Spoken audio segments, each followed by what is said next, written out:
Tyler. Mike's up.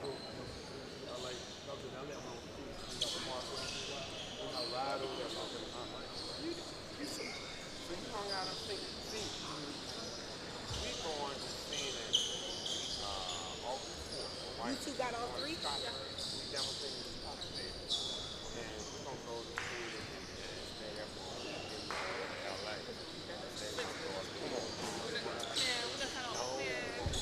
Got all three. I don't think we got 20. But I got it now. Get that right. It's amazing, man. Isn't that sad? Isn't that sad? Did you go on, what's that, Pacific?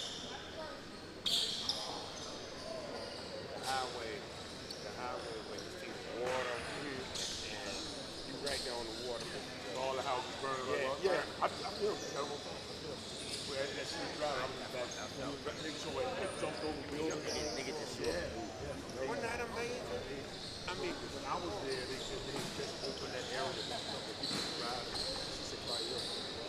it was close. And then she took us down one, and they were nice home, right?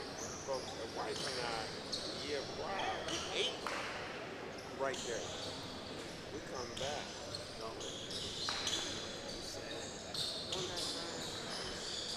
And our blessing. Count our blessing every day. How many you going to bed? No, 3. You're not 10. I'm on 3, 4. You do 4. I'll do 4. After 4, I'll lose my time. You know it's not fair to the coaches. It's not. It's not. Physically, I can do this mentally. I can't lose. I can't. Because I really want to. Every time I'm out here, I'm working on my game. My game. So, one, I can free. You gotta get to work with Jordan too, like today. Oh, you work with Jordan? Well, tomorrow we will. Today he's not coming because he has my granddaughter's birthday party. So when we were together Thursday. Yeah, we were together Thursday. Hey, sir. Oh, y'all on the big boy court. Y'all on the big court. Good young man. I'm over here. I wanted to go to stretch my bones. I talked to you. Y'all good game. Okay, good to see you.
Wherever it said I was,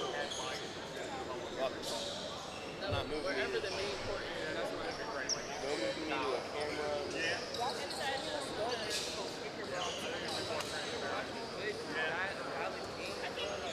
Like when I was over there. Like that very last week that we walked through, like, I tell you, bullshit. Like, bro, take me home like this. I should have vibed, but I can't. Like that would have been a good story. Yeah.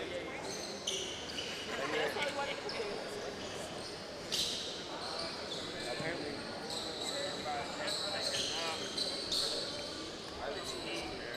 Have you seen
Ready?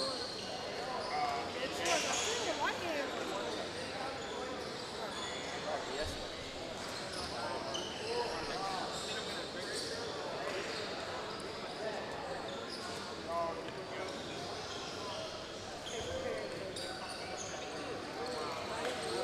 Like yesterday. Look, he got him with this a ghost. Are they good? He's been drinking on those for the last. I be drinking more. I tried to give him more today. They give you the first 3. Then you just sip it for 3. Oh yeah, right. And then once it's gone, Yeah, I feel like y'all be drinking this early. You gotta like thug out the first. no, not me. And then the last one is when you start. He needs 2 kids though. Yeah. That's what it is. And when I come back from Georgia, I drink mine. When I first started driving. Yeah. Then when you wear out, I drink bubble and you put me out there. I only have one.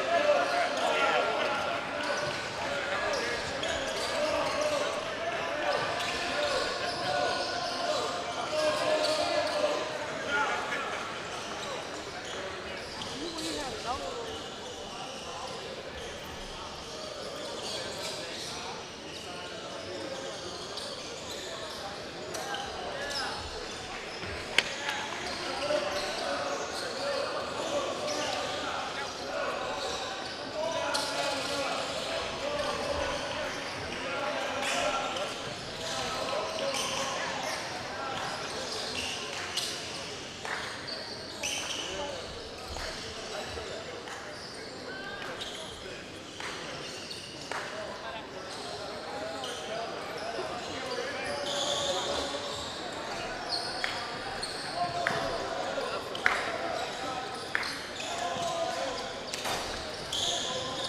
How you feeling, pal?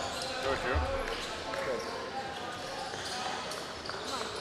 You know who was in behind me? He looks kind of familiar. But I don't know if it's For what? right behind me. He's in the seats behind me.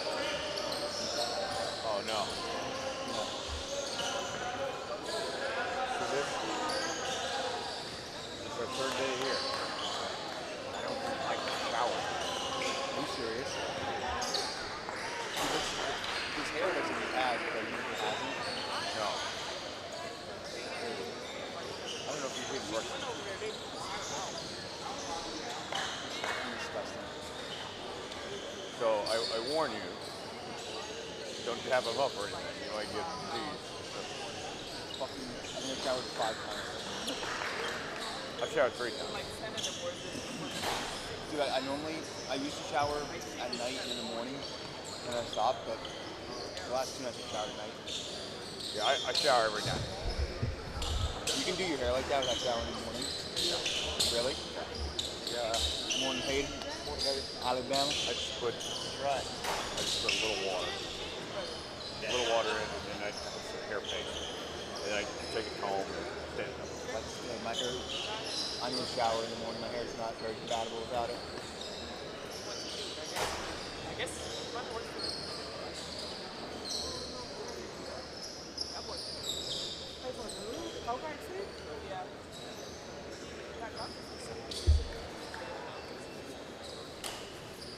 I am kind of excited for tonight though. Argentina at 9, and then do you care about McGregor? Not really. Not really, but I'll watch.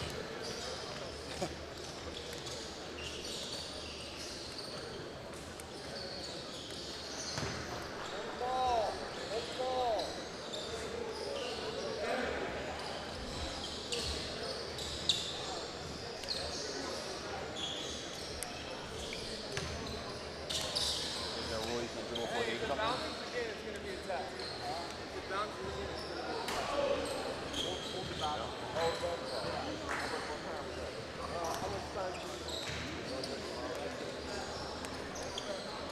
That's why I was telling her. That's just one of the Why? ridiculous rules I've ever heard in my life. I agree. What the, we're not like in an apartment complex. We're like, that's crazy.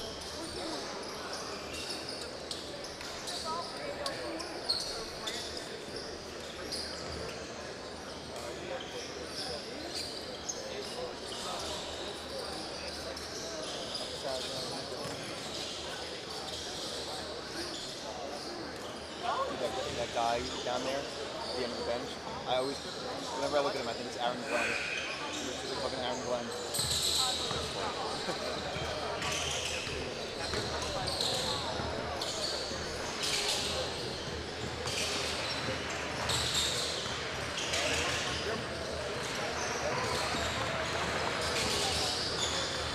Good one now.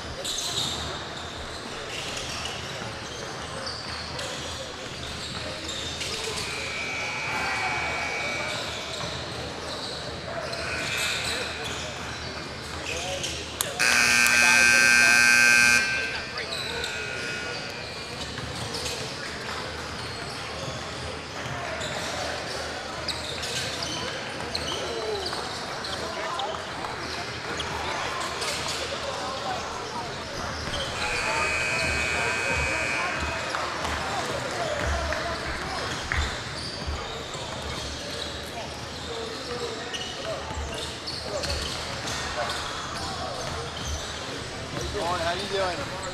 I'm good.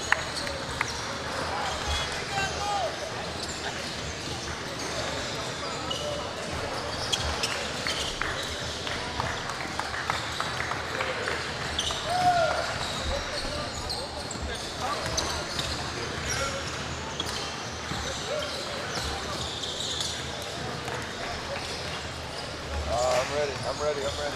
Rock and roll.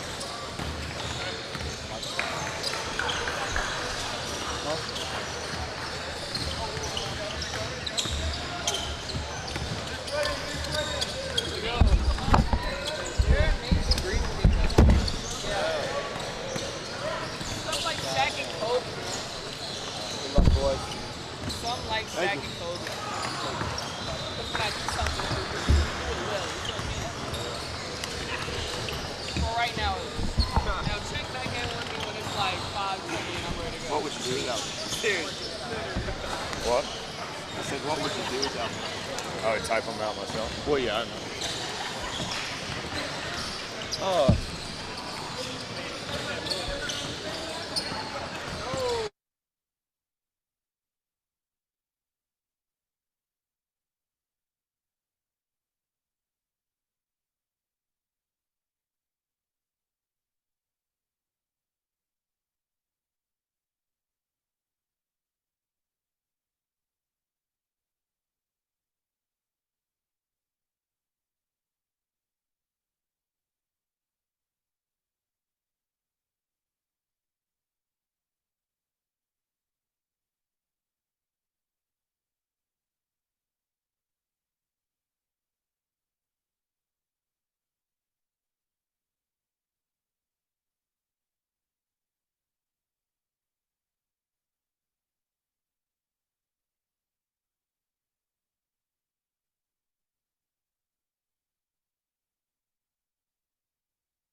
Good morning from Richmond, Virginia. It is day number 3 of Puma Pro 16 action as we get started with Sip United and YGC. A little biscuits and basketball for you to get your Saturday morning underway. Tyler Jones here alongside Hayden Coker for this fantastic matchup to begin our very long slate of games, starting at 8 a.m. Eastern time, taking you well past 8 p.m. Eastern time as well. Hayden, this one, it's got the makings of a knockout, drag-out fight here. I'm ready for it, man. It's going to be a fun one. YGC and Sip United. Sip United led by head coach Wayne Brent. YGC head by coaches Taylor Luster and Delano Wilson. It's going to be fun, man. I'm super excited for it. We saw Sip United a little yesterday and the day before. They played some really good basketball so far, and so has YGC. So we'll see where this one goes. What players catch your eye in this one? For Sip United, I'd go Tristan Hawthorne, Peyton Parker, Deshaun Dillon, Deshaun Gibson. They've got a bunch of good players, man. It's Sip United is just one of those teams that they've got player after player after player. There's not a lot of soft spots in this squad. YGC, you've got T.J. Williams, Braden Williams. I'm a big fan of Shakur Wilbin's game. Amari Coleman, Quincy Baker. I mean, all these guys on this roster for YGC can straight up ball. Bo Seal is a good player down low as well. Here's the opening tip, and we will get things started as Peyton Parker will bring it up for Sip United.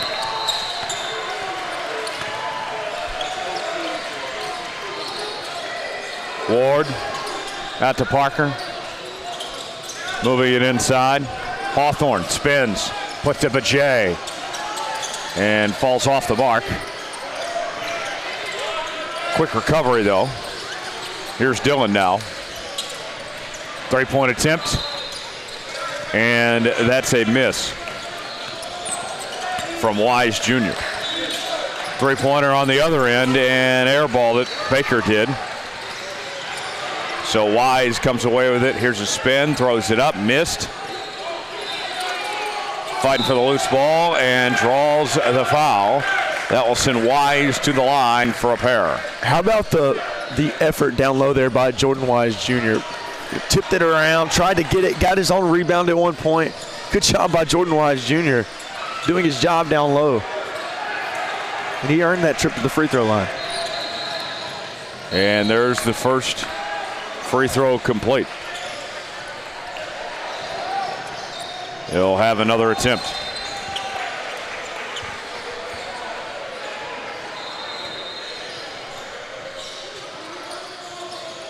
And that one falls off the rim. 1 for 2 from the line. Seal with the rebound. Coleman will bring it up. Coleman for 3. Got it. Yeah, nice job to get the score starting here for YGC as Williams. They needed that nice little spark early.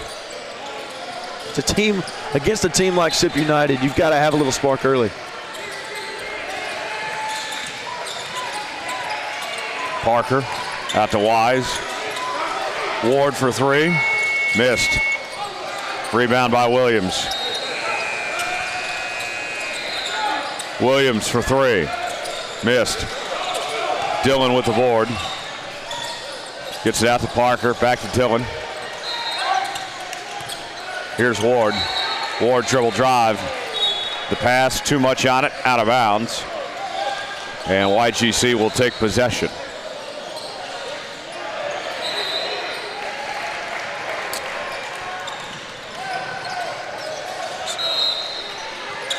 Sip United so far on the weekend. Right now they've got, of course, right now they have YGC. Took a loss to TME, that's Trey Man Elite, Team CPSA. They did win against YPG earlier in the week. Basket no good from Braden Williams. Parker with it. Dillon at midcourt. Pushes it in, got a hand on it, knocked away out of bounds. It will remain with Sip United. Some close games, though. They lost to Trey Man Elite by 3, and they lost to Team CPSA by 7. And for the season, they've been as good as anybody. Absolutely, they have. They've been one of the best teams all year. YGC, on the other hand, they knocked off YPG. They lost to the Reno Ballers. Then they beat Team CPSA by 7. This is a team that can do it. If you had to guess right now, Hayden, what team would you say has the best chance of taking home the title in Orlando in a couple weeks? That's a nice shot outside. Man, that's a tough one. That's a tough one.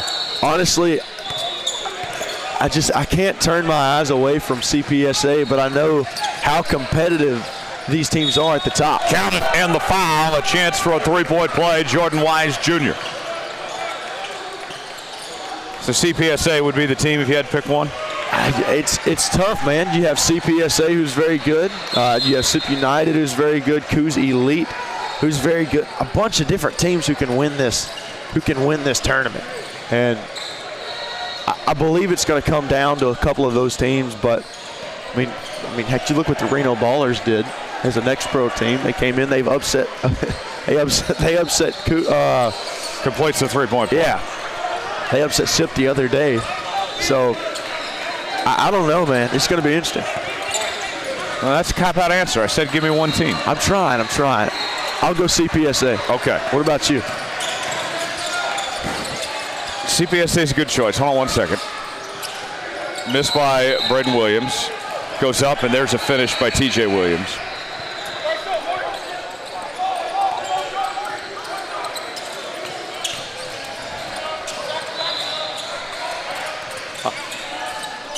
Peyton Parker with it. Guarded tightly. There's a turnover. Isaiah Walker comes away with it. Let me get to our next stoppage here. Basket up, no good by Joseph Chaney.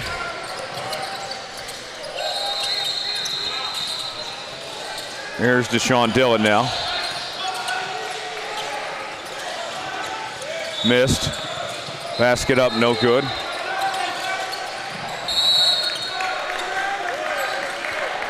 And a foul is called.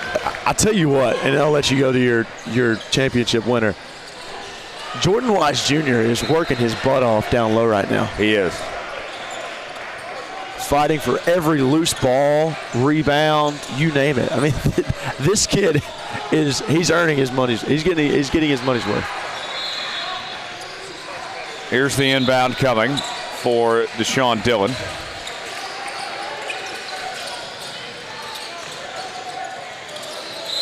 And a foul called as Hawthorne will go to the line.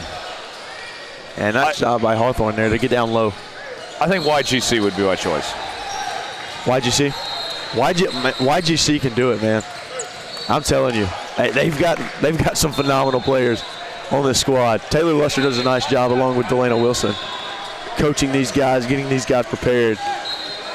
And they have so many playmakers that I do not see them. I don't see them not making a run. I think that they make it deep into the tournament, into the bracket. First shot up and good.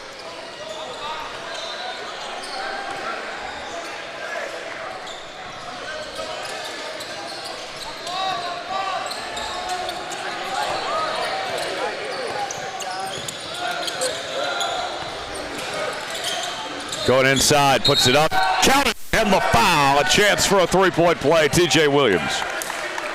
And just relentless to the basket there's Williams. And then he's talking to his team afterwards. He's letting the energy flow this morning. And I don't know about him. I don't know about Mr. TJ Williams. Tyler's got his coffee. I don't know if TJ's had his this morning. That's just straight energy.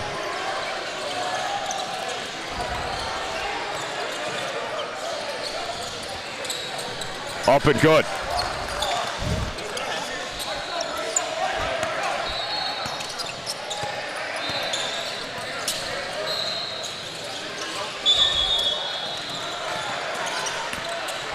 Going inside, pass.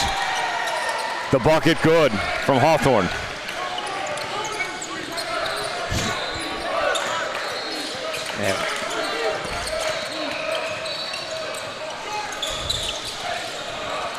And here they go the other way. Long pass. What a job to bring that in. It looked a bit too high, but he still found a way and gets the finish from Dillon. But Sean Dillon also plays football. That might be a little bit of the wide receiver coming out. That's what it looked like. Yeah.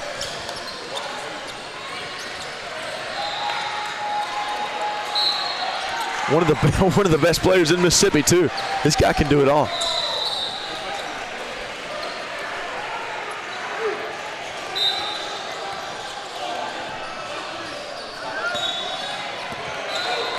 You know how whenever you get a really good football player playing basketball, but you can kind of tell they play football. Like you can tell they're a football player. You can't tell with Deshaun Dillon. He's so well molded into that role of a basketball player, and I'm sure it's the same way on the football field.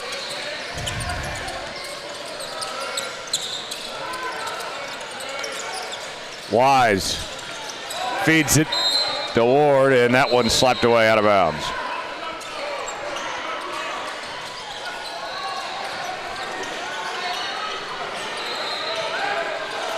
I think this one's probably going to come down to, I'm not going to say who gets the ball last, but because that's very broad.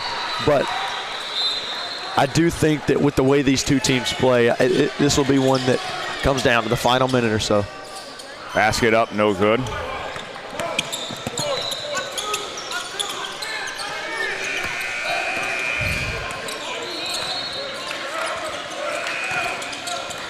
Feeds it, missed.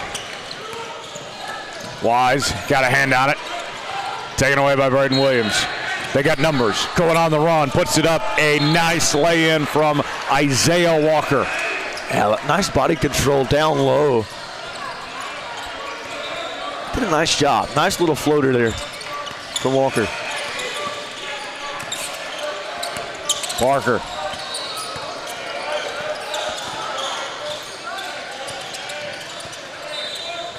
Parker being very patient. Feeds it to Vertle. Three-point attempt missed. And here they go. Isaiah Walker with it. Out to Coleman. Now to TJ Williams. To Walker. Walker. And a nice lay-in for two there. Really good move by Walker. I've seen a lot of athleticism on display from Walker here. Well, Walker's getting to the bucket at such an efficient rate, and he's doing it so easily. Like it's not even an issue or problem at all. He's not even having to try to get down to the basket. And Sip United has really got to figure that out. Because if he continues to get to the basket the way that he is, he's just going to keep punishing this Sip United defense, and that cannot happen. You're already down in this game by 6. Now, I understand it's not a big deficit, but you know, you've got to fix the issues that are at hand. He just can't continue to happen. But all credit to Walker as well. I mean, he's relentless. There's a steal. Parker feeds it inside. Missed. Still going for it. And Parker comes away with it. Here comes Cohen now.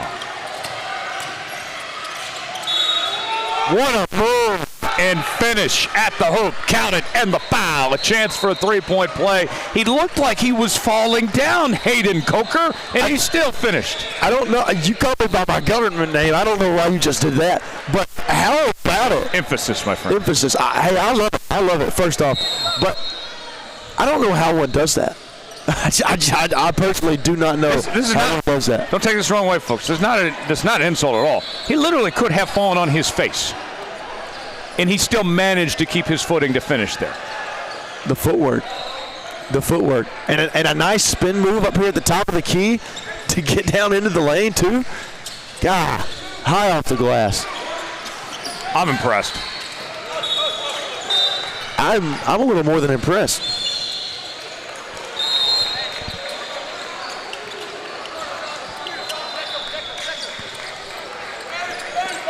I'm just still in awe. I have no clue how he pulled that off.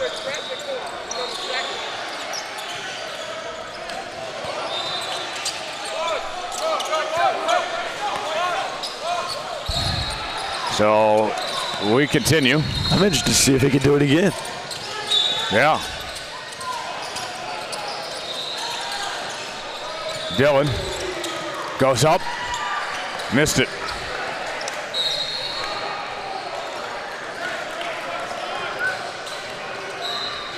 Dillon is one of those guys who can get to the hoop at no matter the cost. And I understand he missed it there, but the athleticism that he shows on the court right there, I don't think that many other people could have been able to get to the rack. Go ahead. Ward for three. I don't think that many other people could have been able to get to the rim like he did just then with where he was positioned at on the court.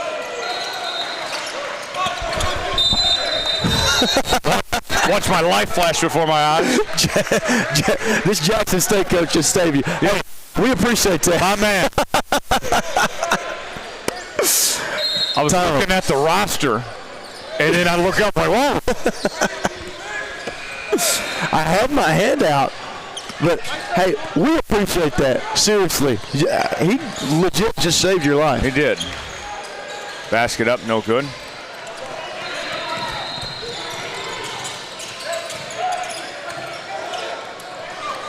Here they go on the run.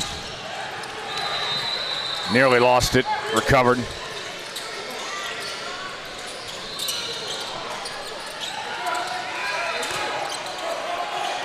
Puts it up, that's good. Hawthorne. And Sip United showing how good they can be down low right now. Coming back from that 6-point deficit and now taking the lead. Man, I'm telling you, these guys are good. Foul called. And I believe that more than likely should have been a goaltend. Let's see what they call here.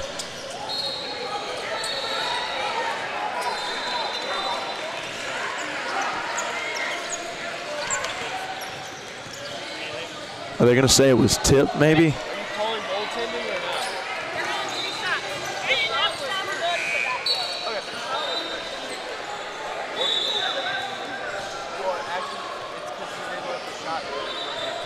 Okay, so they're not going to call a goaltend. I want to say they're not calling the goaltend because of the tip and the foul.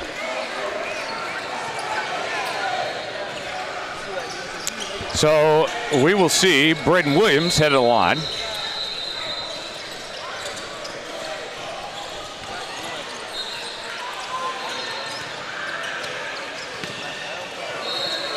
First attempt, up and good.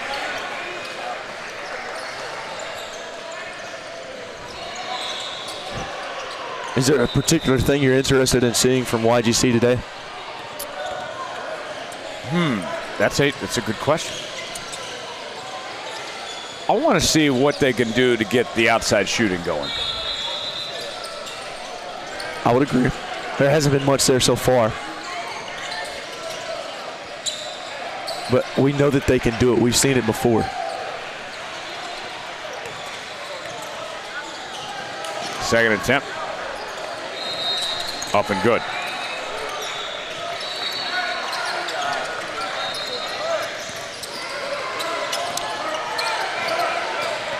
Cone will bring it up.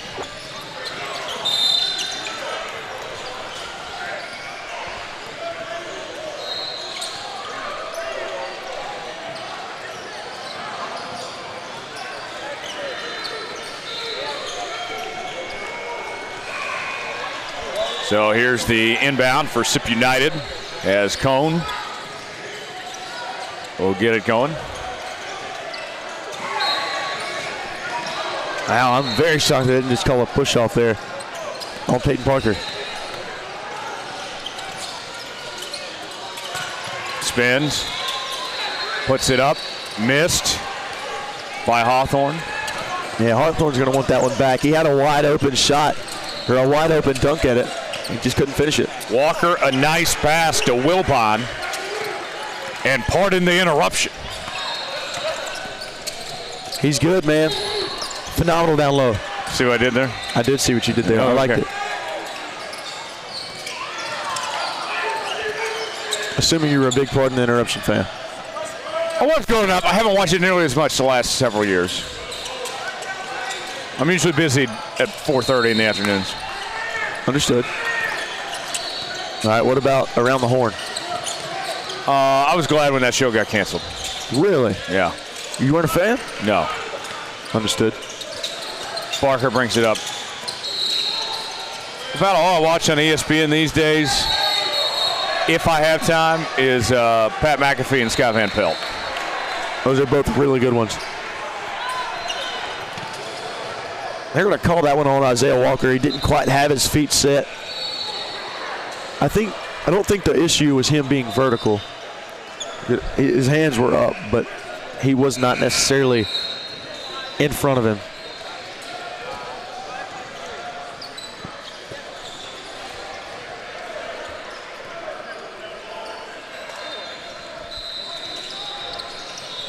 So that will send Vertil to the line.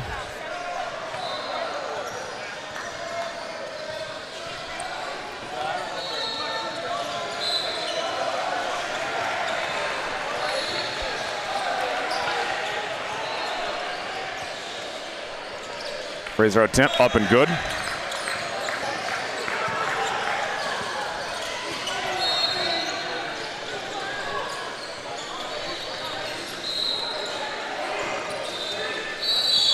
Here's the second attempt coming. And he knocks it down.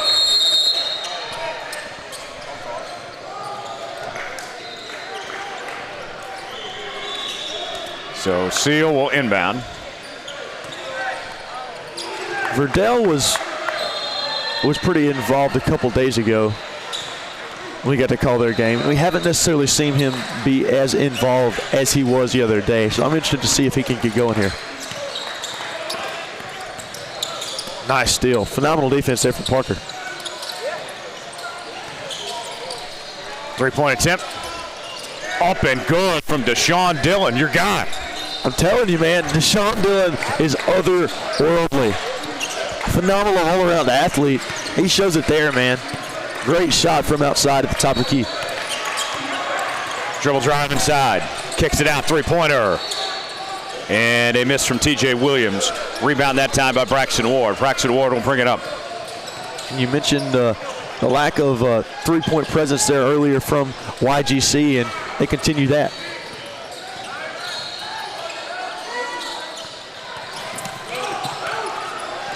Here they go. Three from the corner. No. The tip in. And a foul. Deshaun Dillon. I'm starting to get your little mannerisms and your certain sayings down. And I'm going to give you an impression here in a minute. Oh, God. Of that. You let me know when you're ready. Okay, go for it. Imitation is the highest form of flattery, I guess. Of course. No, this is all props to you, by the way. I didn't know you were so flattered by me. I'm very flattered. By all means, go ahead. As Braden Williams brings it up. Count it. The foul and a chance at a three-point play. See, there's no aura when you do it, though. Well, I can't do your voice. It's like, it's not like replicable. And a nice slam by Dillon. Deshaun Dillon. There he is again. Three-pointer. Up and good from Wilbon. I tell you what, Dillon's showing off right now as Wilbon responds. But Dillon, right now, been one of the sole contributors on offense for SIP United.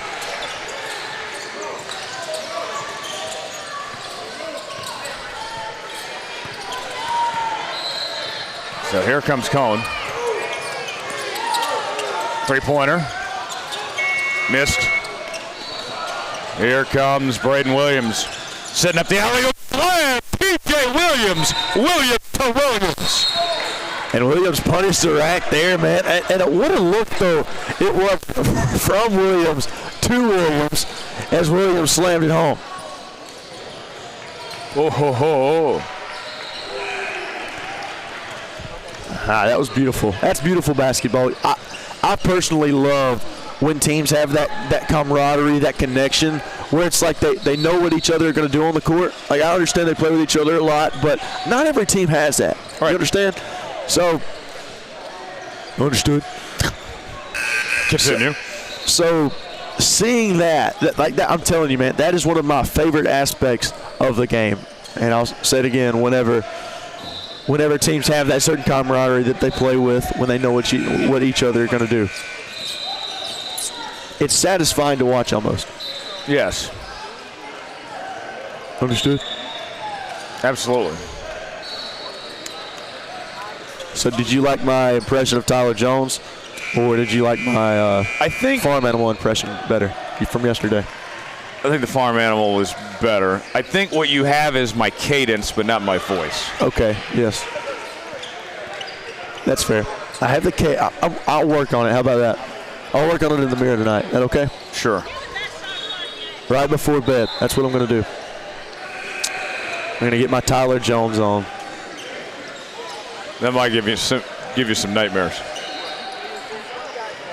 I hope not. How about the game so far, man? This has been a fun one. This has been a very fun one. Sip United right now with the lead, but YGC's been playing a really good brand of basketball. Sip United has scored in these little quick increments here. But YGC, I'm not going to say they've been more technical sound, because I think both teams have been pretty technically sound. But I think that YGC has really impressed so far. They're going to blow this dead. They're discussing things for a moment. I got to tell you, I'm going to give some credit to these officials for a moment here. I was talking to them pregame, and they were just telling me, I kid you not, just how excited they were to work this game today.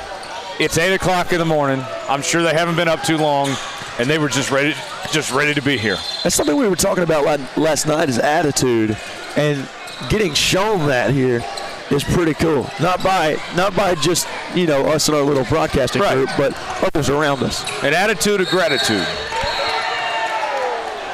And Hawthorne denied it from behind, but I want to say they're going to call a foul here.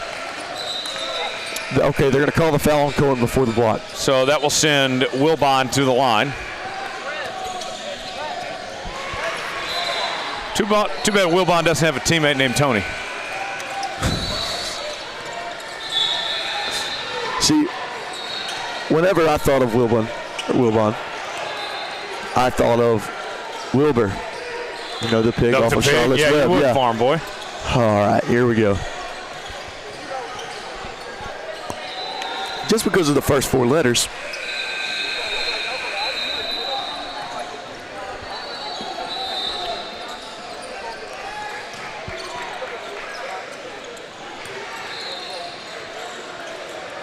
There's a team called the Farm Boys from Farmington, Utah. Yeah. Free throw up and good. Parker brings it up.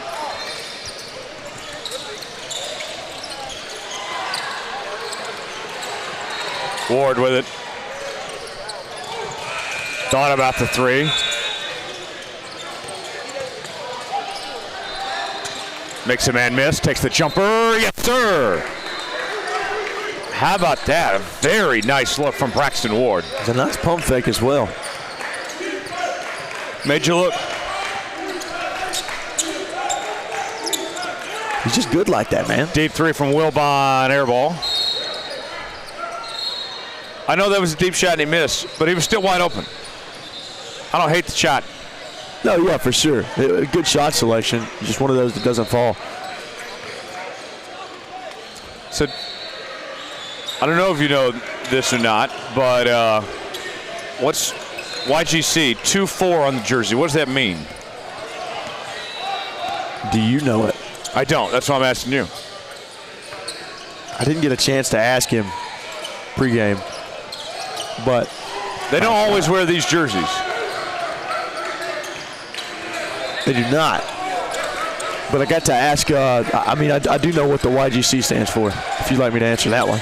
By all means, please do. Young Game Changers. Young Game Changers. I was told by one of the twins earlier. I want to say it was Darnell. I think it was Darnell who told me. Yeah. Knocked out of bounds.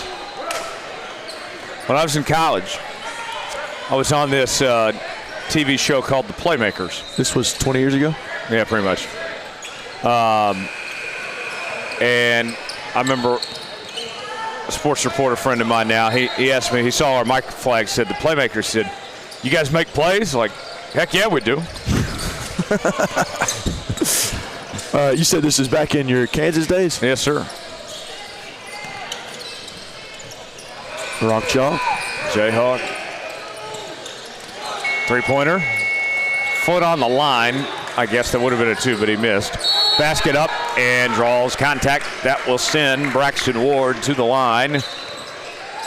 It's a good job by Ward down low. For one, to get the rebound, because that was a valiant effort, but 2, to go up and draw the foul and draw that contact.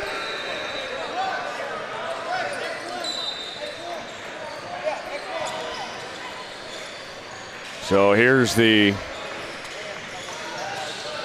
dose attempts.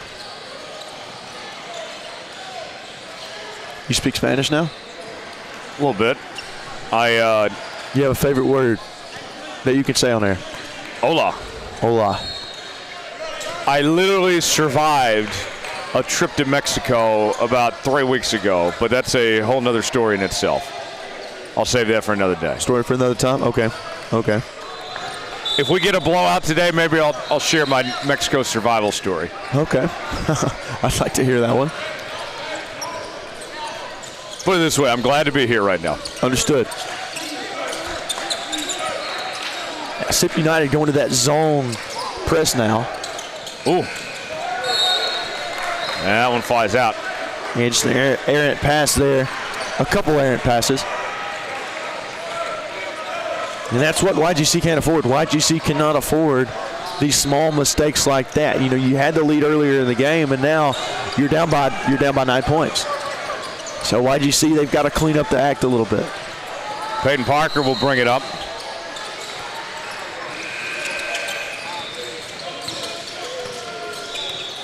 Out to Ward. Ward throws it up. Got it for 2.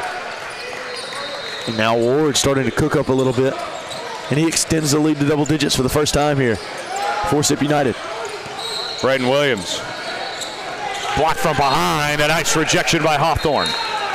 Hawthorne's special, man. Hawthorne is so special. Phenomenal defensive player. He's been nothing short of great all year. Interesting to see how they start to maneuver here, especially with the zone defense that SIP United went with on that inbound. Knocked out of bounds. Will inbound again. And it will be Braden Williams with the inbound duty.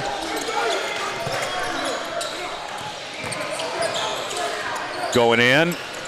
Got an open look, missed, and then there's the finish by Wilbon. Yeah, nice job on the cleanup duty there by Wilbon. Right place, right time after the missed layup from Seal. Puts it up, missed by TJ Williams. Good defense there from Seal. And a foul called before the block.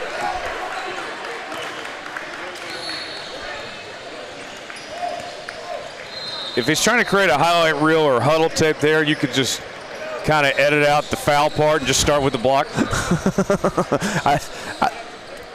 Can you do that? Are you a Premiere Pro guy?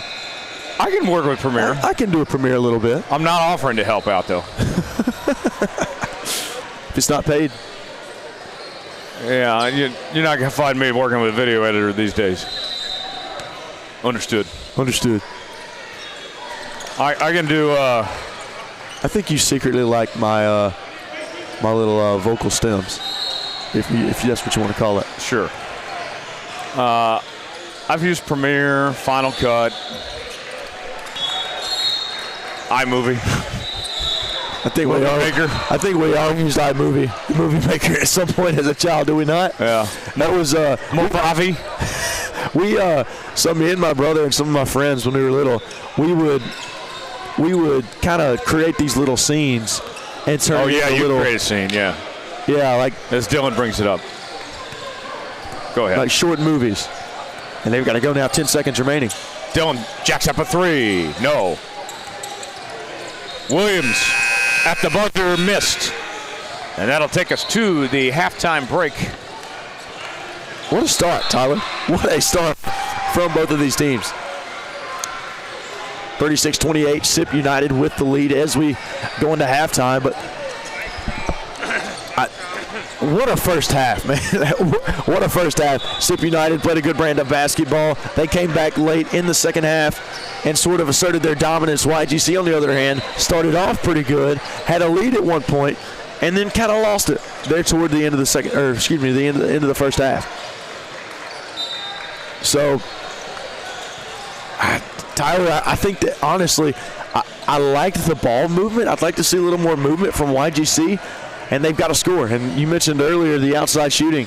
They've got to be better when it comes to the three-point shot, because Sip United right now, they're knocking down those shots, whether it's been Deshaun Dillon or Braxton Ward, who's just caught on and started hitting some shots here as of late here in the first half.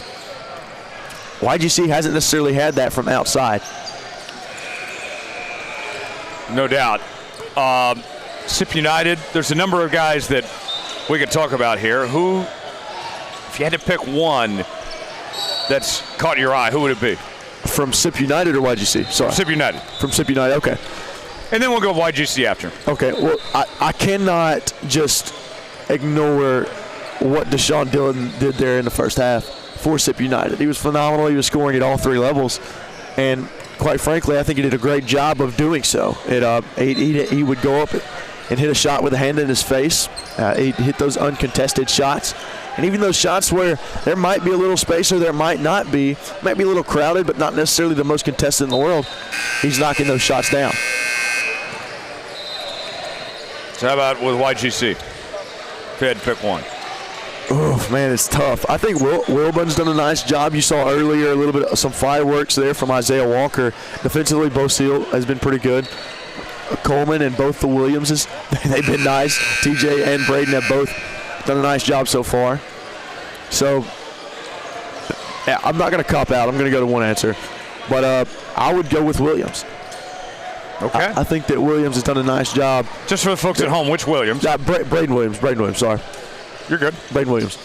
But Braden Williams did a really nice job there in the first half. He knocked some nice shots down to him, and TJ connected on an alley-oop early on in the first half as well. So we're seeing some fireworks there. We are. We are indeed. You have one from each team? I think you covered it pretty well, to be frank. But Thank you. I would say for me, like,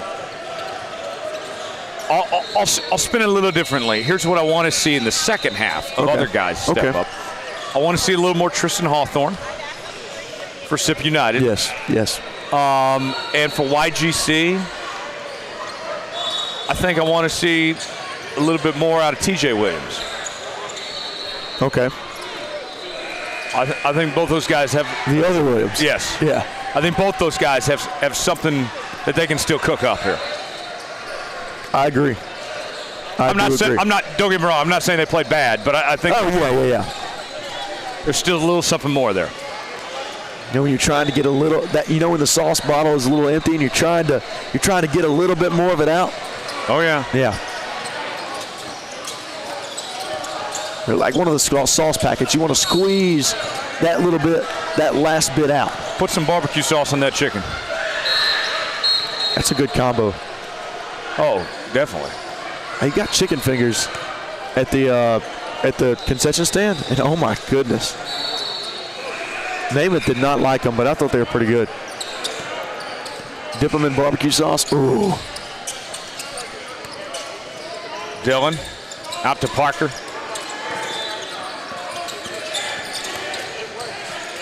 Parker spins, kicks it out. Wise.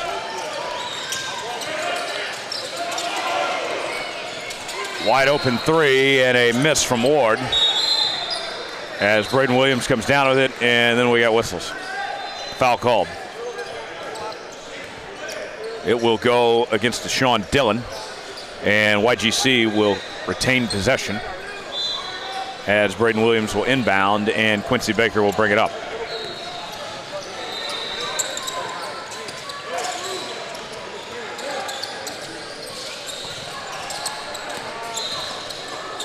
Basket up, missed, and a foul called on the shot from Amari Coleman. That will send him to the line for 2.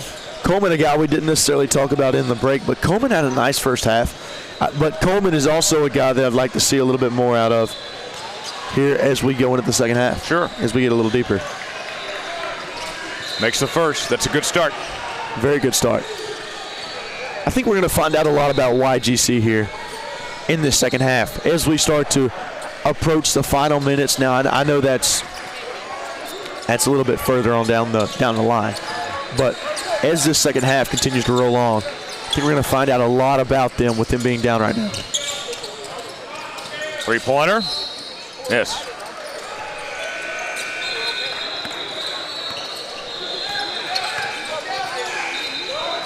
There's a steal. Good play from Deshaun Dillon. Dillon, jumper, got it. Dillon making plays on both ends. And I'm going to go and quote Gus Johnson, the great. You got barbecue back there? And you didn't invite me? Hurt my feelings.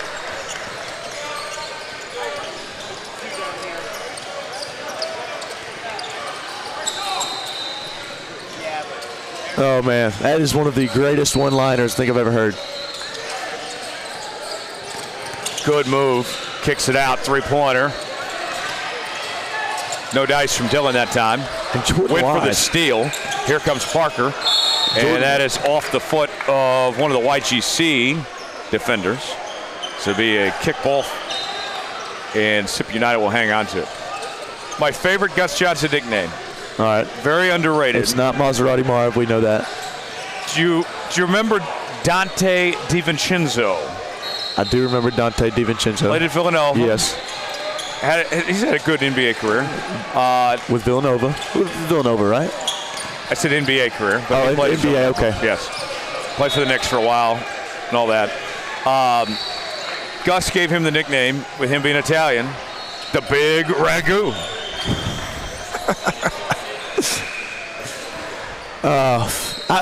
How do you come up with that? One of a kind. I wonder if he talked with Dante beforehand and was like, hey, man, what a pass. My goodness. Foul called. That will send Hawthorne to the line. How about the behind-the-back pass there from Deshaun Dillon? Golly. What an athlete, dude. What an athlete. The court, he's got some phenomenal court vision for somebody who's not a point guard. Basket up and good.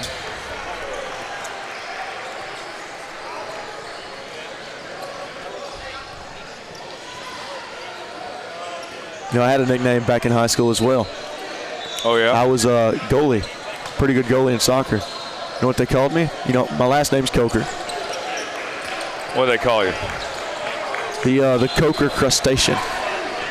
Okay. Yeah. Baker brings it up. Back to Baker now. Here's Amari Coleman.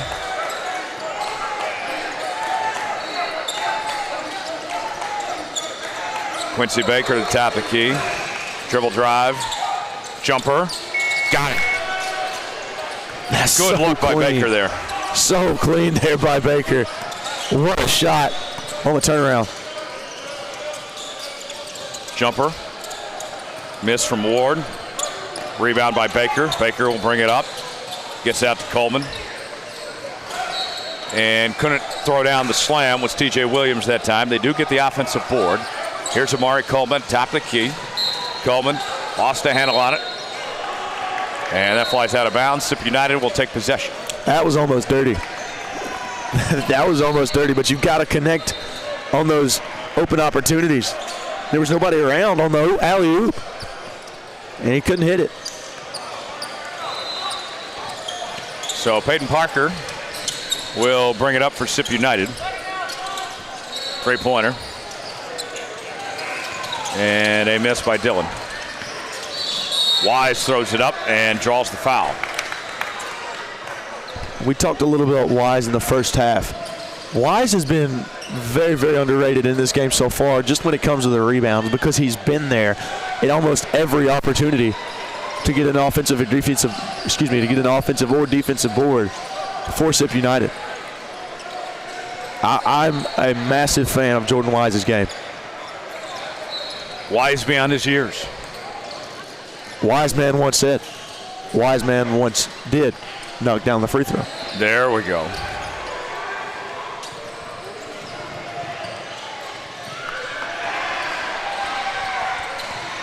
A lot of college coaches in the building today, and we'll see plenty more throughout the afternoon and tomorrow as well.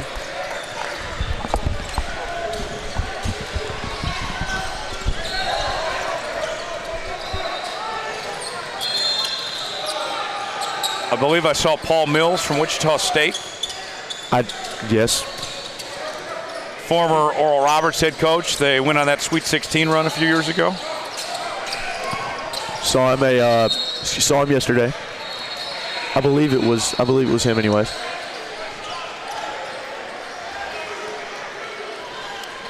We'll see who else we can spot and let you know throughout the day. Will Wade yesterday. That's right. Will Wade. That was an interesting one. Who else did we see? I think Will Wade's going to do a great job at LSU. I think he is, man. I'm excited for it. Now, I'm curious to see how he does this year with a lot of transfers coming in. A lot of transfers, but also he signed a bunch of guys from overseas too. Yes. Foul going up. That will send Baker to the line.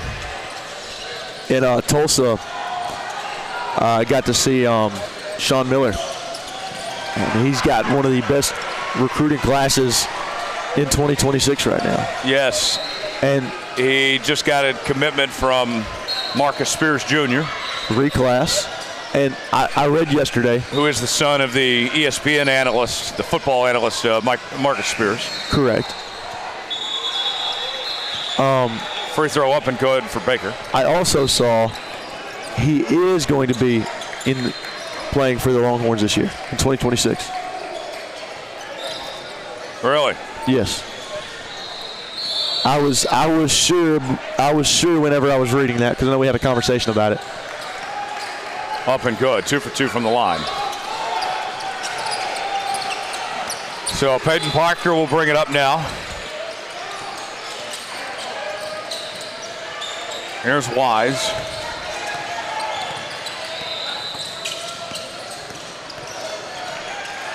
Good pass and finish at the rim. Braxton Ward there. Now back to an 8-point lead for Sip United. Good pass, puts it up, and a nice finish by TJ Williams. You mentioned you'd like to see TJ Williams get a little more involved here in the second half. There we go. Just then, yeah. Spins, gets out of it. Dillon with it. Three-pointer. And that one is good for Peyton Parker. Now back to a 9-point lead for Sip United. Got to get across the half court. They do. And Ward knocked out of bounds. Parker so far having himself a very good second half for Sip United. I like the way the Sip United team plays. I think that Coach Wade and Brent does a nice job of getting his guys ready.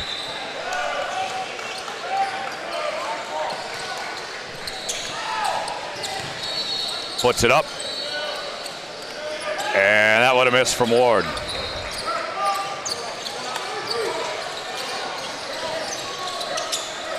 Thought about the deep three, gonna move in. And Baker is fouled.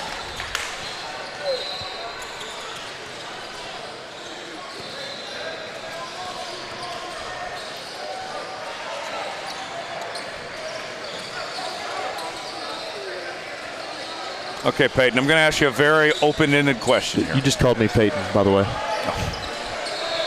Hayden. Peyton I'm sure Parker. you've been called Peyton a few times. I'm not as good as Peyton Parker. Yeah, I had Peyton Parker on the mind. Hayden, I'm going to ask you a very open-ended question here. All right. As I got a foul call. And they're going to call In a your travel opinion, on Bocille. What does it take to make for a successful team in the Puma Pro 16 League? That is a very open-ended discussion question. That's one of those open-ended discussion questions that you answer at the end of a test. Absolutely, it's a good question. And I don't think there's a wrong answer either. No. I think I would say there's a wrong answer. I would say there's good There's better and answers. bad answers, yes. 1 second. Ward, good pass. And Hawthorne is fouled. He'll go to the line and shoot 2. To answer your question, I'll go with, first off, good coaches that actually care about the kids and aren't in it for themselves, like these today. Phenomenal coaches on hand. Head coach Wayne Brent and head coach Taylor Luster. Delana Wilson as well with YGC. But first off, phenomenal coaches. We have that. All right, now let's start with the players. Okay. I don't think that – I mean, I don't know how to answer this with the players other than – Hawthorne misses the first. I mean, recruit around, you know? You Yep. can do that in Grassroots. You know, it's not a school. You look for the best not best players, but of course you want the best players in your team, but What I would add to your answer, yeah, I'm not done either, but we'll finish in a minute. Yeah. what I would add to your answer is creating a team that can play together, where the guys know their roles. You can Absolutely. be the most talented team, but if everybody's wanting to do ISO ball, not one to play as a unit, that's not going to work. Absolutely. And you're going to have those upsets too, so it's not like a team that you build that has the so-called best players are just going to go out there and dominate every game. So we saw it yesterday, and I'm not saying anybody on Coos Elite played me ball. That's not what I'm saying at all. Right. But what I am saying is that I'm trying my best to remember the team. Vegas last night. Vegas did a wonderful job coming in as a next pro team and knocking off Coos Elite. Yeah. And it wasn't because they had the best players on the court, but the coaching was phenomenal. The players were on. They were clicking just like that. And I think they understand the level that they are playing on. Here's the inbound. Wide open 3. Got a hand on it. The way he got there. So quick. He was nowhere to be found, and all of a sudden it's a block shot. He's right there. Wise out to Cone. Foul called. And Bocille got a little too close that time as he tried to defend the pick and roll.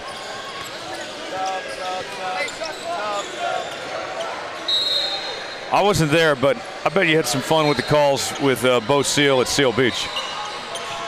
I did. Making it his home. It was, at one point I hit a everybody do it with me hit the seal line. So that was a fun one.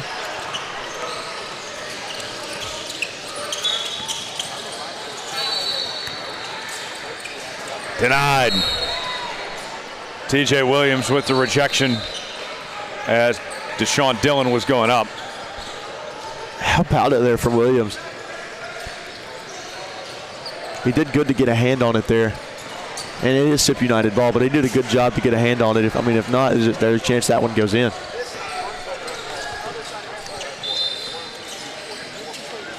So here's the inbound coming as Amari Coleman will do those duties.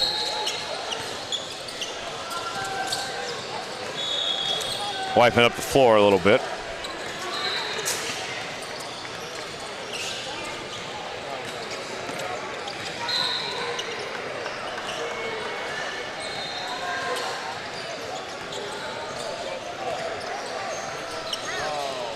I know we got a wet spot on the floor. Yeah, they tried with the shoe for a bit, but now they've gone to the towel. I don't think the shoe was working too well. There's only so much the shoe can do. I tell you what, one of the funniest moments I've seen is in Detroit. Rafer Alston, head coach of Coos Elite, he ran all the way during the game that he was coaching, ran all the way across to the opposite end of the floor. He got down on his hands and knees and started to wipe up the wet spot just like a GA would. Three-pointer, missed by Wise. Rebound. And TJ Williams with the board going the other way. Here comes Quincy Baker bringing it up. And a foul called as Baker was going in for the basket. Yeah, got too close that time. Good job to draw the contact, though, by Baker. And now he's going to get a chance to go to the free throw line. 48-40, not a lot of scoring here in the second half. Very much opposed to the first half.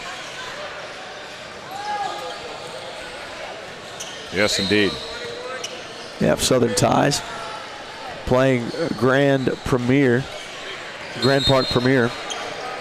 Right beside us on the opposite court, Dawson Batee, 5-star. First free throw good from Quincy Baker.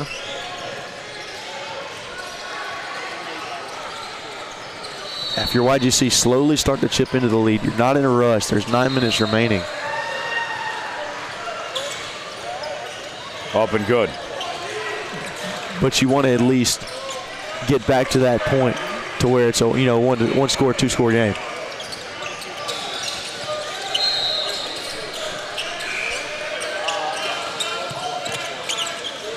Here they go. Ward spins. Deep three. Got it. A big time shot there from Jordan Wise Jr. That's the first three-pointer we've seen today from Jordan Wise Jr. We've talked about his rebounds. A three on the other end. That's a miss from Wilbon. They get the offensive board, though. But now starting to score is Wise. Pretty wise of him. Yes. Puts it up. And the finish from TJ Williams. That's your guy. Yes. Three on the other end. Falling away as Deshaun Dillon missed it. Amari Coleman comes up with the board. Good pass. And the finish at the rim by Wilbon. Wilbon now starting to pick it up a little bit here for YGC. And now the deficit's just 5.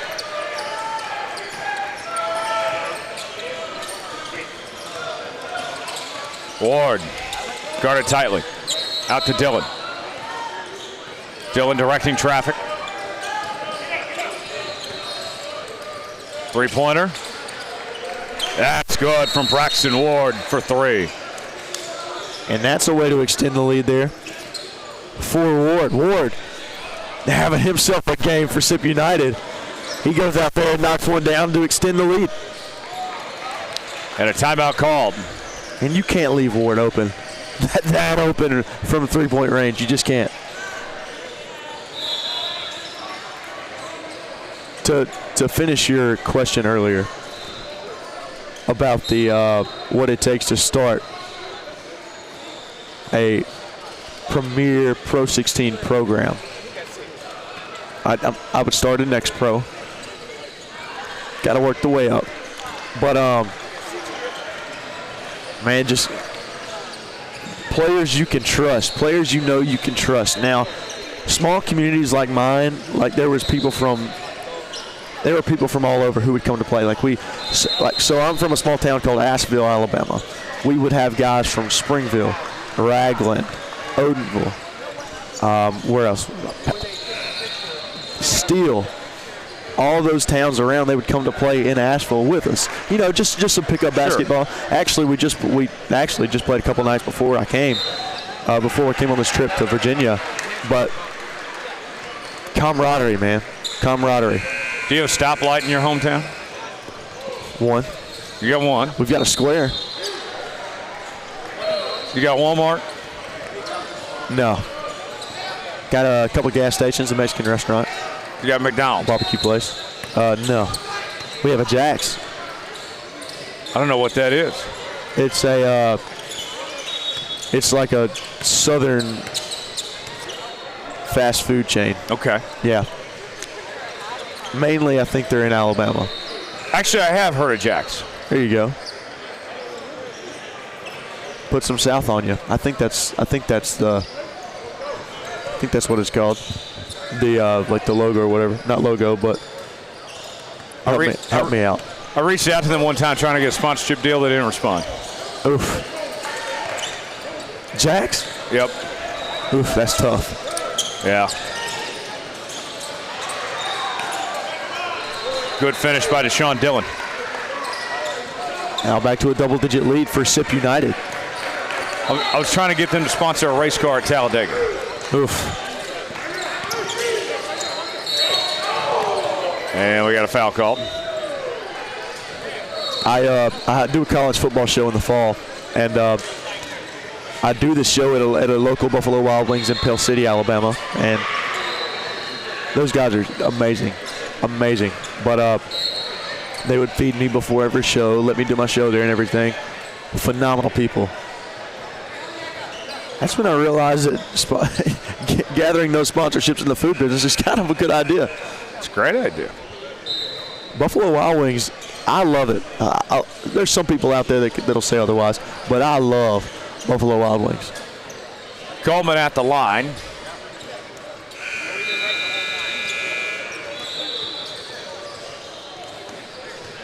I like Wingstop more than I do Buffalo Wild Wings. Really? Yeah. Okay. Up and good. Makes the first. He'll get a second one. That's interesting, by the way. I'm not dissing it. I'm not saying it's bad. Yeah. But that's interesting. I haven't heard that one before. Go-to sauce? The second basket up and good. Give me the garlic parmesan. Good choice. I'm a honey garlic guy. Okay. Braxton Ward brings it up.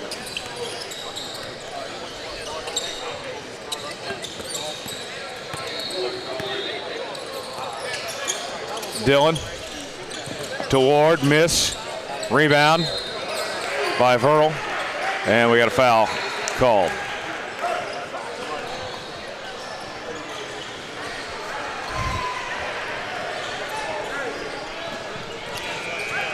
Sip United will have possession as Deshaun Dillon will inbound.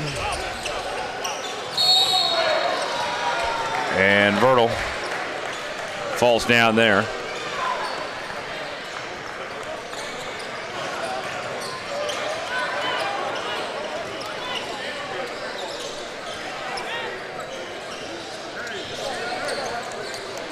So that will send Verdell to the line. I like the inbound play there by Sip United that head coach Wayne Brent drew up. First attempt, up and good. Now it seems like YGC just cannot get back into that 1-2 possession that it was earlier there in the first half. And Sip United, all credit to those guys. They're doing a really nice job of keeping YGC at bay. Second attempt up and good.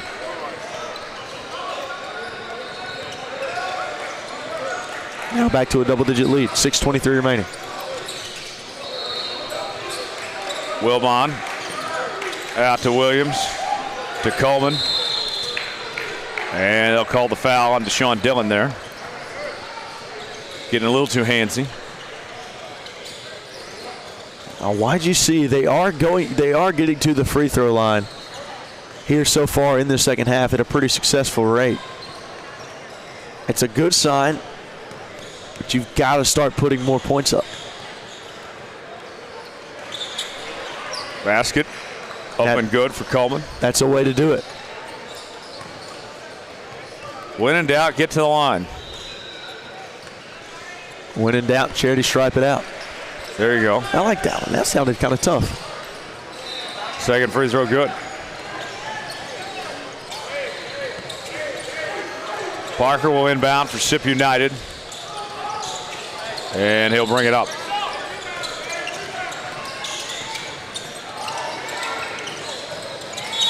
Parker guarded tightly, and that's going to be a foul on Isaiah Walker. And the defense there was good from Isaiah Walker, but just got a little too handsy. Aaron got too close to Parker. So that will send Parker to the line for the 1-and-1. Tell you what, we've got a long first game on our hands. Yes. 9-10 right now, and we still have 5 minutes remaining here. Well, 6 minutes anyways.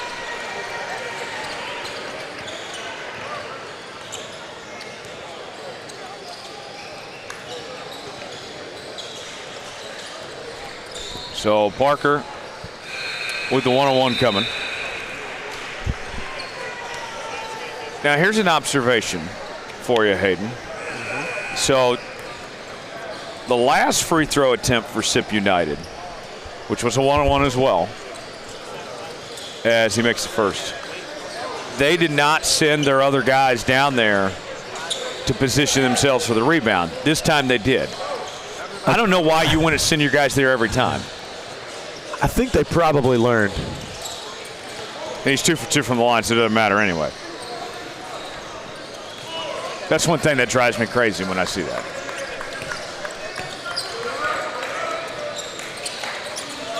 Maybe there's conversation being had. I'm not entirely sure on that end. Deep three missed by Wilbon. Tried to go for the slam. TJ Williams couldn't finish, but there's the putback. Dillon brings it up. And we got a foul called. Nice job there by Dillon to get down to the line. I would not want to stand in front of Deshaun Dillon when he's charging to the basket like he did. No, sir. I don't think that'd feel too good. Nah. Especially somebody trying to take a charge. No.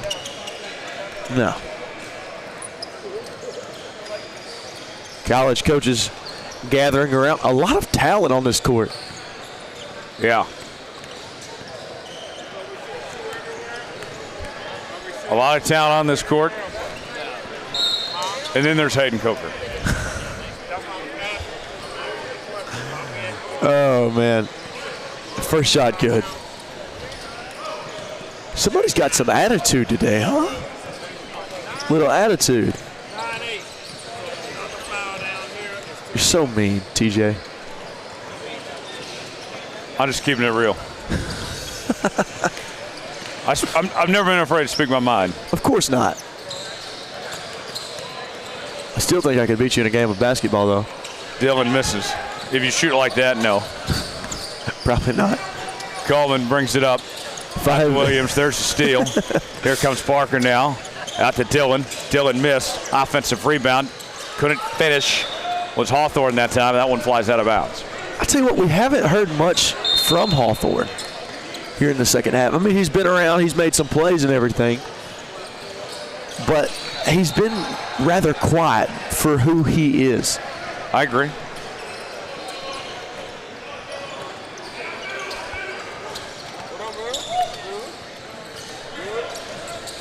Here's the inbound. Parker with it. Dillon kicks it out. Three-pointer and a miss from Wise. Rebound that time by TJ Williams. Braden Williams with the finish on the other end. TJ to Braden. Williams to Williams. Williams squared. I take it you were good at math. Definitely not.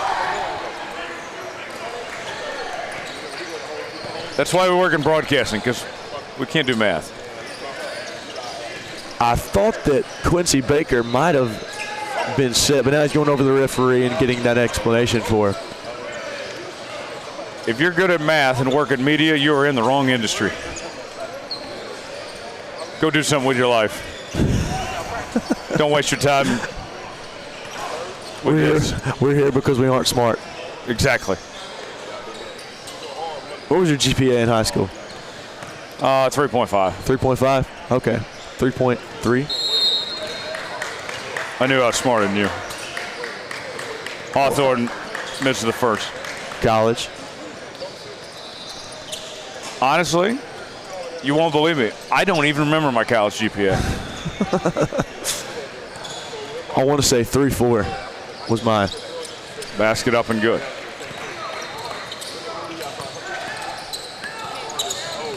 Now back to an 8-point game. Denied. What a rejection there by Hawthorne. You called his name earlier. There he is. I think his ears were burning. Yeah. Yeah, that was a really nice block from Hawthorne. He got up.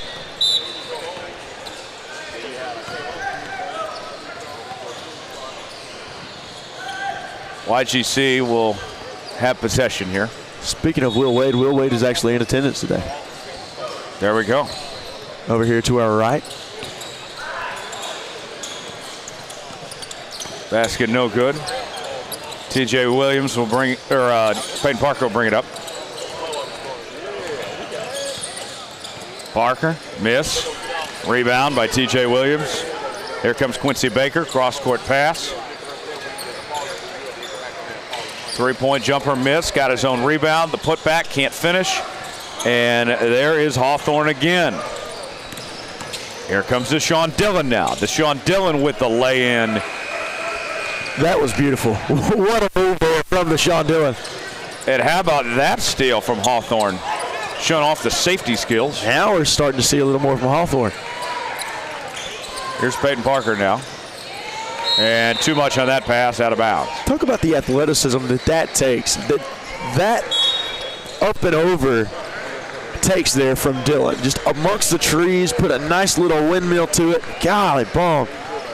Deshaun Dillon has the makings of just an all-around athlete, dude. I'm telling you, this kid will be playing at the next level at a high-level college.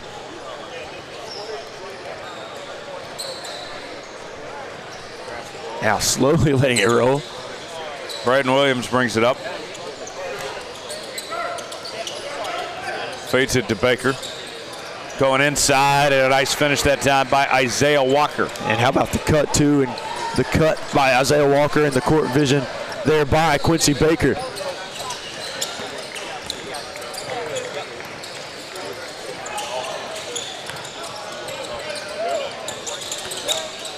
Kicks it out, three-pointer.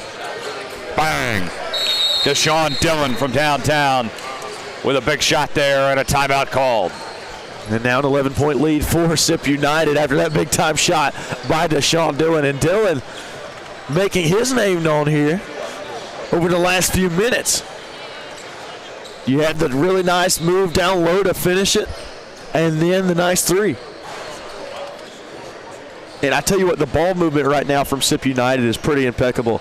YGC's having a hard time staying on there. For one, they're leaving guys open. They aren't closing out enough. There's guys who are in a certain zone and who aren't rushing out to the three-point line to block that shot, like just said from Dillon.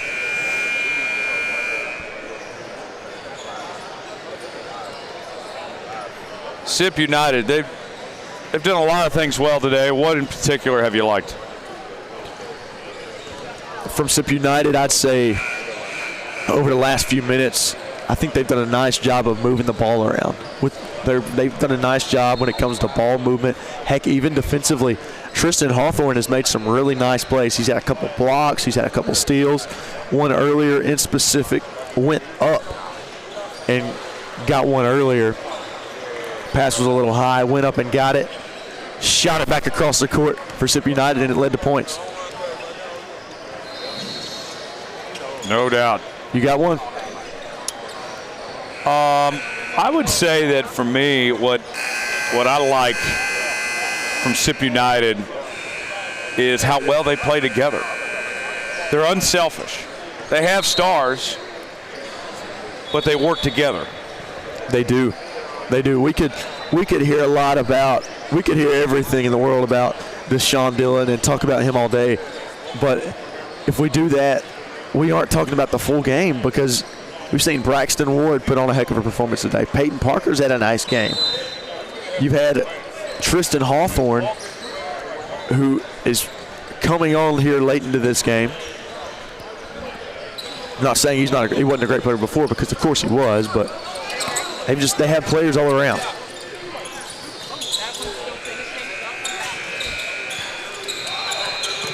Quincy Baker with it, midcourt. Three-pointer. And no dice that time from Bo Seal. Plenty more action ahead today. This is our first of many, many games on the docket. Hayden? Excited for it, man. Just straight up excited for it. Like Namath said, it's a blessing to be here. And we've got an opportunity to highlight some of these phenomenal athletes here today.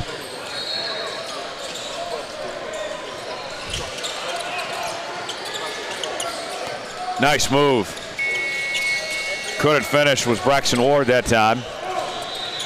Three-pointer on the other end, and a miss from Williams. And that one flies out of bounds. They're going to call it out of bounds on YGC, so it'll go to Sip United. And right now, Sip United starting to really take control. And you wonder if the nail in the coffin might be coming here in a minute or so.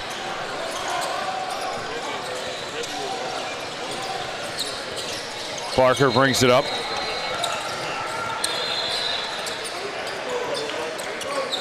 Out to Dillon. Jumper. Miss. Wise recovers. Nice hustle there from Jordan Wise. Here's Ward. Double team on Ward. And a foul called.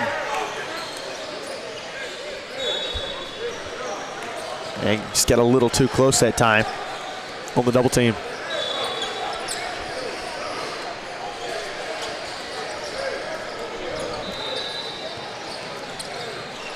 So Braxton Ward will head to the line.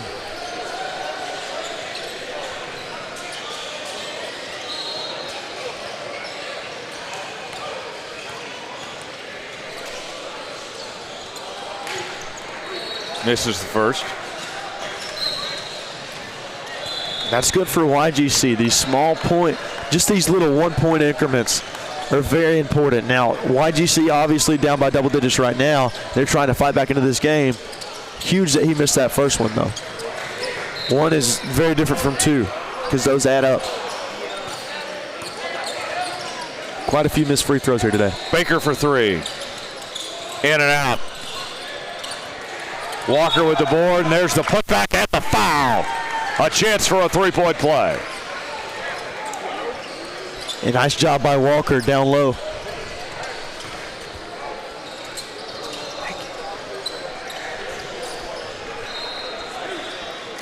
So Isaiah Walker will shoot one, and he makes the first. There it is. Here we go. Dillon brings it up. Going inside, good basket there from Jordan Wise Jr.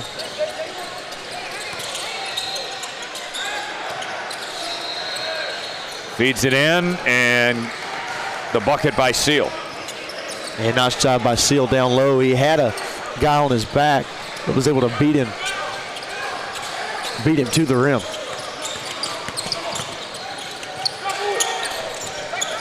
Gets out of a jam. Good stop and finish at the rim by Tristan Hawthorne. And that might just be the exclamation point on it. That might be the one that we were talking about a little bit earlier, is Hawthorne puts the dagger into YGC. The floater, miss. Rebound, couldn't finish. There's Hawthorne with the board. And a foul called as there was heavy contact around Wise there. Now they're going to go to the free throw line. Just a tad out of reach right now with it being a double-digit lead, 72-61, with just over 30 seconds remaining. A little too late for YGC to make any sort of comeback. Sip United about to be sipping on the taste of victory here in a few moments. Yeah, phenomenal job by SIP United today. They came out a little slow, but they bounced back in a heck of a way and have come back and have really put an exclamation point on this performance. Do you have a player of the game?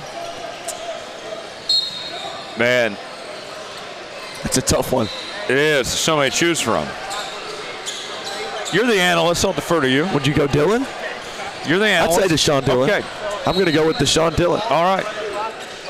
But like I said earlier, man, there was a bunch of good performances today. Jordan Wise Jr., not necessarily big on the scoring sheet, but did a phenomenal job of helping his team anywhere that they needed him. You saw earlier him sprint across had the ball knocked out of his hands and threw it back in bounds to his teammate, and then sprinted halfway across the court over here to us to save it from going out of bounds after another loose ball. So Wise played a good game, but I think I'd give it to Deshaun Dillon. Of course, you got other guys like Parker and Ward and Tristan Hawthorne, but I'm going to give this one to Dillon. 3-point basket missed by Wilbon.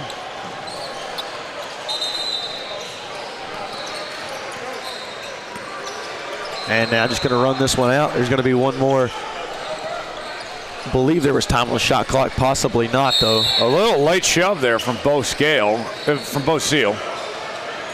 they're going to have to be separated. No need for that. No need for that. I wonder if something was said.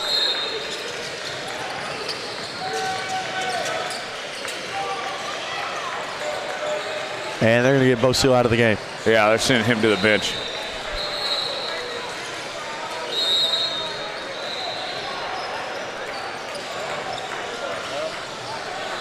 It's a technical foul now, and Cohen is going to go to the free throw line. Raphael Cohen had a pretty good first half too. We talked about that little move earlier, and we saw that off balance layup amongst the trees. Yeah.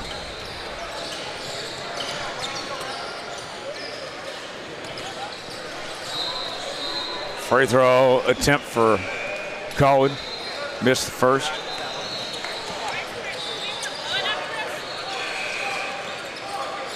Missed the second. And they're just going to go ahead and call that final score 73-61. That will do it, 73-61. A nice win for SIP United over YGC. Plenty more to come from Richmond. Stay with us here as we continue with the Puma Pro 16 League.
And good morning, ladies and gentlemen. We welcome you to our continuing presentation of NXTPRO Hoops live from Richmond, Virginia. It's day 3 of the tournament, and we've got a gigantic matchup on our hands, folks, between Coos Elite and Team Halley PRO16. Mike Calandra back and ready to bring you the action alongside my good pal, John Cardacy.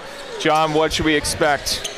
Mike, fired up to be back day 3. I think we should expect an excellent matchup between two great teams this morning. Coos Elite coming off a tough loss yesterday, playing Team Halley, 2 top teams in the league. A lot of talent on the floor. We'll see if the matchup lives up to the expectations. Should we address the elephant in the room? Yes, I think we should. We have Tyrese Halliburton to our right on the baseline, front and center, watching his team play, which is very exciting. And perhaps he may be looking at a future opponent in Coos Elite's Reese Alston, right there.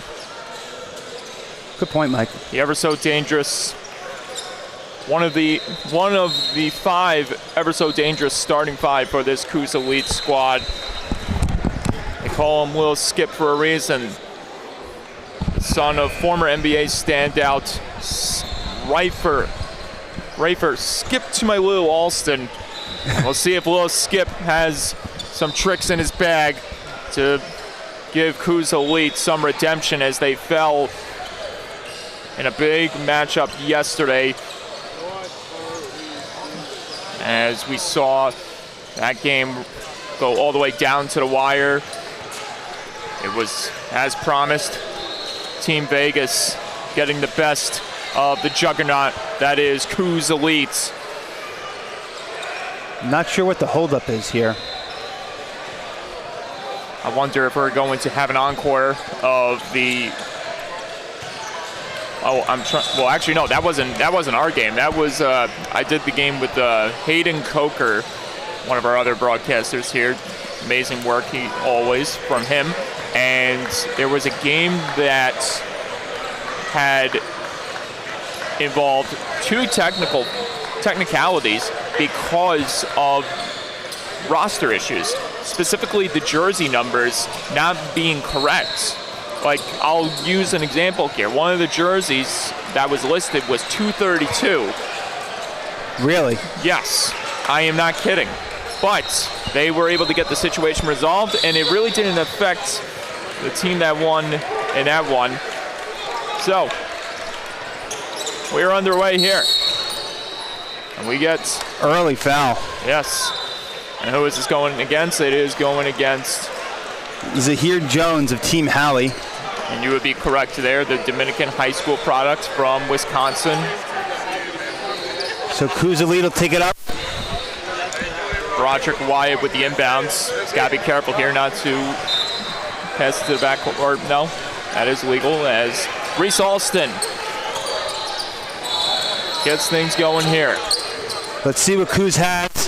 As we mentioned, coming off that tough loss to Prominent yesterday.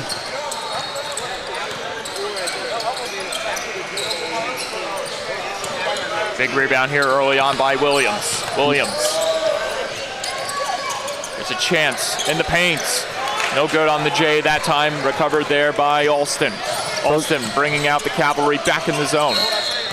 Both teams one and done their first trip down the court. Wyatt guarded heavily at the point. Gives it back. Ibakunle. No good on the J there. Rebound recovered again by Williams. Williams gets the foul. Knocked down hard there, and as you alluded to, does get the contact foul that time. Chance for our first points of the game. 52 seconds in.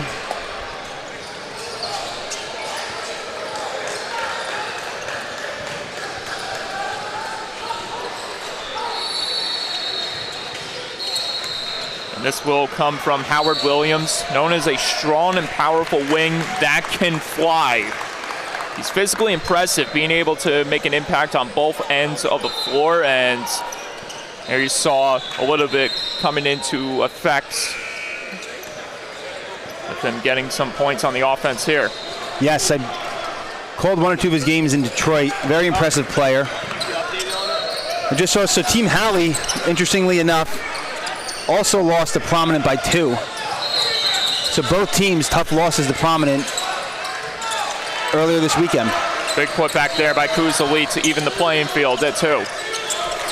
First second chance opportunity. Kuz showing a little bit of pressure now.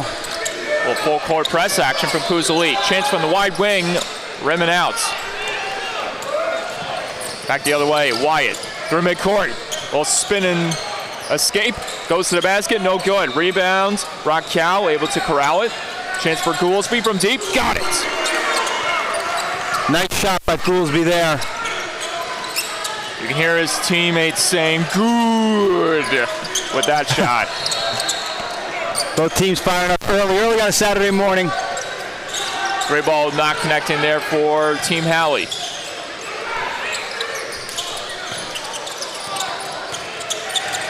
Another chance. Beyond the arc, 3 ball, no good. Off the rim, recovered by Alston, or so I thought. Team Halley keeps it alive in the zone. Reverse layup, no good. Foul called. Going down hard that time. Excellent effort by Team Halley. Ferguson. 2 offensive rebounds.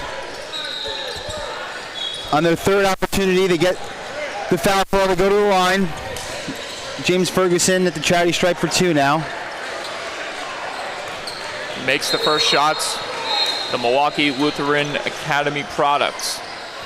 His first licks at what could be many points for him in this game. We'll see how he does here on the back end of this sequence. 2 for 2. Our college coach section is filled up for this one. Just looked to my right and saw Will Wade of LSU, formerly of North Carolina State. Shout out, go Tigers. Love Coach O. Alston hounded down low, able to find who was that Raquel, but he couldn't make the layup, and it leads to Team Halley pushing the other way. Looks like he just hooked the layup there. Instead of letting it roll off his fingers, he pulled it back. 3 ball, no good, just cascades off the rim, and this one is swiped out of bounds as that one tried to be kept in, that time by Chris Rupert of St. Bernard High School. 3 ball not falling early for Team Halley. Coos Elite leads 5-4. Just over 2.5 minutes into the game. Ibukungwe. Alston guarded at the top. A battle of threes right there. Wyatt. Nice screen provided by Raquel. Wyatt, step back Jay, no good. Rebound recovered there once again by Ferguson. Ferguson has to contain it quickly before it gets loose. Tough shot by Wyatt last possession. Fadeaway jumper contested. Could have got a better look. Uncontested shot from the corner. Air ball. Rebound recovered by Wyatt. Back the other way, Alston. Another missed 3 by Team Halley. I think that's 0 for 4 for them so far, 3 minutes into the game. Alston. Raquel. No good there. And bring it back in once again. Ferguson. Ferguson switching gears. Able to make the pass in front of the interior. No basket again. It's still loose. And Raquel right there by Rupert, who lays it home. Wonderful, wonderful, relentless attack that time by Rupert. Yeah, Raquel hits the floor and Rupert just bends over and rips it out of his hands. Says, I'll be having that. And lays it in for the easy 2. Big chance for Alston. Can't lay it home as it rolls out of the rim. And a big chance for Halley to rebound it once again. Williams asking Ibukungwe to challenge him on the contested 3. He nails it. Harold Williams will start the scoring from 3 for Team Halley. Long range heave. And we get a whistle blown. What's the issue here? Looks like referee talking to sideline of Team Halley.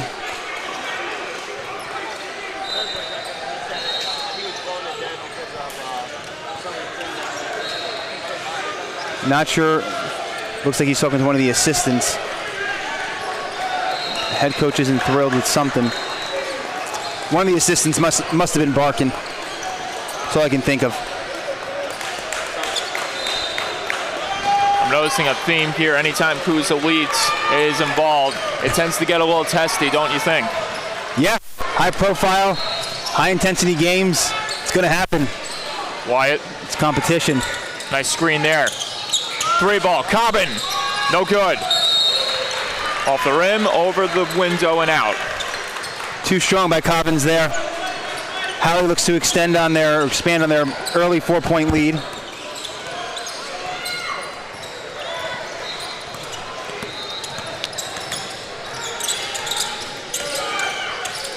Williams, nice adjustment. Fadeaway jumper, no good. Cobbin with the recovery there. And he brings it back down the floor. Cobbin, known as a versatile player, strong and confident at playing all positions.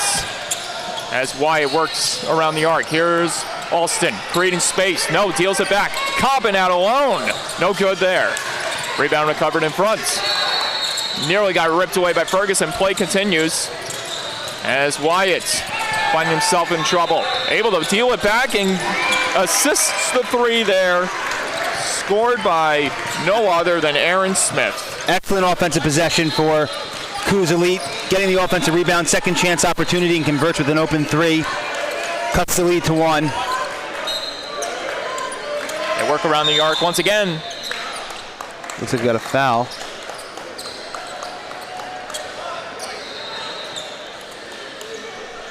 And because it happened in the air, this is going to result in inbounds. Yes, looks like they have Aaron Smith called for the hold. And for Team Howley, they substitute one big man for another. Here is big Jordan Meyer, the Monroe High School product out of Wisconsin. Big 3, got it! Just at the right time for Zahir Jones, or as he's known as Zeke Jones, to heat up. Big time answer right there. Gets the lead back out to 4. What can Kuz do on this end? Wyatt, no good. It rolls off the rim there. Kept alive by Smith momentarily, and it stays in play as Team Howley gathers momentum the other way. Williams, deep 3. It bounces off the rim, over the net, over the backboard, no good there. And the possession back in the hands of Kuz Elite. Yes, I think Williams got a little excited there, a little antsy. Let the 3-ball rip, but couldn't connect. Alston directing traffic. Kuz Elite. Set piece. Comes off the double screen. And again, well, rope-a-dope action here. No good on the layup. Recovered off the glass beautifully that time by Bullock.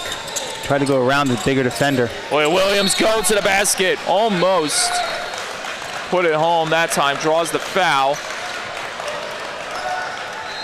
Nice drive by Williams there.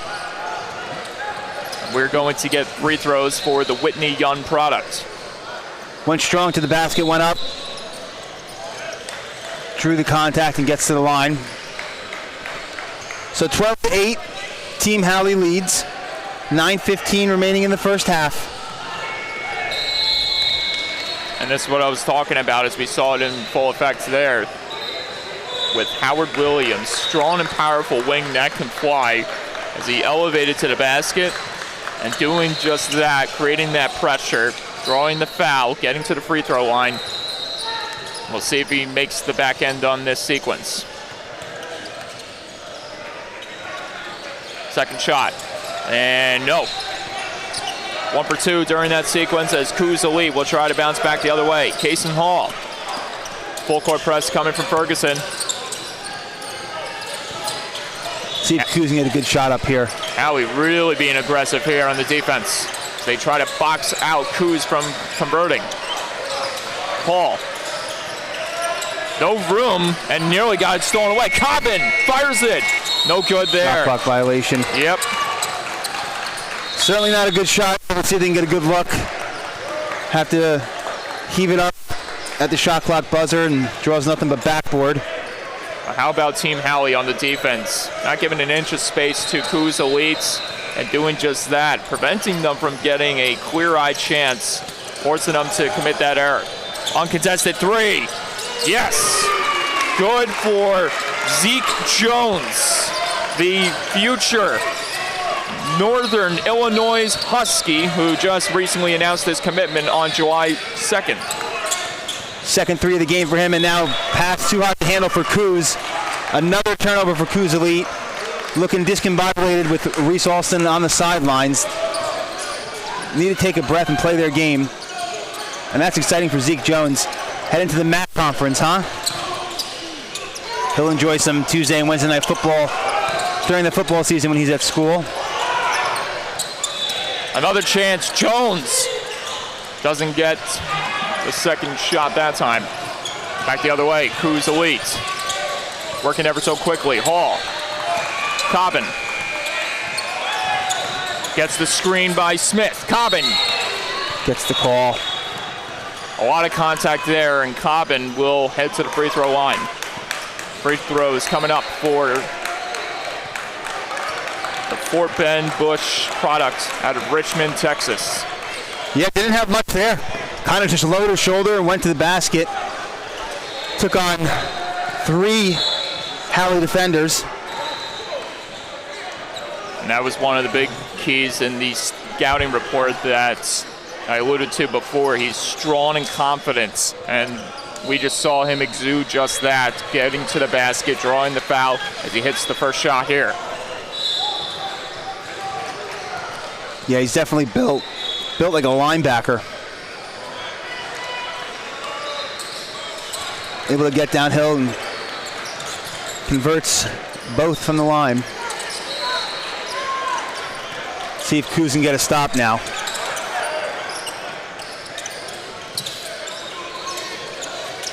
Kind of just showing the double team, but not really bringing it. Gonna have to make something happen before the shot clock expires. No good on that one. Here's Hall, back the other way. He's got Cobbin up ahead. Hall takes flight and scores. Nice move by Hall, up and around on his way up. The good defense leads to the easy offense. 16-12 now, Halley leads. A little elevate and shake right there before laying it home. What does Kuz have on this end of the court? Can they get another stop? Williams, jab step pivot, trying to create himself in space. No good on the pass, it goes out of bounds. There you go, now Kuz is waking up a little bit. Back-to-back stops. Forced Howard Williams to the baseline, made him try to make the cross-court pass. Just threw to Rye, out to the left. And speaking of Team Halley, Bryce Peters checks out. Kuz Elite. Reese Alston back in now.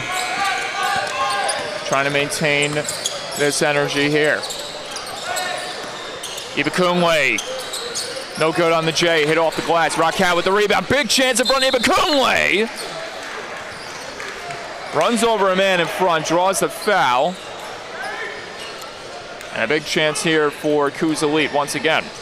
Another second chance opportunity. That leads to potential points for Kuz. Got to box out if you're Halley. First shot no good for Ibukungwe.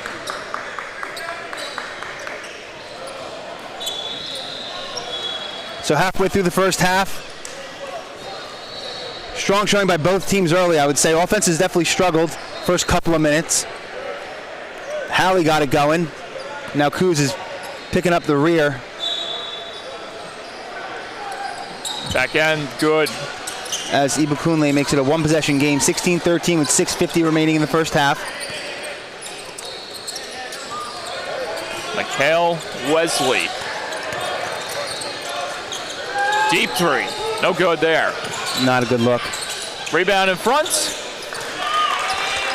And Jones bringing that Husky prowess to the big stage here. Bailed out in that early three. Not a single pass attempt. Launches it up but gets the offensive rebound.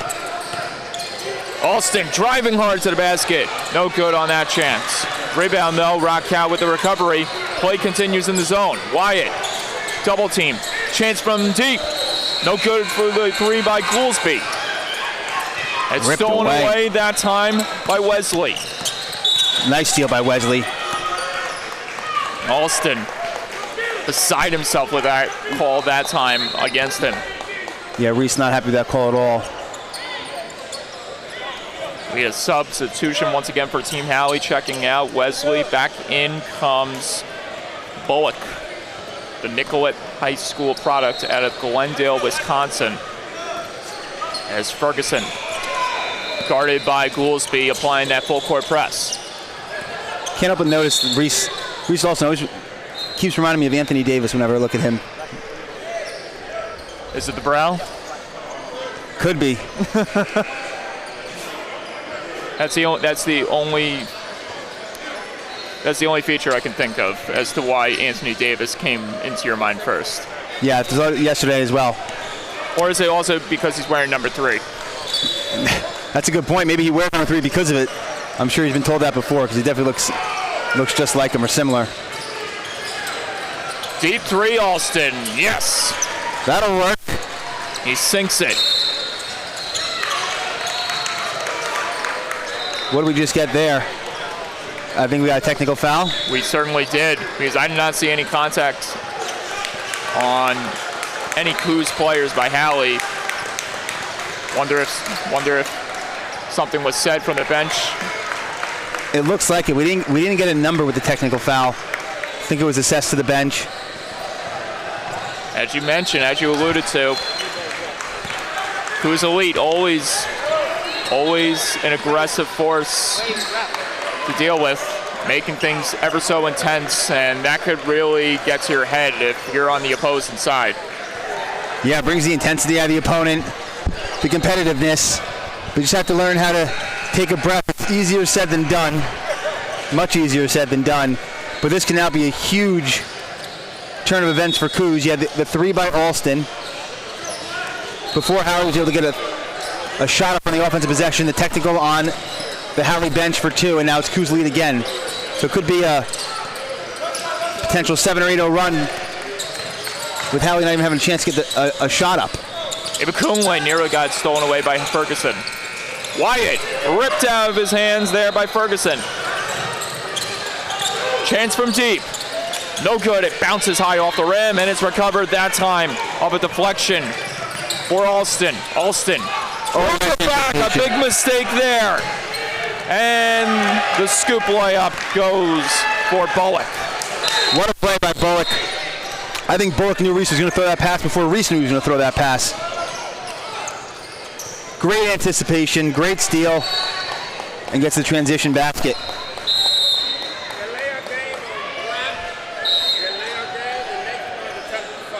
Looks like we have a delay of game warning on Black. I think it was Howard Williams. He kind of just picked up the ball and ran with it a couple steps. Can't do that.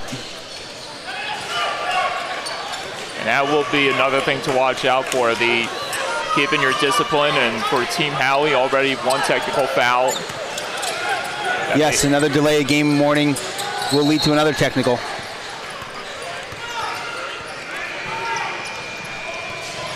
There's contact there in the paint. We're going to get James Ferguson with the hold. an inbounds coming here for Coos once again.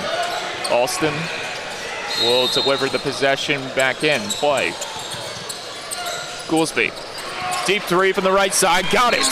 Second 3-pointer of the day for number 10. Goolsby gives Coos the lead, 21-20, 4:30 remaining in the first half. And Goolsby gets the steal, throws it up ahead, connecting with Alston, who has to slow down the pace just a bit. Almost a major collision there as Ferguson brings it back in the zone. Offense is getting a little sloppy with some of the handles there. There's a chance in the paint. The runner doesn't go that time, but a foul called against Coos.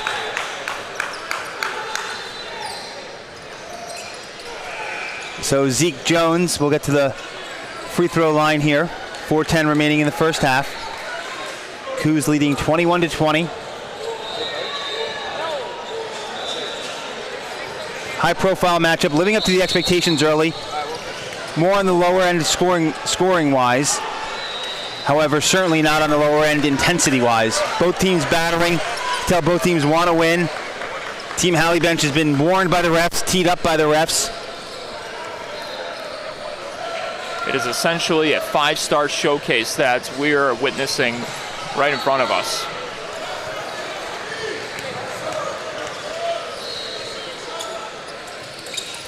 Second shot drained, that time by Jones. All tied up now. Alston. Ferguson guarding Alston hard. Goolsby for three. Check that. That's three. Another one for Goolsby. That's his second in the last minute or two. Oh no. Reese needs to be careful. He doesn't get a tee himself. He's not happy with that foul call. I thought it was good defense.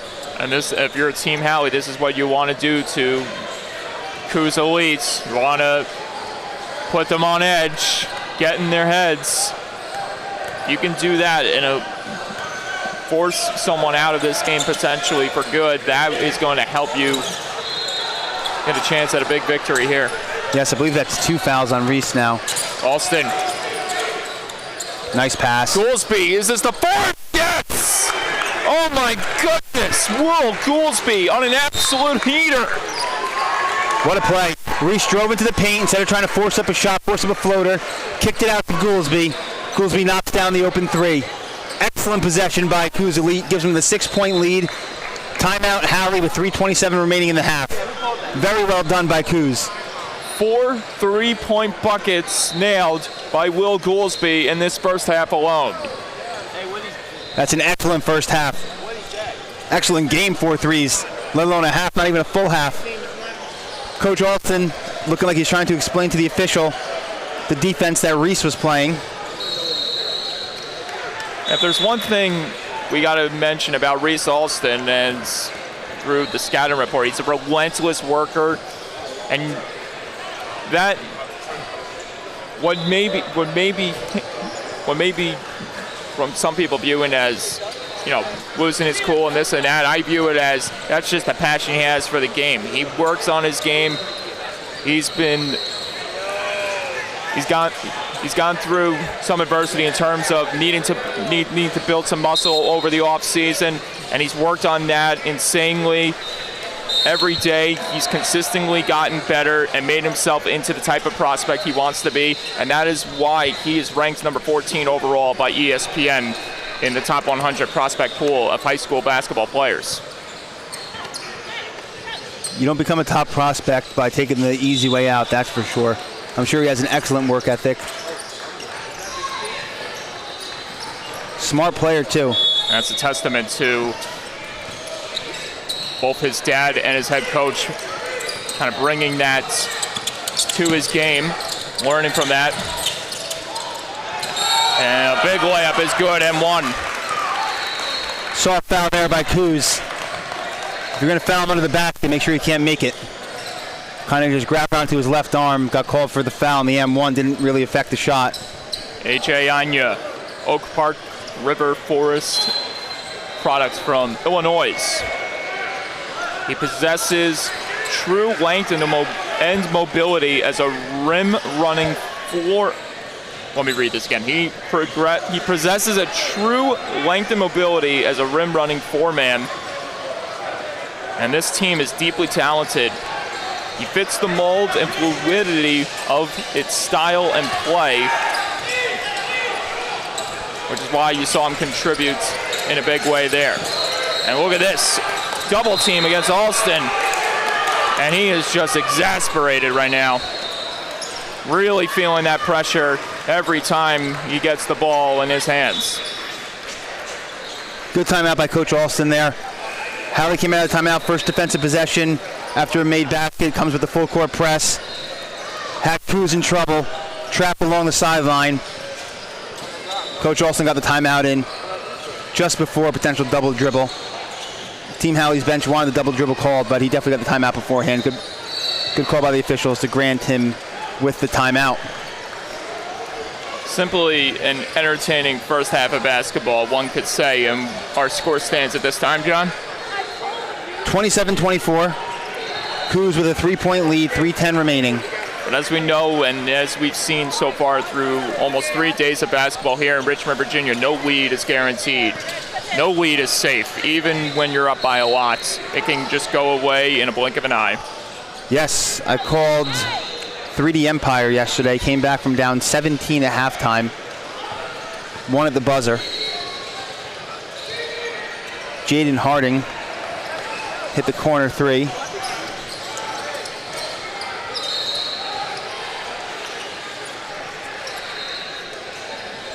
To win the game for him, but no double-digit lead here. It's simply a 3-point game, 1 possession game.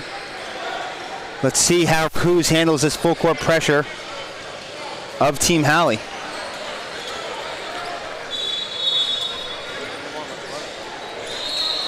The inbounds for Cobbin.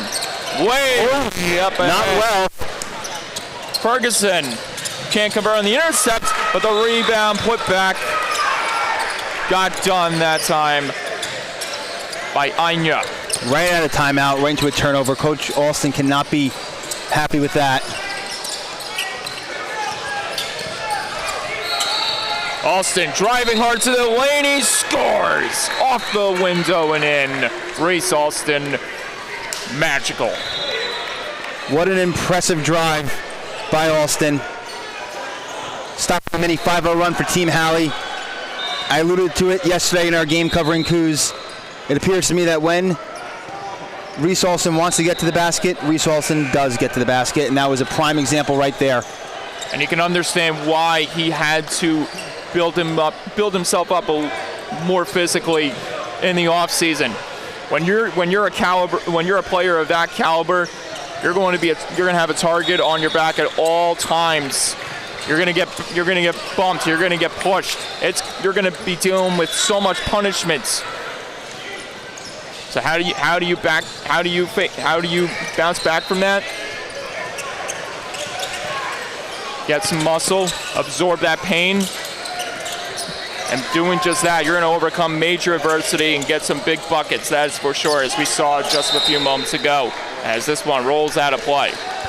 Nice defense by Coos there. Ball was passed into the corner. Double team came in the blink of an eye. Batting the ball out of bounds.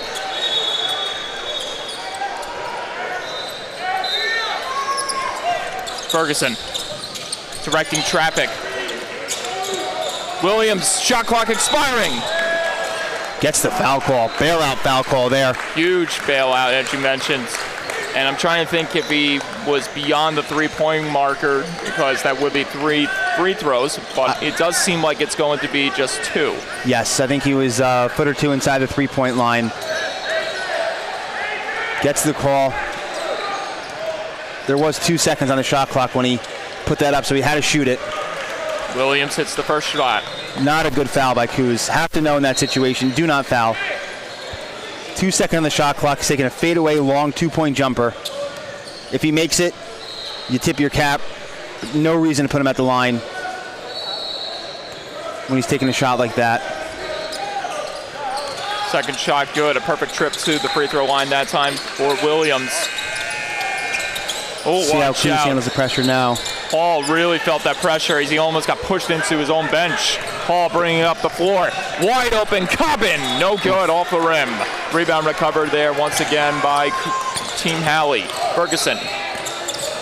Oh, that one got ripped out, deflected away, and into the hands of Cobbin, bringing it up the floor. Cobbin. Jab step. Lost hand open. I hope he's all right. His leg got caught underneath him. Maybe he sprained his ankle. Is anyone going to come help him? He just awkwardly landed on his leg. That was definitely not. That definitely didn't look like it felt good. Here comes the trainer now.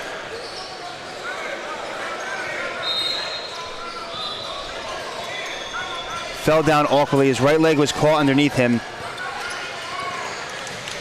He is. I think he'll be all right. Maybe just jammed it, twisted a little bit. And they want to wipe down the floor for good measure to make sure there aren't any more casualties to Coos Elite's 5 here on the floor.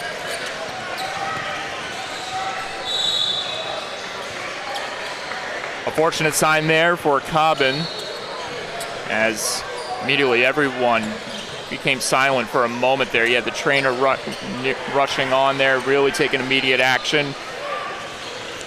Looks like the refs are discussing what he's able to take the free throws. Don't really love how no one kind of came to check on him. Yeah, that was... He clearly fell awkwardly on his right leg. Wasn't like he was faking it. Absolutely not. Honestly, I didn't, in real time, I didn't see...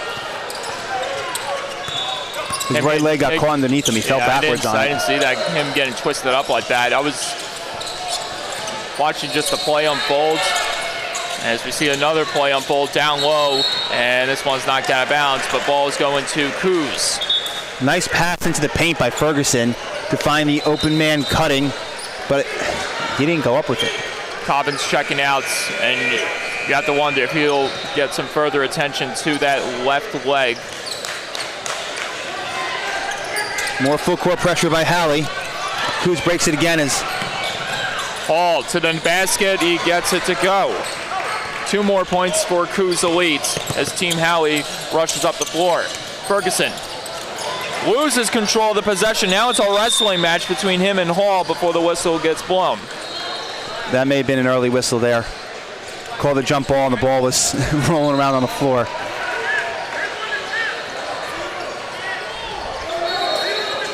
And once again, Rayford throwing out the towel to the officials to clean up the spots where he deemed it to be slippery. As we've seen all weekend long, Rayford's been getting some good workout with the towel there. That he has. I guess it's okay to blow the early whistle there for the jump ball. Once the ball's on the floor like that, kids are fighting for it. You get a little nasty. Team Halley on the inbounds, big three, good. Deep three. Howard Williams, nothing but net.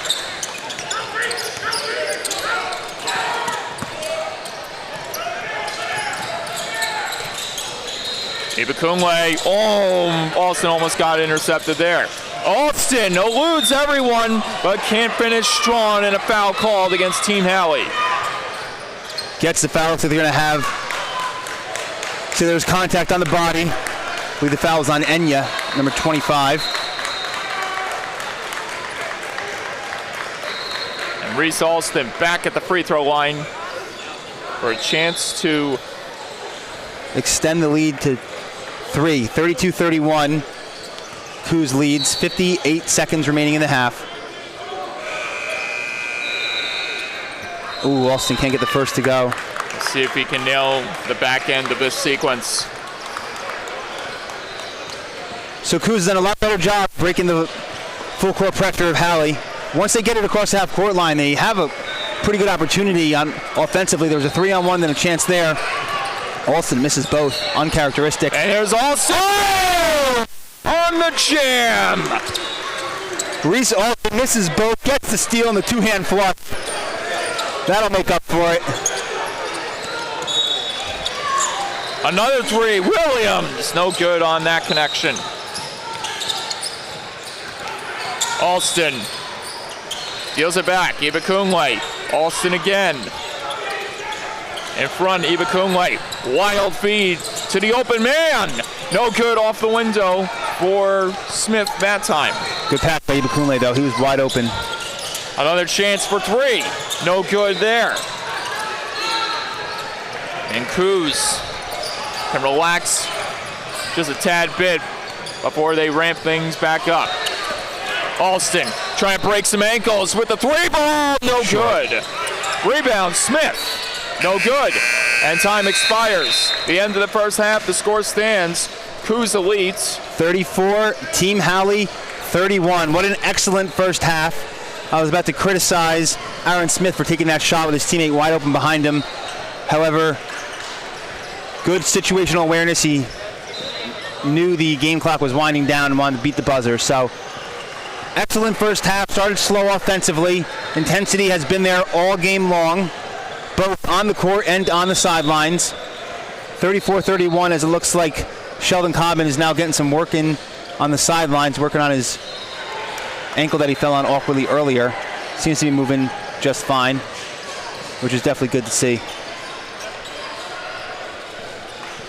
Impressions on the first half for you, John? Yeah, kind of like I just mentioned, just high level of basketball, high intensity, big time matchup.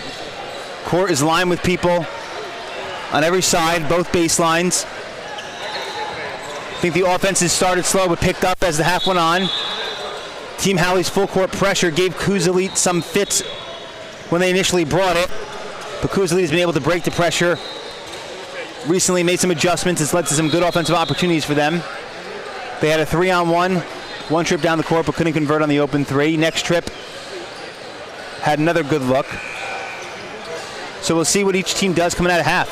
And you have to give credit to Coos Elites.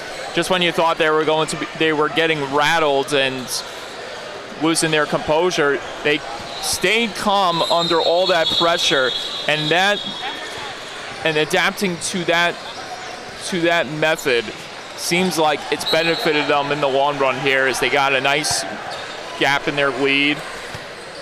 But only time will tell, as things will get even more intense in these next and final 16 minutes. Oh yes, anyone's game. Who's going to rise to the occasion? College coaches, NBA players, flanking the court. Sure, Tyrese Halliburton is finding a lot of entertainment out of this one. Absolutely. I saw he was up earlier, explaining something with some dribble moves over there, so he was getting into it. I'll say one thing: he can use as much time for getting as much warm up as possible, considering he's coming back from a season-ending season-ending Achilles injury he suffered in Game 7 of the 2025 NBA Finals. I'm getting so lost with my years and everything. I'm definitely getting old. That's for sure. Years are getting all bunched together. Yeah, pretty much. Was it the finals, or was it against the Celtics that he? No, he went down with the injury in Game 7 against the Oklahoma City Thunder. Oh, that's right. You are correct. And because of that was pretty much the deciding factor for OKC clinching the title. Because when you don't have Halliburton on the floor, the Pacers just look like a totally different team. As we saw, Game 1, what was the reason for the Pacers winning that game? Taking it all the way to 7, having Halley on the courts. And I think that's the same thing you can apply here for Coos Elites. Without Reese Alston, you're not going to find a team that dangerous in basketball like this one right here. Absolutely. The straw that stirs the drink.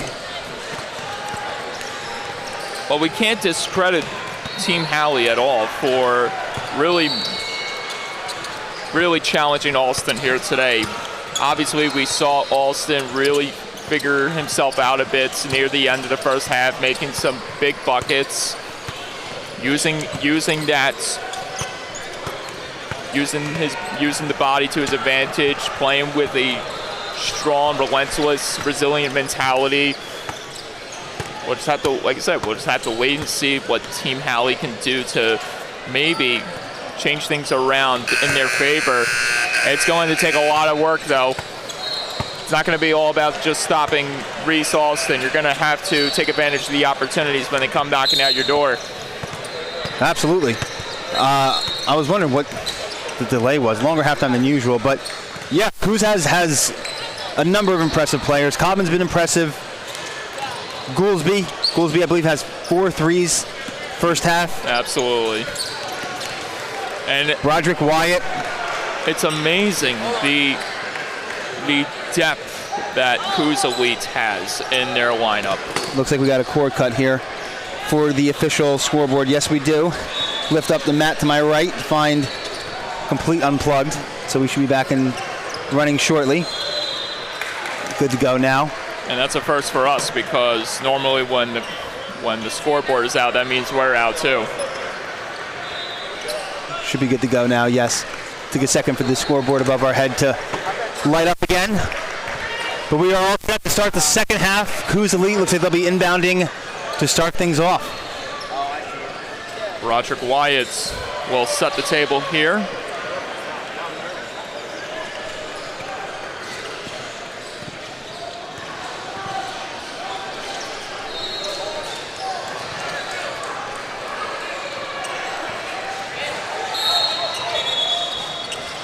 Alston telling Goolsby to move in a different location, set things up in motion here. Goolsby, Alston, what a play. Look at what they're doing. Chance from deep, no good. That was a nice back cut by Alston. Kicked it across to the corner, but couldn't hit the three. Oh. Howard Williams, that is a player you can't afford to lose. If you are Team Halley's, he came crashing into the barricade there. Yeah, right into our NXTPRO signage that lines the court. PRO16 signage, I should say. A little too close for comfort for the two patrons on the sideline there. I don't know if those are patrons or is that part of the NXTPRO media crew. I mean, it's not just NXTPRO media crew we have here. We have an abundance of media personnel all around here. Yes, all around the event center and certainly all around this court right now. They do an excellent job. Camera work, highlight reels, getting footage of the players throughout the weekend. Williams creates space, fires, no good. Shot clock expired right there as he delivered the contested three that time. All right, so both teams empty-handed their first possession offensively to start the second half.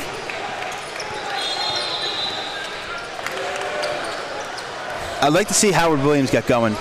I feel like he's got a lot more to give. I was going to bring him up because he's the guy that has been creating the most noise for Team Halley, and I wouldn't be surprised if that trend continues here in this second half. As I said earlier, playing Reese really tight off the ball. Kind of just got shoved, looked at the ref, said, come on. Oh, did you see that maneuver? And he draws the foul after a Houdini-like act around Alston there. Right on cue. Howard Williams, coast to coast, and gets to the free throw line. We've obviously pointed out that this man can fly, but I didn't know he had that in his arsenal. A little bit trickery too. Pulling the rabbit out of the hat behind the back. Yeah, he's another player that's built like a linebacker. As he gets older and fills out, I think he's going to be a force to be reckoned with. Here's Alston leading the cavalry once again. Alston has to pull back. Goolsby, is this his fifth three? Yes! Make it 5. Goolsby as cool as can be. Pointers for Will Goolsby. In the paint. Bullock has to create separation. 2-point jumper, no good. Off the glass. Rebound handled by Wyatt.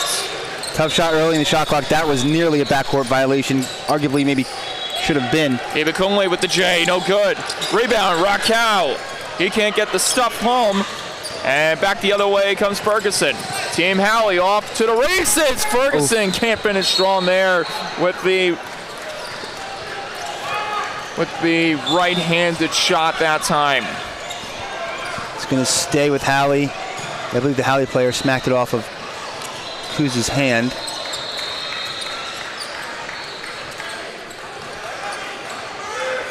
Couple early shots, couple tough looks, back-to-back possessions these last two trips down the court for both teams.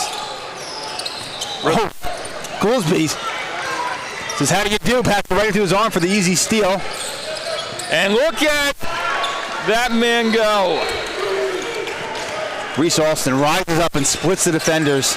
Oil skip coming into full effect. Skip to Malu. He's certainly proud of his son, that's for sure. Big three, no good there that time.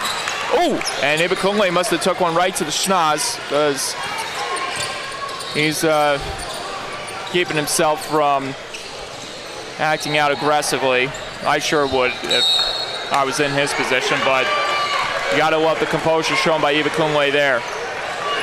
They're saying that it was tipped. Halley player tipped it, then hit Reese's hand. Based on how emphatic the bench was about that call, I'm going to say maybe it wasn't.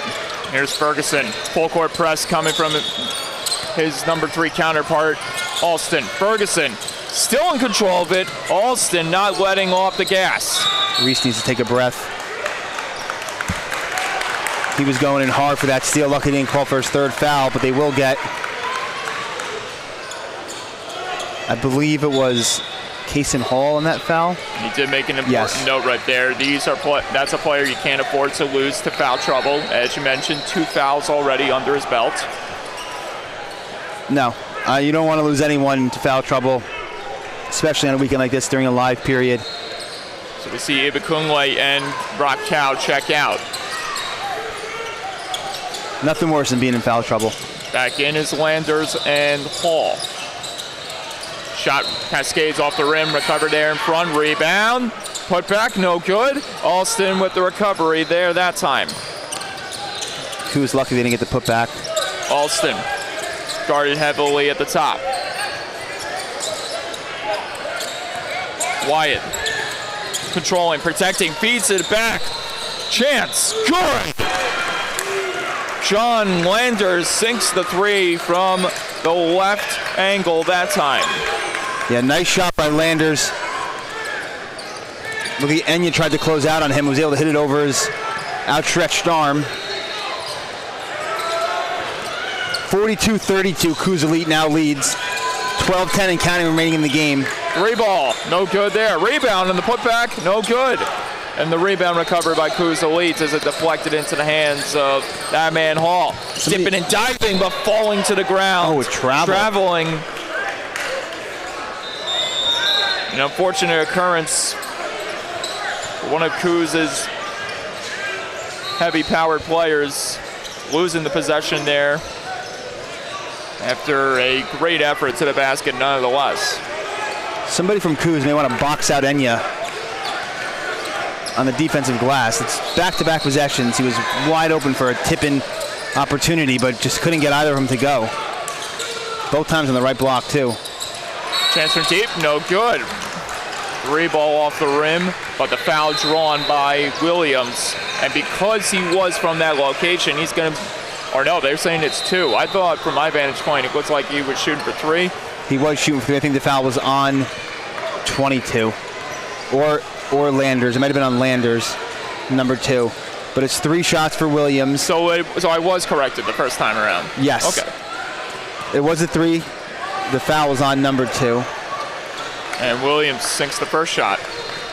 So Williams, yeah, he kind of pump faked, hesitated. And when he went back up, he was able to draw the contact. I'm not sure that was his intention, but he'll certainly take it. So back to a single-digit game, 42-33 with 2 more free throws to come for Williams. Second shot is good. Will this be a perfect trip to the free throw line for Williams as Alston checks out for now? We've yet to see Cobbin return to the floor. He's got those heavy bands stretching out his left foot when he went down late in the first half. That's a good point, Mike. I hope he's all right. He seemed okay. But if there's any risk, better to play it safe. Deep 3. Landers, no good there. Couldn't repeat on the 3 ball that time. Ferguson, a little hezzy. Ferguson deals it back. Williams, 3 ball. No good. Looking right back out to him. He gets it again. He's got it. He's not missing that twice. 6 straight points for Howard Williams. Is now 42-38. 4-point game. Oh, ankle breaker. Deep 3, Ibekunle. The big fella hit from 3. He says, I can shoot 2. And that was kick-started by the handles of Broderick Wyatt. Yes, Wyatt really impresses me. Now that's a dude that's built like a linebacker, but plays Like, gracefully. exactly. Very gracefully, I think is the way you can describe him. I was trying to come up with a position characteristic, but Built like a linebacker, plays like a cornerback. exactly. Laid on his feet. Maybe running back is the right word. But most running backs are built like linebackers too at these days anyway, so maybe not the best description on my part. Either way, You get chance the for point. 3. No good, short of the rim. Got a piece of the rim, actually. Williams was thinking about long distance. He's going to go for it anyway. Misses there. And it goes out of bounds. Ooh. And they're saying it's on Coos. Kuz had a chance to grab that rebound. Didn't realize it was tipped and let it go out of bounds. Ferguson. So Howling handling retains possession. business.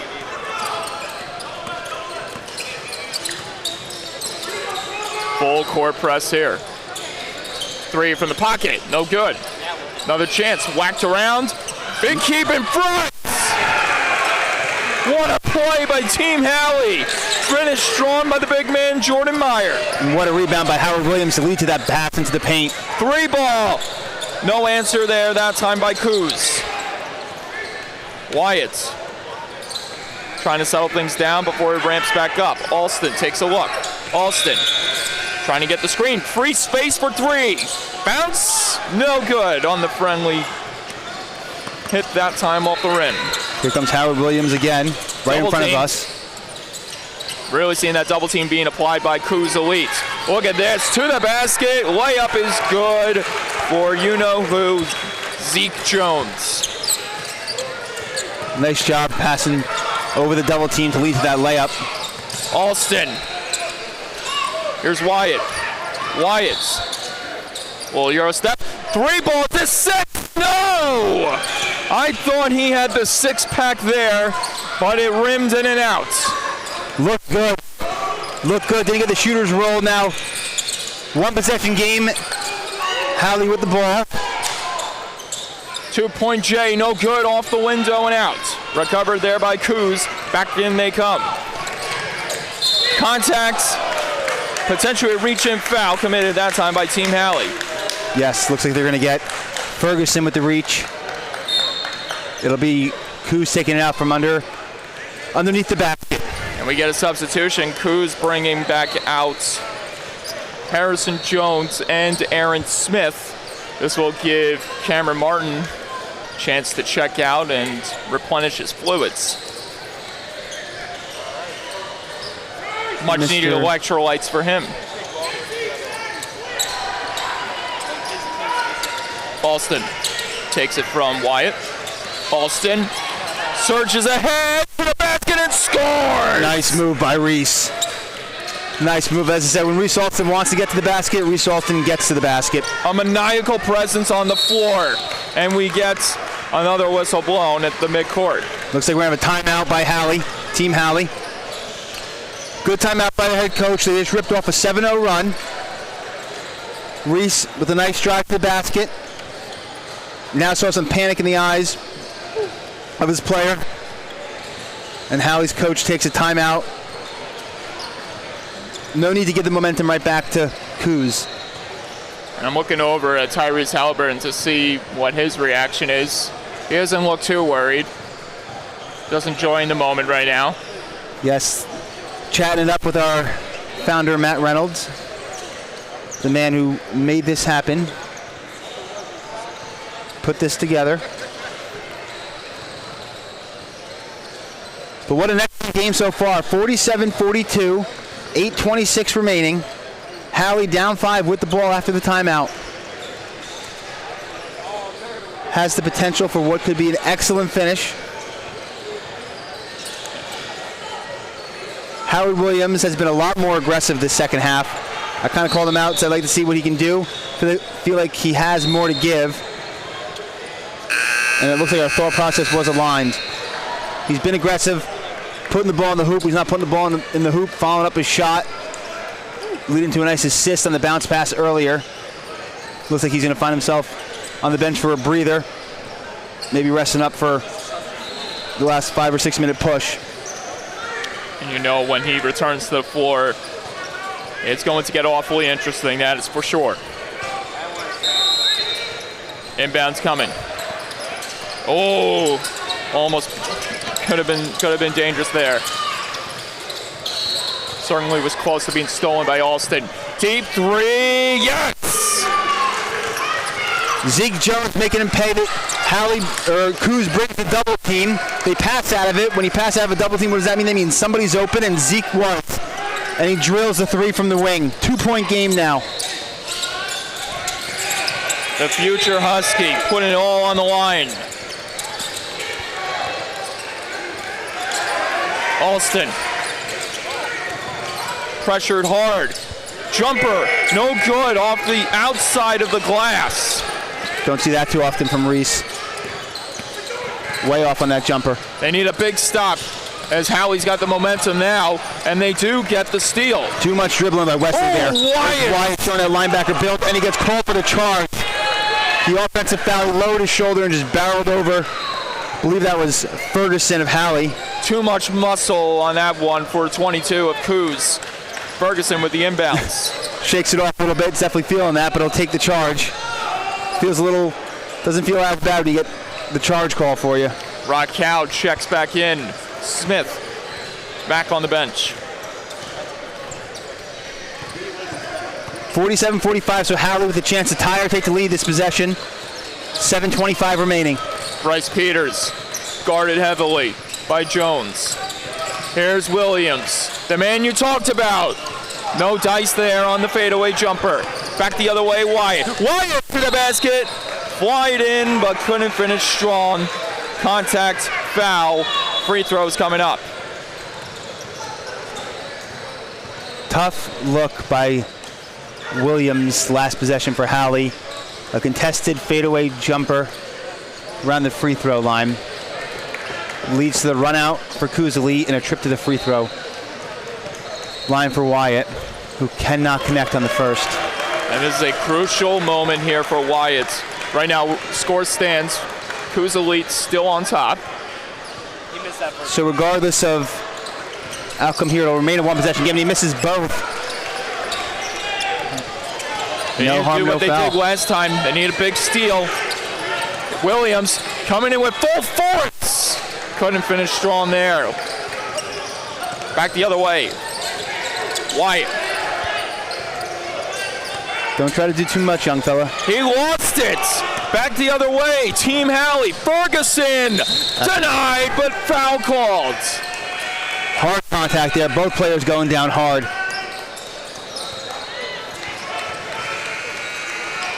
That's a good example of a hard foul by Reese. Wasn't dirty. But that is his third of the game, and he only has 3 more to give. That's what you want to do defensively. Make sure the opponent doesn't make the layup if you're going to foul. And that's what he did, and it wasn't dirty, so love it. Absolutely love it by Reese. He makes the front end. Does Ferguson. Wyatt checks out for Ibakunle. Still no status on whether Cobbin will return to this matchup. He's still on the bench. He's not using the bands to stretch out the left foot. And Ferguson can't get the second to go, so it'll remain a 1-point lead for Kuz. What was once a 10-point lead is now down to 1. Alston trying to get some help. Ibakunle, Goolsby has hit 5 threes today, and he runs out of time on the shot clock. No, we're going to have a jump ball. Oh, wow.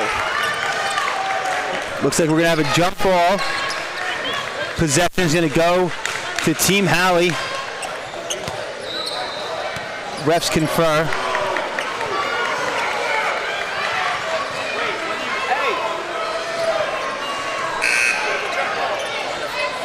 Big momentum swing.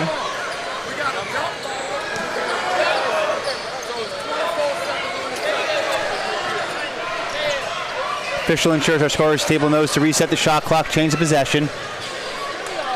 Big momentum swing, favoring Team Halley here with this opportunity.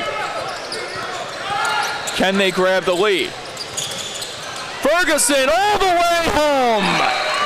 Nice move by Ferguson. Cuts the basket down the left side of the lane. Joe to the right, lays it in almost uncontested. Alston, two-point J, no good. Rebound recovered by Peters, I should say. Bryce Peters. Williams, no good on the deep three. Another quick look by Williams there. Alston behind the back, finds space, delivers, scores! What a shot by Reese. The Stars are trying to show out here with less than 6 minutes remaining in a 2-point game. Reese puts his team back on top, 50-48. Double team comes from Howard Williams, but he passes out of it. What basketball on our hands. Williams frees himself, gets space, fires, air ball, no good, out of bounds, ball back into the hands of Kuz. Williams trying to do a little bit too much now. That's 4 straight shots that I would argue were forced by Williams. He's an excellent player, but you don't need to force it up, especially early in the shot clock. Pass the ball, utilize your teammates. Here's Wyatt up the floor again. Challenged at the top. Here's Alston. Gets the screen from Goolsby. Goolsby, 3-ball, no good. Didn't have the angle on that one that time. Ferguson on the rebound, goes coast to coast. It scores! Counted a foul! A marvelous job. Precision and grace at its finest by James Ferguson. Ferguson holding the rebound, comes up the court, almost lulled Kuz into a sense of security, lulled him to sleep, and then drove to the basket. Goes up with the lefty, kisses it high up the glass, and gets it to go for the and one. Excellent play by Ferguson with a chance to give his team the lead now. 50-50, 4:53 remaining. Just when you thought Team Halley was down and out back in the first, they reel Kuz right back in and take over. 51-50. Kuz trails by 1. The battle between threes continues. Look at Alston all the way to the basket beautifully. Do I need to say it again? When Reese Alston wants to get to the basket, Reese Alston does get to the basket. Another prime example right there, leads to a timeout, I believe, by Team Halley. The man is a human highlight reel. Excuse me, that was Coach Alston, Kuz, who takes the timeout. I think if you're Kuz, this is what you want to have. Things are, as I alluded to before the half kicked off, we knew this game was going to get interesting down the wire. The intensity was going to pick up gradually, and here we are as we get closer and closer to the climax of this contest. This is the perfect time to settle down your players, get them relaxed for a bit before the intensity picks up all over again. Yes, crucial moment. 4:39 remaining. Look to my right. Looks like Will Wade lost some weight. Good for him. It's about 20 feet to my right. Who? Will Wade, coach of LSU. For a second I thought you said Dwayne Wade. No, not Dwayne Wade. I don't know if Dwayne Wade has any weight to lose anyways. But yes, Will Wade looking skinny.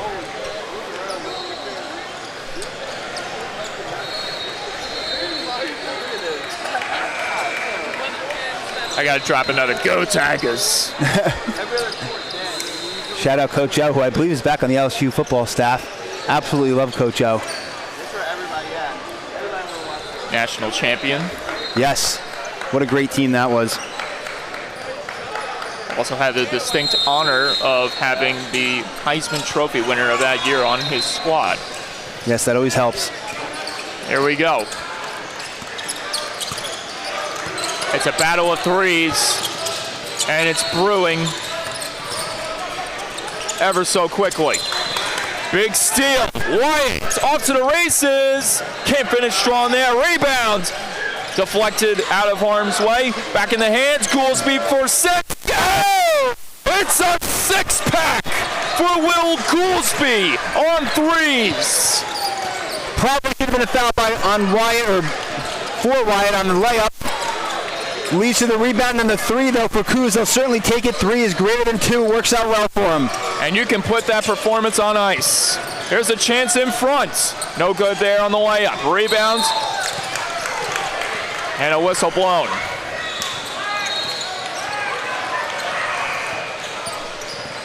Looks like we have Bryce Peters called with the foul, so it'll be Kuzeli ball and the 4-point lead now, 55-51.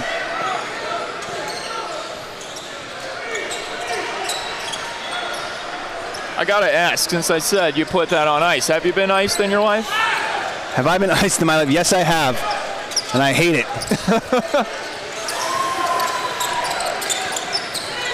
Agreed. Double team here. Hooked ahead. Here's Austin. Out alone. Deals it back. Goolsby, is this 7? No! A little too overconfident maybe that time by Goolsby. They called that a heat check. Kind of a wild pass by Wyatt. Didn't have a choice out of that double team. Smart decision by Reese to pass up on the quick 3, but Goolsby said, well, you pass on, I'll take. But Peters all the way to the basket, no good. It bounces around, recovered there in front, and no good. It rolls out. Here comes Alston. Alston breaking it, feeds to the net. Can't finish. Strong foul calls. Tipped out front of the hoop right into the hands of Reese Alston, who was leaking out for the fast break opportunity. Goes up to the rim and draws the contact. Reese Alston back at the free throw line.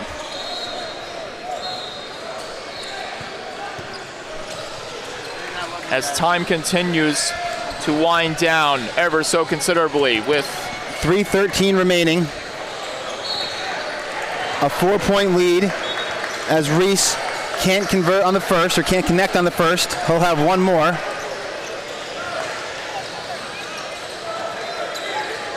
And I want to go back to Goolsby in terms of I think any other performance, you would deem that as a heat check, but he is way beyond the heat check mark, almost hitting his 7th 3 as Alston hits the second shot of the free throw sequence.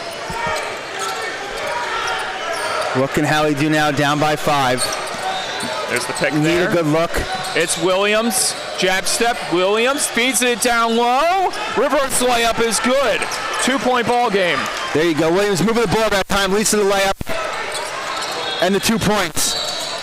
Double team action, steal, chance, Ferguson, back in the lead goes Hallie, or we're tied. No, Cruz still up by 1, still up by 1. Passing out a double team, hurts Cruz that time, stays with Cruz, out of bounds here. So 2 possessions to go. Wyatt kind of had a careless pass out of the double team that they got away with. That time they paid the price. And they're still in trouble here. The pressure by Hallie giving them fits. Can they get it again? They got it to Alston. Much better that time. Shakes away from the pressure. Alston. Look at this. Tried to finish strong the Euro step to no avail. It rolls out of harm's way back into the hands of Wyatt. Wyatt. A little twist. Wyatt. All the way to the net. Counted in a foul. He can certainly finish through contact, and that's exactly what he did. Went up strong. Gets the and one and a chance to give his team a 2-possession lead. 58-55, 2:09 remaining. Again, for those watching at home, there's 2:09 on the official clock. Wyatt trying to finish off this sequence. And no. Doesn't hit the back end. And you have to wonder if that's going to bite him back in Kuz Elite. We'll just have to wait and see. Ferguson to the net. He is a man on a mission. And he loses his sneaker. Gets 2 points, but loses his shoe. Get a timeout. Going to get that bad boy back on. Left foot, don't fail me now. Or was it his right foot? I think it was his left. I think he had it the first time. So 58-57. Kuz up by 1. 1:57 remaining. Double team pressure. Almost a triple team pressure. They got the steal. Huge chance. No good. Rebound still loose. Under the basket. Out of bounds.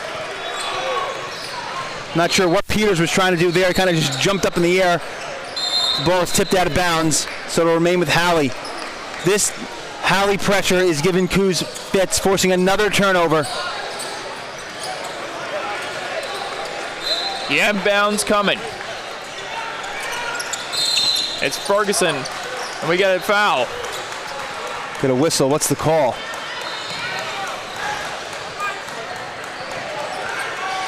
White 22 holds. Roderick Wyatt's a little too handsy there. Yes, that'll be Wyatt. 1-1. Halley's in the bonus. And a chance to tie or take the lead.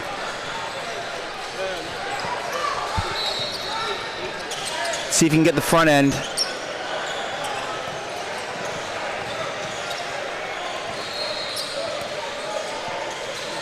Williams. Cannot. Big miss by Williams. Oh. Wyatt emphatically screams at the ref, kickball, and he was right. It certainly was a kickball. Certainly happening right in front of us as we got a bird's eye. I don't even want to say a bird's eye view, more like a front row view of it. Yes. We are in the heart of chaos. Alston. Wyatt, is this the dagger? Too strong. Off the rim. Peters. Williams. Trying to free himself from the clutches of Wyatt. What a play! And a foul! Again, Howard Williams, instead of forcing up a shot, passes, leads to good things for Team Halley. How did he get that pass around the body of Kuz's player Wyatt? How? What a pass to Enya, what a finish by Enya, the chance for the three-point play now. As Halley's up by 1. To my point earlier, Howard Williams stopped trying to force up a shot. Whenever he passes, good things have happened. That was an excellent play by him. Ferguson rolling around. Williams. Double team in front. Peters. Another foul. Again. And another trip to the free throw line for Enya. Up by 1. Enya has a chance to make it a 2 or 3 point game, obviously. Your Kuz Elite, you got to box out. You cannot let them get that rebound. So fouls committed back-to-back by Kuz Elite. One from Wyatt. This most recent one from Ibikunle. And back to the free throw line goes Enya. And can't make the first. It's the first one. Got to make your free throws. Can absolutely be the difference maker at this point in the game. So it's still a 1 point lead for Halley, with one more free throw to come for Enya. Second shot. No good. Doesn't get the friendly roll. 3 straight misses from the line for Team Halley. Alston gets the screen from Ibikunle. Alston That's a trips, foul. falls, and he's holding his right knee. Hope he's all right. Right I knee think or he's right fine. foot, yes. And immediately they wipe down the area.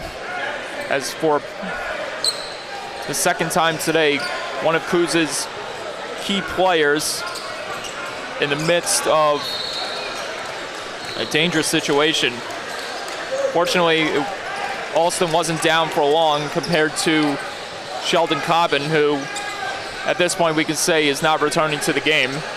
Yes. Hope everything's all right with him. Hopefully it's just precautionary. But Reese Alston, I think, almost maybe got a knee or a foot to the back of the calf there when he was pushed from behind. It's Wyatt in tight space. Really tight space. Walks Loses in, it. and is this going to go to... I think they're going to say he's going to stay with Kuz. So it must have been poked away.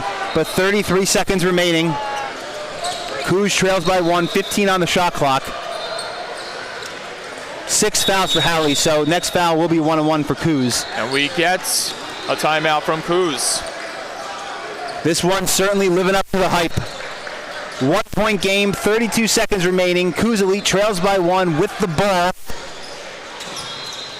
We'll be taking it out from underneath their own basket after the timeout. And speaking of Howley, I'm looking over to Tyrese Halliburton. The man is locked in, focused, calm, cool, collected, watching his team as they try to come up with a big win over Kuz Elite. Yes, so with 32 seconds remaining, obviously work to get a good shot up. But if Kuz Elite misses, then the foul game starts. Team Howley, as I mentioned earlier, has missed 3 straight from the free throw line. And that certainly could come back to bite them. So we'll see how it plays out. We'll see what Kuz draws up out of the timeout.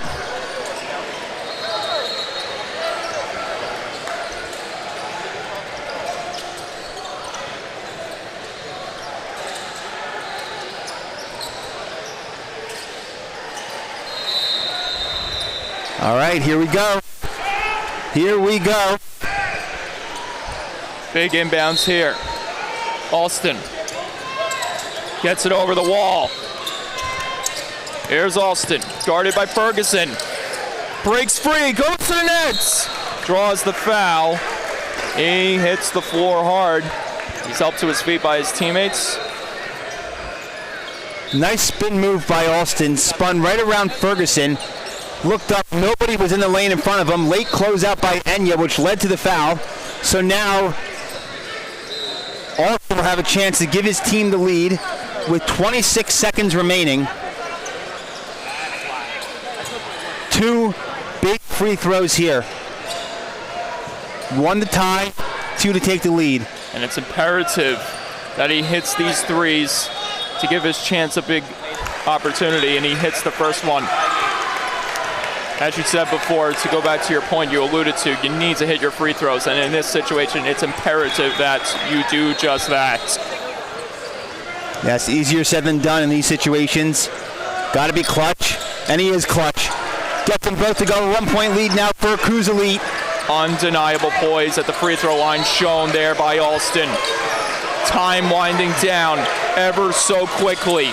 Pressure building at every inch of the floor. Williams, 3-ball, Short. no good. Touched up. Now they got a foul. Wide Lead open down feet the ahead. Oh, nice pump fake by Gouldsby. The buzzer. No good. And that does it. Kuz Elite hangs on and survives, defeating Team Howley by a final of 62-59. What an ending. Team Howley had a foul under the baseline. They didn't. They got it up the court to Gouldsby. Gouldsby had the wherewithal to pump fake. Goes up for the easy 2 at that point. There was nothing but a half-court heave left for Howley. Credit Gouldsby for an excellent play on that pump fake. The mental wherewithal to know to avoid the foul and get the easy 2. What a game and what a win for Kuz. tremendous basketball game, and that does it here for us. Mike Calandra, John Cardacci signing off for now, but we got more Next Pro Hoops basketball. Day 3 from Richmond, Virginia, right here live on YouTube.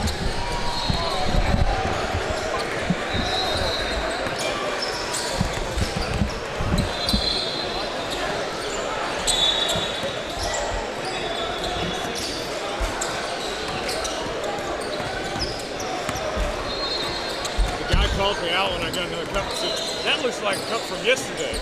I didn't say anything, and he still gave it to me. Oh, press the mute button.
Welcome back to Richmond, Virginia, as we continue with Puma Pro 16 action. Tyler Jones alongside Namath Pitts here on this Saturday morning as we have our third game of the day. It is Castle Athletics and BTI United.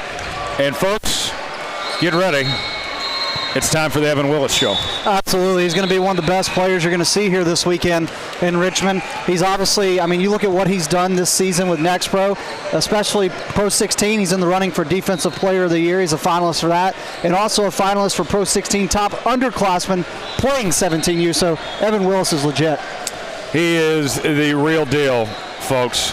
And there's talent for Castle as well. Absolutely. I look at Castle. I think you're going to have to keep an eye on Kenneth Moore. He can really shoot the ball. So that's going to be kind of the guy I'm looking at for Castle Athletics this morning. Should be a lot of fun as we get started here momentarily from Richmond. Day number 3, Saturday morning.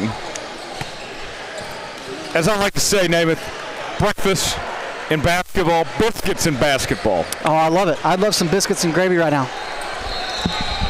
Maybe we'll have that coming up next once this game concludes, but we are just about ready to go.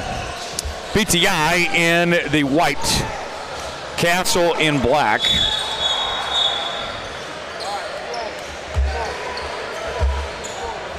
And we'll get started here in just a moment.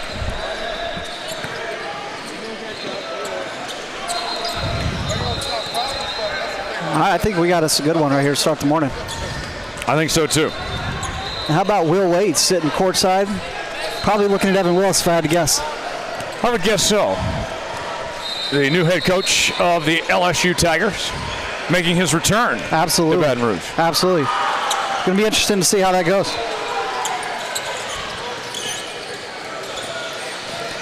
I got to tell you, Tyler, we got to sit down, man, just talk a little bit before this game this morning. Just excited to be on the call with you. Didn't get the opportunity yesterday. It is a privilege and a pleasure, my friend. Don't ask me no crazy questions. I don't want to do no halftime smells or nothing like that. Let's just talk ball. Let's do it. All right, let's see what the delay here is. Looks like we got coaches talking to the officials.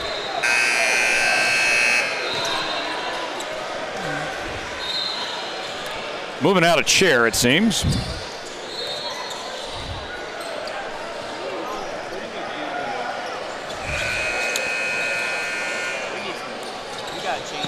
Almost ready. My show don't start at 8 p.m. on the weekend. Now we got to go ahead. Let's get this thing started, shall we? We're a little behind schedule by about 20 minutes. One thing that's different, too, with the NCAA live period is you don't have the running clock in games that turn into blowouts. So that's something to monitor as far as the schedule goes for today. Right, no running clock and also no mercy rule. Yes. There's the opening tip. BTI comes down with it. And here we go, in the words of Heath Ledger as the Joker. How about that to get things started? Evan Willis makes his presence known. Sorry for overstepping you right there. Evan Willis showing great hops right there to start this one off with a bang. Moore passes it to Evans. Back to Moore.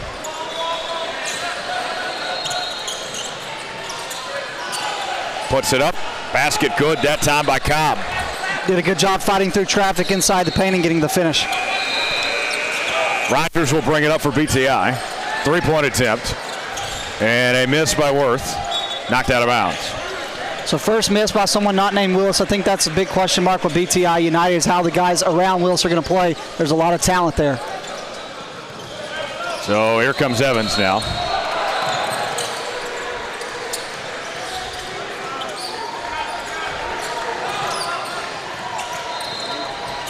Gene with it. Out to Moore. Moore, mid-range jumper, and missed it that time. Fight for the loose ball. Mapey came away with it. Now Worth will bring it up. Sets up a corner three, and that's a miss. Little off. Now 0 for 2 from three-point. And there's a steal. Nice work by Rogers. Rogers on the run, gets the pass out, and the finish by Worth. Nice job by Worth using the top of the backboard right there. Here comes Moore.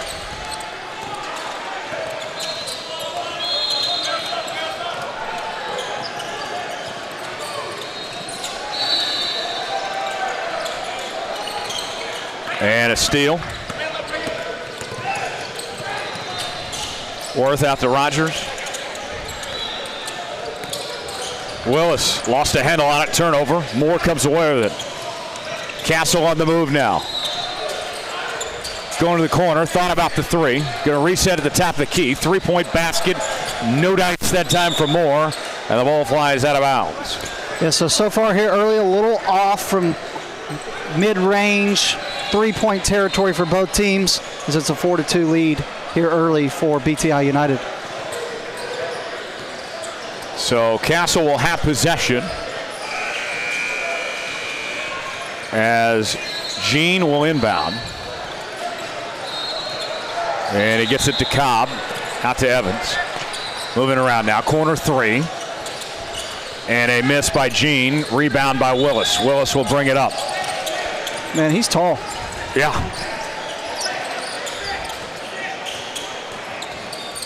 Worth passes it out. Mapey to the corner. There it is, a nice three by Sumi Scruggs. Bang! How about the ball movement right there, too, offensively for BTI? They are moving it very well. Evans throws it up, missed. And there's a rebound by Christian Rogers. I love, he's not the tallest guy, but he's still fighting for those boards. Absolutely, he is really being aggressive, making blue-collar plays. And there's a foul called. 12 minutes and 47 seconds here remaining in the first half.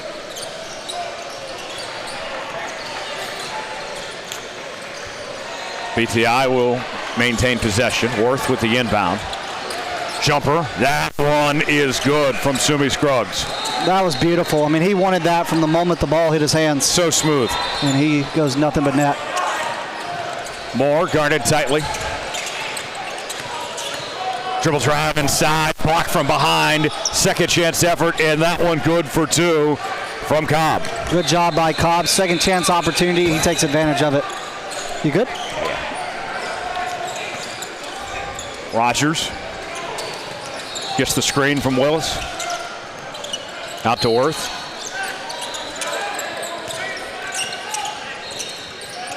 Willis kicks it out.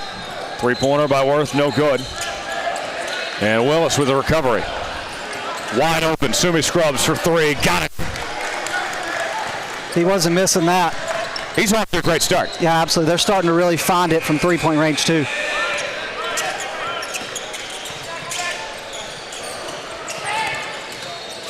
Puts it up. And a miss from Moore. So Rogers is on the move. Feeds the big fella. Maybe, and I believe they're calling that a jump ball. Looks like it.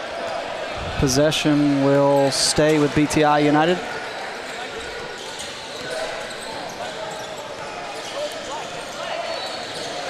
Tyler, you're a Kansas alumni. You got Kansas sitting right next to you. Yes. I believe that is Joe Dooley next to me. Oh, wow. My guy knows his ball. Yes. Former Florida Gulf Coast head coach. Dunk City, that time period? Yes. Wow. So it's actually Castle. Here we go. Thomas brings it up.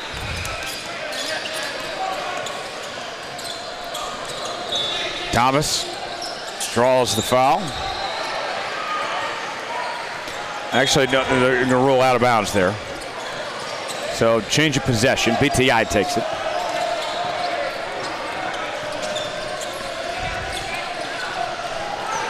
Rogers will bring it up.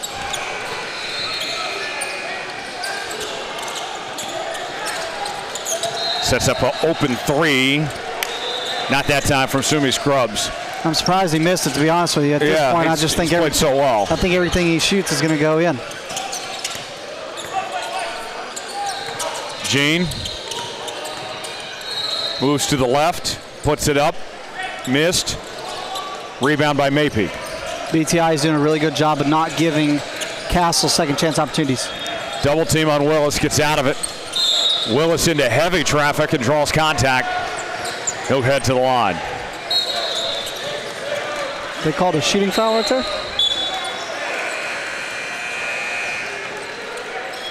Looks like it. I feel like maybe he waited to pull up for the shot, but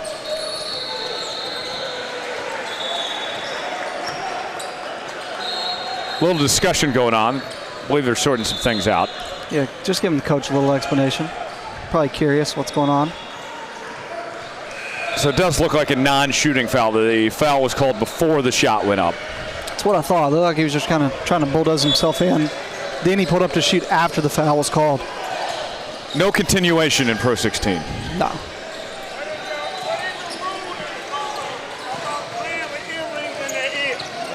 They're also trying to figure out.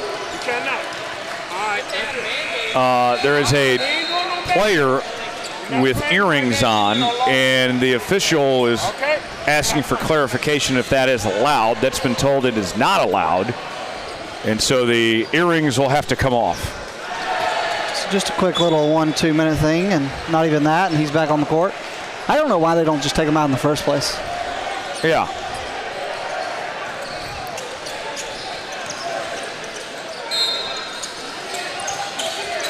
So here's the inbound. Rogers with it. Willis guarded tightly.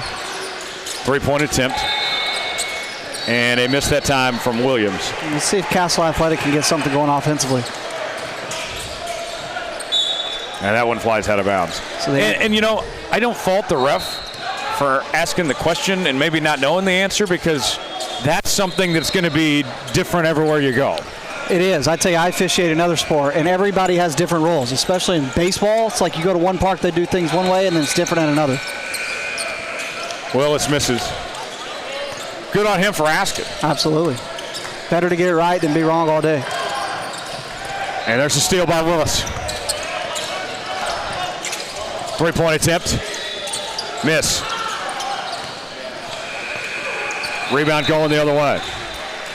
Davis with the board that time. Basket up, that's good. And that was Gene. Here comes Rogers. Three-point attempt. A miss. And a rebound by Davis again. BTI a little off now here of the last few possessions from three.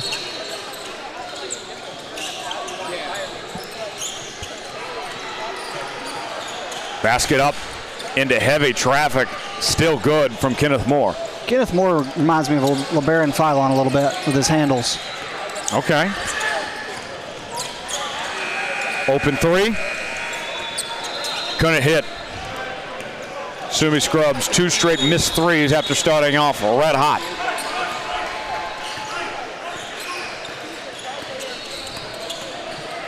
Moore, jumper. Missed. I mean, does it not look similar? Oh, it does. And Evan Willis gives me some Yaxel vibes. Okay. And there's Willis with the miss there. Going coast to coast, basket up, missed by Moore. Here's Willis on the board. Willis on the run. Willis puts it in for 2. Coast to coast. My goodness, he made it look easy too. They had the numbers, but he knew he wanted that one all the way. He was galloping like a deer. He was. That's a good example. Oh my goodness. Gene for 3. Missed. And Rogers with the rebound. Rogers makes one man miss. He's on the run now. Sets up a 3 from the corner, no good. And Moore with the rebound. Gene guarded tightly, turnover by Rogers, one-on-one. Lost the handle on it as he tried to get it out to Sumi Scrubs, and that one flies out of bounds. Yeah, just a little miscommunication right there, trying to pass it. Ended up out of bounds. Overall, I felt like maybe he should just went ahead and put it up since he was already there.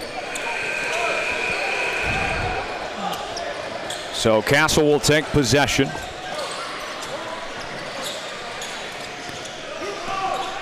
How about this? Tyrese Halliburton watching a little Evan Willis. Yes.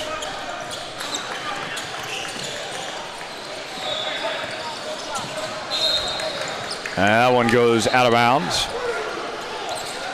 Off of Castle. 7 minutes, 34 seconds remaining here in the first half, so I'm already under the halfway point of the first half. Yes. We're making good time. Absolutely. Worth with it. Cross half court.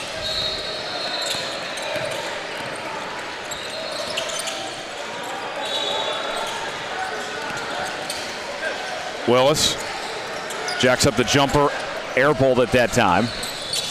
He hesitated just enough to give them some space. Evans, good for 2. Good shot by Evans. Three-pointer. Got it. Great shot by Worth. Man. Showing all of Worth. Sorry, man, he's got a beautiful shot, too.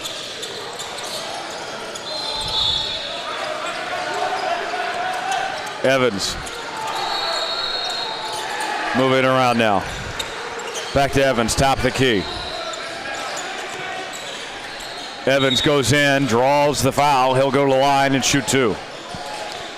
We haven't been to the free throw line much this game, but it can really make or break a team. I'd witnessed a 17-point comeback yesterday, and a lot of those were hit from the free throw line.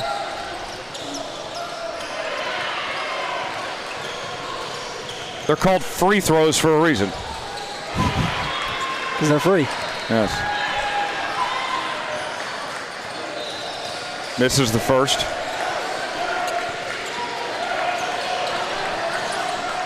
Second attempt coming for Jacob Evans. The official's discussing something right here. It's quick, got a little laughter. Maybe told him a joke. It's the best joke you've ever heard. I can't repeat it on air. All right. Missed the second. Williams with the rebound. And here's Worth. How about the catch from the man on his phone? Yeah. Head on a swivel. Paying attention. BTI will have possession.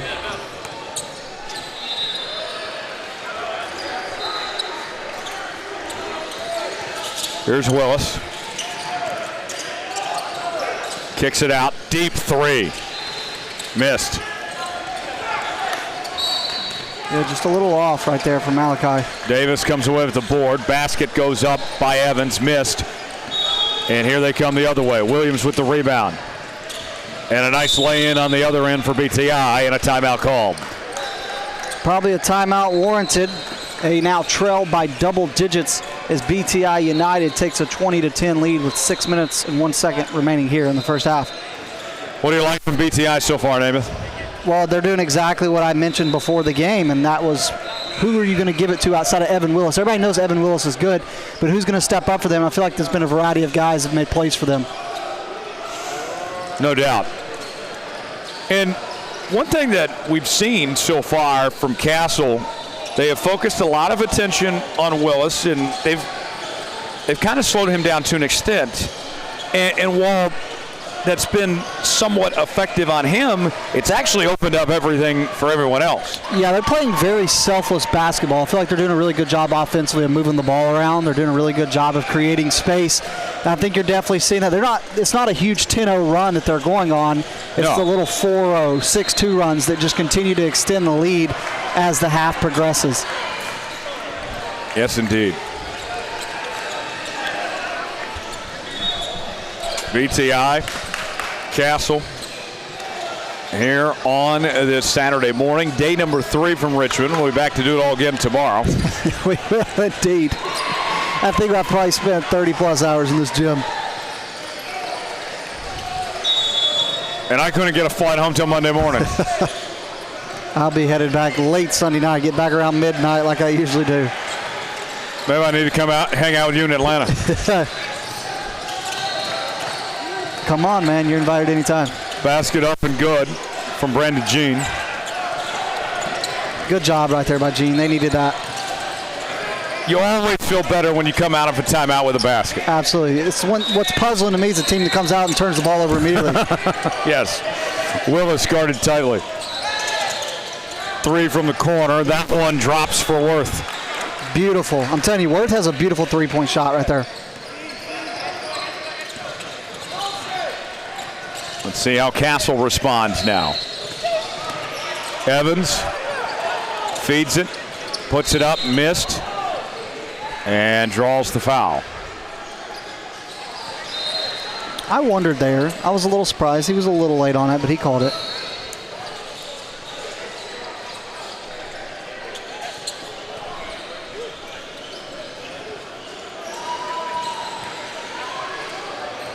You got to be pretty good if Tyrese Halliburton's still sitting out here and his team's not playing. Yeah, just hanging out. Yeah. Well, you heard about Evan Willis. Yeah. I think what I love most about this, man, is I'm going to be looking for these guys in high school ball. Yes. So all these free throw attempts are going on. I am going to try to take a picture of Tyrese while commenting on the game at the same time. What a difficult task. and obviously, folks, you can't see at home, but I will let Namath be the judge. How'd I do? That's pretty good. I need you to airdrop that to me. Okay. All right, they do hit a free throw, though.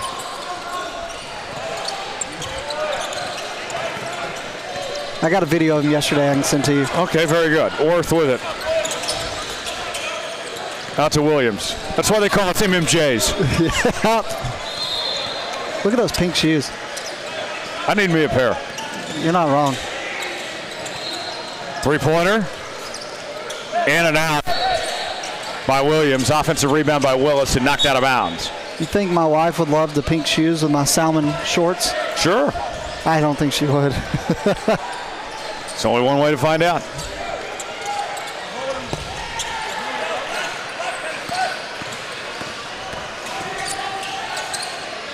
And there's a turnover. Almost was another one.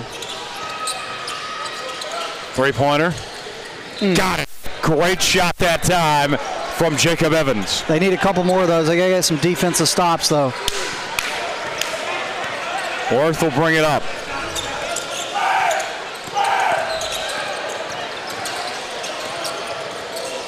Lost a handle on it. There's the defensive stop. And he missed. Gene did that time. They move quickly. Mapey. Block. Willis recovers. Willis puts it up. Missed. And a rebound by Cobb. They got numbers. Here's Gene. Throws it up. And draws the foul. He'll go to the line and shoot two. They had 4 on 2 on the other end. And he went for a contested shot in the paint. Had both guys on the corner. Willis tried. He did a good job giving him a second chance opportunity. He couldn't finish. And then on the other end, they foul. So not too good of a sequence here for BTI United when Castle Athletic hit a three-pointer their previous possession. That's well said. That's why they pay you the big bucks. They don't. I can assure you, the one getting paid the big bucks here is you. No, they probably, honestly, man, we're all blessed to be here. Yes. All on the same level. Here's the inbound.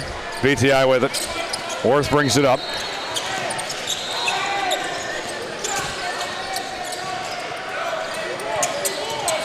Rogers goes inside. Slam by Evan Willis. How do you do? I'm sorry, I didn't mean to get on you on that one, but oh my goodness, that was just an earthly reaction to that one. He postered him. What's Tyreek think of that? He thinks he's doing a little, just a little bit. He doesn't want to show too much emotion. Okay. He's definitely, yesterday there was one that was big time. I mean, one of his guys got postered, and I looked at him and nothing, even kill.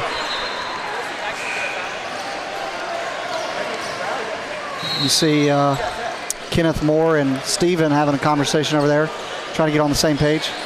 Yes. Was there a technical foul assessed? I'm not sure. Yes, I think so.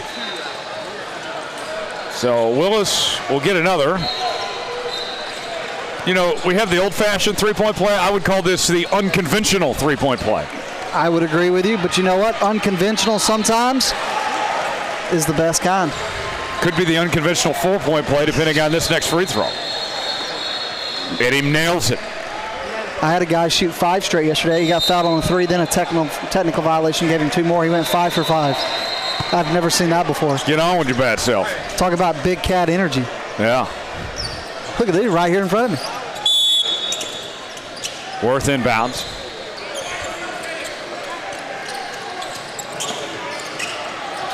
Rogers brings it up.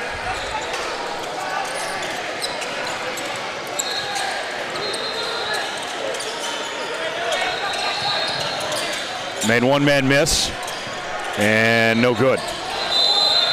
Out of bounds, off the hands of Cobb. What a momentum changer, too, to get that bucket, then get fouled, and then still have possession. Yeah.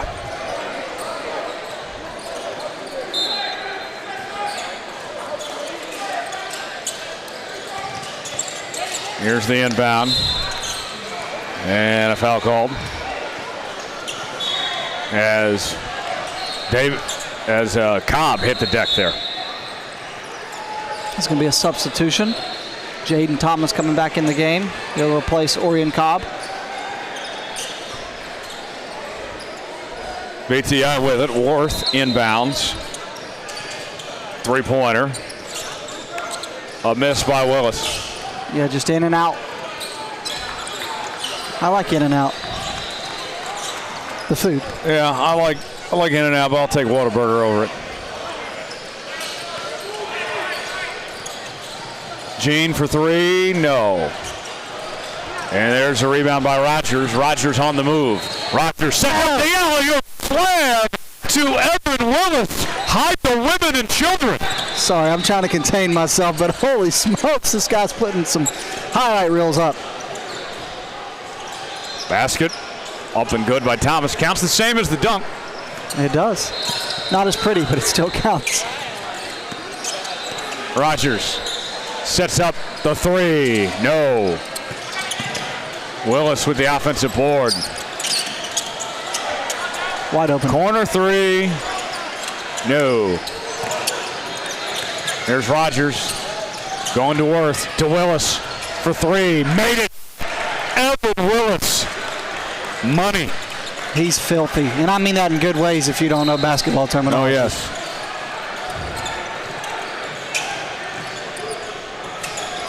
The floater. And more hits. He's a good player. He is. Rogers, coast to coast, in and out. And that flies out of bounds. Got about a minute 51 remaining here in the first half. It is fun first half. 10-point lead for BTI United. Very fun. I mean, we've seen some really good three-pointers. We've seen some dunks that have been nasty. Here's the inbound. Three-point attempt. Miss by Sumi Scruggs. Rebound by Evans. Evans on the move. Evans lost it. Here comes Rogers. Rogers went for the alley-oop, slammed to Willis and couldn't bring it home, but there is a foul. Tyler, if he had hit that, the roof might have came off this place. Yeah.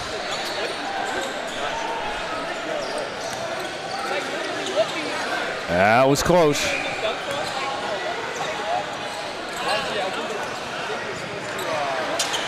So Evan Willis will head to the line. And we're going to wait one moment. The officials want to talk to Kenneth Moore from Castle. This is probably a stern warning. Hey, this is your warning. Don't do it again. You're getting hit with a technical violation.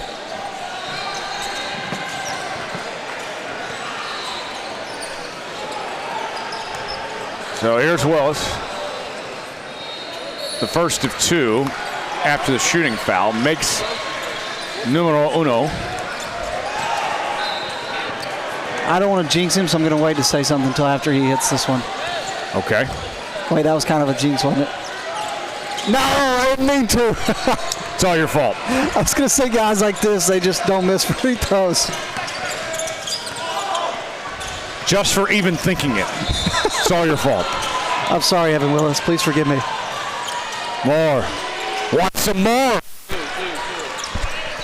Dude, he's good. Rogers guarded tightly. Rogers kicks it out. Open three. And a miss from Worth. You can't get more open than that. No. Those are the shots when you look at the scoreboard at the end of the game and you say, man, why did we lose by 2? Why did we lose by 3? Why did we lose by 20? Well, you had a lot of wide open shots and you didn't hit them, which they're winning, so it doesn't matter at all. But I'm just saying, those are the ones that'll catch you. It's the missing with nobody on you.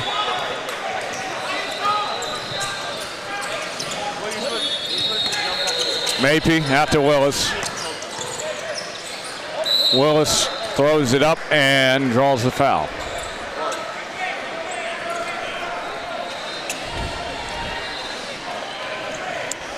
So yesterday, I came up with this idea. I am assembling what I am calling the all-juice team. Okay.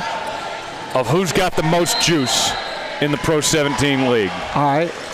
Like, you don't just play well, but you play with some swagger to it. Right. Evan Willis, he's got a spot in the All Juice team. Oh, he's one of the first top picks, no doubt. Yeah. We also got London Dono. Oh, he's good. He's on there.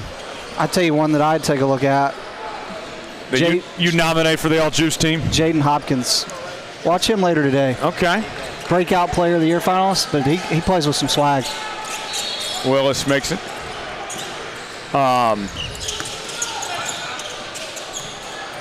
Basket. No good that time from Moore. Willis with the board. Here comes Worth now. Three-point attempt. Miss. Three-pointer from the top of the key. Couldn't hit. And that's going to be an over and back. The right call, but I felt like he got full possession there. Right. So Castle will have possession.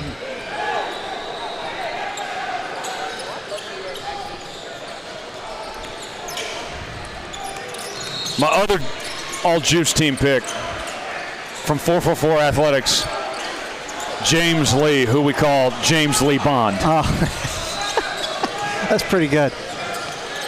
So I got 2 more spots to fill on the all-juice team.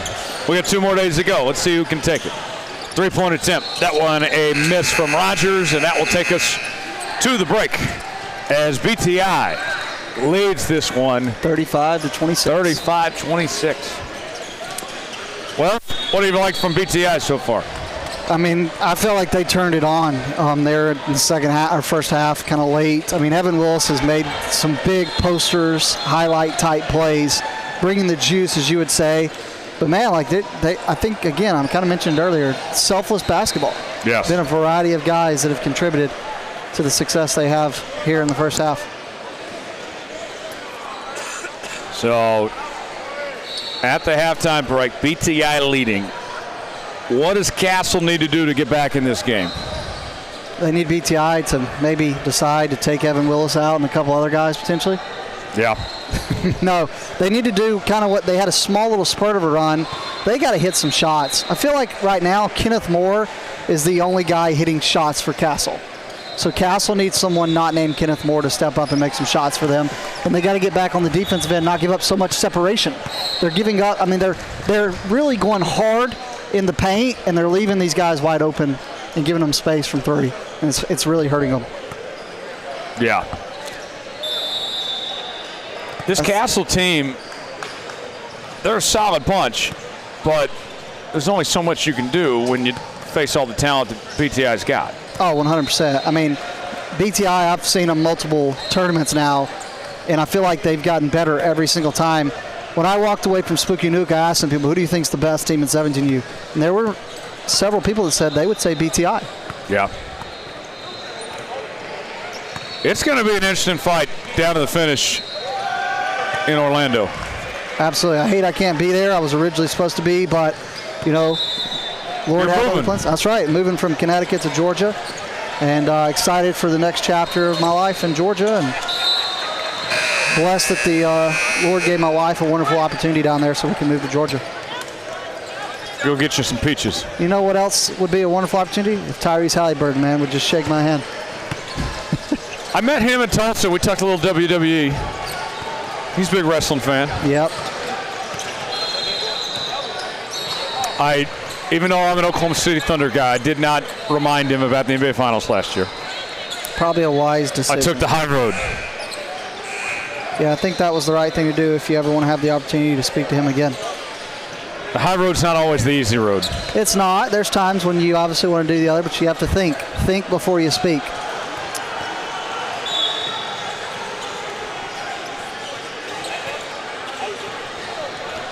And I think we're just waiting on the officials. One of them's having an apple right now. I need to ask Tyrese. Tyrese, are you going to make it up to New York for Saturday night's main event tonight? Oh, probably not. It's a quick flight. I'm sure he's got a private plane. Not with Hallie. Well, I mean, he does have that. But I don't know with Halliburton playing tomorrow. Team Halliburton. He could be back here tomorrow for that, too. He could. That's a lot of work, man. And me and him's having a stare-off right now. We were definitely just staring at each other for a solid 4 seconds. I just looked over, you like glanced at me, and I'm just staring at him. You just looked at his eyes. Yeah, I'm just staring at him. Oh, that's pretty sweet, man.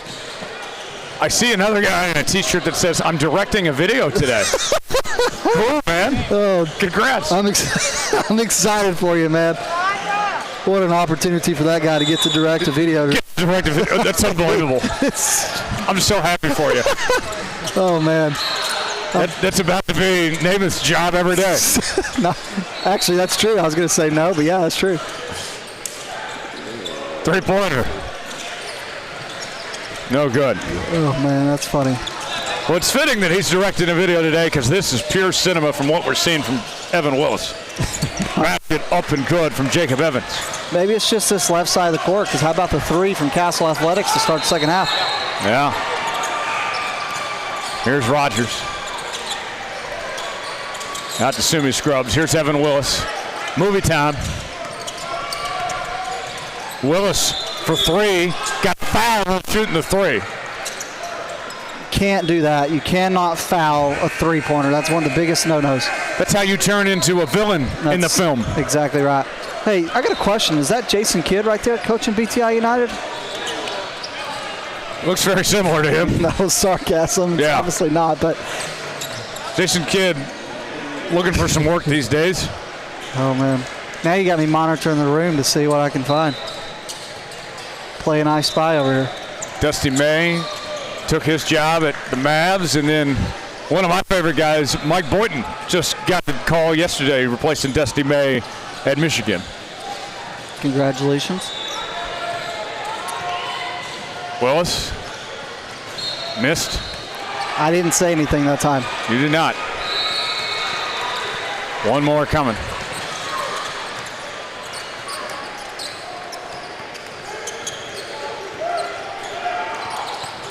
And he nails it.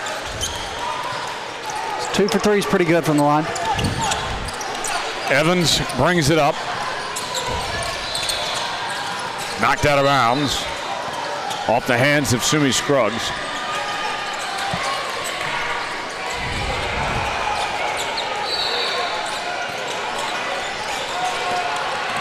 Evans brings it up. Guarded tightly. Feeds it inside the Cobb.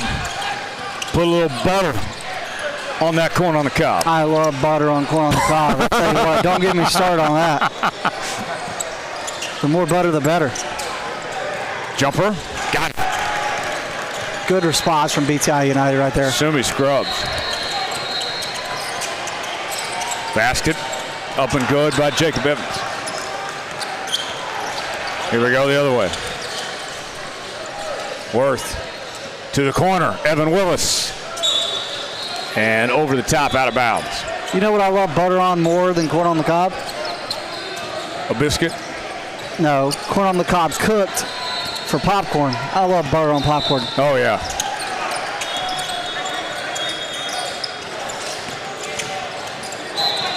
Well, we mentioned we got the Evan Willis movie going on today. You better bring some popcorn with butter here. Oh, I'd love that right now. Get your popcorn ready. You can go to the concession stand and pay a good bit of money and you can get you some. Knocked out of bounds. Cornbread? You ever had cornbread? Oh, I love cornbread. Yeah. Mexican cornbread's even better when you put jalapenos and stuff in it. Oh, yeah. Oh. Have I ever had cornbread? You've been with me to the Cracker Barrel. Eating cornbread. Yeah, we did go to Cracker Barrel. That's right. I wasn't thinking, which I don't do a lot. Oh, we know. Chill, bro. More for 3. There you go. That's your one for the day. I gave that to you on purpose. That's your one for the day. Worth feeds it in to Mapey. Mapey double teamed. 3-pointer. Got it. Good shot right there. Sumi Scruggs. What a name. So I assume one of his parents is Sumi and the other Scruggs? Possibly. I have 2 middle names, one from my grandmother's side on one side and one from my grandmother's side on the other. I'm not going to pronounce my full name because I'm not a fan of it, but I have 2 middle names. Foul called. One thing I love is the officials always look at us. They think we're the ones making the tracking the stats and all that. You don't see the headset on or anything else. Yeah. I mean, I know we don't look like broadcasters, but we are. Yeah. I mean, we are just sitting here talking. We are. That's true. I mean, let me ask you some basketball questions. Okay, hit me. Greatest basketball player of all time? Michael Jordan. Over LeBron? Yes.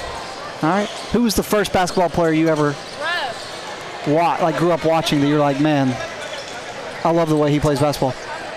For me, that was probably Shaq. Shaq, the Laker days. Showtime Lakers. Hit with Kobe. Last one, NBA Jam or 2K? Oh, NBA Jam. That was the stuff. They tried to bring NBA Jam back. But real ones remember the old arcade game, NBA Showtime. Oh, I remember that. Also was on the Nintendo 64. Basket up and good from Brandon Jean. Don't look now, Tyler, but it's a 5-point game. It is. Welcome to Puma Jam. There you go.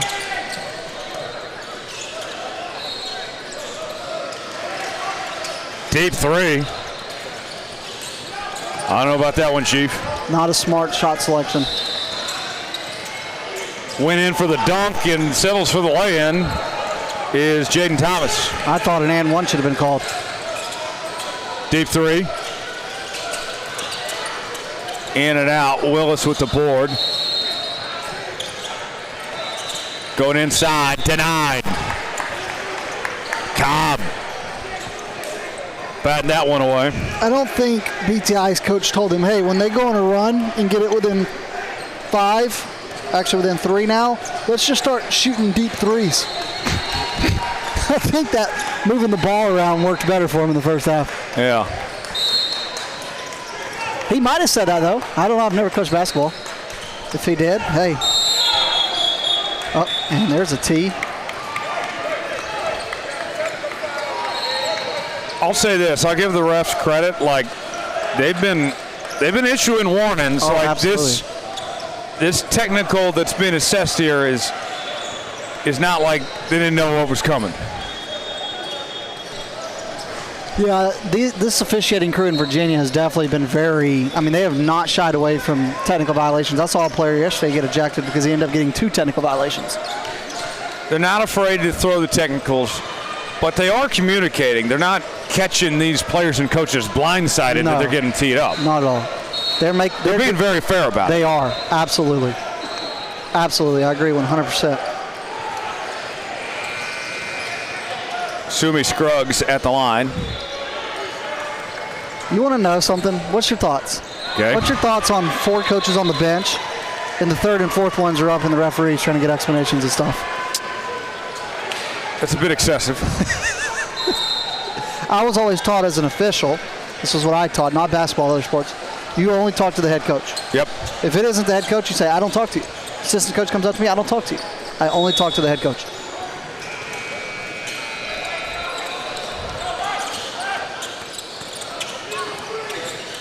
Who's your favorite NBA official? Don't do this to me. My favorite NBA official is the extender. Scott Foster. Oh, no. No, I'm just kidding. It's not Scott Foster. I can't say that, Tyler, I've ever just thought about who my favorite NBA official is. I honestly couldn't name another one outside of Scott Foster. I'm a Tony Brothers fan. That's valid. If you'd asked me who my favorite college basketball official is, I would have given you the same answer as NBA and told you I can't name one. Okay. I can name a ton of high school ones. Speaking of refs, I still can't believe Dean Blandino got invited to the wedding of the century last week. What wedding was that? Oh, the one involving that football player and that singer. Who were they? I didn't know a football player married a singer last week. Yeah. It's like in New York or something. Good for them. Congratulations. Yeah. I had a couple other things occupied my time. So that's, oh, he got another tech. He's gone. Ooh. Is he gone?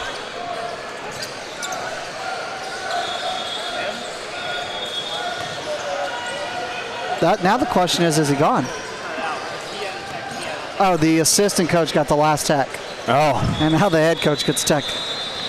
So they're just 2 away from this game being ended because there's no coaches. Yeah. I do want What to if know, they got a double tech together? Right. I do want to know what the explanation is, though, because he seems very calm for someone that just got hit for a tech. Yeah. Like, he's not being very emotional or anything like that. So Sumi Scruggs was at the line there with those free throws. I think he's even waiting for an explanation. He hasn't gotten one yet. Obviously, we can't hear what he's saying, but based on his body language, he doesn't look like he's being rude or anything. He's not getting an explanation either. The one official saying, ask the other official, but the other official isn't telling him. Okay. So BTI with possession. Rogers brings it up. Tried to get it to Willis. That's a turnover. And Jean knocked out of bounds. 11:34 to go here in this game. It's a double-digit lead for BTI United as they lead by 10. This has been a weird second half. It is.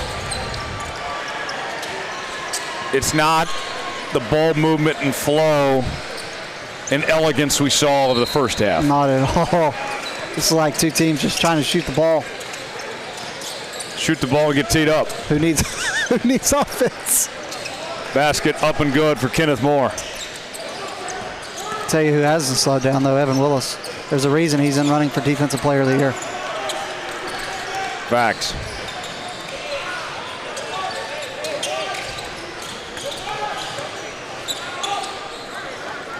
That one knocked away. You know what no one's ever said? What's that? No one's ever said Namath knows ball. So thank you for agreeing. I didn't say you know ball, though. I know ball, though, if you agree. We still have time to figure that out. The test isn't complete yet. I'm doing good halfway through. Foul called. And has this game, I dare say, turned into who can be a better free throw merchant? I guess you could say that. In all seriousness, both teams need to be a little more disciplined defensively. I thought they did a really good job in the first half. Second half, I think things got a little bit sloppier. There's the inbound. 3-pointer. Missed. Couldn't finish at the rim. And here comes Sumi Scruggs. Double team on him. Gets out to Rogers. Been a while since we called his name. There's a 3 from the corner. No good. And a foul called. And he did go over the back on that one. Halliburton's still watching. I think that speaks levels to the talent on the court right now. Can we quit fouling y'all? I got to get to lunch. Chill out. Oh, my goodness. You wouldn't have liked the 8 o'clock game last night. Yeah, I'm getting hungry.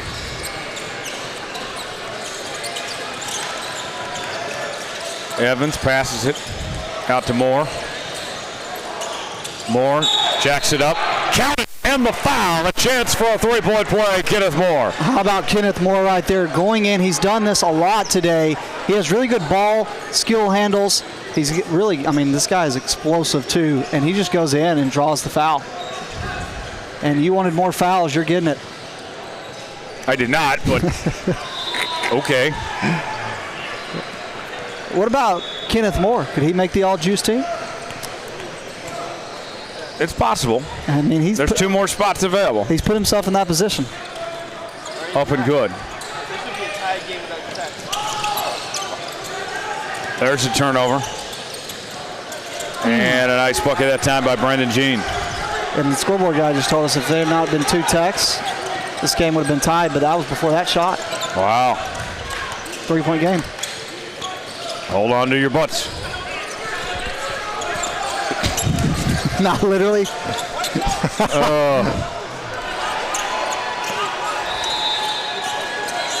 Rogers, top of the key. Three-pointer. Miss by Sumi Scruggs. And this is going the other way as Davis comes down with it. Here comes Moore now. Moore out to Jean. Jean throws it up. Missed. And the putback that time by Davis. And now it's only a 1-point lead for BTI United, and that's going to spark a timeout. And let me tell you what, Castle Athletics coach is fired up. And the official got right in front of him, and they're still talking. Be careful, guys. I don't know what's going on, man. Tread lightly. Don't instigate. Yeah. So what has Castle done to get back into this game?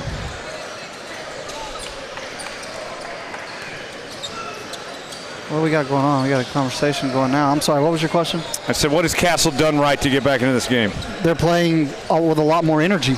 I mean, they actually really are. I mean, they're getting back on defense in the second half. They're getting some shots to fall. I mean, they look different. They look like a different team just in their body, just how they are.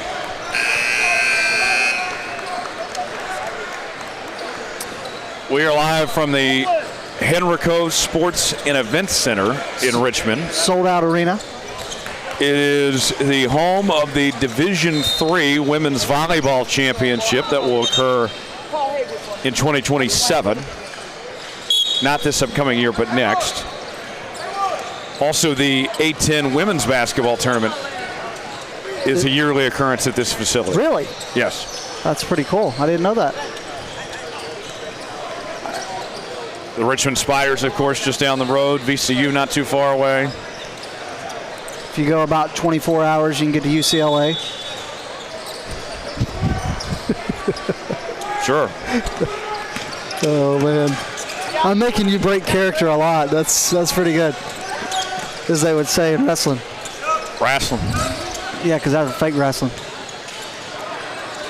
Oh. Basket, no good. Draws the foul. Look, guys, Tyler jinxed us. He asked for more fouls, and he's getting every bit of it. Jackson Bradley will head to the line. First time we've called his name today. He's going to try to give BTI. Not to be mistaken with Bradley Jackson from the morning show on Apple TV+. Tyler, I'll be honest with you, I'd never heard that person a day in my life. I don't even know who that is. Oh, played by Reese Witherspoon. I don't even care. Great show. Good. You're a media guy. You would actually love that show. I don't know. What is it about? It is a drama, basically based on the Today Show. I might like it. I might have to check that out. I'm serious. Probably my favorite show on TV. I don't watch TV in the morning, but if I do, it's usually Fox News. I can see that.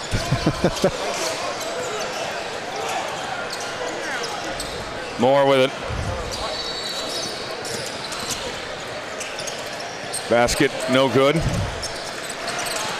Worth thought he had the rebound. Instead, it's a finish by Jacob Evans and a foul.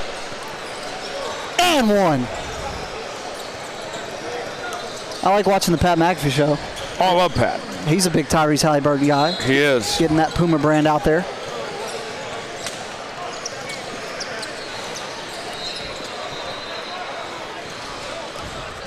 I'm pretty sure me and Halliburton keep making eye contact. He's probably wondering, why does this dude keep staring at me? Yeah. I'm glazing. Glazing. Evans, basket up for two. How about that? Back in the lead, Castle Athletics. Who would have thought? Look at us. Not me. Basket, no good by Willis. Second chance effort. Couldn't finish by Bradley. And there's the tip in from Brendan Williams. And I don't say not me as in I don't think Castle Athletics capable of this. It was BTI was up double digits in control. Nice move by Evans. Couldn't get it all the way in though. Here comes Worth. Worth, ooh, pretty pass. Silky smooth. There we go. 2-point bucket. Evans now brings it up. Three-pointer. And a miss by Gene. Worth almost lost it. Basket up, and that is good for two. For Castle. I was going to say this game just looks like it sped up, but it did because we're not getting stoppages. Let that clock run. These guys want lunch. No, this game got physical quick, and I love it. Knocked out of bounds. BTI will maintain possession. BTI leads by 1 with 7 minutes and 8 seconds to go. Man, those technical violations are looming large right now. Yes.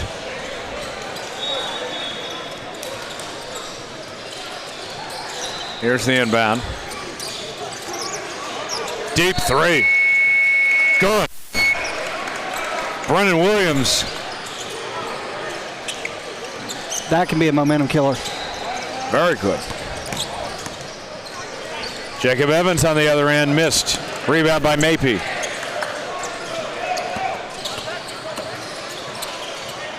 Evan Willis moves it around. Brennan Williams. Brennan Williams thought about it. Now they go back to Willis.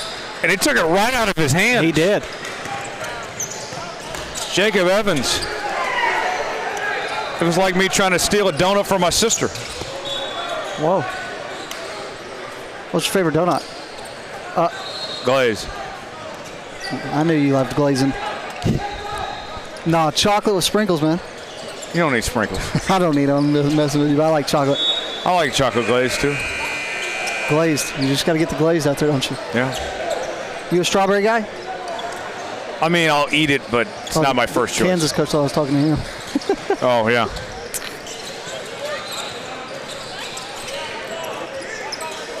Kenneth Moore.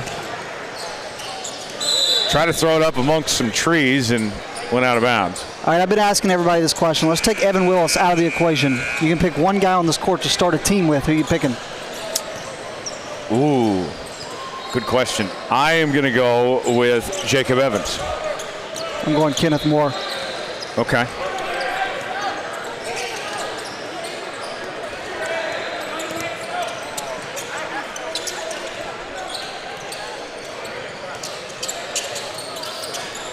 Rogers, top of key, spins, kicks it out. And there's a shot clock violation. Under 6 to go, 5 minutes and 44 seconds remaining. 4-point lead for BTI United. Now, some of you may not know that are watching. Pro 16 rules, 24-second shot clock, 6 personal fouls, set up like the NBA, not like the college level. The idea is two things. They want to keep play moving, fast pace. And then 6 fouls, like you got coaches here, you got players trying to be recruited. You want them to play as much as possible. Right, absolutely. And now there were some games yesterday where I thought, Tyler, they needed to end this one, but they didn't. The 17-point game was one of them. I was texting you guys the first time, like, man, this is one that's getting out of hand. And that team came back and won. And that's one of the benefits of not having the early stoppage. Yes. With a live period, there is no running clock allowed. So no matter what, they play the full distance. How about that? Will Ferrell in the house? Where's he at? I can spot him right here from the other court. His son's playing over there. He's got a hat on. And you can't miss him. Oh, wow. I'll say we'll get a close-up after this game. At least it looks like Will Ferrell from here. I heard Will Ferrell wasn't around. I did too. I didn't believe it, but I looked it up, and it's true. You stay classy, Richmond. Who do you think's who's the bigger deal in this area of the world? Tyrese Halliburton or Will Ferrell? I'll probably go Will Ferrell. I don't know, man. This seems like Indiana Pacer land, right? Virginia? You don't think so? We're way from Indiana, my guy. Close, though. Who do Virginia people pull for? The Wizards? The Wizards. Bless their heart. First free throw up and good from Moore.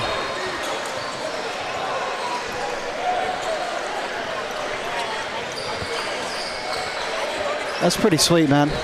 Yeah. That's definitely him, I could tell. I could be so wrong. We're going to figure out here in a minute. Yeah. Either way, he's definitely going to be over there by that court. Basket up and no good. Just wearing a hat, dressing casual too.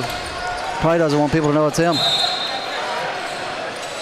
Foul called as Willis will head to the line. I'm sorry, go ahead. So kind of along those similar lines. So, I grew up in Broken Arrow, Oklahoma. That's my hometown.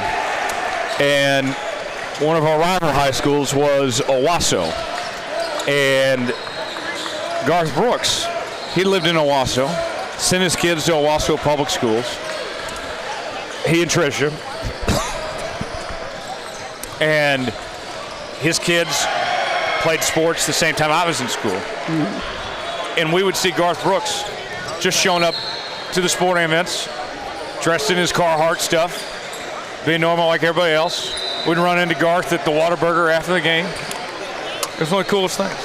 That is pretty cool. I think Garth Brooks went to church with my grandma, and she greeted him every Sunday at the door. That's awesome.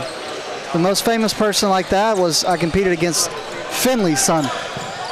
Okay. I was devastated when I found out Hornswoggle wasn't his real son. Yeah. It happens. Knocked out of bounds.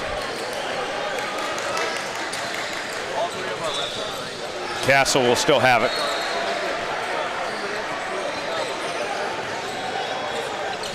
Garth was one of my top 3 concerts of all time.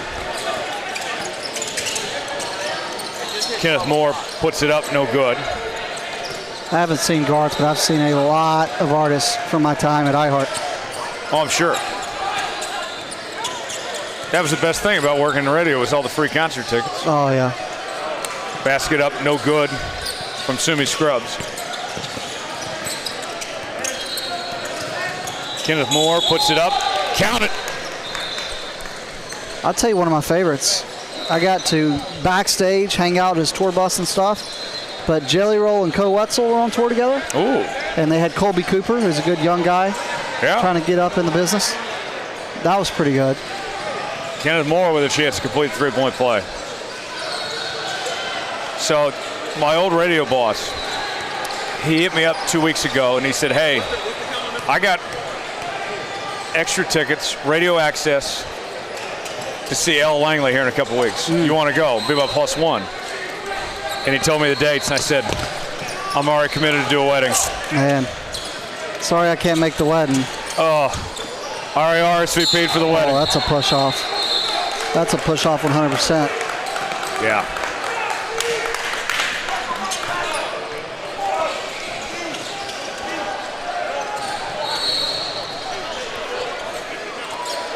So 4:19 remaining in this game. It's a 3-point lead for BTI United.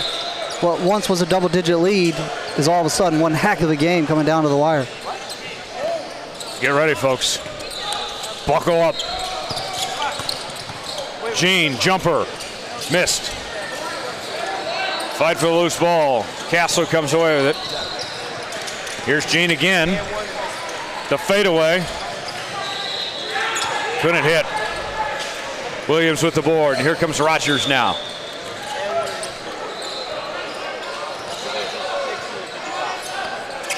Rogers out to Williams. Feeds it inside. Puts the basket up. No good from Mapey. And Gene comes down with it. Gene on the run. Here's Moore now. Out to Gene for 3. Yes, sir! Brendan Gene. Great shot. And look, his teammate Kenneth Moore knew that was going in. The second it came off his hands, he put his hands in the air. Here we go.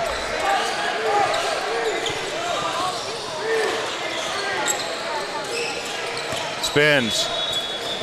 Missed by Mapey. Here comes Moore now.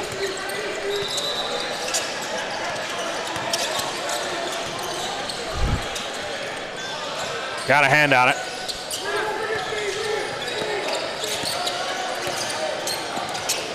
Moore goes in. The lay-in. Got it. And the foul. And that lead is now 2 for Castle Athletics. I'll tell you what, if you're a player on some of these teams like Castle Athletic, when you know you got a big-time player like Evan Willis on the court, you know these college scouts are going to be watching, what an opportunity for these guys to really get some exposure. You can't be scared. You got to play fearless out there. Absolutely. Evan Willis, love the guy, but you got to say to yourself, he's a high school kid just like us. You're exactly right. Some people get to it. I used to get told all the time by my dad, you got to be mentally strong. You get intimidated before you go out there, you're going to lose. Mental toughness is a good lesson for life. What drives me crazy is people look at brackets and go, okay, well, I get to that, oh, that's going to be a tough one. Oh, if I get to that, that's going to just go play the game. Yeah.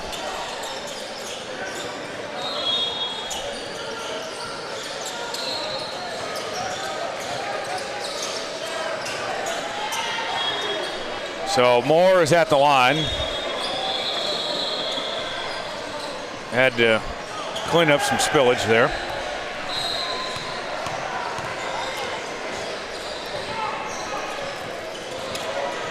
And he does not complete the three-point play. Rogers with it at midcourt. Kicks it out. Three-point attempt. Not that time. And here's Cobb with the lay-in for 2. How about that? Castle Athletics up 4, their largest lead of the day. Oh, how the turntables, my friends. Rogers throws it up there, draws the foul. There wasn't any way he was making that shot, but he saw the opportunity to draw a foul and he took advantage of it. Yeah, smart play by him. Sometimes these guys, I don't think they really have the intentions of even getting the ball in the hoop versus they're just trying to get to the free throw line. Yep.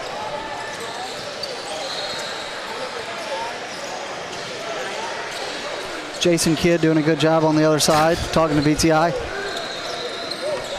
Now, we've seen a variety of Puma shoes this weekend, and I see Christian Rogers is wearing 2 different shoes.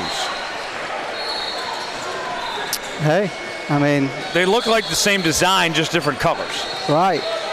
No, it's like he's like Hayden with his socks. Yeah.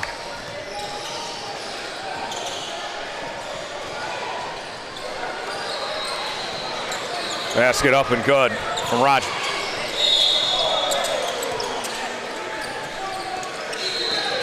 Moore will bring it up court.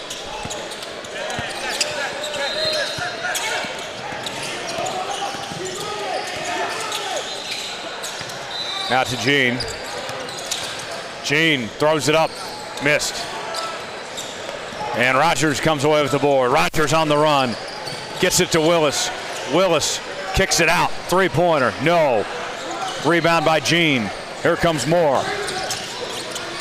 Back to Gene. Gene, good pass. Couldn't connect on that basket by Thomas.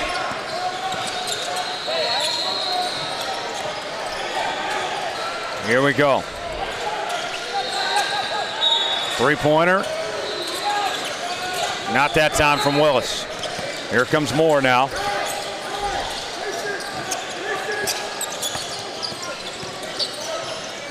And Moore lost the handle out of there for a second, recovered by Thomas. The floater, no good. They got numbers. Willis, is he going for the slam? He'll settle for the lay-in.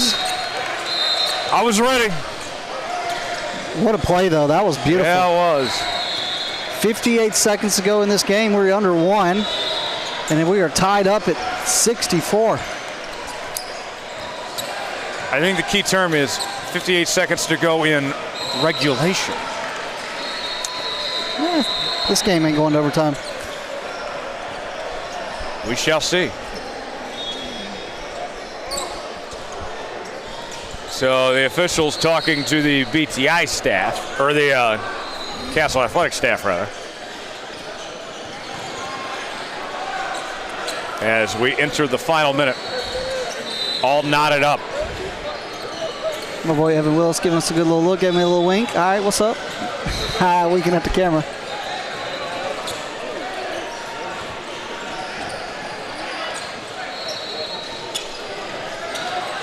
Oh, yeah, we have a schedule. If you could only have one meal for the rest of your life, every day, it's the only meal you can eat, what are you picking? I'm picking steak. Every day? No Yep. matter what? Yep. I believe that. Sheen to inbound. Final minute.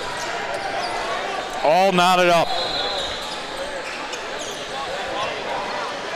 Let's see what Castle can do here. They've had a very strong second half. Coming back from down double digits. Can they pull off the comeback? Sheen to inbound. Gets it to Evans. Evans brings it up court.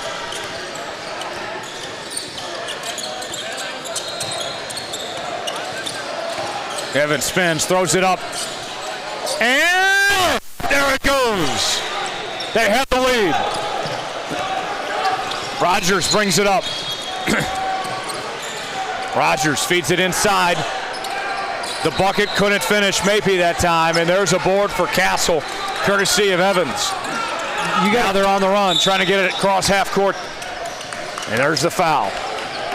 I was going to say, look, I mean, you got to have the ball in your best player's hands late in a game like this. I mean, you got 21 seconds left, and you need to get Evan Willis the ball offensively. I don't want the ball in anybody's hands but his. 21 seconds remaining. Jacob Evans will head to the line. He can make this a two-possession game. Some of the biggest free throws of his life are right here and right now. Of his life? Yes. I don't know, man. I've had some pretty big free throws playing some church street basketball before. Here we go.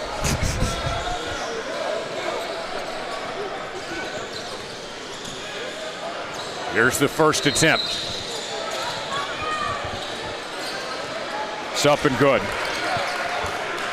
Got He'll some have help. another. Got some help from the rim. 3-point lead. This can make it a two-possession game. Nails it. There's going to be a timeout on the court. Some of the biggest free throw attempts of his life, and he knocked them both in. He did. He hit them in, man. I'll tell you what. Ice in his veins. I'd love to get Jason Kidd's thoughts on that while he walks over here. Not really. But I got to tell you what, dude, he hit those. It takes a lot of ice in your veins to be able to hit that. With this type of, game coming down to the end like that, there's a lot of pressure on him right there. Your teammates depend on you. Absolutely. You got your friends and family watching. You got college coaches here. All the pressure of the world on your shoulders. Yeah, I mean, not to mention you got some of the top broadcasters here. Some of the top scoreboard workers. Shot clock they're keepers. great. No, I mean, that was a big moment. And now for BTI, you got to come down and get a quick bucket. You don't need a three. Still a lot of time in this game. A two is fine. But I feel like you got to let Evan Willis either carry you you move or quick and you take whatever open look you can get. Exactly. And it might end up being a three. Could be. I tell you what, I got to use the restroom bad. You talking about how you're hungry? I got to use the restroom. So they will inbound from midcourt. They have 5, so they would have 1 to give. Worth 7 to give. will get it in. All right, hold on. So we shoot 1 and 1 on 7, right? So that means they got 5. They got 2 to go. And how about maybe I take back my comments about top of everything. The official had to teach me some stuff. Yeah. That's okay. If you're never learning, something's wrong. Yeah. I think they're saying it wrong. Here's the inbound to Rogers. They got, That's not what you want new. if you're Castle. a quick foul there. They had a foul to give. That's the 6th team foul. So let's do it again. Here's Rogers. Rogers brings it up. They got to move. They got to do something. Letting a lot of time run. Willis with it. Willis falls down. 9 seconds left on the clock. They let way too much time run there. 8 seconds. Without even putting up a shot. No. I mean, he gets to the free throw line, but that was a bit too much in the gray area. So here's Willis with the 1-and-1.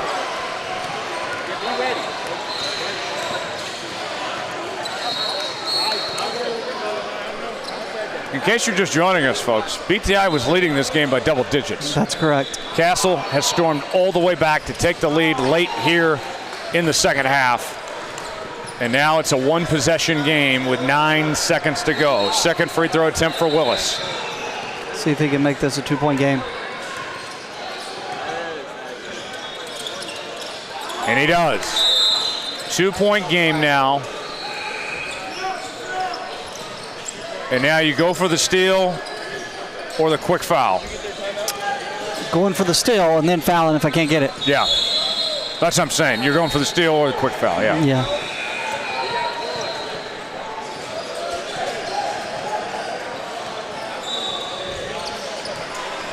What's going on inside these huddles right now? We got one coach saying, hey, we need a steal. If we don't get a steal, foul him, if you really want to know. And the other guy's saying, don't give up a steal, get the ball in, and get to the free throw line. That's Namus riveting analysis. Yes. You're welcome. Thank you, Brick Tamlin. You're absolutely. Yes. I had a guy tell me one time, I said, if they got a first down right here, that'd be big. He said, man, I haven't ever heard anything like that before. That's incredible analysis. Trailing by 7. 5 seconds on the clock, so man, you got to get in the end zone. Thank you for letting me know. All right. Thank you for not mentioning the World Cup during this game. What's that? We've been focusing on basketball. It's beautiful.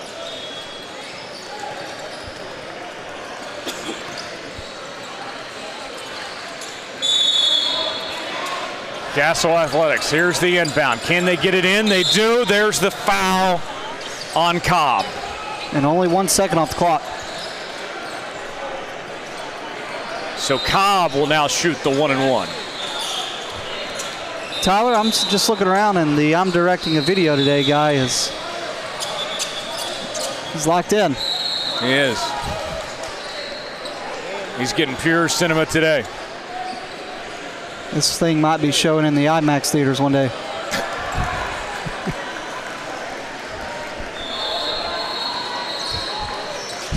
Here we go.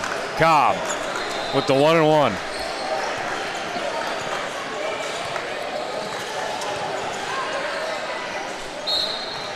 Misses the first. And now BTI's got to feel a lot better. Absolutely. Now you have a chance to potentially tie this and send it into overtime. We might win it depending on this free throw. We'll see. Second attempt.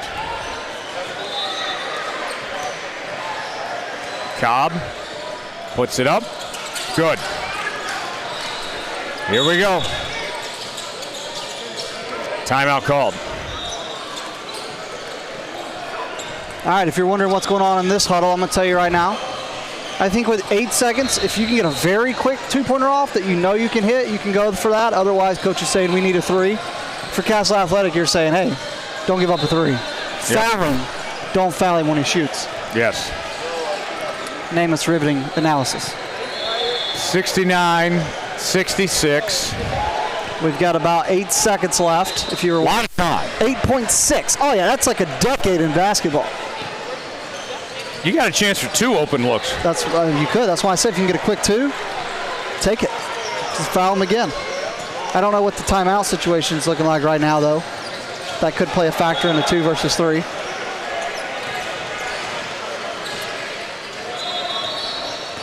If we don't hurry up, my pants are in trouble. I mean,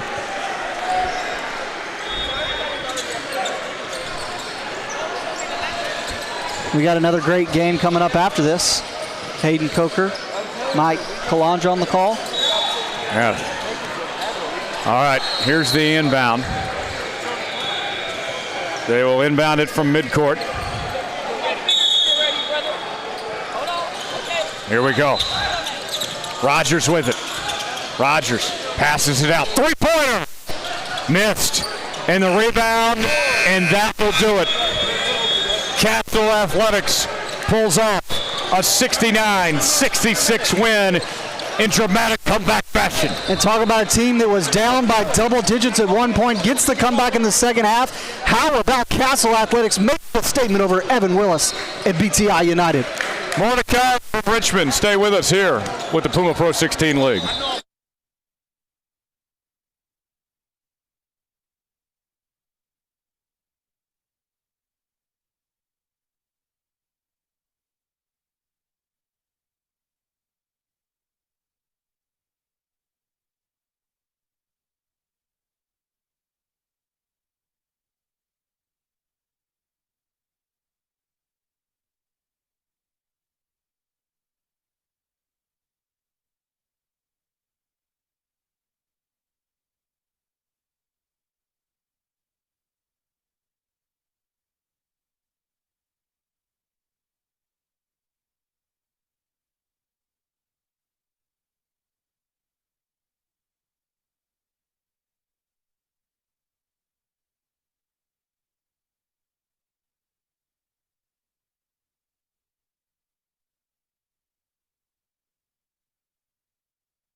Welcome into Richmond, Virginia. I'm Hayden Coker alongside Mike Kalender here with NXTPRO Hoops.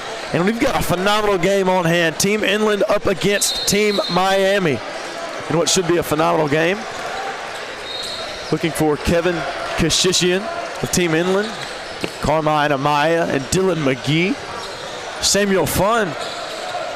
See if he'll have a lot of fun on the court today for Team Inland. Orlando Roche, the talk so far this weekend for Team Miami. He's been clutch as anyone could ever wish they can be, and that man, a huge catalyst for some of Miami's big victories so far this weekend, one of them being against Coos Elite. We saw yesterday just a dramatic ending in that game. I want to make mention, though, one player to look out for if you're on Team England. I'm watching out for Devin Mitchell. That guy can really get the energy going. You put the ball in his hands, things may not end well if you're on the opposing ends. Yeah, Mitchell and Dylan McGee as well. Tip goes to Team Inland, and we are underway. And how about it? Dylan McGee gets the scoring started here for Team Inland. Perfect bucket right there by Team England's McGee. Now Team Miami now looking to respond after a quick 2-0 lead. And Orlando Roche's three-pointer off the mark. Now hot pursuit, Kashishian outside. Three ball no good from Mitchell. And here comes Alejandro Bird. Birdie outside. Nice pass. Stankovic can't get that one to fall. Out of bounds. To Team Miami. Good effort right there by Stankovic. Has the big body presence. Seemed like he had the angle. Unfortunately, just couldn't connect with the shot that time around.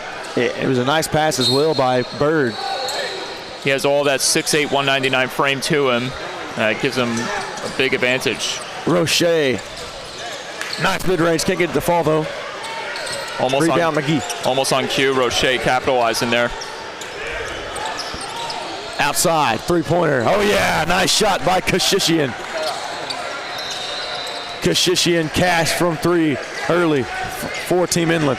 Great work by Kashishian getting himself free in space. We're starting to see some of that being executed here by Beltran. Down low. Nada. Offensive rebound. Can't get that one to fall. Tipped out. Rebound McGee. Here we go. Great work right there by Team Inland. Negating that opportunity. Now can they get another basket to go here? They got the momentum on their side right now. Jaleel Hurd up top. He's got to go. Lob to McGee. Can't get it to go. And here we go. I like the design. Felt like there was a little too much aggression on that pass. Roche. Got it.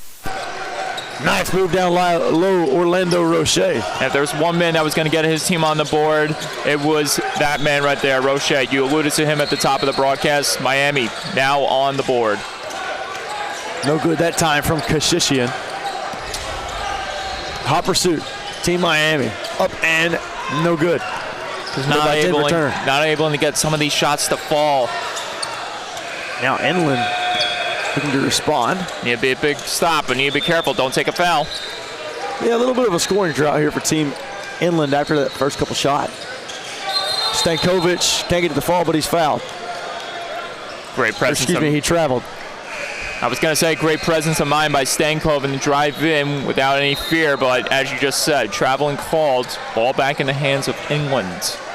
5-2 now, your score for Team Inland as they lead. Team Inland led by head coach Silas Gaines. Team Miami led by head coach Chachi Rodriguez. Two very well-coached teams facing off here today in the Henrico Sports and Events Center in Richmond, Virginia. I know Chachi Rodriguez will love to get another victory under his belt. McGee, three. No, sir. Nice board there by Turner. Certainly said it best. Great positioning, but watch out here. Samuel Fun with the steal. And now Inland. Outside three ball. From the top of the key. Nice shot there by Jaleel Hurd. And that was a mistake right there by Miami. Put too much of the attention on one player going with the double team, almost a triple team. Left out in space, getting the three ball to go. Stankovic drives, no good that time. Nice offensive board by Team Miami. The drive and kick. Three ball no good that time by Turner. Good Team Inland the other way. Good positioning by Mitchell. Let's see what he can bring on the offense here. Mitchell drives, nice defense by Roche. The kick from Hurd. Mitchell. And they're going to call a charge. Yeah, it definitely seemed like that Roche held his positioning up there. Nothing Mitchell can do to avoid that. And unfortunately for him, he's got to pull back on the D. Big chance here for Miami to maybe get some energy spiked on their side. We'll just have to wait and see. Yeah, nice job by Roche there to draw the charge. And now Roche with the ball. Kick to Bird. Elbow. No good that time by Bird. And here we go. Mitchell. Kashishian. Nice floater there from Kashishian. Add two for Team Inland. Numerous points under his belt already for Kashishian. So 2 more for 2-3, and Team Inland grows their lead. Miami in an 8-point hole right now. Stankovic can't get it to fall. Lid on the bucket here for Team Miami. Once again, Mitchell right there, right place, right time, gathering up a lot of these rebounds, and it's only helping England. Mitchell, no good. Turner running the court. Turner inside. Nice finish by Turner. Beautiful Euro step right there. Fast break points. What you need here for Team Miami? You just need a big stop. You need some big stops. Without these big stops, you're going to fall behind even more. You got to get these rebounds, corral them, find yourself in the perfect position. Rebound Turner. Now Roche. Rodriguez directing. Outside. And stolen away. Nice defense there by Mitchell. And that's what Miami's got to channel soon. Outside shot. Fun. Having fun. Nice 3-ball there from Samuel Fun. Uncontested 3-pointer going down for Fun. And there, what I talked about. Those are the type of plays Miami needs to make on the defense in order to get some energy on the offense. You need some big stops. You need some big steals. And look what, again. And that time, stolen away, they're going to call a jump ball to Miami. So it will still stay with Team Miami.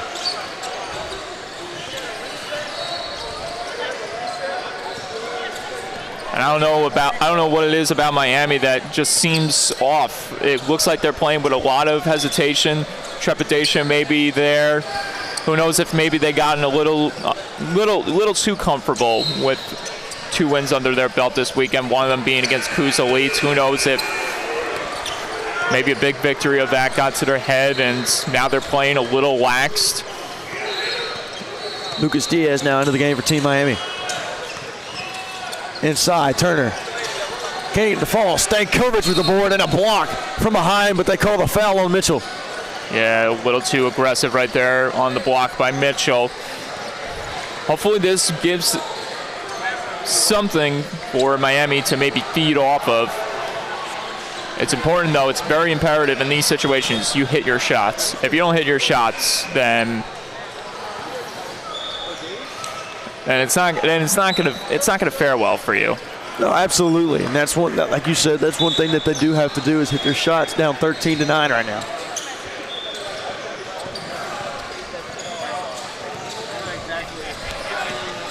I mean the game is correction. That's 13-4. 13-4, yes.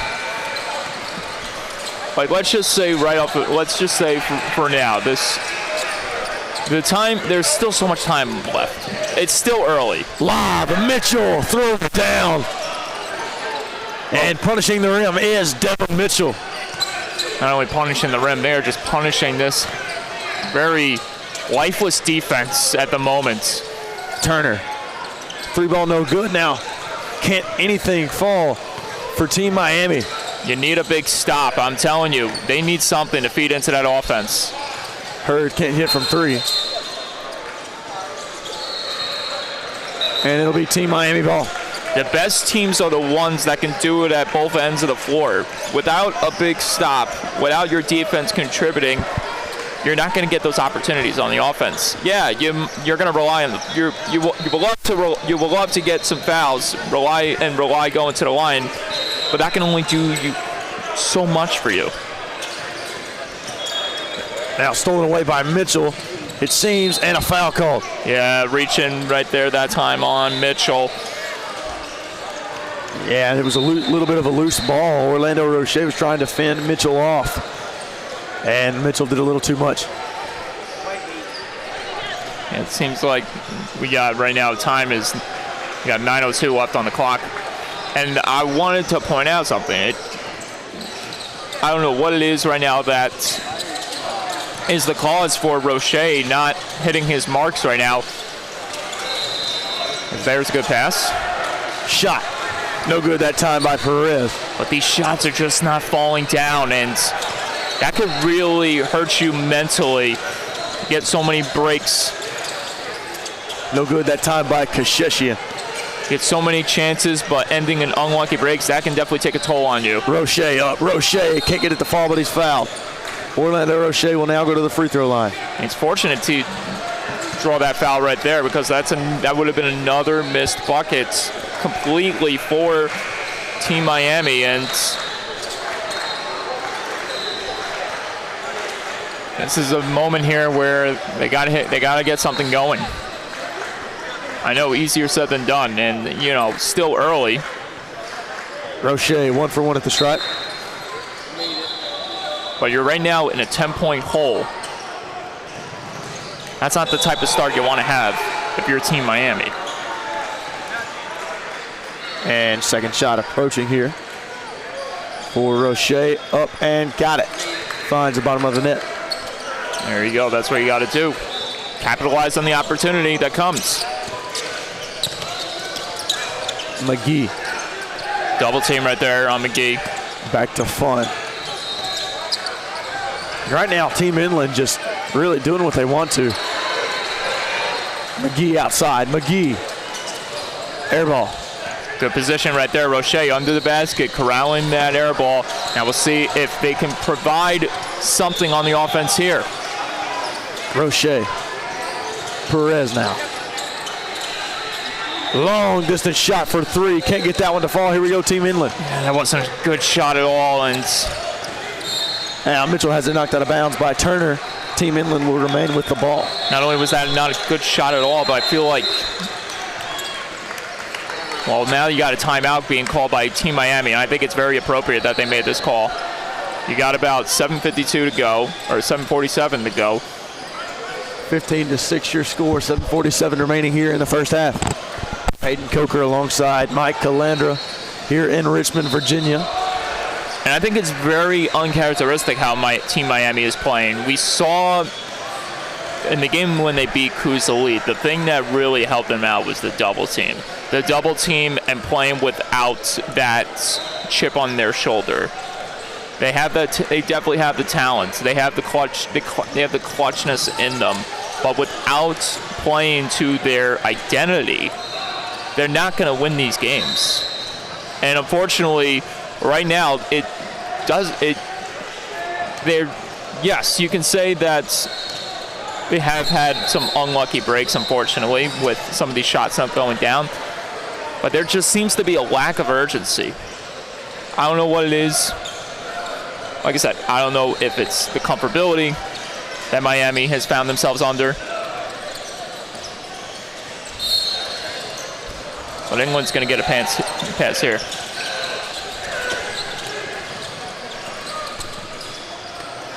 And Inland now. Mitchell, fade away. Mitchell! Nice job by Mitchell on the fade away. And he grows this lead to double digits. Good 2-point bucket right there by Mitchell. Turner inside, guarded by McGee. Roche, 3 ball. And Roche getting started here. There you go. 4-3. I want to make a major correction. It was Team Museum. Team Museum, not Coos Elites. I just want to make that correction. There's only so much underdogs in this tournament where you start to lose track because of the unpredictability of those upsets. So to make the correction, it was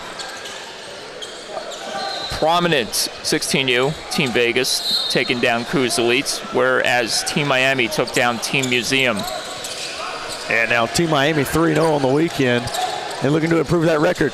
Turnaround, fade away that time. Nice job by Mitchell, and he's hit a couple of them.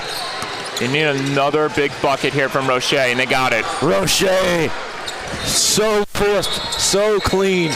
That time by Roche as he finishes at the mark, at the rim. Got an 8-point ball game. Starting to see some of that simmering down a bit, helping the side of Miami. Outside. Mitchell on fire! And he knows it. And just when you thought England was starting to lose control a bit with Miami finding life, Mitchell puts it all to a halting stop. Mitchell playing a phenomenal brand of basketball right now. doing his part on defense and showing out offensively. And he was the guy I alluded to at the top of the broadcast. He was the one that was going to create a lot of that energy for Team England. You put the ball in his hands and he backs it up, you're in for a long, long, long afternoon. Well, it's hard to stop, especially right now. He's on fire. And it's not only that. I'm not even talking about the offense here. There were numerous times where he stripped the ball free out of Miami's hands, and that led to some of those big transition plays at the other end of the floor. Team Inland looking for their third win on the weekend, 2-1 so far. Mitchell, guarded by Perez. And now reset. Shot clock winding down. Carmine Amaya on the jump shot, no good. Here's Team Miami, nice move. Inside, Turner, denied by McGee, here we go. And stolen away by Roche. Roche gets it to Turner, and no good that time. Rebound Mitchell. Nice effort by Turner, creates space for himself, saw the pressure coming from behind, but now he's going to need a big stop here. Oof. And here we go. I got a little scared, I won't lie. I got a flinch. I flinched, man. I did. Yeah, call me scared, but yeah, sorry. No, I wasn't just going to let him hit me. If there's one thing I learned about absorbing heavy collisions and contacts, you just got to brace your body and hope for the best. Shot off the mark. Ooh, outside Hurd. Nice save. And this is what Team England has to avoid. You don't have to play with urgency here. You're already up by a lot. You don't have to make these passes too crazy. At time, knocked out of bounds. There was a lot of speed and aggression on that feed back to the top. Possession 2, Team Miami. That's a big thing Team England wants to avoid. You don't want to give these guys an opportunity to climb back in it. Sitting comfortably with a 9-point lead. Perez, long three. Perez in and out. Can't get that one to fall. Now Diaz drives. Nice pass to Stankovic. And can't get it to fall. Just some unlucky breaks there. They're in and outs. The block there. How about this one from Amaya? No good. Rebound, Kashishian. Yes, sir. Nice offensive board by Kashishian to grow the lead for Team Inland. Great situational awareness by Kashishian.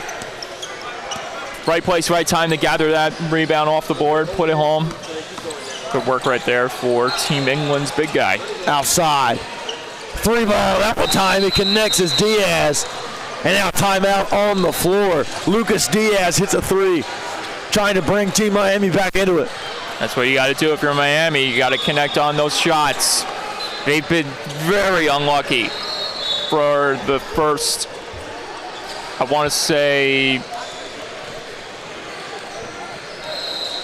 for the first 12 minutes of this game. They've endured a lot of unlucky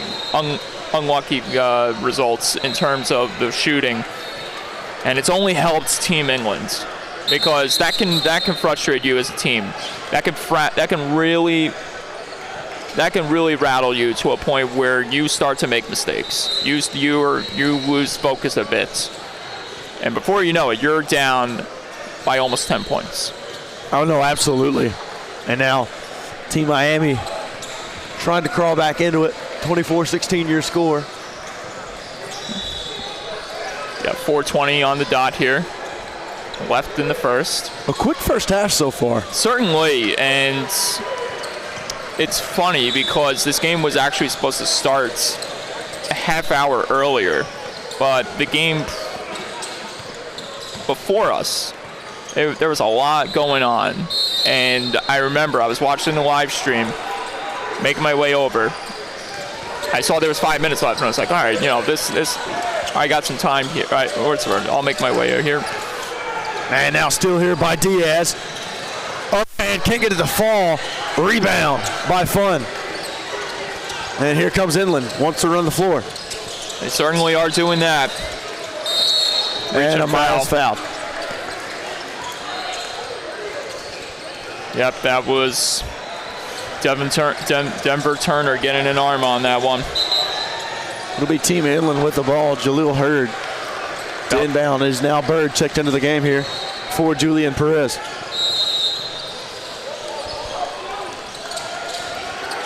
Kashishian. Hurd, wide open three.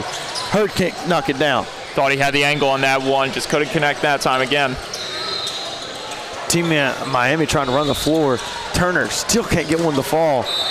And Team Miami struggling. It's really been the theme of the first half for Team Miami, not getting these shots to go down. Well, we watched them yesterday. We got to call one of their games. Team Miami struggled early on against 444 Athletics. But later on, they wound up winning the game. That shot good, and count it. Chance for a three-point play now for Samuel Fun. As Fun got funky down low for a chance at a three-point play. He's getting a little boogie with it, that's for sure. But I want to add on to your point. Yes, even though Team Miami won that game, you would say they kept it fairly close, though, even in the first half. This is the total opposite of it, and I feel like you're playing a dangerous game when you're relying on thinking about, hey, we can if we did it once, we can do it again and stuff.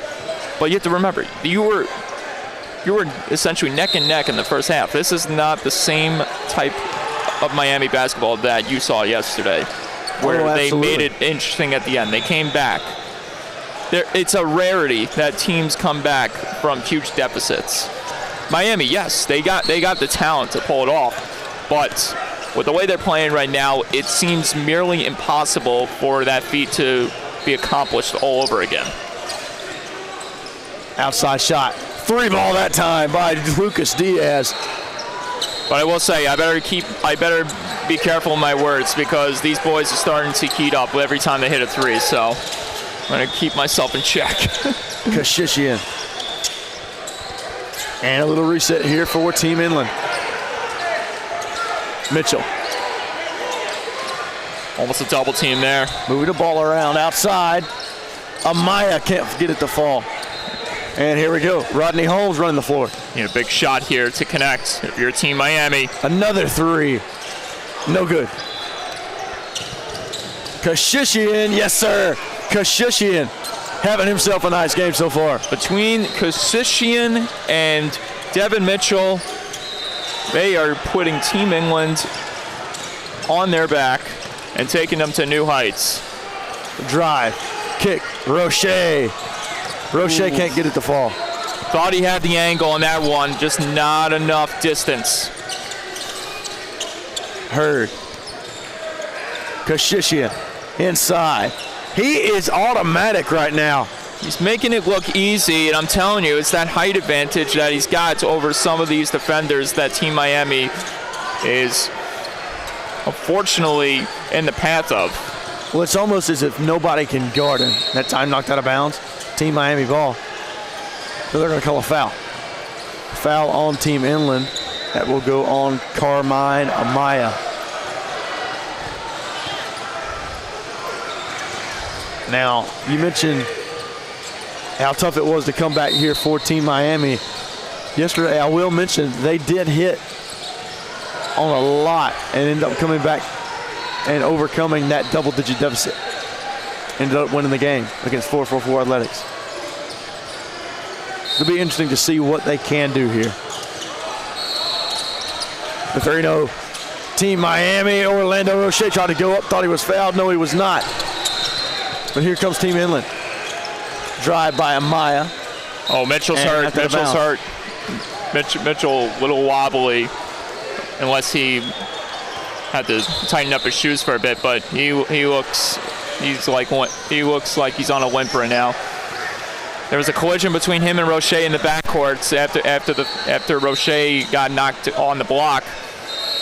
I'm wondering if Mitchell may have gotten the worst of it. They're going to take a look at the area where the collision happens. Yeah, and this is something that we've seen numerous times throughout these 3 days so far. A lot of cleaning of the floor.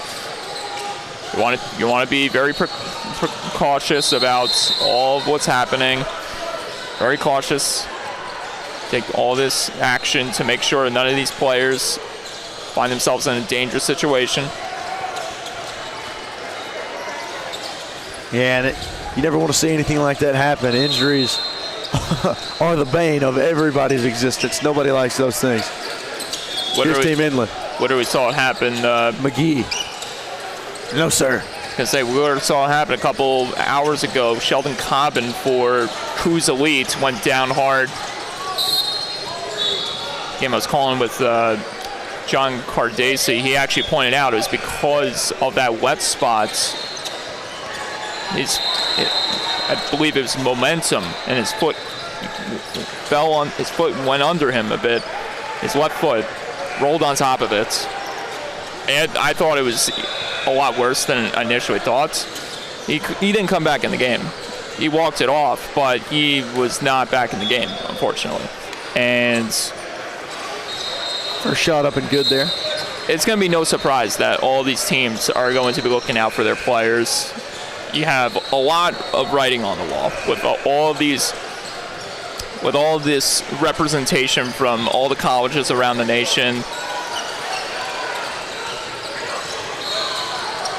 100%. And now these players, what they're trying to do now, get noticed. I'll tell you who's getting noticed for sure out there. It's 23, Pacifian. And foul on the floor. They're going to say he was shooting. So now he will go to the free throw line.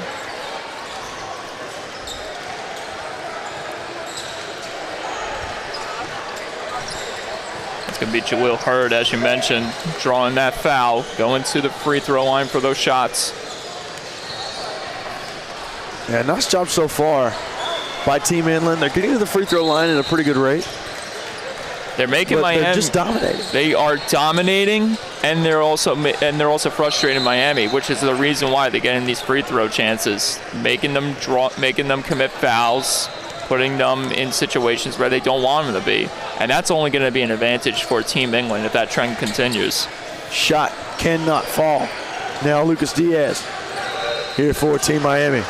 11-point ball game right now, largest lead so far for Team England this first half. Orlando, no good that time from three. Got 35 seconds left on the clock. And here comes Team Inland, trying to cap off the first half with some dynamite. Kashishian, McGee, inside, and he loses it all the way up for the dunk. I was about to say, you might have almost got that right there. Here comes Miami, outside, Roche. Can't get to the fall, but he's fouled. Had that rolled in, could have gotten the M1 to go for Roche. That would have been huge. I think that would have been a huge confidence booster if that one rolls in. Unfortunately, he's going to go try to. Well, fortunately, he's going to go to the line. Unfortunately, he's not going to get the three-point play out of it. Orlando's shot can't connect on the first one. And for Team Miami now, you've got to connect on your free throws, especially when it's a deficit like this. Nothing comes free in life, but free throws are the closest thing to it. Hard truth. All right, stolen away here. Nice job. No and one. That was Bird that time, flying in like a bird. And here we go. They've got to go. Kashishian. Got to get it off. Kashishian, no good as we go to the half. I think he was the last guy expected to take the shot at the buzzer there for Team England. Obviously, he had to hurry one. He's been more dominant in the paint than he has been beyond the arc. But his team is up by a plenty. 32-23 your score here as we approach the start of the second half. Mike, what did Team Inland do so well in the first half to pull away? Everything, and really, you can't. When you have Devin Mitchell on the floor, you cannot if you're an opponent and Devin Mitchell is on the opposing end, you cannot underestimate a team like that. And Devin Mitchell is doing what he does best, being a floor general, dominating at both ends of the hardwood, and that is only feeding into the rest of his teammates. Because because I called their games. I called this same team a couple days ago. Kasishian was quiet that game. This game, you can't go a minute without us saying his name. He is all over the paint right there, and that is a testament to the type of game that Devin Mitchell is playing. The leadership that he exemplifies, making everyone else around him, making sure that everyone contributes in all areas, and that's what you will want to see from Miami. Unfortunately, those shots not going down, giving them unlucky breaks, and that's pretty much my assessment on this first half. Just total domination, like you said, from Team England. And Team Miami got to start making their shots and spreading the ball around here in this second half. And that as well, they've got to play better defense as well. And as I said before, this is not the same situation that you saw where Miami kept it close in the first half of their game where they came back and won. This is a totally different animal. This is a totally different challenge for them. But I will be the first one to own it. Eat my words. If they can overcome this mountain of adversity. But it's going to be a lot to overcome, that's for sure. Hurd, elbow, can't get it to fall. Rebound, Team Miami. Here comes Roche. Roche wants to go quick. Roche. Again, no, sir. No dice on these opportunities. Very unfortunate. Mitchell now, fun inside, fun. Nice pass outside to Hurd. Hurd, no good from three. Here we go, Team Miami. They want to run. Turner to Roche, and no good from three. Still a lid on the basket for Team Miami. Outside, fun. Wanted a three, thought about it. Kashishian. Now McGee. Nice pass to Kashishian. Can't get to the fall, but a foul on the floor. And foul on Devin Turner. And Turner got a hold of his waist and sort of pulled him too. I'm going to say that's Turner's second foul of this game. This time on Kasishian. 1 minute into the game and still no score. Hurd, shot, and never mind. Nice job there by Jalen Hurd. 11-point ball game. 34-23 your score. And here we go. And now whistles. That was on Stankovic. Stankovic now. Stankovic. Called with the foul called on him. As Roche is now out of the game. They need to be careful, Roche. You don't want to find himself in foul trouble. Hurd to McGee. Not much from McGee this game, surprisingly. We saw him have a few good chances, just couldn't capitalize. Inside, Turner misses. Excuse me, that's Mitchell misses. And here we go. Outside, Stankovic three. No, sir. Again, another misconnection. There it is, Mitchell gets the and one.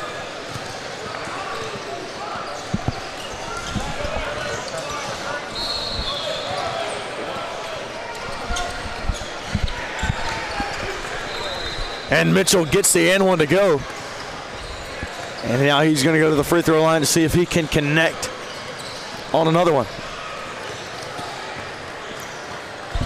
If you want to talk about someone that's been automatic, it's number 8 right there.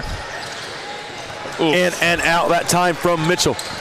A rare occurrence right there at the free throw line for Mitchell. Not hitting his shot. Now he's going to have to come up with a big stop. And a little bit of a break for Team Miami. Now that Mitchell does not hit that free throw shot. Stankovic wants a three. And again, they just cannot hit from three right now. And a nice rebound from Inland. It's almost, and now Hurd running the court. It's almost like they're under some type of spell, and it's preventing them from cashing in on these big opportunities. Mitchell, yes sir. Mitchell is automatic right now. Oh, he wanted to slam it home, just didn't have enough elevation, enough room to do it, but he'll settle for 2 points anyway. Can't stop Mitchell, but you can try. Outside, Bird, three. Bird can't get it to fall. Offensive board. And there we go. They finally knock one down. That's Lucas Diaz, and a timeout on the floor. 38-26 your score. Team Inland currently leading Team Miami, 13:05 remaining here in the second half. So they shrink the deficit down to 12. Still a lot of work to be done. But you have to wonder, if them finally getting the monkey off their backs with these misconnections, with that 3-ball hit by Diaz, you have to wonder if that's going to spark some energy and maybe be a catalyst for a late game comeback. Like, there is still plenty of time. 13 minutes left to go.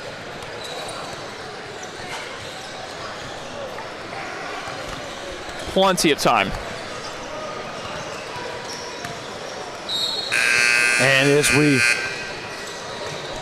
approach the start of play again, Team Miami really has to turn it up here in the second half to come back on Team Inland. It's not a monstrous deficit by any means. No, but with the way that Team Inland has been playing, it just seems like there's nothing Team Miami can do right now to kind of stop that bleeding. Now, yes, they're scoring with them. The problem is Team Inland is scoring. So it's a little bit different. One thing I've noticed about Team Inland that's been surprising, not a lot of the double team strategy they're utilizing.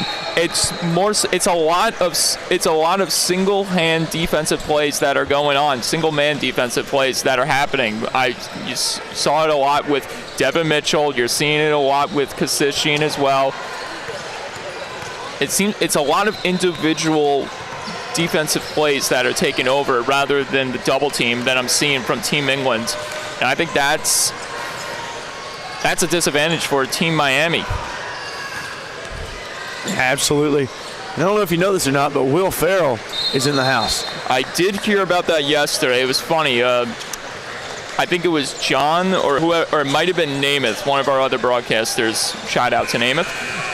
He mentioned that he overheard, I guess, like someone acknowledge Will Farrell, and I guess in Farrell's tone was like, "Hey," or something like that. I don't know. Like, all I think, just like just the cadence that he has, "Hey," or something like that. Mitchell inside after a heck of a Will Farrell impersonation. From Mike Calendra. Oh, you should hear my Owen Wilson impersonation. All right, go ahead. We're at a stoppage of play. Go ahead. Wow.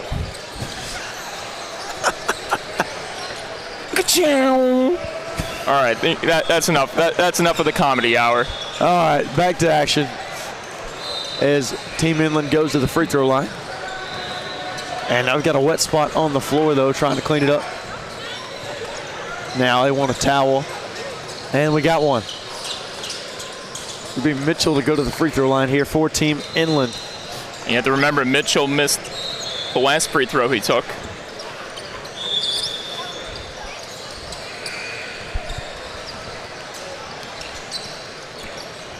I'll be a little stunned if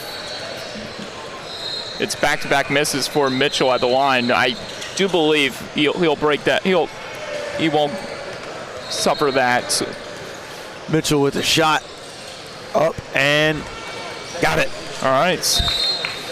As expected, as we would expect, Mitchell getting the first one to go down. Meanwhile, Roche checks out. Or no, that is Roche checked in. Delgado, Bird, I should say, checked out. Second shot up and good that time from Mitchell, and Team Miami just trying to find anything that they can to get back into the game. Not much luck right now. Diaz, elbow, shot, in and out. Nothing doing right now for Team Miami. Seeming a lot of those in and out shots for Miami, unfortunately.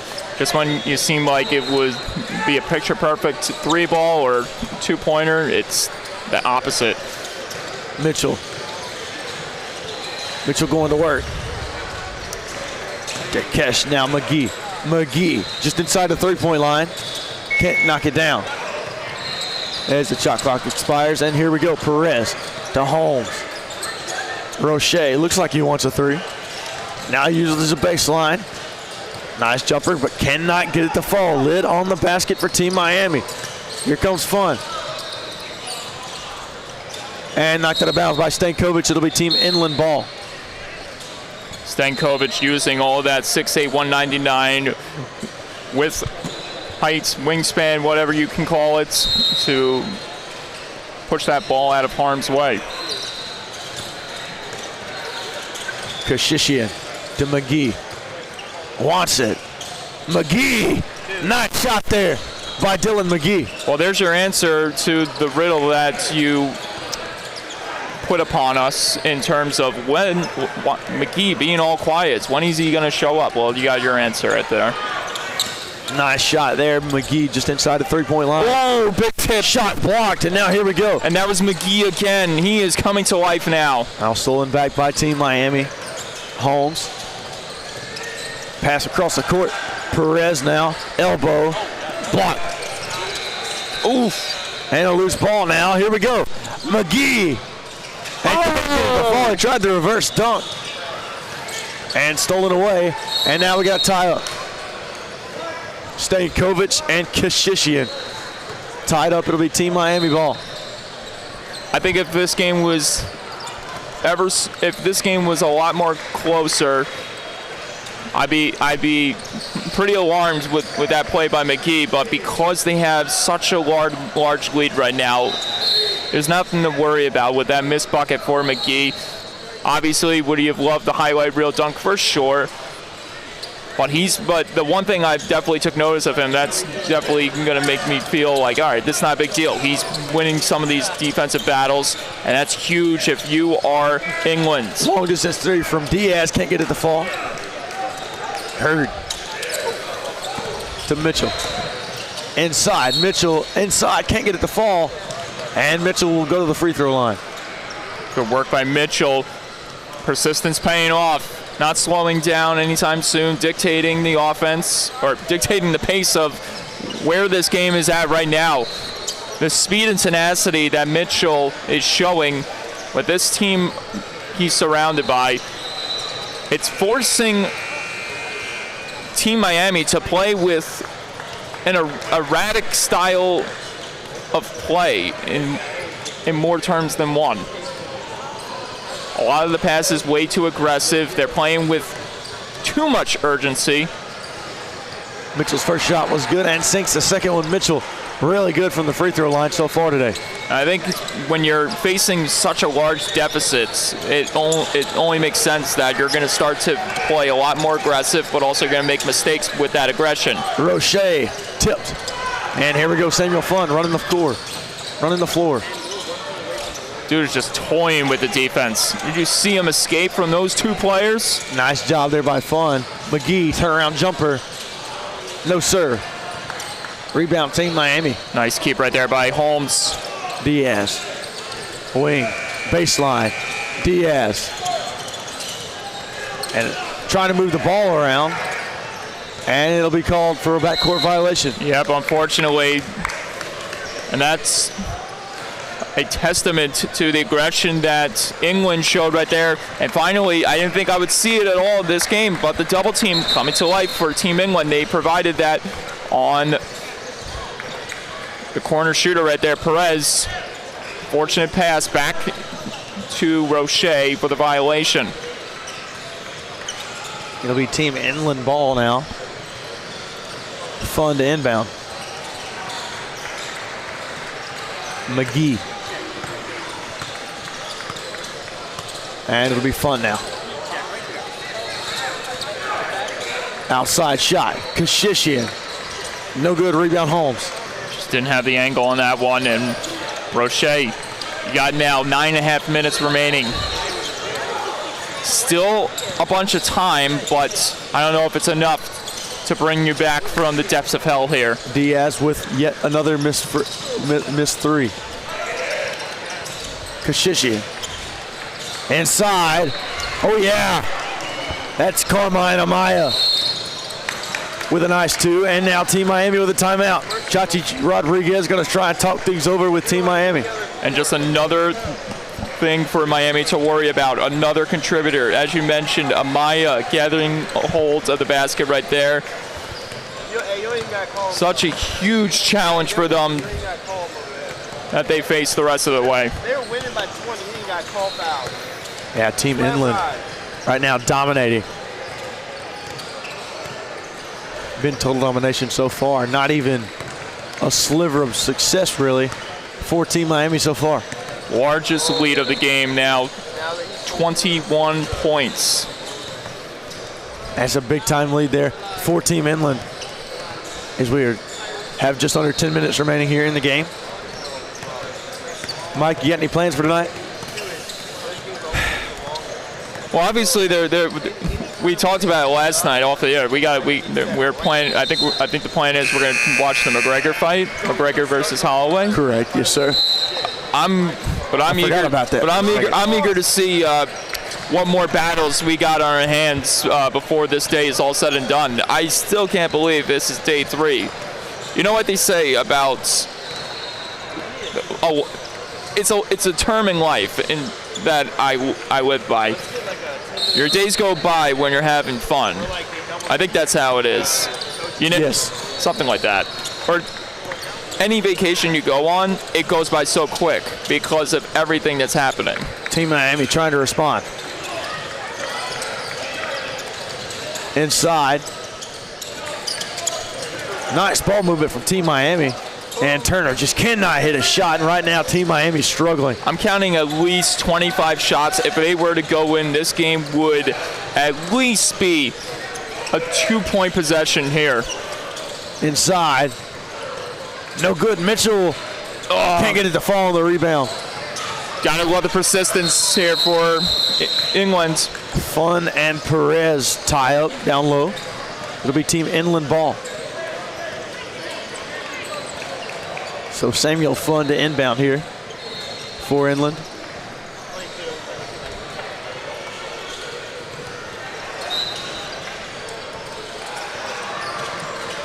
And inbound.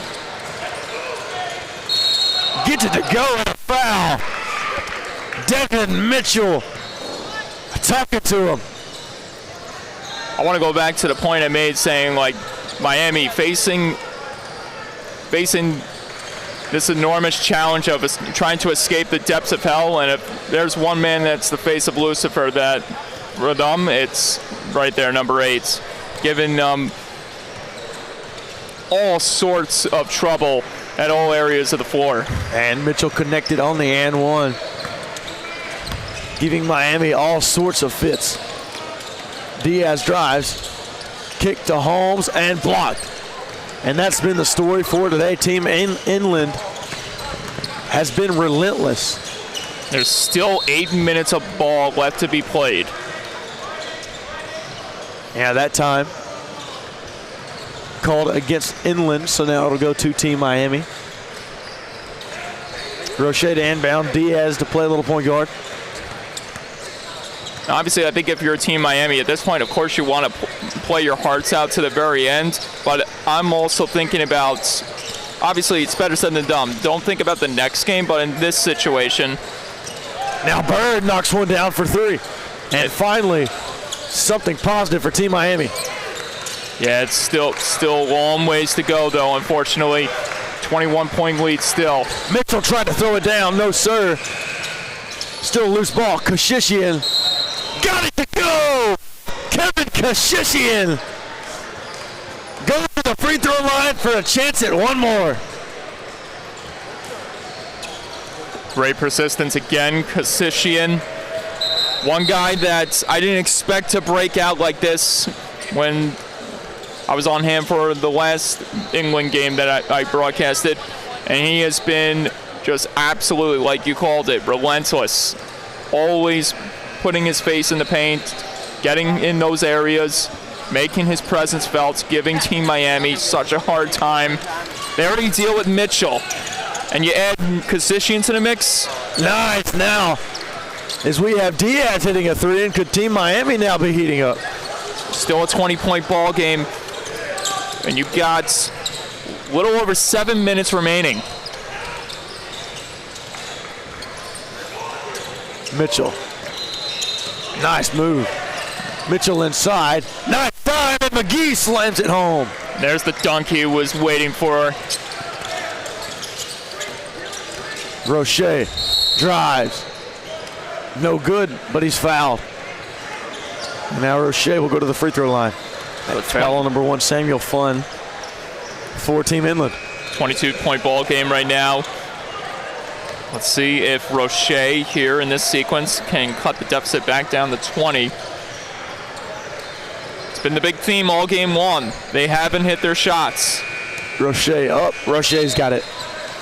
And I said this before. They've missed. I want to say they missed at least a Baker dozens, 25 up to 30 shots.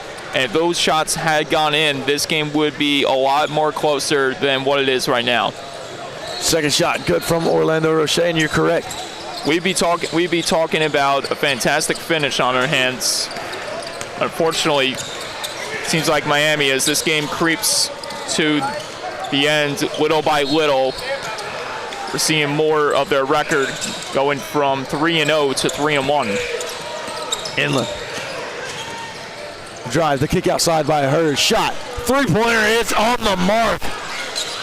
That time by Carmine Amaya. And now a steal. And knocked out of bounds by Team Miami. It'll be Team Inland ball. Amaya went up for it, had it knocked out of his hands by Julian Perez. That was great work right there by Samuel Funn. We know he has a lot of fun on the offense, but he can equally be as good and dominant on the defense, coming up with a big steal to keep the possession in the zone. Speaking of scary, Dylan McGee puts it in for 2. And now the three-pointers that Team Miami made don't even matter anymore. I mean, choose your poison. Stankovic can't get it to fall, gets his own board. And nothing doing for Team Miami. That's a three-headed dragon I don't want to go up against right there. 1, 2, and 8. And now timeout on the floor. Team Inland ball. No, you're right. Funn, McGee, Devin Mitchell have been phenomenal today for Team Inland. And I want to add to your point because you said it, yes, McGee has been oh so quiet. Finally, once he woken up, it seems like he just hasn't stopped one bit, making some huge plays all around the floor. No, absolutely. And McGee, one of those guys who, one of the key contributors for this Team Inland team. But, and like you said, he's woken up a little bit. McGee hasn't necessarily had to play a great game. And Mitchell is doing all the work for Team Inland. Not really. Now, obviously, they're spreading it around, but Devin Mitchell has been the main guy that you want to talk about if you're talking about this game right now. Well, you have to remember, when this game tipped off about over an hour ago or so, he was the first one that got the game's first bucket. He was the man that generated the energy from the start. And a guy like that that's going to have an immense impact on the rest of your squad. And knocked out of bounds. Especially, and I'm not just talking about the offensive aspect. When you have someone that can run both the defense on the offense as consistently and as surgically as Mitchell can, you're bound to get massive results. No doubt about it. Mitchell now for 3, contested, and can't knock it down. Rodney Holmes knocked out of bounds that time by Team Inland.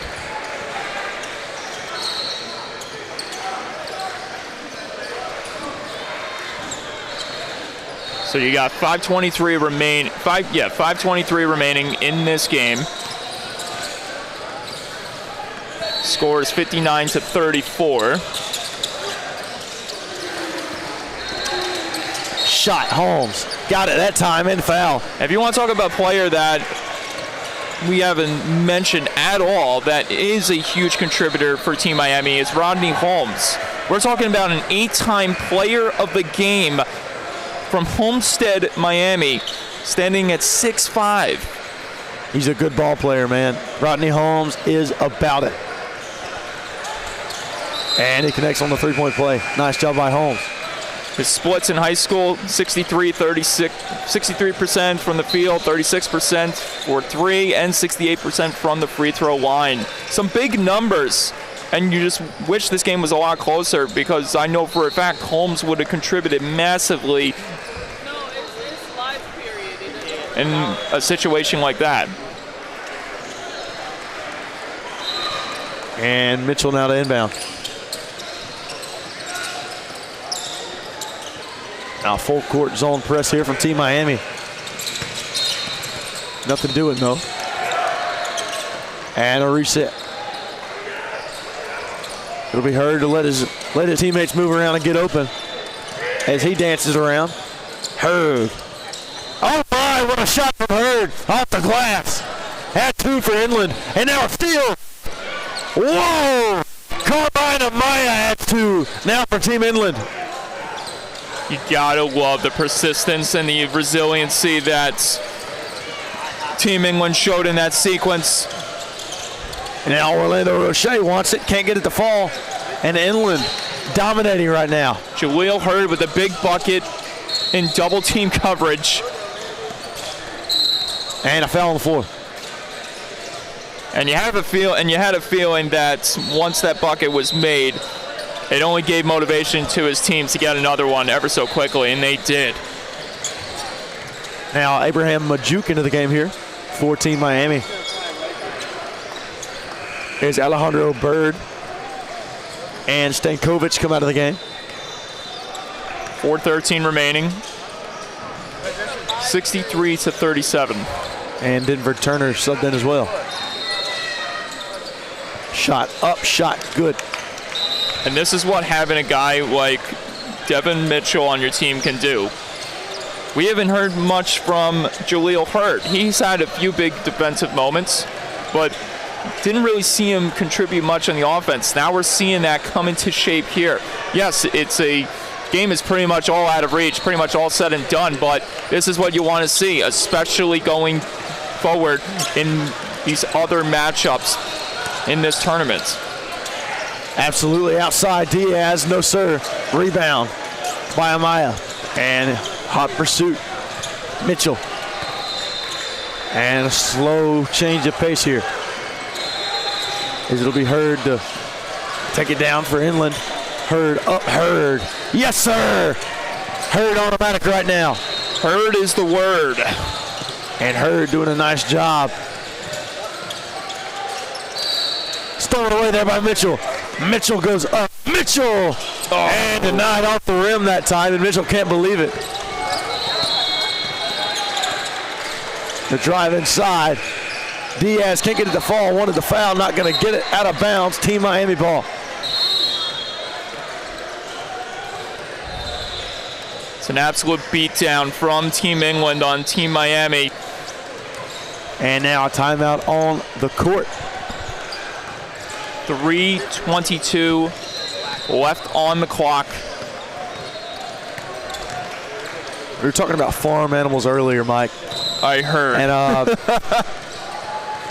want to ask you something. Yes, please. Do you have a favorite food? Do I have a favorite food? Well, we went to Outback Steakhouse yesterday, so I guess because I ordered I think a steak quesadilla, I'd probably say that's my favorite food. A steak quesadilla? Yeah, I would say so. I'm big Mexican food guy. Interesting. I like it. Mexican food is one of my favorites. We've got a place back home in Asheville, Alabama, called Mi Casita. Really? Yes, sir. It's one of the best Mexican restaurants I've ever eaten at, and for the owner of the restaurant's sake, I will say it is the best Mexican restaurant I've ever been to. Important question. How are those margaritas over there? They do. They do. How are they though? That's the question I'm asking. Very good. Very good. On the rocks or frozen? Rocks. All right, I respect that. Foul now. And again, that's what I'm talking about. You see more of these guys that have been quiet all game. They're starting to make and generate some noise. And for Team England, this is going to be a big win for them. This could potentially catapult them to the next level as we get to the bookend of this tournament tomorrow. Because what if a situation unfolds where you lose Mitchell, where you don't have Kashishin, and you need a guy to step up? That's a good point. That's a good point. Having that depth around you would pay off major dividends. I'll play devil's advocate, and Majuk misses. That time, loose ball. Rebound team inland, and stolen away by Perez. Nearly knocked out of bounds, stolen back away. Perez tried to throw it off of Jaleel Hurd. And a good job by Hurd to stand his ground, not kick it out. Hurd inside, nice pass, knocked away. Here's Holmes again. Had the right idea. Perez for three. No, sir. Nice rebound, though, by Denver Turner. And he puts it up and in. Definitely wasn't by design, but you'll take the basket anyway. We'll call it an assist. How about that? There you go. Good positioning in front. Play devil's advocate here, Mike. Yes, please do. I was waiting for your response. It's important to stay fresh. Nice shot outside. That time by Kashishin for three. It's important to stay fresh, though. Absolutely. It is important to stay fresh. And knocked out of bounds. It'll be Team Miami ball steal. And I'm surprised. One thing I am surprised by Coach Silas Gaines is that he is keeping Mitchell in for it seems like the rest of the way here. Shot good. I give credit to Miami though here. It seems like they're going to take this loss in stride. They had a great undefeated start to the tournament. I think if this was any other team, you would feel obligated to want to, send a message, take out your frustration on your opposing team's best player. And I give Miami a lot of credits for not losing their composure, because pretty much in a lot of situations I've seen, it tends to be like that. And that's just not good. You don't want to get into a situation where it's all about message sending and you're taking your frustration out on the team's best player, and that impacts your opposing team the rest of the way. So I like that Miami is not taking advantage of the fact that Mitchell is still in. I could see that. That would also go for a technical, result in a technical, possibly flagrant. Exactly. Second free throw good that time.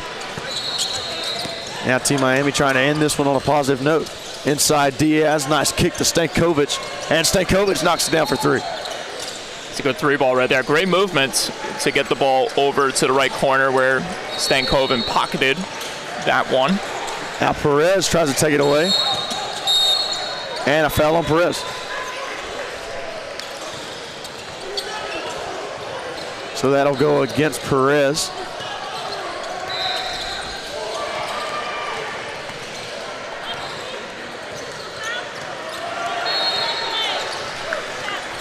They're going to call that as an intentional foul.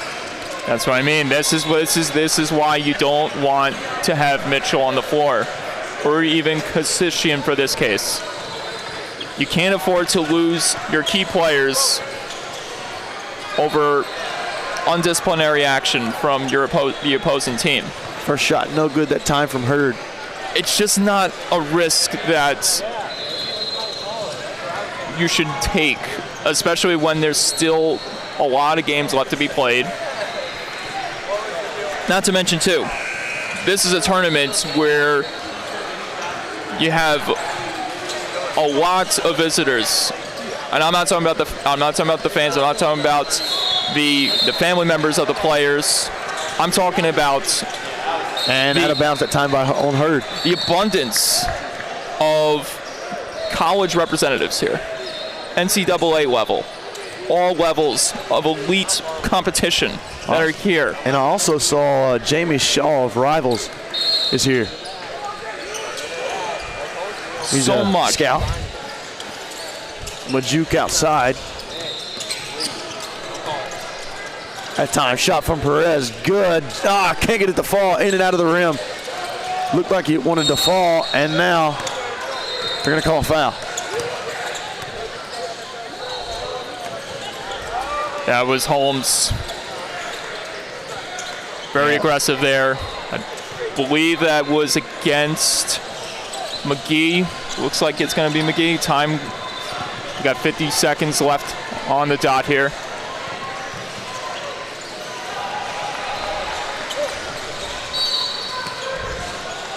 (74 to 44. 44 your score. Make that 75-44 your score. Team Inland taking it to Team Miami right now. It's a landslide. And unfortunately, Miami is facing an uncomfortable ride down that mountain. That is Team England. And now a foul called.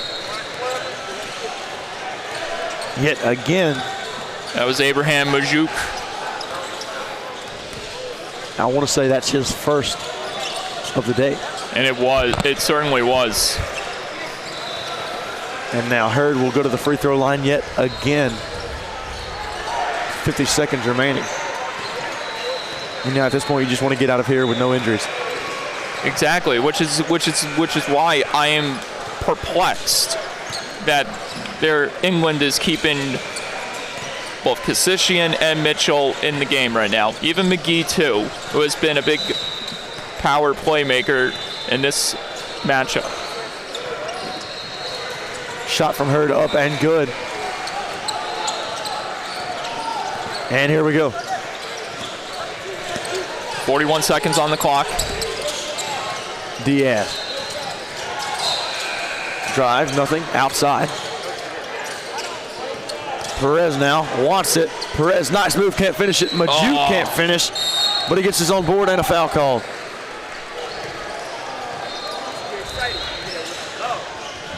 So even though it's a little too late, you gotta love the presence that's being shown by Majuk here. Given a chance to show what he's made of. Whoa, we can't call a timeout. And let's see here. Who? Him?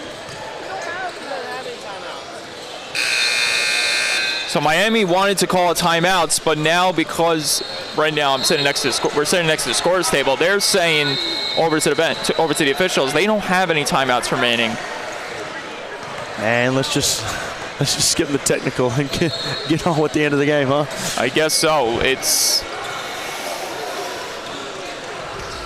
I mean, for starters, this game got off to a late start to begin with.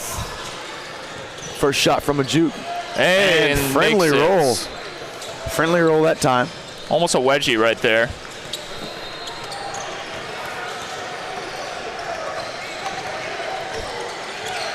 And next shot, no good. 1 for 2 from the line. And shot from Holmes is good. And that will do it here from Richmond, Virginia. Nice game there by Team Inland as they knock off Team Miami by a score of 77-47 and get a much-needed win to improve their record to 3-1. I would say it's a statement victory because Team Miami came in undefeated, start 3-0. They got now their first loss of the tournament at the hands of a very powerful and motivated team going down the rest of the way in Team England. So, dominating performance from them. More Puma Pro 16 action coming your way. I'm Hayden Coker alongside Mike Calandra. We'll see you next time.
Good afternoon and welcome back to the Enrico Sports and Event Center. Coming to you live from Richmond, Virginia. This is our 120 matchup between Houston Apex and As Promised. I'm John Cardacy alongside my partner, Namath Pitts. Namath, how you doing today? I'm doing well, man. Got some lunch in my system. Ready to get this thing going, baby. Let's have a good game. I know, I'm jealous. Namath got some Texas Roadhouse before the game. I'll be heading there afterwards, as it looks like Houston Apex controls the tip. Both teams 1 and 2 coming into this.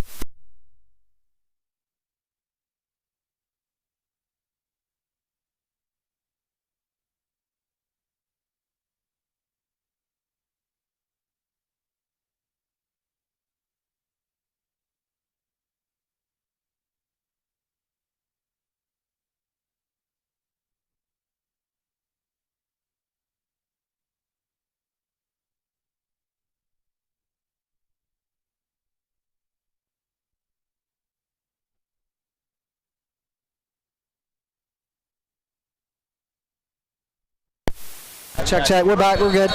All right, everybody. That was interesting. We are back. Fireworks to start off this game. I hope he's okay. Oh my. Yeah, he hit the deck hard. There's a shot clock right below the table as well, sharp as could be. Ripped our cord clean out, but he popped right up. I was surprised by that. Oh, there we go. Man, that was nuts. What a start to this one.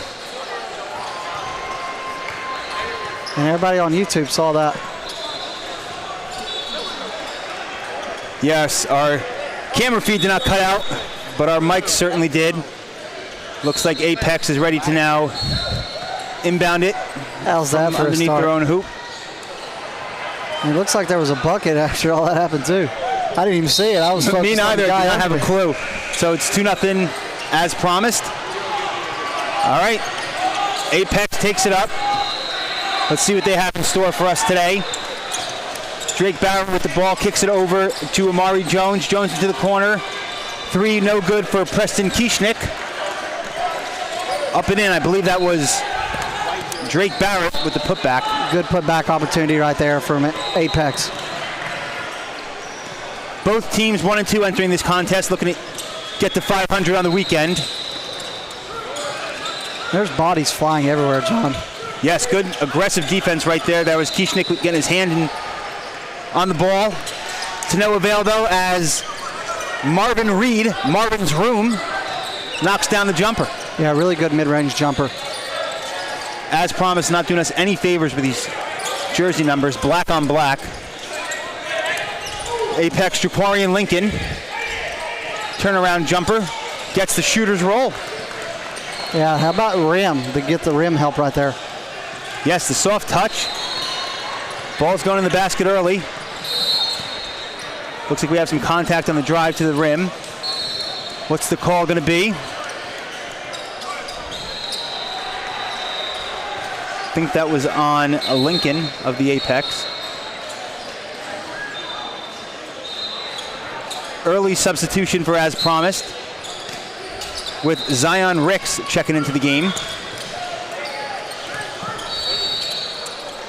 Oh, nice poke away there by Carter Savoy. Savoy to the hoop. Up. That should be a goaltend. It is a goaltend. 2 points for Apex. Carter Savoy.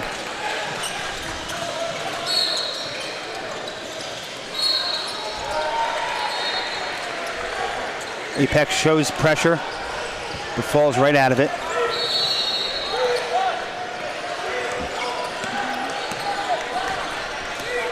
As promised, looking to get into a set play. Apex trying to thwart that. 3 there, no good. From Ricks. Hauled in by Apex, going down they go. Yeah, just a little bit off right there. Good job, though, by Apex to get the rebound. Drake Barrett swings it left. Savoy for 3.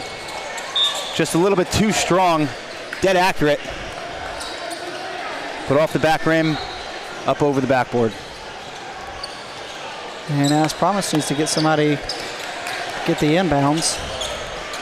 So Namath, yesterday, You had some serious FOMO not seeing Will Ferrell. I know. I heard today you did get a chance to. I definitely went over there and got myself a video of Will Ferrell. Some words I never thought I'd say in my life. Nice pass down low. Now kick out for the three. Short by Xavier Fauntleroy. Knocked out of bounds by Amari Jones. It will stay with as promised. Unfortunately, his son's team lost their first game of the weekend, so they go to 2-1 on the weekend. Okay. They're 2-1 though, so Yep. Good. solid weekend overall.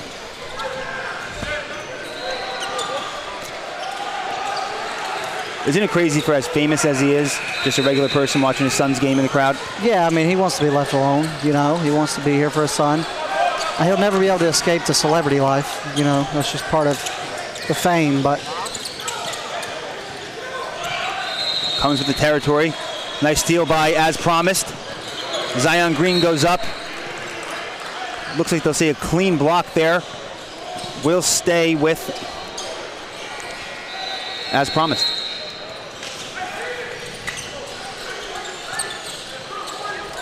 Inbounds pass flicked up to half court.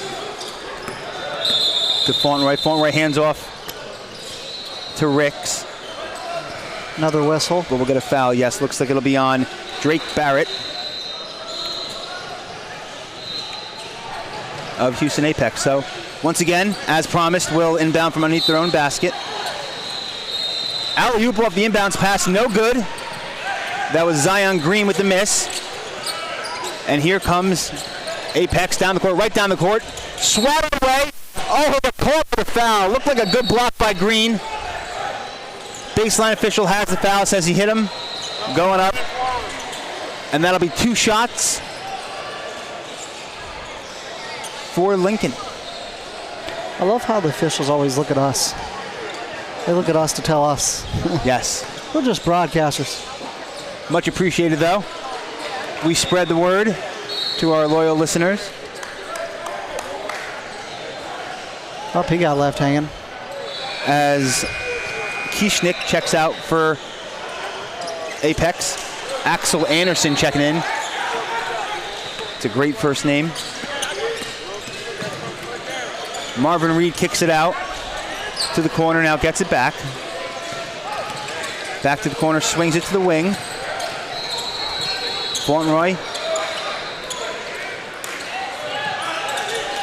Looks like Marvin Reed dribbling on the wing now. Looking to make a move, cuts into the paint, goes up, rises up. Too strong on the floater. Nice putback. Put back by Carter Savoy and the offensive rebound. What's our score early, Namath? And right now we're 8-6. 8-6. That's the lead for as promised. Apex, Axel Anderson for 3. No good. Here comes as promised in transition. Stripped away by Axel. They've got numbers. Up to Drake Barrett. Barrett up. No good. Marvin Reed with the rebound. No, excuse me, that was not Marvin Reed. That was Savoy. Out to Marvin Reed. Now there he is with the finger roll up and in for 2. Up and down we go. Fast-paced game. Amari Jones pulls it and hits it. Amari Jones for 3. And now it's an 11-8 lead for Houston Apex. Apex with the early 3-point lead. 11-12 to go in the first half. Just about 5 minutes into the game. Hey, you're pretty good at math. I try. Thank you, Namath. What's 13 times 17? 13 times 17. Not a clue. Carter Savoy tipped on the 3. That was Japorian Lincoln with the tip.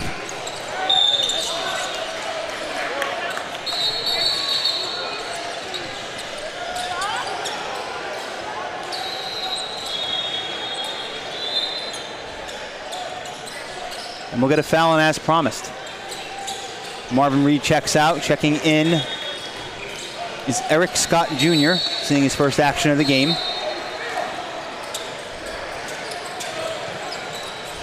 Nice inbounds play. Carter Savoy drills the 3 for Apex. It gives them the 6-point lead, the largest of the game. Screens it off the inbounds pass. Leaves him wide open on the wing.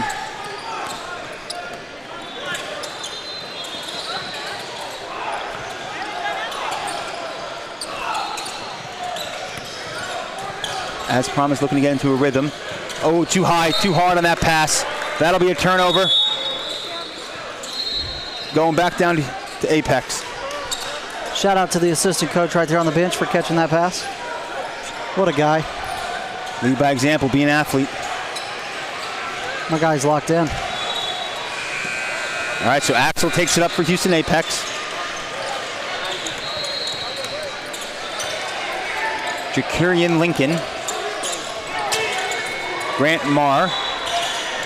Back to Lincoln. Lincoln lowers his shoulder. Tries to go up with the lefty layup. Tipped away. Oh, Lincoln steals it back. Up for the slam and a flush. What a play by Lincoln there. Yeah, that was a heck of a play. Really good job defensively getting the steal and then put some force into that dunk. Athleticism on full display. And here comes Eric Scott Jr. for as promised. Into the corner, open three. Up and in. Zion Ricks. Money from the corner.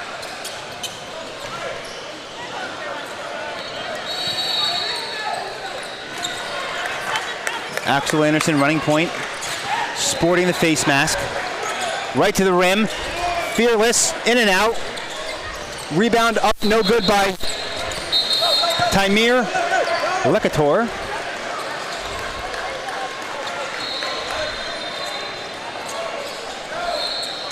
And it'll go down to as promised. So 16-8 lead. Thought they hit a three at one point. 16-8, Apex is leading. That's what it says. I guess I gave points to the wrong person. Here comes Eric Scott Jr. for as promised.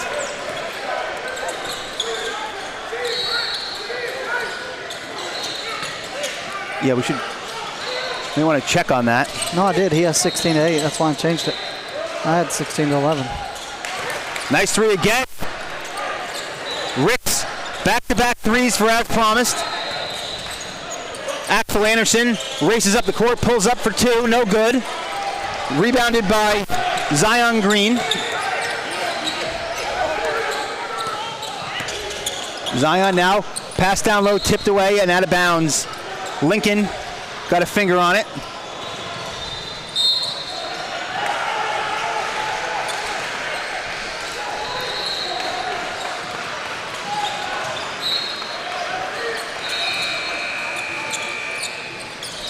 Inbounds for as promised.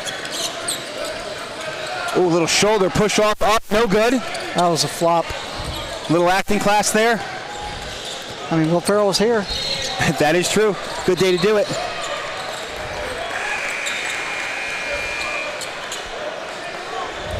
Looks like they'll get Xavier Fauntroy on the hold.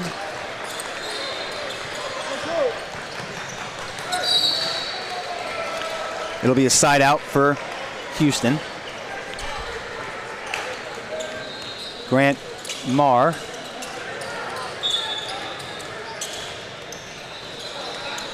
Will inbound it to Lincoln.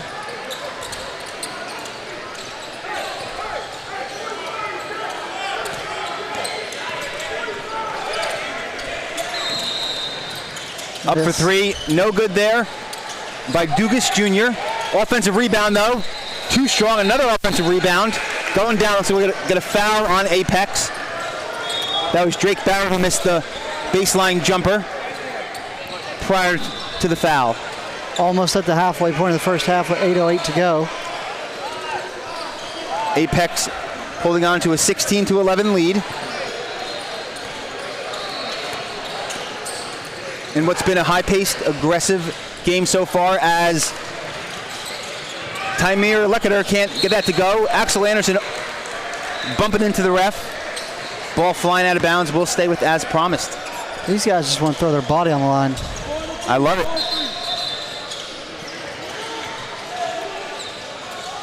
Officials checking something with the clock.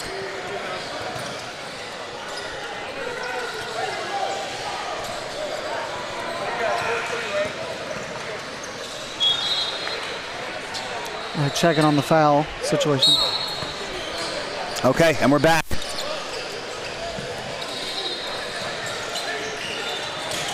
So how was your lunch at Roadhouse, Namath? Wonderful. Thank you for asking. Up and in. Was that Ricks again for three? Yeah, It was. Zion Ricks with his third three of the game. Looking for the answer. Too strong there is Drake Barrett. And that'll go out of bounds, going back down to as promised. So you had Outback last night. You had Roadhouse today for lunch. That's right. You had Outback last night. You're going to have Roadhouse for lunch. Yes, I'm not judging you. Let me get to my point. I wasn't judging. I didn't say anything. I was saying the same thing. What should you? We're in this together. Did you like more? It's tough because I didn't get steak at Okay. Roadhouse. I got chicken fingers. Nice jumper there by Eric Scott Jr. for as promised. Cuts it to a 3-point lead now. No, tie game.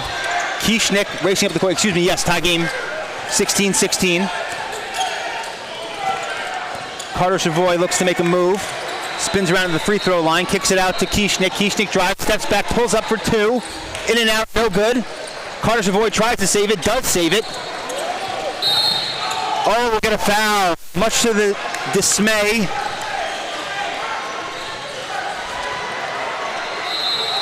of Zion Ricks. It'll stay with Houston.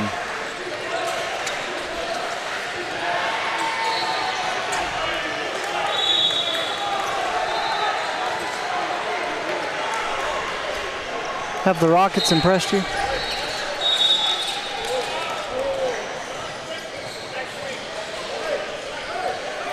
Yes. I think both teams come out playing very well. Up-tempo, aggressive. It's my type of basketball. Ooh, a little pump fake there. That was a little dangerous. Played with fire right there. A la Aaron Rodgers on that inbounds pass. And here comes Amari Jones. We've got another foul. Looks more like Geno Smith. Geno Smith ready to lead the Jets to the promised land this upcoming year. Oh, you're right. Promised land of number 3 pick for Dante Moore. Geno 2.0. You better be careful, man. You got greatness sitting next to you. Who would that be? Yale University. They are greatness. Great Ivy League school. Not far from you. No. Good basketball program. I'm not sure if they made the tournament this year. But if they didn't make it this year, they definitely made it the year before. Ooh, nice steal by Zion Ricks, who jumps the pass. Trips over his own feet at half court. Eric Scott Jr. for 3. Drilled it. Eric Scott, money from 3, gives as promised the lead. 19-16 now. Timeout.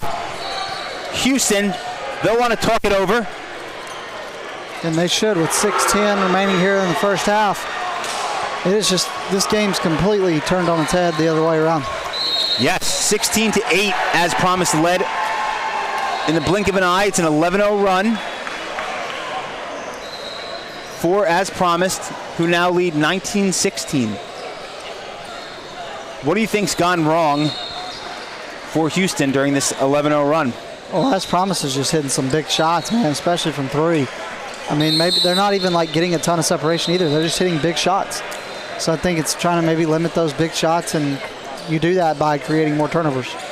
Yes, Eric Scott, big 3 that led to the timeout. Zion Ricks, I believe, has 2 threes without the stat sheet in front of me.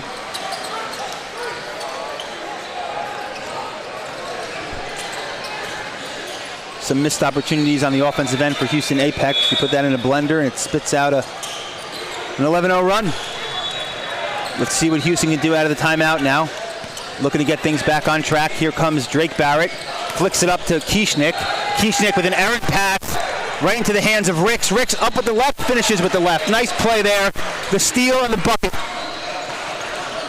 for Ricks. Racing right back down the court is Amari Jones. Wild shot off the side of the backboard. Dribbling it up now is Tymir. Tymir over to Eric Scott Jr. Packed to Tymir. Short from 3. Rebounded by Barrett. Carter Savoy looks to make a move. Dribble, steps back, fadeaway jumper. Short. And that'll be Fuad Ishmala with the rebound. Eric Scott Jr. goes up, no good. Rebound hauled in by Drake Barrett. Down he goes, nice little Euro step up and over. And in, nice move there by Barrett.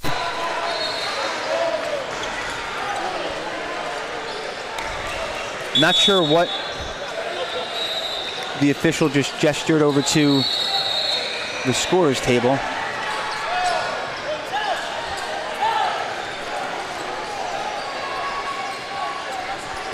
Have you gotten you a smoothie this weekend? I have not. I don't know if they actually have them, but there's a smoothies thing over there.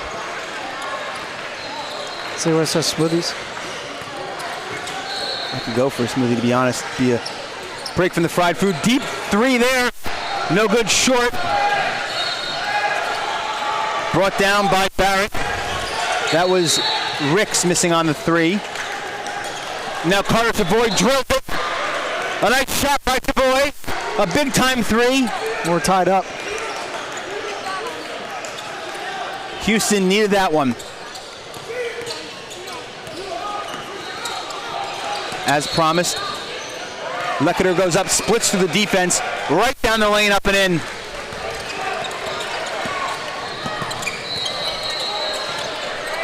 Here comes Axel, flicks it over to Barrett. Barrett deep three, too strong. Hauled in by Ijmala. Eric Scott Jr. the pump fake, kicks it out now to Ricks. Ricks for three, money. Zion Ricks, hot over the pistol this afternoon with at least his third three of the game. And just like that, they have a 5-point lead with 3:55 to go in the half. And Axel, I thought he lost it out of bounds. Looks like the official will say it was poked out of bounds. I'm not sure how frequently he plays with a face mask, but I know it can be quite bothersome if you're not used to it. Axel guarded by Marvin Reed. Now Lincoln over to Dugas. Dugas can't get it to go. Rebound by Reed. Reed races up the court. Back to Reed, into the corner. Oh, tipped away. Nice block by Lincoln.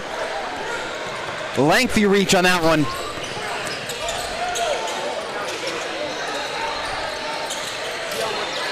No good by Barrett from three. Here comes as promised again. Up and down. The head's moving like we're watching a tennis match. Marvin Reed dribbles into the corner. Aaron pass there, stolen by Savoy. Savoy with a bounce pass. Dugas Jr. swatted. Nice swat there. Zion Green with the swat. The three for Reed. Up and in. Marvin Reed. Money from three.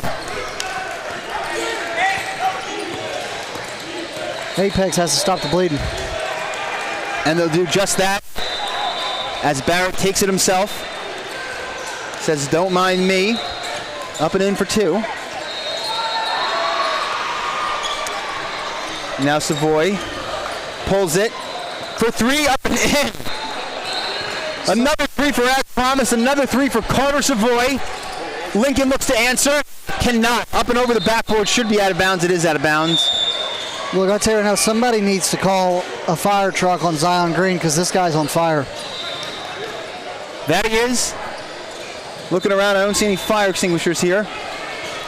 I'm sure there are some, though.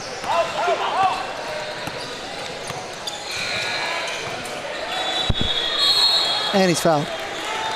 As Zion Green gets the foul. 2:12 to go here in the first half. 9-point lead for as promised. I gotta ask you, right now is team as promised, Pro 16 as promised? I would say yes. Excellent matchups, high level talent. The college coaches in the building have lived up to the expectations. As we've mentioned, Halliburton and Will Ferrell here as well just adds to it. As Zion Green gets the first of two to fall. 4 straight points for Green as he connected on the three last trip down the court. And those guys love ball, man. They want to be here. And Zion will make it 5 in a row. Houston needs to get something going here. I'd like to see them work the ball and try to get a nice open shot, and they will do just that. The cutting Mar goes up and gets fouled. It's exactly what Houston needed. Move the ball. Stop just running up the court and pulling up for 3 or taking it yourself. Play as a team and get back in this. Tell him, John, you might ought to go out there and help coach. I should. I'll put the headset down, get me on the sidelines. Always knew you had a future in coaching. Thank you, The Nate. first day I met you. As Mar connects on the first, makes it 34-24 with 2 minutes remaining in the first half. All right, back within single digits. Mar connects on both. Here comes as promised. Fauntleroy. Now over to Reed. Reed swings it. Is that Zion Ricks? Yes, it is. Zion Ricks connects again from 3, putting as promised up 13. Name it a little flinchy on that pass. I ain't gonna lie. Headed towards our table, be an athlete. I flinched like crazy. And we'll have a foul. As promised, bench. Can't believe it. Did look like there was some contact there. It'll be 2 shots for Carter Savoy.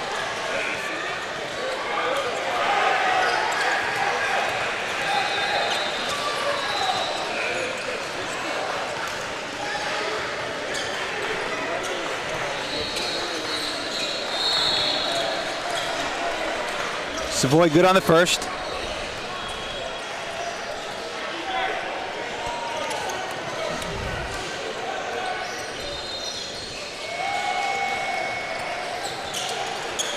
And he gets the second to go as well. 11-point game now. As Reed dribbles it up for, as promised. Good idea there, bad execution. Just a little too far out in front of Musgrove, and that ball will fall out of bounds for a turnover. That's what Houston needed.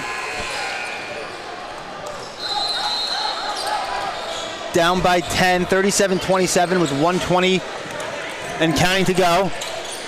Well, that almost looked like it had a chance to go in, but tipped away. That's a turnover. Don't think they'll give him a shot attempt on that. Boom. Oh, nice flush there. Malcolm Musgrove, M&M, throws it down for as promised. Somebody call his boss because he's been putting in some work. Another turnover for Houston and another slam for as promised. This time it's Xavier Fauntleroy with the flush. Turn the oven off. This thing is on fire. 14-point as promised lead now. As promised, living up to their name and living up to the hype. Amari Jones for 3, and he rattles it home. Looks over, or looks into the soul of his opponent. As he trails by 11. Coast to coast. Marvin Reed. You ever seen the Chris Paul? Chris Paul just hits a big 3 to cut the deficit to 28. I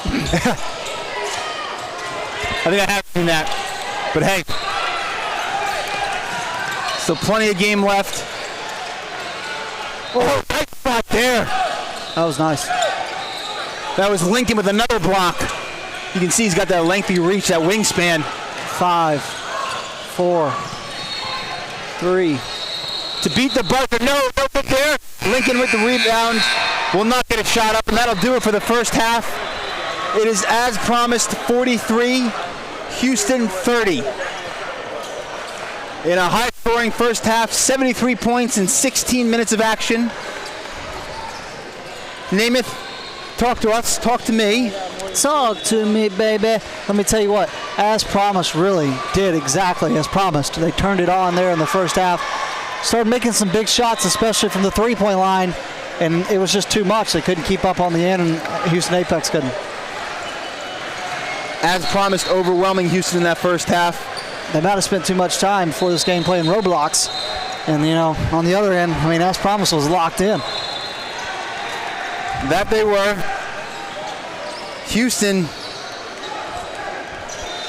really just out of a rhythm, out of sync. Too many turnovers. Too many possessions. with 1 or no passes. Really hurt him. Every day, these workers over here, Caden being one of them, they love to just eat right in our face during lunchtime, you know? Just enjoying their sandwiches and everything. Nah, these guys work hard, man. Let me tell you, they sit at these tables 12 plus hours a day calling these games. And you always got to be locked in doing it too. Absolutely. Shout out to my man from Yale over here. I don't know his name, but he put in the work. That he is. I live about 45 minutes from Yale. Up in the Northeast. New England, man, that's where it's at. I say that as I'm moving south. Good decision. John, you coming with me, man? Gonna experience life in the South? I'm down. Never been down south. You're not gonna get New York pizza down south, I'm gonna just tell you that. Yeah. Not gonna get a pork roll, egg, and cheese either. A what? Pork roll, egg, and cheese. A pork roll and cheese? Pork roll, egg, and cheese. It's a New Jersey pork roll, egg, and cheese. Trademark, yes. It's like ham, egg, and cheese, but better. It's a breakfast sandwich. Only in New Jersey. Pork roll, egg, and it sounds like an egg roll, but with pork. Nope, it's not an egg roll. It's like ham. It's a sandwich? Southern Jersey calls it pork roll. Northern Jersey calls it Taylor ham. And it's a sandwich? It's a sandwich, yes. Pork roll, egg, and cheese. You can get it on a roll, on a bagel. Interesting. You have it once, you'll never go back. There's a guy over here with a shirt that says, "I'm directing a video today." And he's not lying. I believe he's working with John Hewer on our documentary. All right, back in action, second half here as promised with the ball in the lead, up by 13. Let's see if Houston can turn this game around. Goes in the backcourt but was tipped. Here comes Marvin Reed, loses it. Apex diving on the floor, both players diving on the floor this time. We'll get a jump ball that should go down to Houston.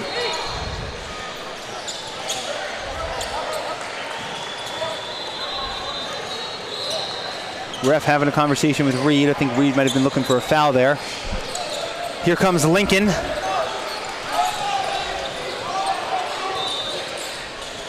For Houston, who kicks it to Kieschnick. Kieschnick, little floater, too strong off the glass.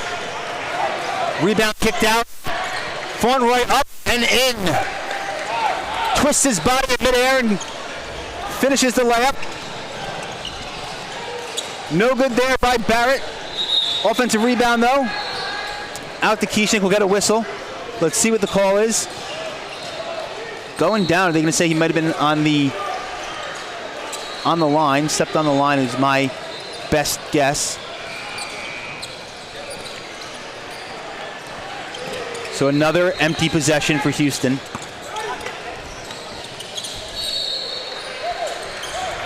Over anticipation there leads to the drive and the and run for Zion Green. As promised, just keeps on coming. It's an Avalanche now, a 17-point lead. Houston tried to jump the pass. Didn't get it. And as always, a risky move as it led to the bucket for as promised.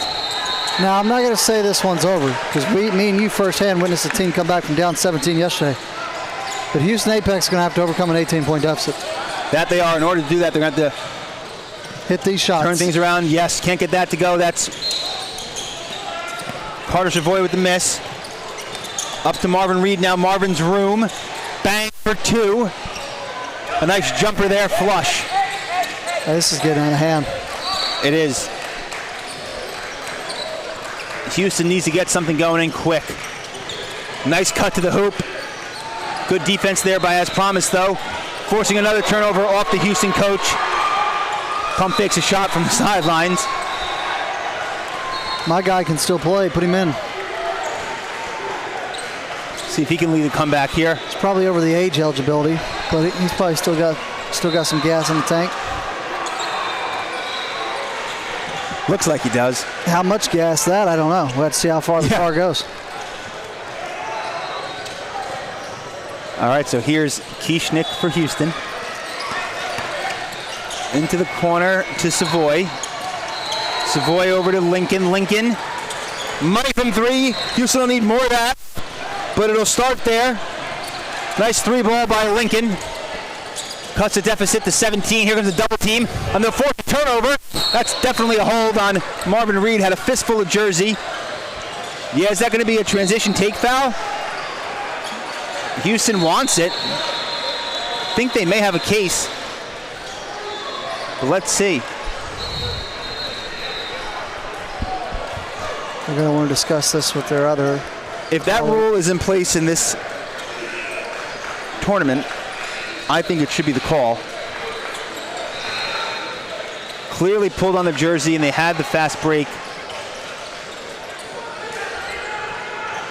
And it is. Transition take.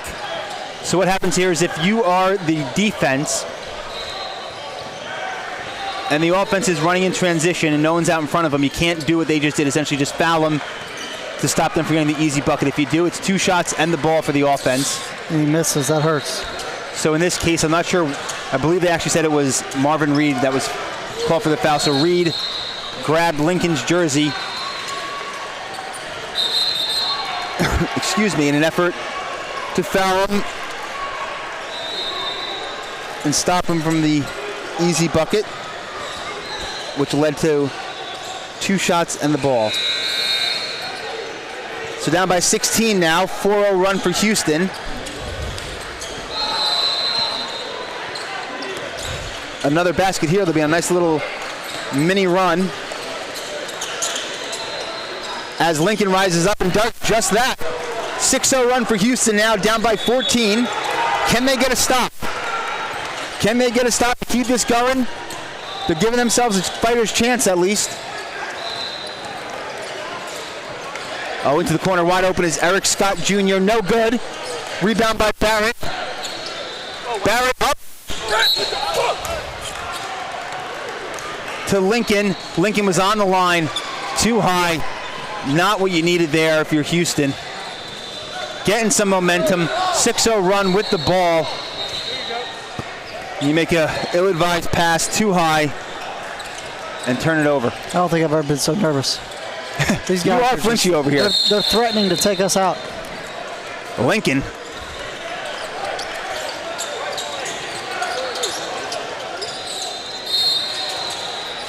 Drives over Tymir Lekator.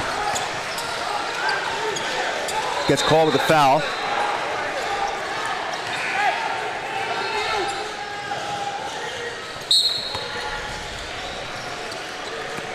Zion Green inbounded for As Promised and gets the 2 for As Promised. The and 1. They'll say he was fouled going up. Count the basket. Zion Green, another case where Houston tries to jump the pass, doesn't get it, and gets burnt on the backside. That's twice now, as Green will look to convert the 3-point play the old-fashioned way. And he does. Back to a 17-point lead for As Promised. With 13 minutes to go, just over 13 minutes. The corner 3 up and short. Here comes As Promised, racing down the court, kicks it out to an open Lekator. Lekator can't hit it. Rebounded by Lincoln. Pump fakes. Now he pulls. Money from Lincoln, Nebraska. That was deep. Jaquarian Lincoln cuts the deficit to 14. Hanging around, giving themselves at least a chance. Now back at ripped away. Picked up by Lincoln, ripped away by Amari Jones. Barrett pump fakes, now he pulls. Oh, around and out.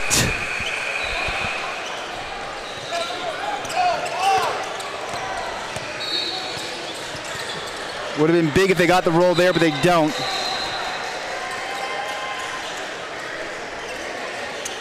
As Zion Green drives into the paint, gets his defender up in the air and up and under and in. Nice move there by Zion Green.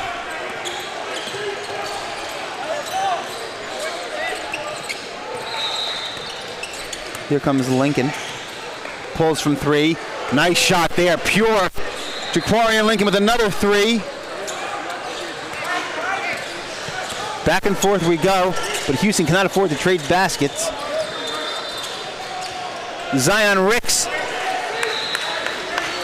Money from 3. The answer.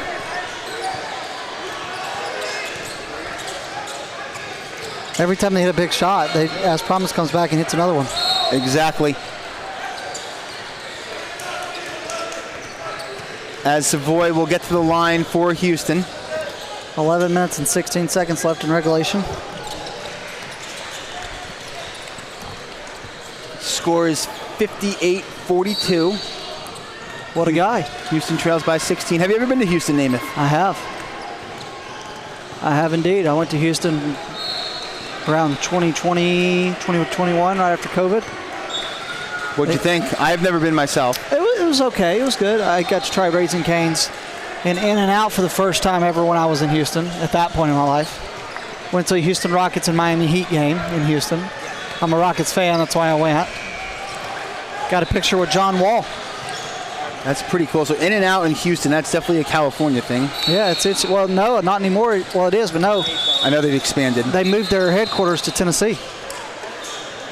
Did they really? Yeah, I don't know if you knew that. Now I do. However, you didn't go to Buc-ee's? That's the place to be when you're in Texas. No, we had Buc-ee's in Alabama, so I'd already been there before. Okay. Touche. I've never been. Oh, you need to go. When you go to Bryan, Texas, you need to find one. I don't know if they have one close to Bryan, but you need to figure out. It's unbelievable. It's like magic in a store. A store? I heard it's a gas station, isn't it? It's like a Walmart in a gas station, yeah. One massive gas station. Yeah, I definitely want to check out Buc-ee's.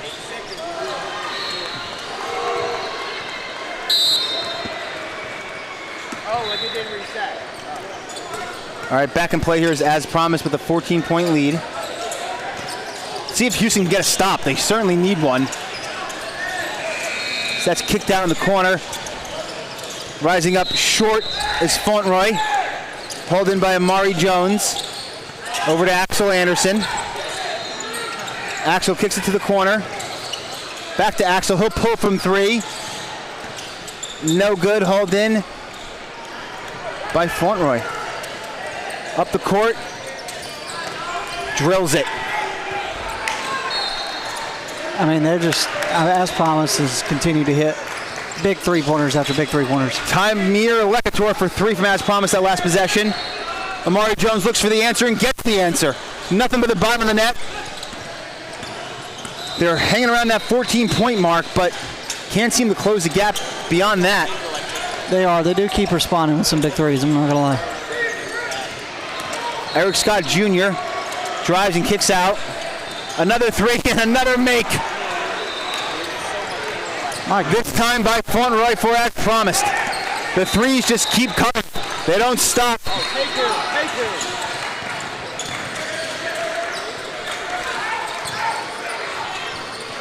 As Grant Marr empty on that 3-point shot. That's good, smart offense right there.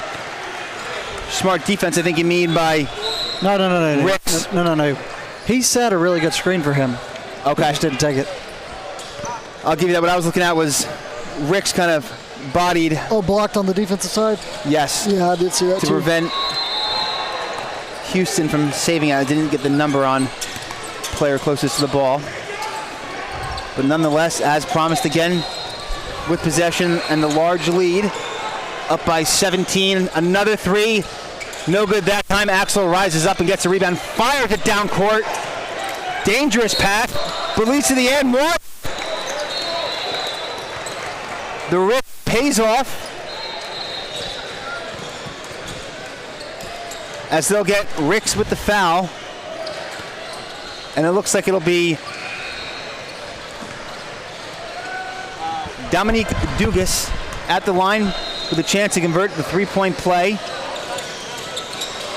And he can't. But rebound brought in by Marr. Marr passes it to Dugas. And Dugas gets the lay-in. So a 4-point play for Dugas there.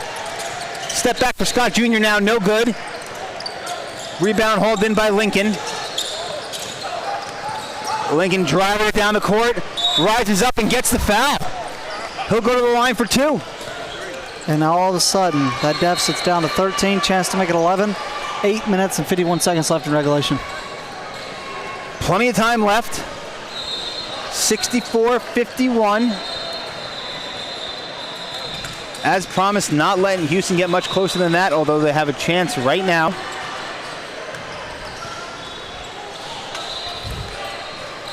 As Lincoln hits the first. One more to come.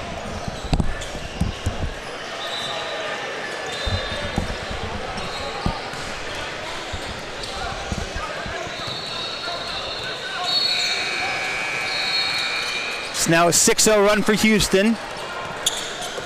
Here comes Scott. Scott up to Ricks. Ricks over to Savoy.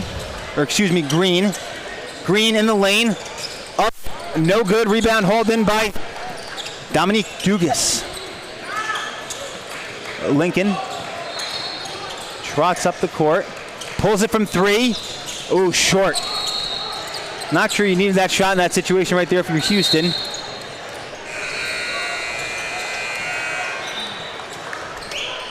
I believe we may have had a timeout called by As Promised. 8:24 to go. Good timeout there by As Promised. I think they noticed Houston kind of creeping back into a little bit. Doesn't want to give him any signs of life.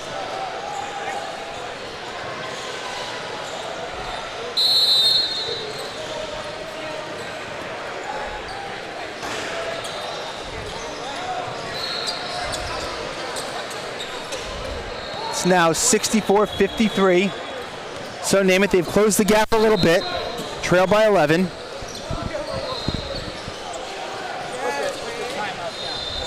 If you're Houston's coach, what are you saying to him in the huddle? Just keep doing what you're doing. I mean, they're slowly chopping away at it.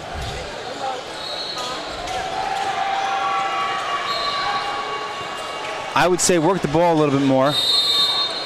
Get open shots. You have plenty of time. Nothing more frustrating than racing up the court, 0 passes and missing a shot. As promised, Eric Scott Jr. went for the alley-oop. Nobody was home, though. Right into the arms of Carter Savoy. Up to Lincoln. Lincoln driving up the court. Up and in. It's a single-digit game now. 9-point game. Here comes Lecator for As Promised.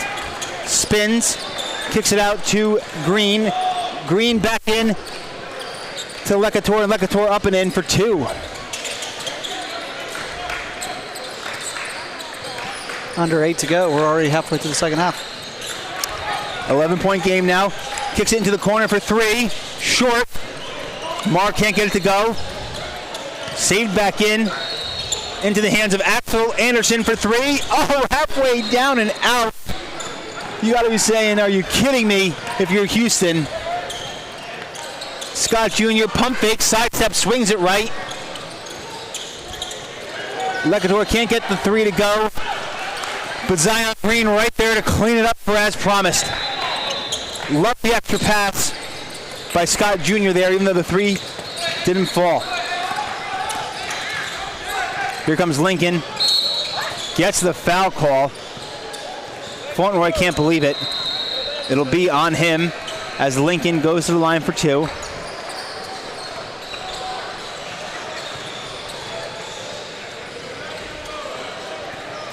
Player of the game so far for you?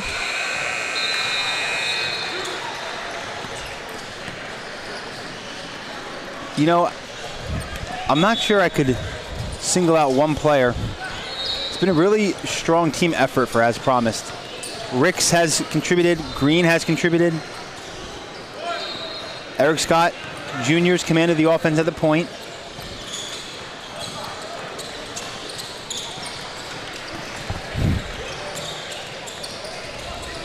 As it's back to a 9-point game, so can Houston get a stop? Let's see what As Promised has. Right down the lane, up and in for Lecator, and a stolen pass. Oh, pegs it off his chest. Dugas took exception to that. Didn't love that idea. But that's another risky pass for Houston. Just flinging it up the court. And if they're not flinging it up the court, they're racing down it and chucking up a shot. No good from Barrett on 3 there. It'll stay with Houston. 13-point lead with 6:24 to go. And here we are back at that 13, 14-point mark.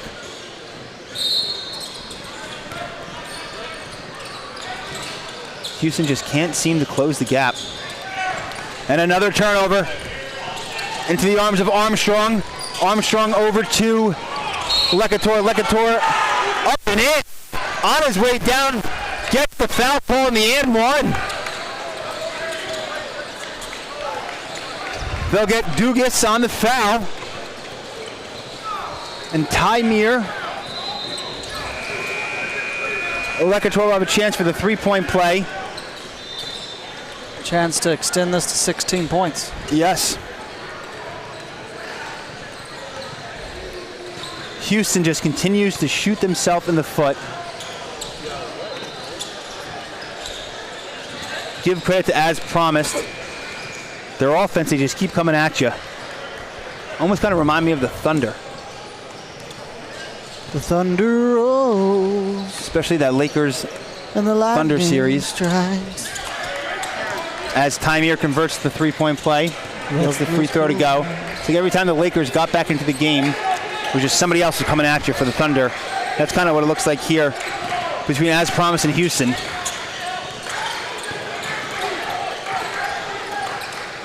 Carter Savoy, he'll pull it. And he drills it, needed it, got it. 13-point game now.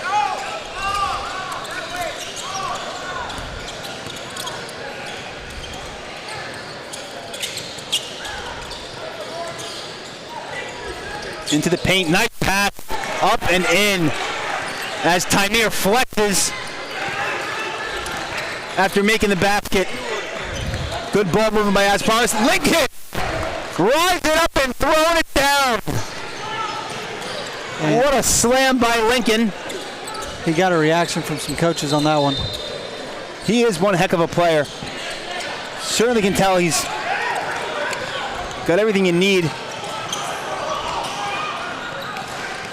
Lincoln for 3 and gets to go. Looks like we have a player down for as promised. May have rolled his ankle. Hope he's okay. I know, he went down hard. I hope he just rolled it. Looks like that's Khalif Armstrong who's down for as promised. Regardless, Jakarian Lincoln. I mean, he hits the dunk and then follows it up with that 3. Being assisted by the trainer now.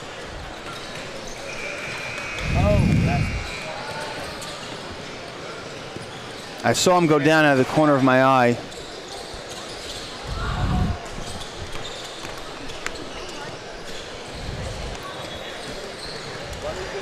You having fun over here? He's definitely in some pain. I'm just trying to see what happened. Hops off the court on 1 foot. Not putting any weight on the left leg. Looks like he's holding down by his shin. So hopefully just a sprain. Hopefully he just rolled his ankle. Can certainly be painful as all heck. But not the worst situation when you see somebody go down like that. So, 75-65. 5:01 to go. 5:01 remaining. Houston can certainly still do it. They keep getting Lincoln shooting like this. Yes, as I was mentioning before the injury, Lincoln certainly is one heck of a player. I would like to see him move the ball a little bit more. But he can definitely do it all on the court. Here comes Zion Green with the ball for as promised. Little Euro step in the lane and gets the 2 to fall. Here comes Savoy for Houston, goes up and gets fouled. He'll go to the line for 2. We're going to have Zion Green gets called for the foul.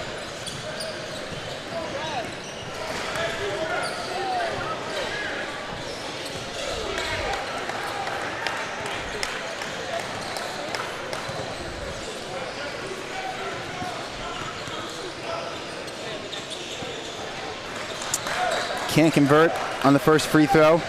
Down 12 with less than 5 minutes to play. Need to make the most of your opportunities at the free throw line. Yeah, this is the time of the game where, hey, you stop the clock, chance to add points.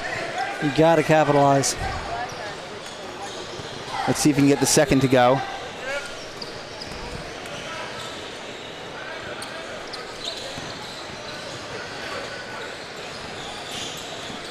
And he does. So 11-point game now.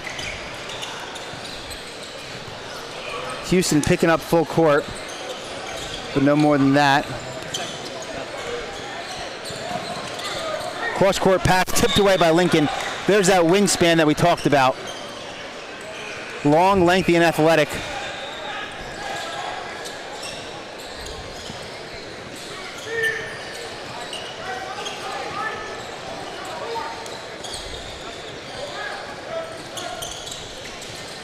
Off the inbounds pass. Marvin Reed with a jumper. Here comes Kieschnick. Kieschnick in the corner to Barrett. Short on the 3, but he gets his own rebound. Mauled by Green and Ricks.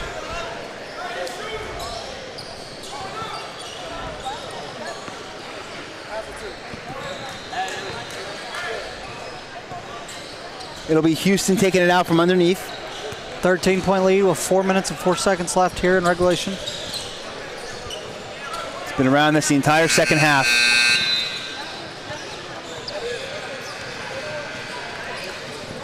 Looks like Houston's in the bonus, so it'll be 1-1.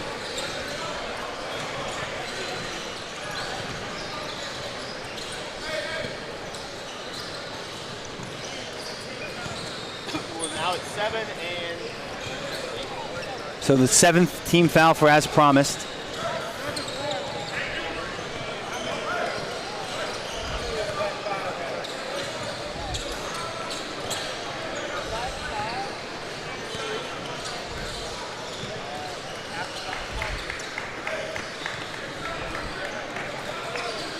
Looks like Armstrong has got a bag of ice for his ankle now on the bench. I hope he's all right. Doesn't seem to want to use it.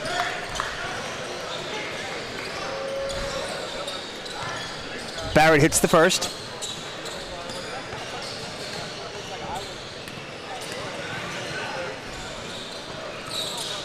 And gets them both.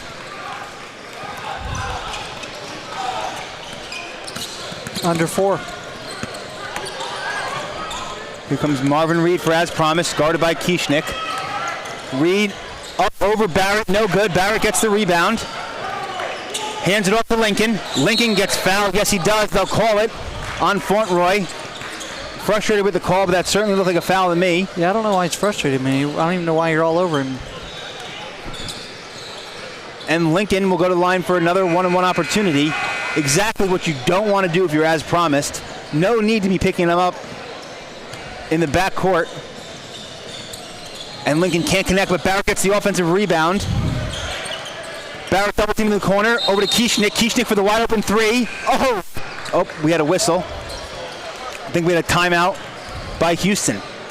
I looked down, I saw nobody going for the rebound. That'll make sense as to why. Timeout was called before the shot. And it was a good timeout as he did miss the 3. So 79-68. An 11-point game.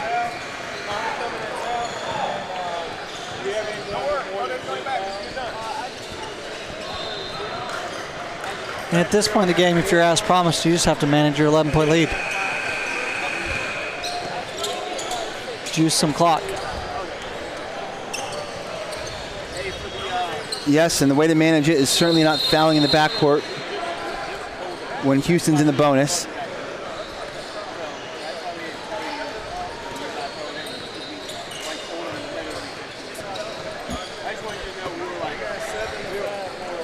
So let's see if Houston can finally make it a game. It's been a double-digit deficit all second half. Now a chance to cut it to single digits. As Barrett will inbound into Kieschnick. Kieschnick over to Savoy. Over to Barrett. Barrett to Lincoln. Lincoln to Amari Jones. Back to Lincoln. Moving the ball this time. He'll rise up for three. Short. Short on the three. Can't connect. Rebounded by Marvin Reed, who now flicks it over to Zion Ricks. Zion Ricks can't get it to go. Lincoln rises up and gets the rebound at the apex, no pun intended. Lincoln driving down the court, rises up and in. It's a single-digit game now. Single-digit game with just under 3 minutes to play and counting. Here comes the trap, right over the trap. Timeout as promised, as that was passed into the corner. Zion Green had it with space. 9-point lead with 2 minutes and 53 seconds left to go here in this one. 2:53 remaining.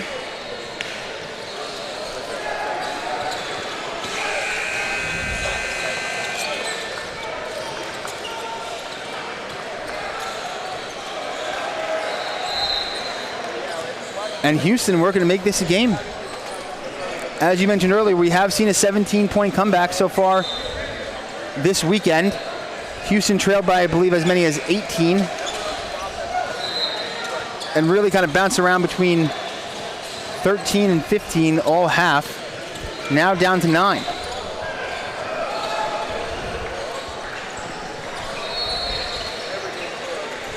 On the floor for Houston will be Axel Anderson, Carter Savoy, Jaquarian Lincoln, Drake Barrett, and Preston Kieschnick. For as promised, they have Eric Scott Jr., Marvin Reed, Zion Ricks, Zion Green, and Tymir Lekator. It'll be Reed with the ball, guarded by Kieschnick. Over to Scott. Scott drives, penetrates, pivots, kicks it out to Fauntleroy. No shot, shot clock violation. Another good defensive possession for Houston. They forced a shot clock violation. It'll be their ball, down by 9.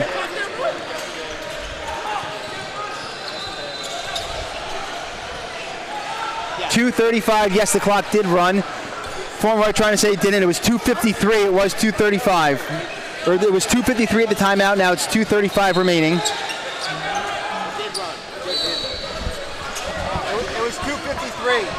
It was 2:53. It was 2:53 at the timeout. It's 2:35 now.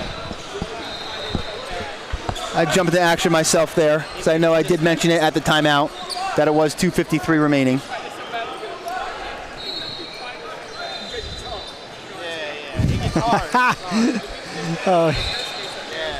I had to support Caden to my right. I mean, they're up 9. I don't know why he would complain about last time. Lincoln for 3, and it's a 2-possession game now. You see what I'm saying? Why would he complain about last time when they're up 9 at that point? It was, as promised, who was complaining. I know. Who's winning? Yeah, so he would want the clock to move. You would think? Oh, that's a foul. And a travel. Oh my goodness gracious, just like that, a 6-point game, and Houston has the ball. In the blink of an eye, we've got ourselves a ball game here, folks. Up to Axel Anderson, pump fakes, rises up, short on the jumper, can't get it to go. That would have been big. Just over 2 minutes to play, bringing the full court pressure. Marvin Reed splits the defense over to Zion Green into the corner. Scott Jr. looks to drive, kicks it to the corner, tipped away by Kieschnick. This was an 18-point lead at one point. 1:57 remaining. As promised, with a 6-point lead and the ball, to name his point, led by as many as 18 earlier this half. Marvin Reed drives, kicks it back out to Zion Green. Green rises up, no call, but gets the basket. Up by 8 now, clap to the official. Lucky he didn't get teed up there Carter Savoy drives down the court, loses the ball. Diving for it, on the ground, battling. Looks like we're going to get a jump ball. That's Ty Meir and Drake Barrett fighting for it. Ref separates them. You got to calm down, man. And Zion Green, yes. Pointing at, I believe, Savoy. Now jawing at the ref. He does need to be careful. Clearly frustrated. I mean, you got to know the game, man. You're up 8. You get a technical violation, give them free throws in possession. I mean, got to keep your head, keep your poise. You just got to let it go, man. He very well may have a case, but it's not worth it. Well, he's complaining about time a minute ago. Now he's complaining about this. Just play basketball. And he's lucky the ref is giving him a long leash. Longer than they've given, the previous ones have given other people. Exactly. Some refs he would have been teed up long time ago.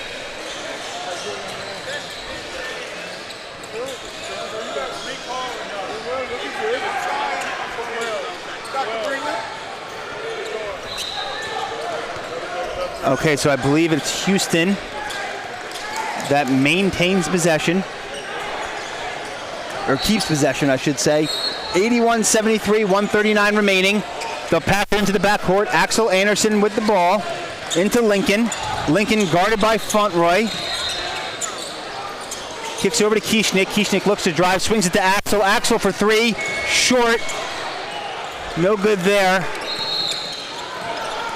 They'll need to stop here as Axel will foul Reed. Looks like that was an intentional.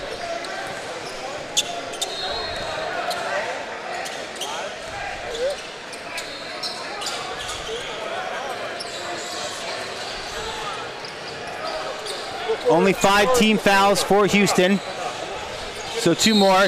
Timeout called by Houston.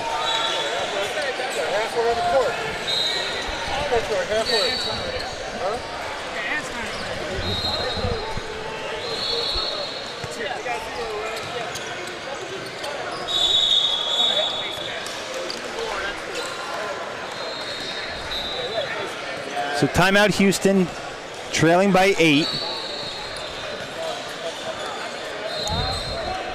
As promised, ball. Back-to-back empty possessions for Houston. This guy. I'm not going to repeat what he said. I didn't hear it, but I'll take your word for it.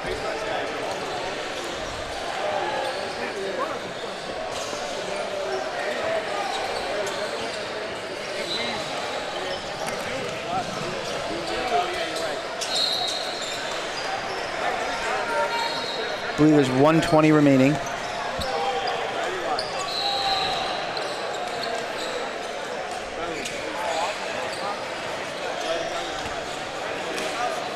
Ty Meir will take it out right in front of me. Marvin having a conversation with the official.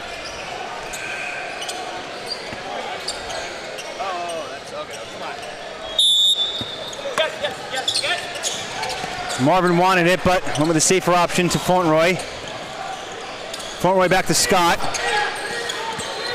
Looking to double, gets it up. Oh, that's the steal. Barrett comes the pass up to Axel. Axel goes.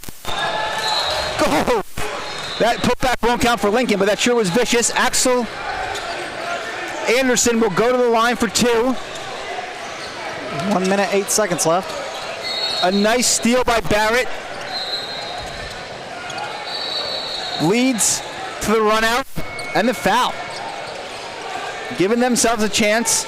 2 big free throws here for Houston. Notice people starting to gather back around because Reese Alston's on deck.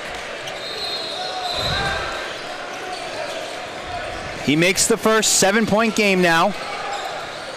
It looks like the sub is checking in for the shooter. That'll be Amari Jones. Waiting to check in for Axel.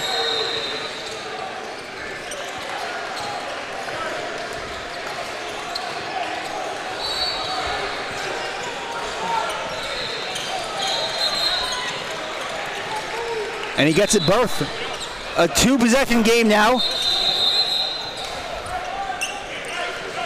Here comes more full court pressure from Houston. Let's see if As Promised can break it this time. If I'm Houston, 1:08 remaining. You don't have to foul here. Certainly should not foul in the backcourt. But you get a stop, you still have a chance. Here comes the double team full court pressure. Scott kicks over to Tymir. Tymir breaks the press, almost loses it. Nearly an up and down. Out of the corner to Marvin Reed, and a big three. Marvin Reed clutch from the corner, extends the lead to 9. Here comes Lincoln, rides it up. No good there, tough look. Rolls out to Kieschnick, who will pull it. Another rush shot for Houston. Don't think that they necessarily needed that, and there's a foul taken by Amari Jones. 40 seconds or committed by left. Amari Jones. 40 seconds left on the clock. 9-point lead again for As Promised. That's kind of been the kryptonite for Houston. Rush shots. Yes, they need to go quickly. They did not need to go that quickly. Any sort of made basket would kept them in the game. Instead, a quick three from Lincoln, a rush shot from Kieschnick. Oh! Almost had, looks like he had eyes in the back of his head there. Up to Fauntleroy. Fauntleroy will kick it out to Tymir. Tymir zigging and zagging his way through the defense, who finally fouls and sends him to the line for a 1-and-1. 27 seconds left. 27 seconds remaining. If he makes both, that should all but do it. But big. You missed the first. You at least have a small glimmer of hope if you're Houston, especially with the 1-and-1 being a factor. Absolutely.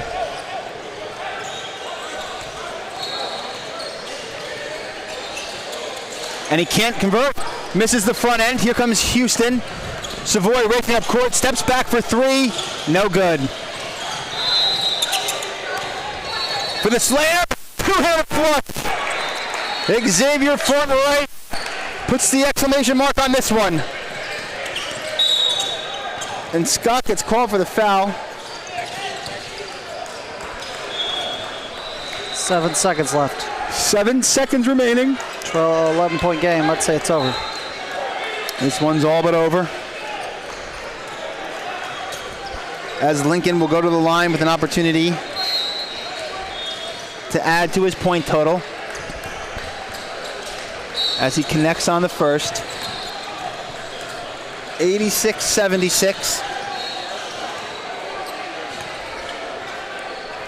Second is up and in.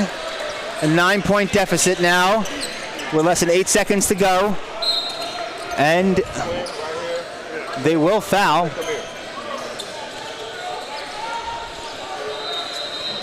So down the court we go. I don't know why you would down 9. Hey, you play till the game's over. It's still in the 1-and-1.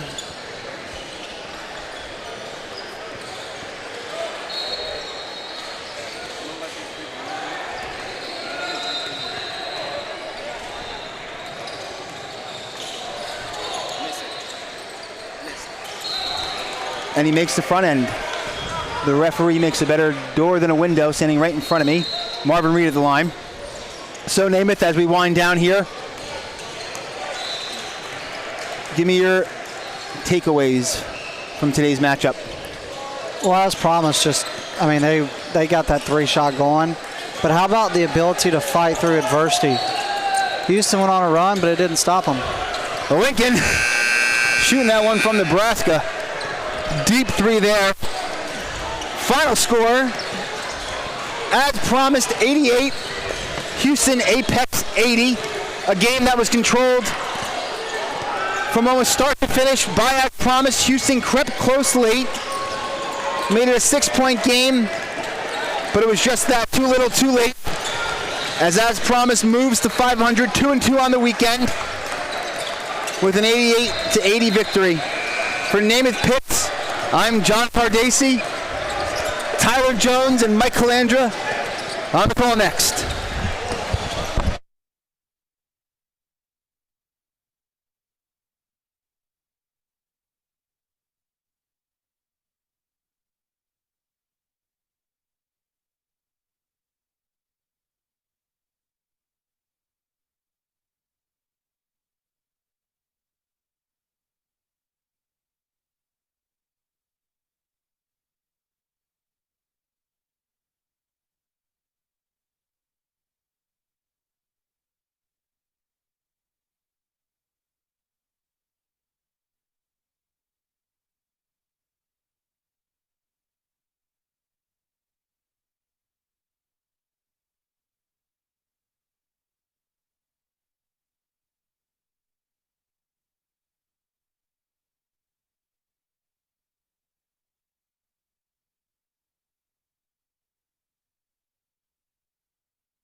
Welcome back to Richmond, Virginia. It is Coos Elite taking on 1 of 1. Tyler Jones, Hayden Coker here with you. And we have quite the crowd on hand for this one, Hayden. And reasonably so, man. There's a bunch of good players here on the court. Reasonably so. Like you said, 1 of 1 for 1 of 1. James Minland is the main guy I'm looking forward to today. And obviously on Coos Elite, you have Reese Austin, who's just a phenomenal player overall. But 1 of 1 has some of their different players and teams under one of the baskets, and Coos Elite, of course, a bunch of folks gathered around to watch Reese Austin and head coach Ray for Austin. So yes, as both these these teams have programs that are playing in the other divisions here at NXTPRO, and so they are being good teammates for their brethren and rooting them on. So pretty cool to see. How nice of them. Yes. You know, I've got to say, that might be, I still don't know if that's as nice as you've been to me this weekend. You've been awful nice to me this weekend. I appreciate that. Well, don't expect it to last. Oh, okay. I thought we were getting somewhere. Thought we were having a moment. No. One shining moment. It's not March. It could be. I mean, hey, this is tournament time pretty much. I mean, we're in pool play. This is pool play. Yeah, pool play. This is like conference play, right? Well, of course. But some of these guys are playing for seeding. Yes. I don't know, regardless, I'm having fun. I hope you're having fun. And I hope everybody out there is having fun. Listen to us morons call this game for you. Let's have a good time, shall we? Coos Elite, 1 of 1. Always from have a good Richmond. time. The bikini bottom jerseys on today. Yes. Very good uniform battle today. Coos Elite, so clean. Here's the opening tip. Let's get rocking and rolling, shall we? Mo Jai won the tip for 1 of 1. Williams with it. Feeds it inside. Spins away and a missed basket. Yeah, no good that time by Jai. Just a little too high off the glass. It's loud in here, folks. Very loud. My Apple Watch any moment's going to give me a sound notification of decibel levels. Kicks it out, 3-point attempt, and a miss. Rebound by Marshall. Marshall will bring it up. Marshall feeds it inside, spins, puts it up, got it for 2. Good movement there. Good footwork by Jai. He's able to put that one in, and now 1 of 1. Just like that, they're on top to start this one off. Mo Jai. Remember the name. Is that not a cool name? Oh, yeah. 3-point attempt. Off the mark. Rebound that's out by Wright. Wright going coast to coast, and the finish at the rim. Nice job there by Nixon Wright. Fast break points, certainly what 1 of 1 need today. A lot of them. Reese Alston with it now.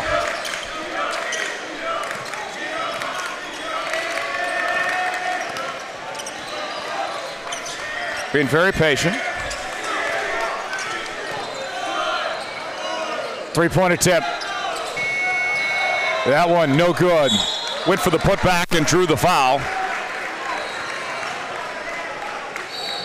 It'll be 2 free throws coming. Yeah, good job there by Ibikunle down low. Getting that rebound. That was a tough one to get, okay? Now, 1 of 1 had 2 guys down there, but neither one of them were able to get to it. Yanni Ibikunle, he was able to get down there really, really quickly. Grab it, put it up. Say that name 10 times fast. Ibikunle. I'm going to try. Yeah, right? Ibikunle.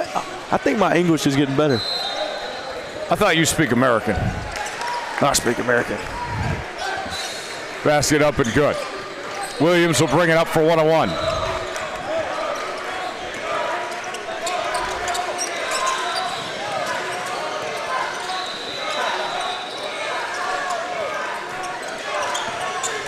Williams kicks it back out. 3-pointer.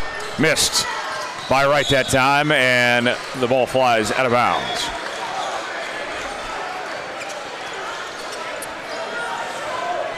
So Coos Elite takes over as Wyatt inbounds, and he will bring it up.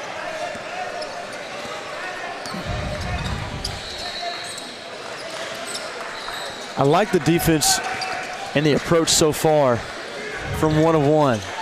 Not making things easy at all for Coos Elite. Wyatt kicks it out. Nice pass, but that's going to be a turnover. And shot clock violation that time on Coos. Like I mentioned, the defense there from 1 of 1. Astounding so far. Yes, Williams will bring it up for 1 of 1.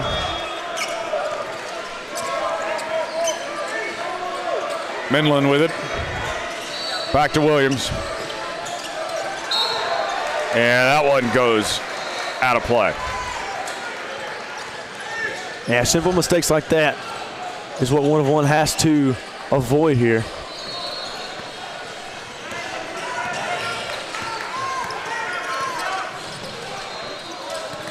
LaMelo Ball squad cannot afford it. LaMelo Ball, one of the newest members of the Minnesota Timberwolves. I'll be sad to never hear a hum-diddly-dee for LaMelo Ball again. Courtesy of Eric Collins. Good old Eric Collins. The play-by-play voice of the Charlotte Hornets.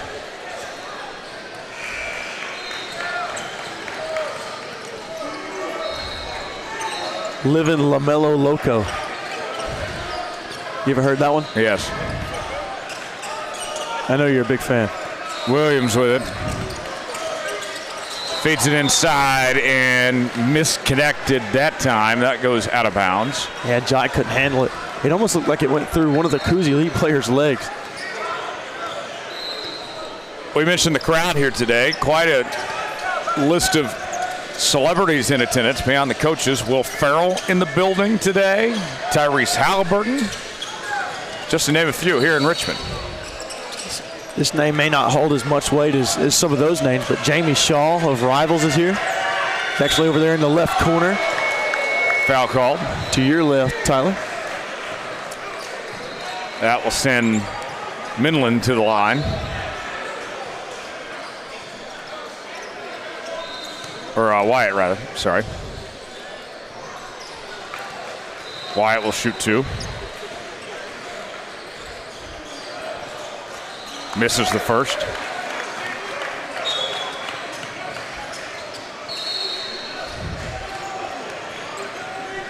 Nobody down there. I always find that strange. We were talking about that earlier. Why would you not put yourself in position to try to get an offensive rebound? Maybe you're that confident your free throw shooter is going to make it. Good job by Broderick White at the free throw line. Broderick White, a name that many colleges are starting to catch on to. Williams with it.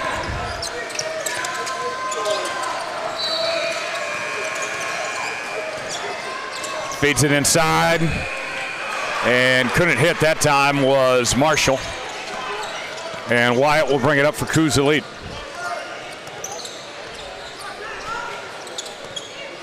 Alston with it.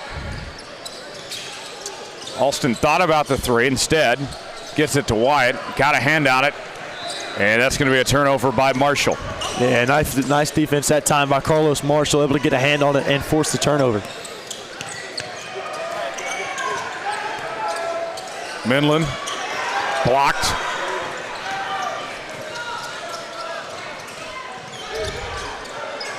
Great job getting a hand up there from Raquel. And there's the steal. Williams on the move. Nice pass and lay-in by Midland. Yeah, phenomenal job there by Minlin. The guys I mentioned earlier before the game. And a good answer on the other end by Alston. Alston continues to impress. That was so easy. I'm not entirely sure what happened there with the Coos defense. Even Hayden Coker could have made that. Basket up and good by Alston. You are correct. I could have made that. I probably would have found a way to butcher it. You asked me to be nice. There's your one compliment for the day.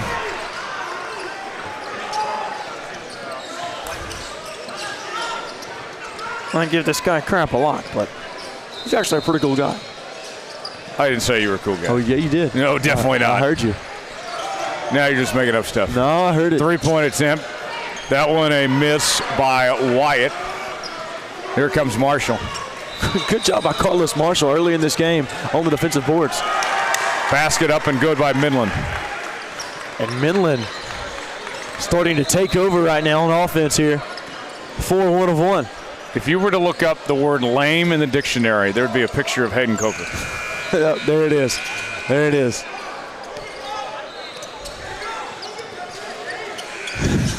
Deep three. And a miss by Goolsby. Here comes Williams now for 1-1.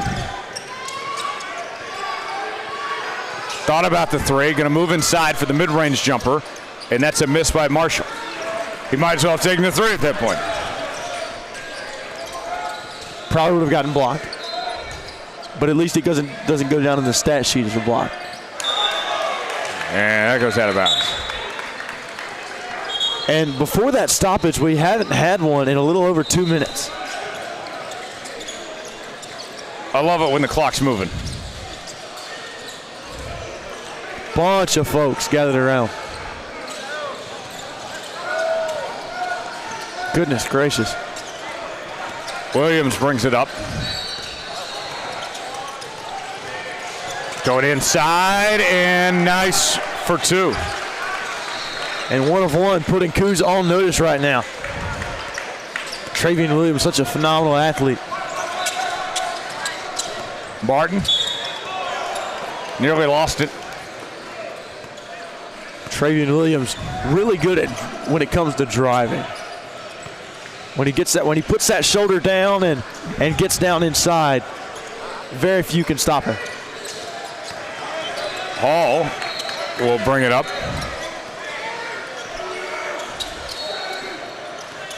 Hall guarded by Fisher.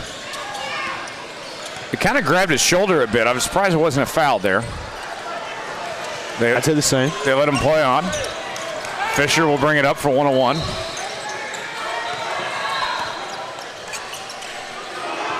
Williams with it now from the left side. Spins, nice spin. What a move there by Williams. Looking like LaDainian Tomlinson out there. I'm telling you, dude. He looks nice. He almost has a build of a running back, but the speed of a point guard. I know I'm older than you, but I hope you understood the LaDainian Tomlinson reference. Yes, I know. Okay. I know who LaDainian Tomlinson is. Okay, good. I just kind of thought you were talking about the spin move. I was talking more so about his build.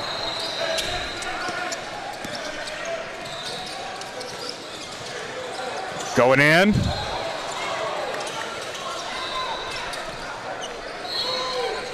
Three-pointer.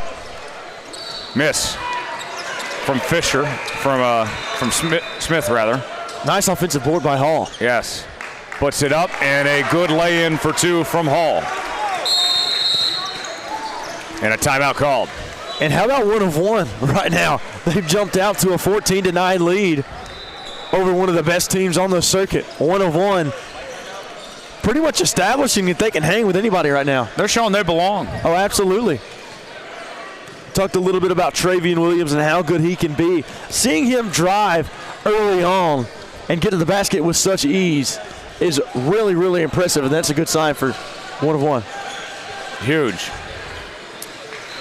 So this is an NCAA live period, and Hayden, for folks that don't know what that means, or maybe they have just a small idea, how would you explain it to them? Well, I would say, in simple words, Big Jim, college coaches, showcase. Yes. Something along those lines. Just for kind of simpler terms, all of the best players, these are some of the best players in the country. They're coming together in the next pro circuit. These guys are going up against each other, showing off their skills, and these college coaches are coming in and they can recruit. Yes. They can talk to the players. Yes. And they can make offers, and they'd have made offers. Correct. Not to name specifics, right? But they've had a good bit roll out this week, which is phenomenal. I absolutely love seeing it when these young kids, they have a dream and they are able to go out and chase it. You know? Oh yeah. Williams moving around now. Ooh. Couldn't finish that time as he was falling away, and Aaron Smith came down with that. Foul called. So Coos Elite will have it as Kaysen Hall will inbound here. Oh, they switch it out. Kaysen Hall is going to go to the bench. So Wyatt will inbound instead.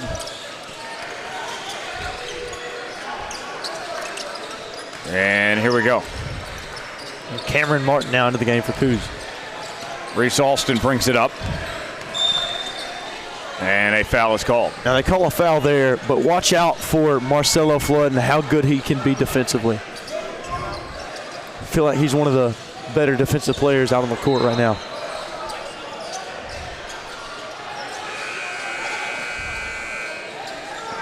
Here we go. Reese Alston with it. He's been kind of quiet to start this game. He has. He's going to go to the line, though.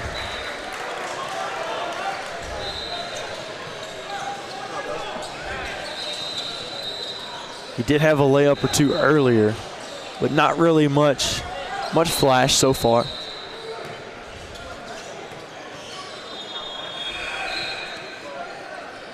Here's the first attempt. Makes it. Now just a 4-point lead. 4 1 of 1.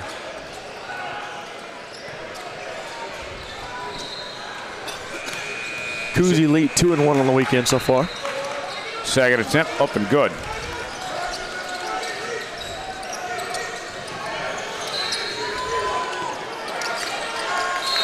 Both these teams know they're in pretty good shape for the tournament, but seeding still very important here. Oh, absolutely. One of the more important things, and now a full timeout here called by 1 of 1. Yeah, of course, it's very important. You want to make your path to the championship as easy as possible. Of course you do. And I tell you what, one of the main things that I'm looking forward to for next week is seeing all these teams. Now, of course, we have pool play right now, but seeing all these teams again playing next week. It's going to be fun, man. I cannot wait for it. Massive shout out to Deji, one of the guys who works in the office here in NXTPRO in Oklahoma City. Could not be here this weekend. Next week, off to Bryan/College Station, Texas. I'm going to miss you next week, Tyler. I won't miss you. Rude. How rude. And then we will wrap things up, crown some champions in Orlando the week following. So can't wait to do that. Here we go. Flood with a nice tip in from behind as Fisher finished it off, but wait a second here. Okay, there you go. They're not going to call the basket. The ball was not completely off the basket. In order for that to count, the ball would have had to come off the basket and then be tipped in. But because it was still on the basket with a chance to possibly fall in, it cannot be fooled with. It is therefore a reverse goaltend. I think that's a good way to put it. I like to call it this right here. That's to see the referees do. That's what I call it. Well, they can't see what you just signaled. You're not on camera right now. Then I was. Okay. Okay, no, I'm not right now. I'll try here in a minute. There we go. Okay. Third time's the charm. Now I think they understand what I'm talking about. And there's a nice lay-in. Fisher for 2. Yeah, really nice job there by Aiden Fisher. Couple misses, but he was able to fight for the offensive board and put it back up. Ooh, good pass and finish. Nice job by Aaron Smith. And a wonderful pass there as well from Reese Alston. Goes up. Missed. Now Reese Alston with it now. Alston puts it up. No good that time. And we got a jump ball.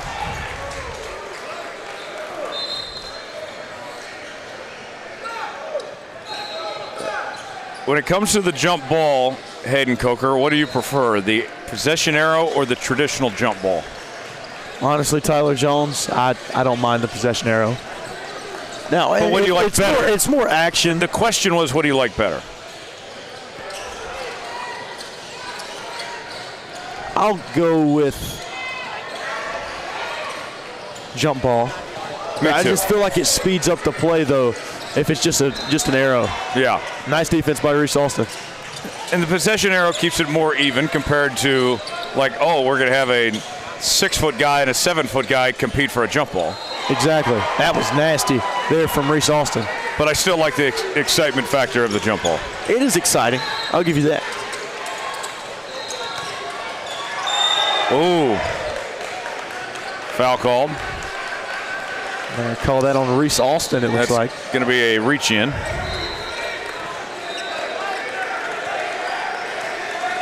And so 1 of 1 will hang on to it. Marshall will inbound. Tried to go for the steal. Kept alive. Flood puts it up and he draws the foul.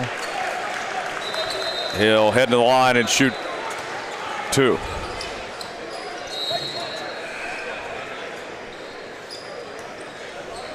Excited to see what Flood brings to the table today for this 1 of 1 team.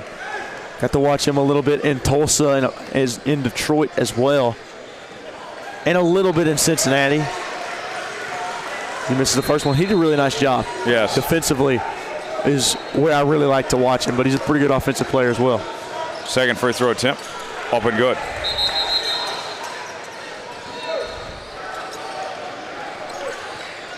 Now Williams back into the game for 1 of 1. Yes.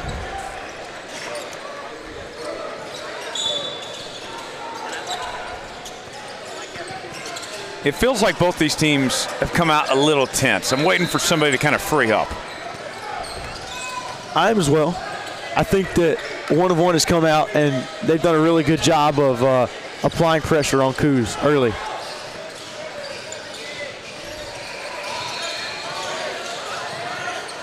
Moving around, top of the key, 3-pointer. Right as time expired, too. Did a good job of getting it off, but couldn't get it to fall. Basket up, no good.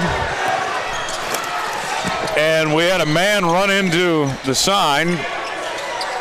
That was Carlos Marshall, and he tripped over it again. He's walking on his own power, so he's okay. That the was sign's scary. okay. That was scary. Is the sign okay? I'm not sure. I'm not sure it is. It's holding up. Are the coaches okay over there? We think. Are the coaches okay? Okay, everybody's fine. I didn't flinch this time. Good for you. You're learning. Head on a swivel.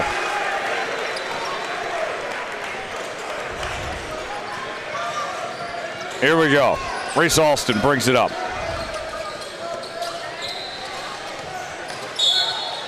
And we got a foul called.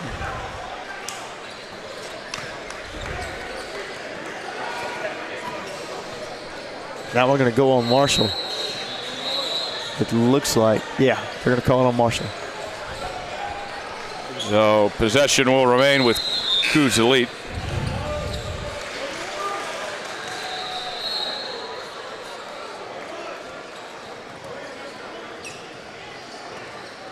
And they will be shooting the 1-and-1 now. As Alston will head to the line.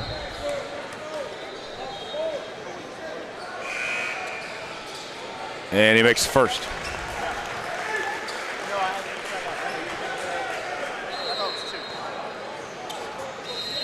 Second attempt coming.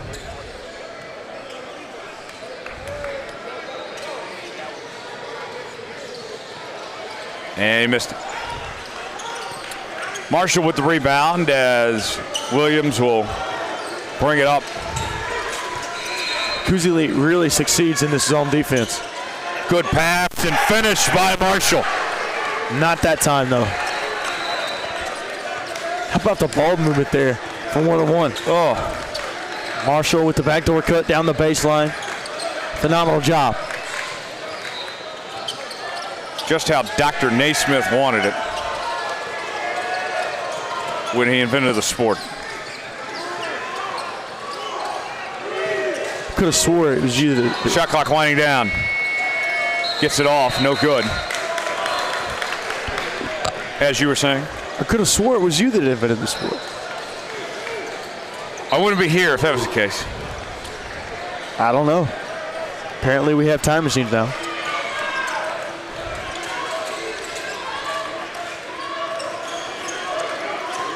Here they go. Lost it, turnover. Alston on the run, throws it up. Count and the foul.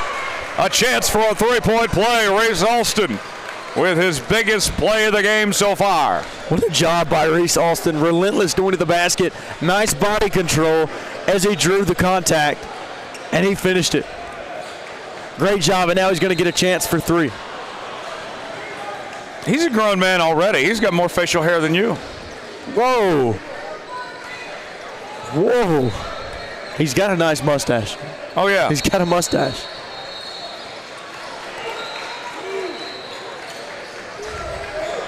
Completes the three-point play the old-fashioned way. Williams will bring it up. Out to Midland. And there's a steal. Cam Martin with it now.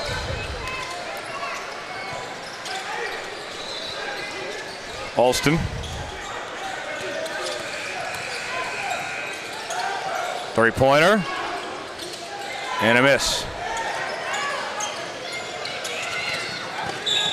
And a foul is called.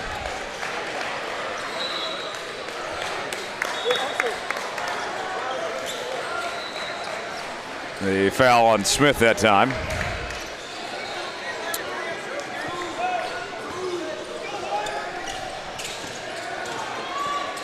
Going up. Miss. Rebound by Cam Martin. Martin on the run. By the way, I just now got the loud environment notification from the Apple Watch. Did you really? I did. Wow. What is that notification supposed to do? Missed. Missed again. And he got the foul on the third try. How about the effort there from Yanni Ibikunle? Phenomenal effort down low. Couple offensive rebounds after a couple missed shots, and finally gets called for a foul against him. So Yanni will head to the line for a pair. Misses the first.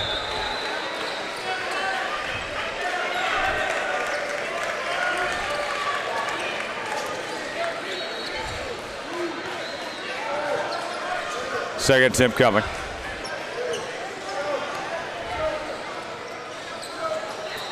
Up and good. Here's the inbound. Now just a one-point game. Williams brings it up, out to Fisher, back to Williams, back to Fisher. Midland double team. Gets out of the double team. Going in. Can't make on the first try. And there's a turnover the other way. Cam Martin with it.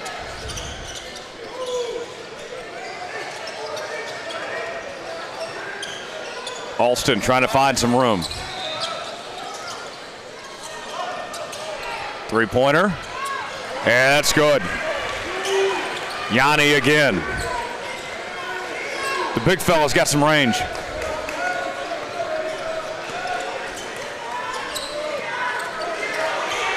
Miscommunication on that pass. What started out so well between Williams and Marshall, that's going to lead to a change of possession. Coos Elite will get it back. What started out so well, and now that lead is erased here for 1 of 1, and now Coos on top. Alston with it. Yanni again for 3. That time, no dice. Alston thought about it. Directing traffic.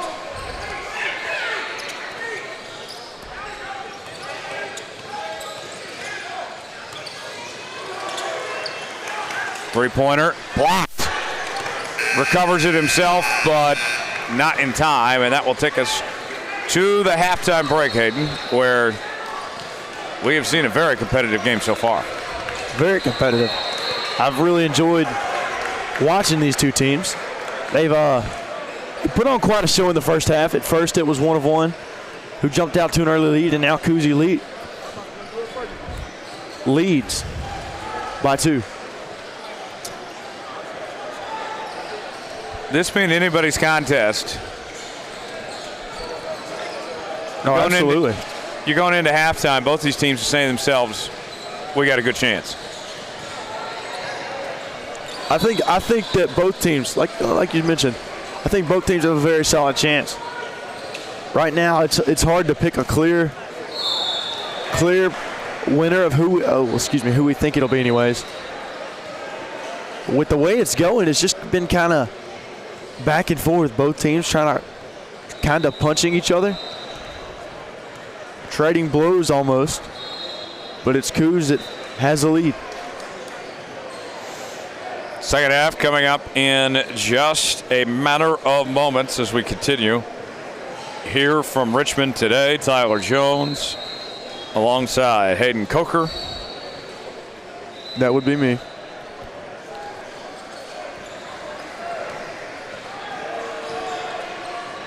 Hayden, after today, we got one more here from Richmond. We actually have Coos Elite first thing in the morning, 8 o'clock. 8 o'clock. Are you on for that one? As far as I know, it's me and you. I don't start till tomorrow till 10:30. Really? Schedule's a little different tomorrow. Okay. So maybe I'll sleep in a little bit. You gonna Uber? I don't know what I'll do. We'll figure it out. We'll figure it out tomorrow when tomorrow comes. Understood. Understood. Understood. You gonna watch the McGregor fight with us tonight? I think so. I'd like to. McGregor's the only fighter. Well, there's a couple, but McGregor's one of the only fighters that I've ever had like a passion for and a liking for. And every time he fights, my heart rate gets very, very high. I don't want to see him lose, which he probably will tonight. And I hope he proves me wrong. I'm a big McGregor guy. I was kind of out on McGregor after he stormed that bus and injured those people for no reason. The Magomedov? Or Magomedov? The Khabib fight? No, he stormed a bus inside Madison Square Garden years ago. That one I don't remember. Damaged the bus and injured some people. It was bizarre. He claims to be a changed man. Sure. Claims. He admitted the other day that he let the money and everything kind of get to him. Second half underway. And we have Reese Alston at the line. Makes the first.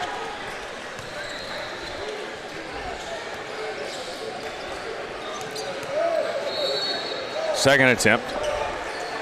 Up and good.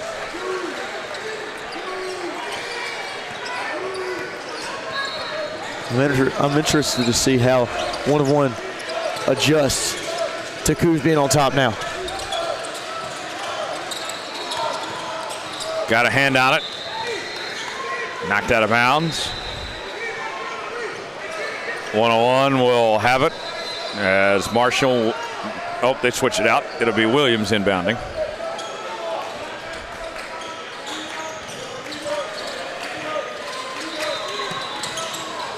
Oh, there's Alston with the steal. Nice defense from Alston. I wish he wouldn't have slowed it down. I would have just tried to go in transition. Three-pointer. Who cares what I think? Yanni again. Nice job by Ibi Kunle, man. Phenomenal job. He showed you, didn't he? Yeah.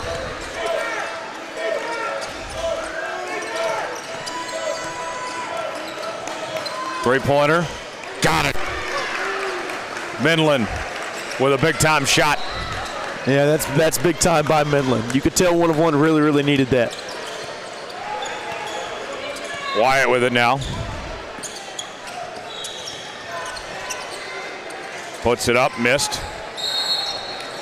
And a foul called.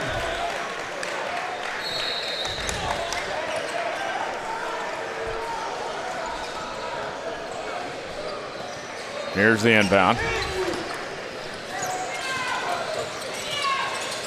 Jumper. Good. Yeah, that was nice that time. Nixon Wright. Very nice by Wright. Alston on the run, lost a handle on it, out of bounds. Yeah, it looked like one of the defenders of 1-of-1 got a hand on it and poked it out of bounds. There's the inbound. Alston with it. Alston kicks it out to the corner. Spinning. Three-pointer and a shot clock violation. Nice job defensively there by 1-of-1 to hold Coos, not allow him to shoot. It was almost like they lost track of time.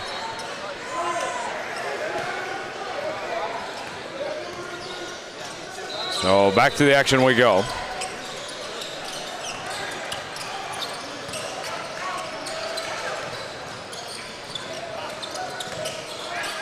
Trying to find some openings. Three-pointer. There it is. Nixon Wright. Just like that. He's starting to find his stroke.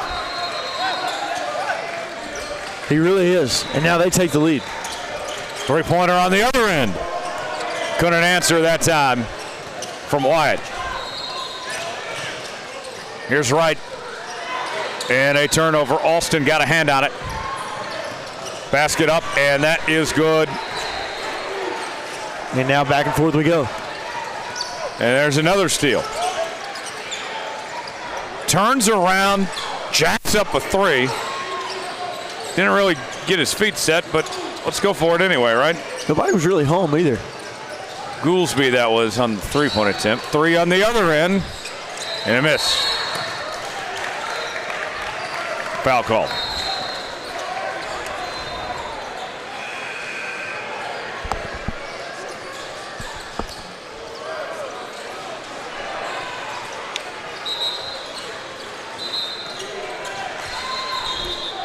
So 1-of-1 will have it.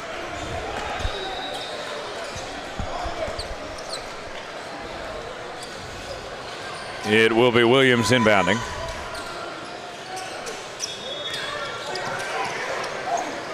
And there's a turnover. Three-pointer. And a miss by Goolsby. Midland. Lost it but recovers. Spins. Pass. And out of bounds.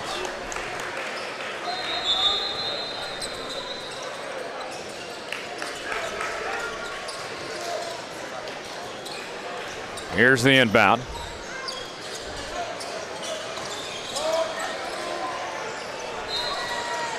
Puts it up and foul called. Mo headed to the line.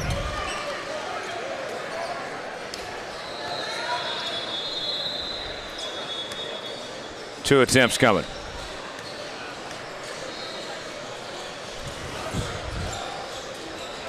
Misses the first.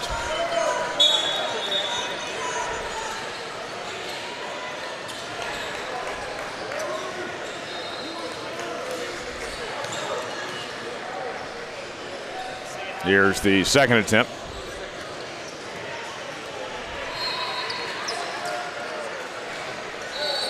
Up and good.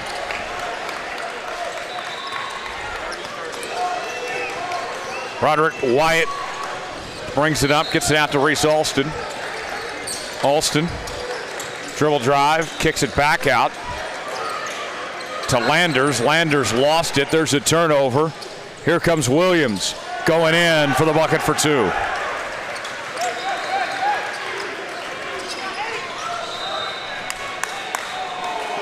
Alston brings it up now for Kuzalit.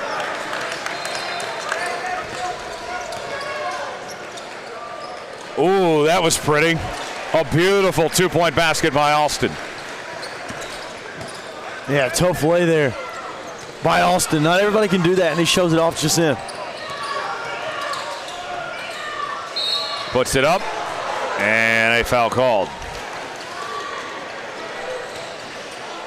So that will send Williams to the line after the shooting foul for two free throws.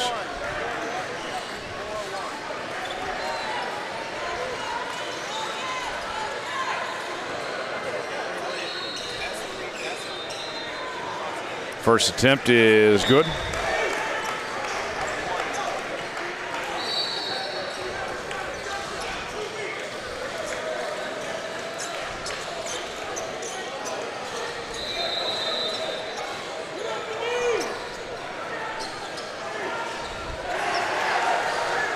Here's the second attempt coming.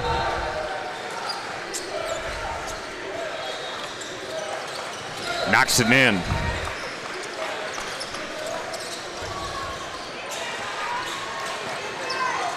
Hall will bring it up for Kuzalit.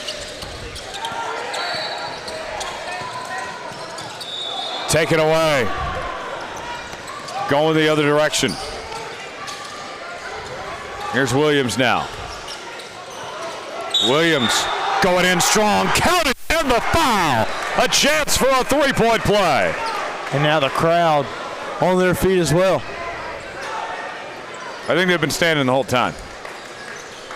Loud is what I meant, yeah.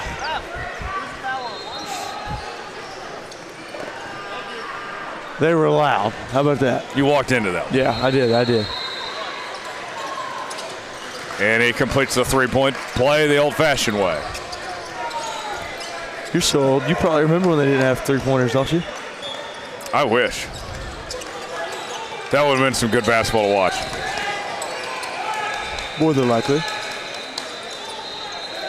Today's game, way too many three-point attempts. The Warriors killed basketball. There's the three, speaking of which. Reese Alston.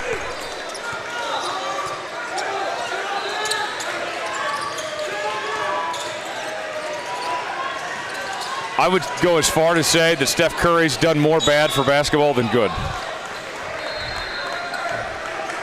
You think so? Yes.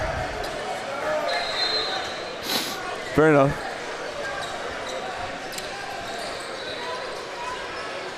I thought you'd shred me for that take. Nah.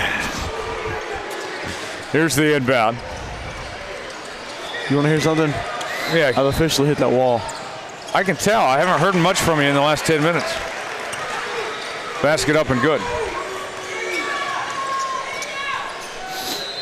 Somebody get Hayden Coker a Red Bull. A Mountain Dew. A Mountain Dew would work. You like Mountain Dew? It's okay. Mountain Dew. On the run. Puts it up. Missed. And knocked out of bounds. To quote one of the best movies of all time, Talladega Nights. Chip, I'm all jacked up on Mountain Dew. You're needing to get jacked up on Mountain Dew. Correct. Shout out to Will Farrell, who is in the building. Will Farrell is here. And that one goes out of bounds. Favorite Will Ferrell movie? Anchorman. Anchorman, that's a good one.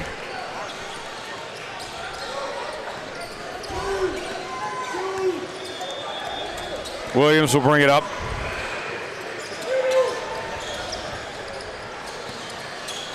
Moving around now. Cross-court pass, three-point attempt. Got it! A big shot there by Dobbins. What a shot. And now they lead 42-37.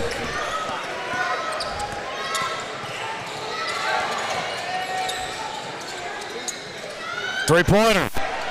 Yes! Yanni again. And Ibi Kunle lighting it up, and that's what Coos needs. They got to get back in it.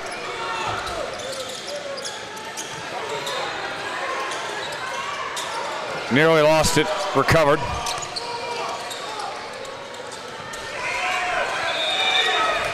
And that's going to be a turnover going the other direction. So Coos Elite will have it now. Yeah, let's see. We have a timeout. Timeout on 1 of 1. It's a 30-second timeout. All right. Let's play a game. Oh, no. All right. Rock, paper, scissors. You ready? They can't see.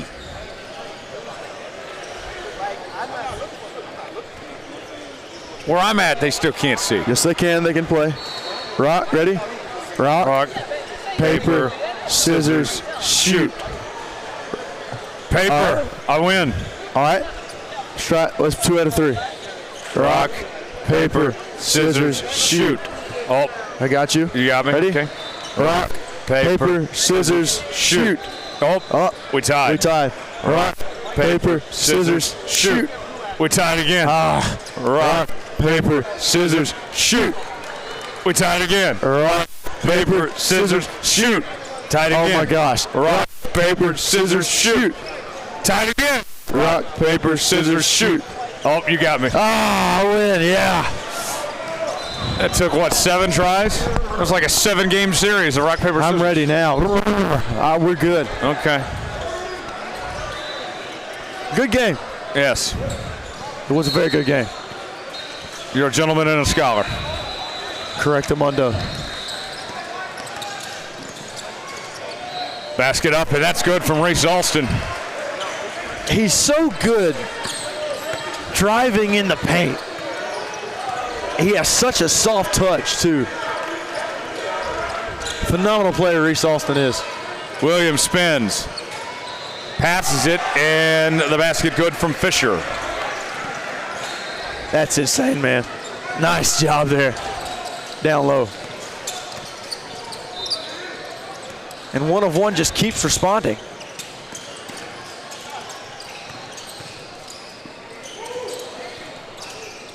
Going in. Jumper. Falling away, and fouled is Broderick Wyatt, and he looks like he's in some pain. Yeah, that's not something you like to see. I hope he's okay. He took a hard hit as he was falling down. And we have the trainer out here, so that's a good thing. Almost looks like a boom box with her. Yeah. I know what it is. I know it's not actually a boom box, but I'm surprised you know what a boombox is. of course I do. Of course I know what a boom box is. I know what a jukebox is. Yeah, we saw one at Waffle House the other night. We did. Did they end up playing it? I know Mike said No, something about it. it was out of order. Of course, typical Waffle House in the middle of nowhere. This is not looking good. No, not at all. They brought the coaches out. They're going to try to get him up. You hate to see this, he man. is being helped off the floor. That doesn't look good at all. No. He is under his own power, though. It looked like they were going to help him off, but now it looks like he's okay. That's a good thing. What's scary about these injuries, too, is that these guys, it's not just that we're talking about trying to play for getting college scholarship and all that and trying to win a championship in the Pro 16 League. All these guys still have another year of high school ball where they're trying to bring home a state championship for their own team back home. Exactly. You would just hate to suffer an injury to jeopardize your college future and also not be able to give it one last go with your boys back home, too. And I feel like that is where grassroots basketball and high school basketball kind of differ. High school basketball it's so much more family bound, if that makes sense. Yeah. Not saying that grassroots can't be, because it certainly can. Sure. But a lot of family here today. Of course, yeah, exactly. But it seems like there's more of a family feel. I personally, my high school, Asheville High School, went to the finals for the first time ever this past year. And those guys were just so tight-knit. It's Goolsby at the line, by the way. Goolsby with the free throw attempts after the injury that was suffered there. Trainer's still looking at Wyatt, by the way, as his leg is propped up on the bench. They're going to say Van Callen's foot was on the line here.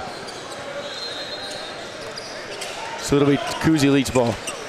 Reese Alston with it now. And they were grabbing a little bit there as he was fouled.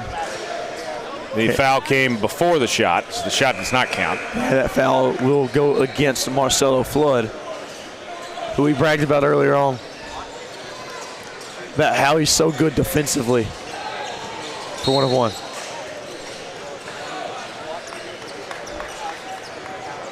And now Cameron Martin steps out of bounds. It'll be 1 of 1's ball. So change of possession here. And here we go. Flood with it. Out to Williams.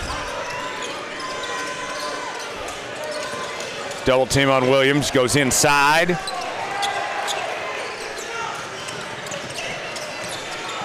And back the other way.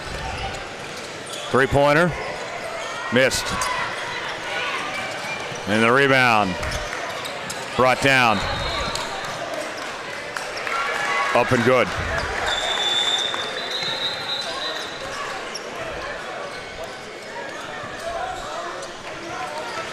So a timeout called.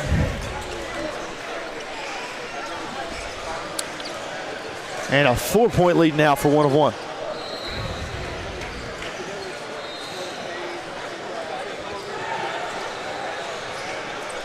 So, folks, this has been something that I've already pulled out this weekend, and I think I'm going to test each and every one of my broadcast partners.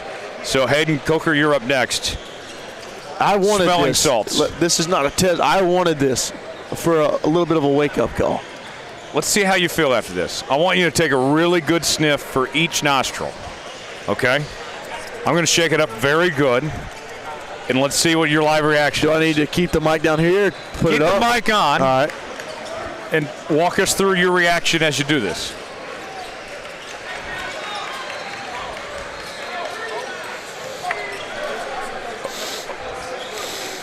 How you feeling?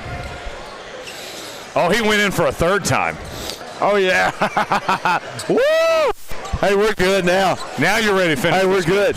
I'll go for it, too. I do this every day, though. Is there a specific reason you do it? Just wakes you up a bit. How much are smelling salts? That one in particular. I got that for like $12 on Amazon. Okay. Alston for three, foul. As the shot was missed, he'll go to the line and shoot three. A nice job to draw the contact that time from Reese Alston. And Alston has been very good at the free throw line as well. So you a fan of the smelling salts? I like it. I feel like it helped me out quite a bit there. Okay. We're trying to wake Hayden up for the finish of this game, ladies and gentlemen. First free throw good. He's got 2 more coming. Now 3-point game. Do you like the jerseys from 1 of 1? Yeah, I do. I like both teams' jerseys. Makes the second. Nice job by Reese Alston.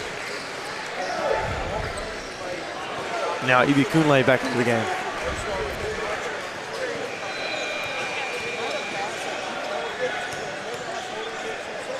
And here's the third. Up and good. All 3 of them. 1-point game, 1 of 1 leads. 3 for 3. Goes up, missed. And that one knocked out of bounds. And it's going to go to Coos Elite.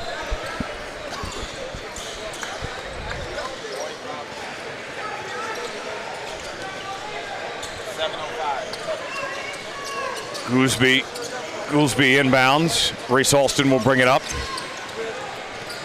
I'd like to see Goolsby get hot. Yeah, Get a couple 3-pointers. I agree. Alston guarded tightly. Alston going in, a strong drive to the hoop, but couldn't finish. Here they go. Right with it. And that's going to be a walk. So the ball will change possession as Coos Elite will take over with 6.5 remaining. Basket up, missed, and the rebound by Marshall.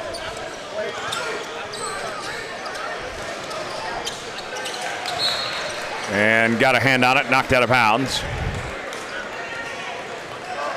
Coos Elite will take it. I love the way 1 of 1 is competing right now. Not the, of course, there they throw it away, turnover, and now it's Coos' ball. But I love the way so far they're competing. They're very physical today. Wyatt, 3-pointer. Nice shot that time by your guy, Goolsby. Will Goolsby. Don't let him get hot, man. I'm telling you, he can shoot it at a very efficient rate from 3. 1-on-1, trying to respond. And there's a turnover. A costly mistake. And Goolsby again, making it happen. Goolsby doing it on offense and defense here. And there's a foul. As Dylan Mason was fouled that time. Or Reese Alston, rather, sorry. A non-shooting foul.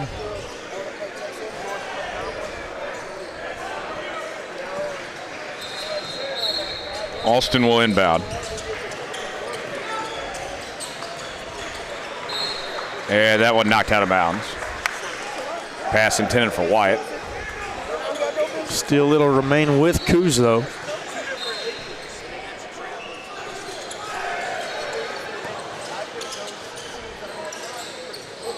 Here we go.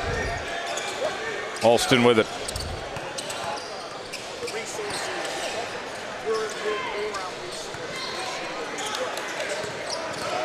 Dribble drive, feeds it inside, going for the slam, blocked from behind, and a foul called.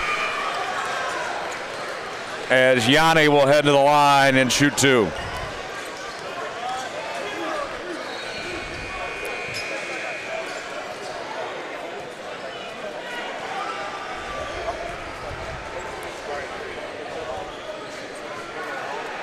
It's just something that 1 of 1 cannot afford to do right now.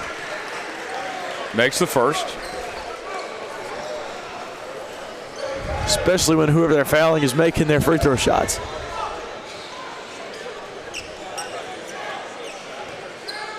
Here's the second attempt.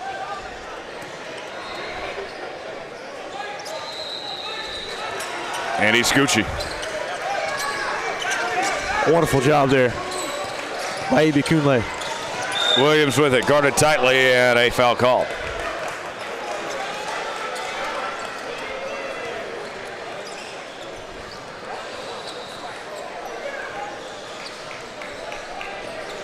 So they are in the bonus now. And Williams will shoot the 1-and-1.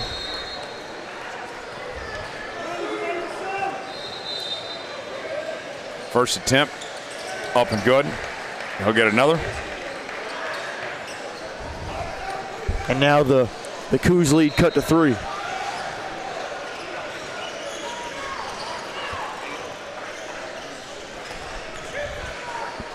Here's the second. And he makes them both. 2-point game.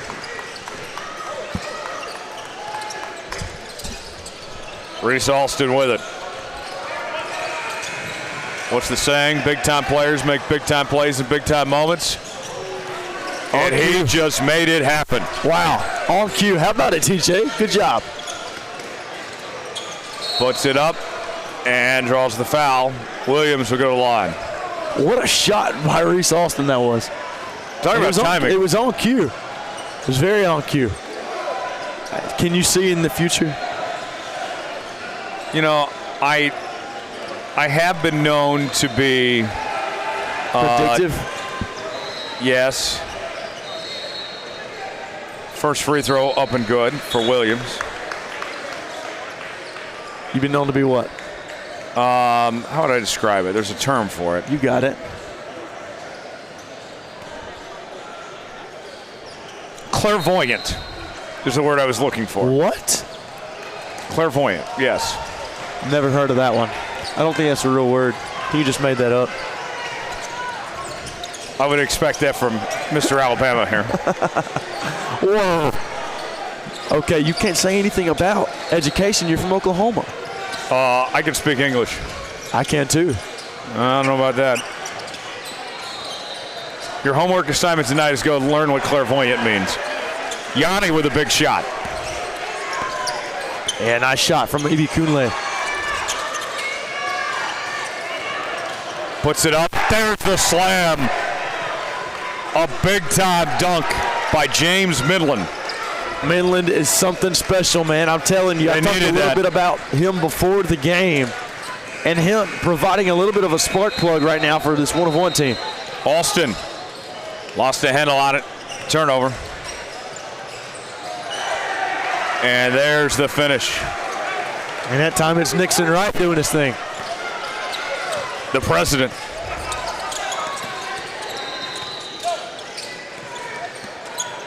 I like that one. I like that nickname. We'll see if he can get impeached. Whoa, whoa, whoa, whoa. Everybody relax a bit.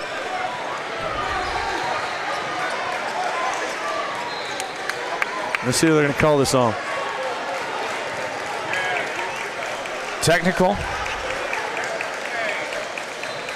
Wow, okay, so they're calling this on Carlos Marshall.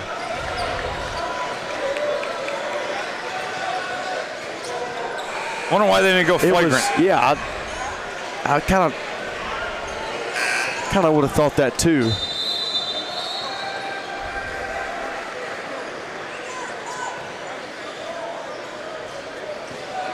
Yeah, that was a hard fall. Let's see if we can get the ref's attention. I would have thought, if anything, they would have went double tech. One on Alston and one on Marshall. Yeah. All right, we're asking for clarification.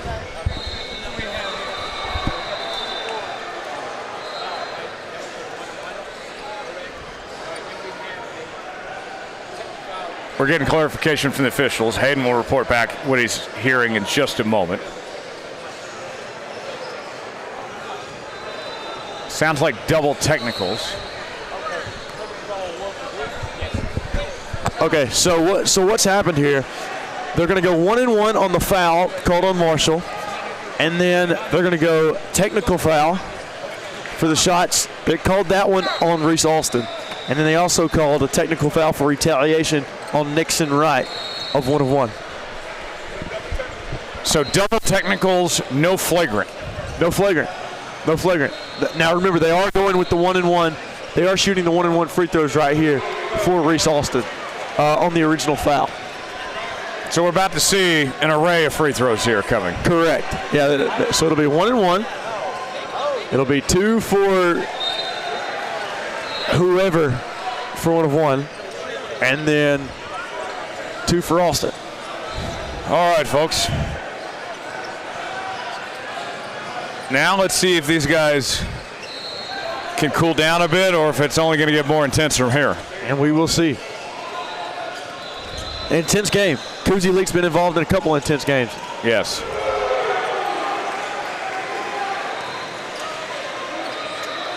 So here's the 1-and-1 to begin. Makes the first. El Presidente, Matt Reynolds. Reese Alston at the line.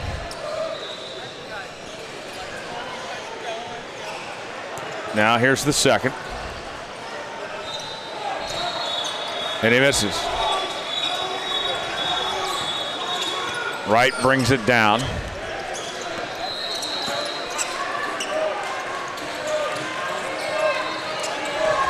Here they go.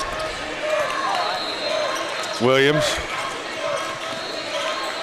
puts it up, and that's good for Wright. So do the double technicals cancel out? Were no free throw attempts then? That's what I'm kind of wondering, because we didn't get any technical free throws. Right. And that was knocked out of bounds.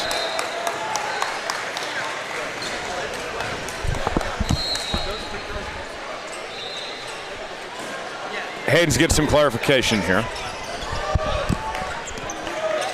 Okay, so what did you find out? I did get confirmation. The double tech did cancel out. Okay.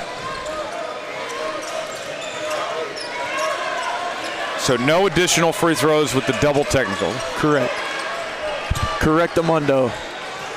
Basket up, miss, no good from Williams. Oh, a wide open lane and the finish from Fisher. Finding all the catfish tonight.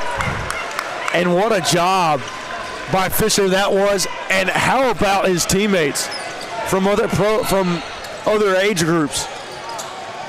Down under on the other end, missed by Yanni. Here comes Midland now, and a foul called. And Reese Alston not happy with that call, but they're going to call it every single time.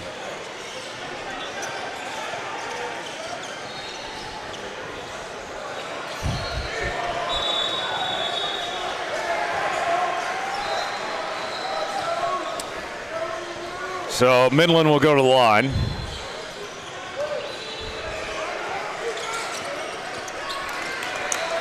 First shot good.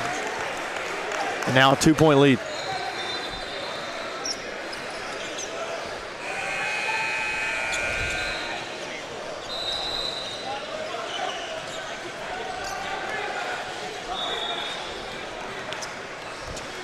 Here's the second attempt. And he missed it. Loose ball, who's going to get it? And Coos Elite will take it. Here comes Alston. Alston from midcourt. Deep three. And a miss from Goolsby. And no good that time. Got a little trigger happy. Williams will bring it up. They went with the double team. Going inside, and a nice finish by Midland. Now a 4-point lead for 1 of 1. And Coos Elite's got to do something quickly. With 1:20 remaining. Here we go. Good basket on that end. And we are down to a photo finish.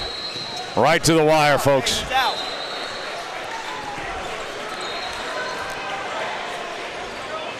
So 1:19 remaining here. And 1 of 1 has a 2-point lead. 2-point lead.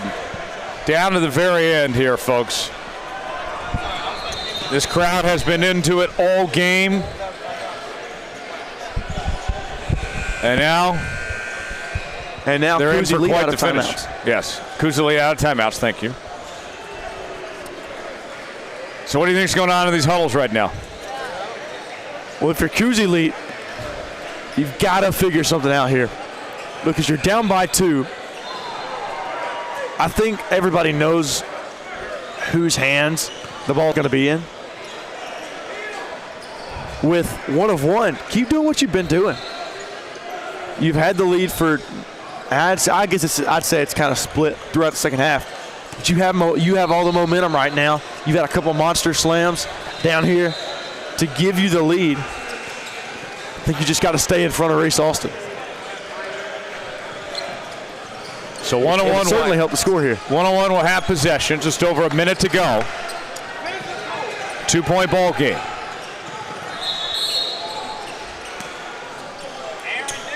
Here's the inbound. Williams with it. Williams brings it up court. Going all the way to the hoop and the finish for 2. Coast to coast. Williams, Will.I.am. Travian Williams, such a good athlete, and he shows off his physicality there. Wyatt back on the floor. He had a bad injury earlier where his leg was propped up, and that ball was going to go out of bounds. And now Travian Williams feeling himself. Phenomenal job on defense, and they're going to say it went off of Will Goolsby. Back to 1-on-1 now. Williams goes in, and the finish for 2. How about Travian Williams here over these past couple minutes? Three-pointer. Airballed it. Kept alive, though, and there's a turnover, a costly mistake. And there's the foul. What a job by 1 of 1, especially Travian Williams. What a job, man. What a job. Finishing down low. The great defense down here, forcing a turnover. Travian Williams, over the last couple minutes, has been MVP for Will.I.am. That is how you drive.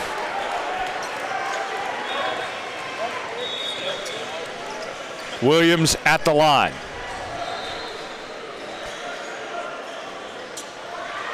Misses the first. Now Williams had a couple good plays. Now he's got to settle himself down and make this next free throw to extend the lead. Big shot here coming. Williams missed. 0 for 2 at the line. Wyatt with it. Went for the answer and got rejected. Foul called though. He'll go to the line and shoot 2.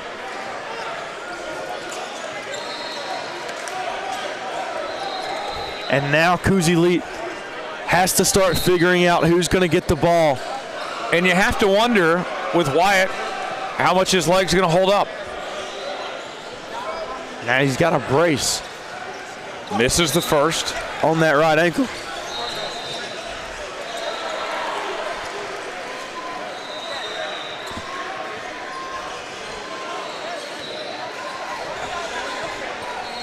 Here's the second attempt.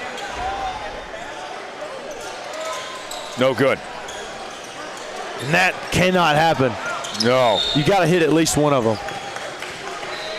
Foul called. Fisher will go to the free throw line.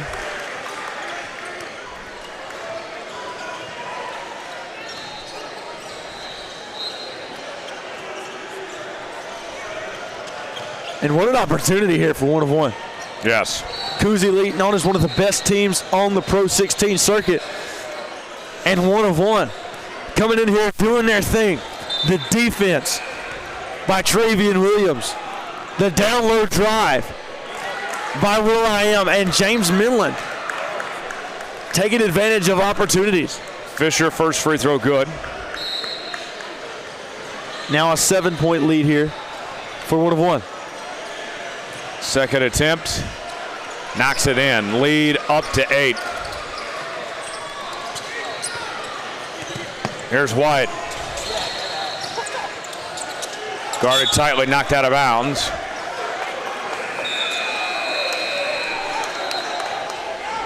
And you can see the smiles from the one-on-one players right now. And they have every right to be as well. This could be one of their biggest wins of the season so far.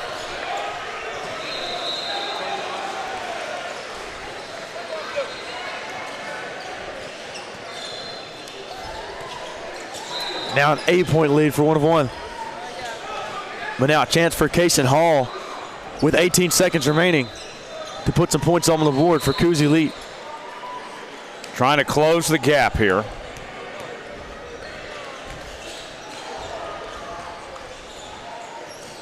Missed it on the 1-and-1, and there's a quick foul.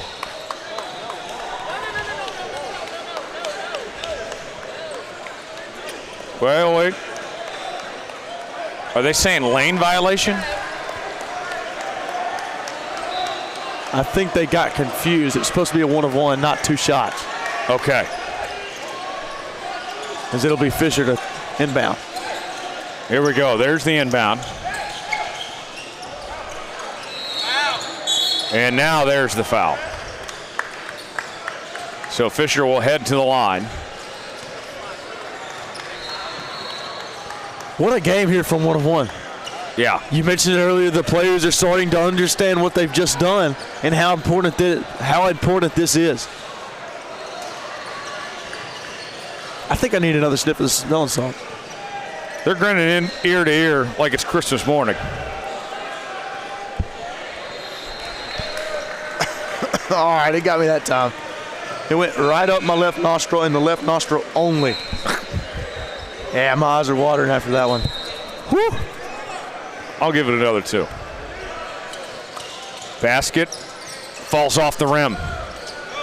Wyatt with the rebound. Throws it up. Missed. And that will about do it. What a statement win here for 1-of-1. And Travian Williams is feeling himself. 1-of-1. Shows why they're 1-of-1. With one of their biggest wins of the season, taking down Coos Elite here in Richmond tonight. 66-58 the final score. An 8-point win over Coos Elite. What a win. More to come from Richmond. Stay with us here from the Puma Pro 16 League.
And we welcome you to our continuing coverage of NXTPRO Hoops, live from Richmond, Virginia. It's day 3 of the festivities, and it's our second one today. Mike Calandra on the call with John Cardacci.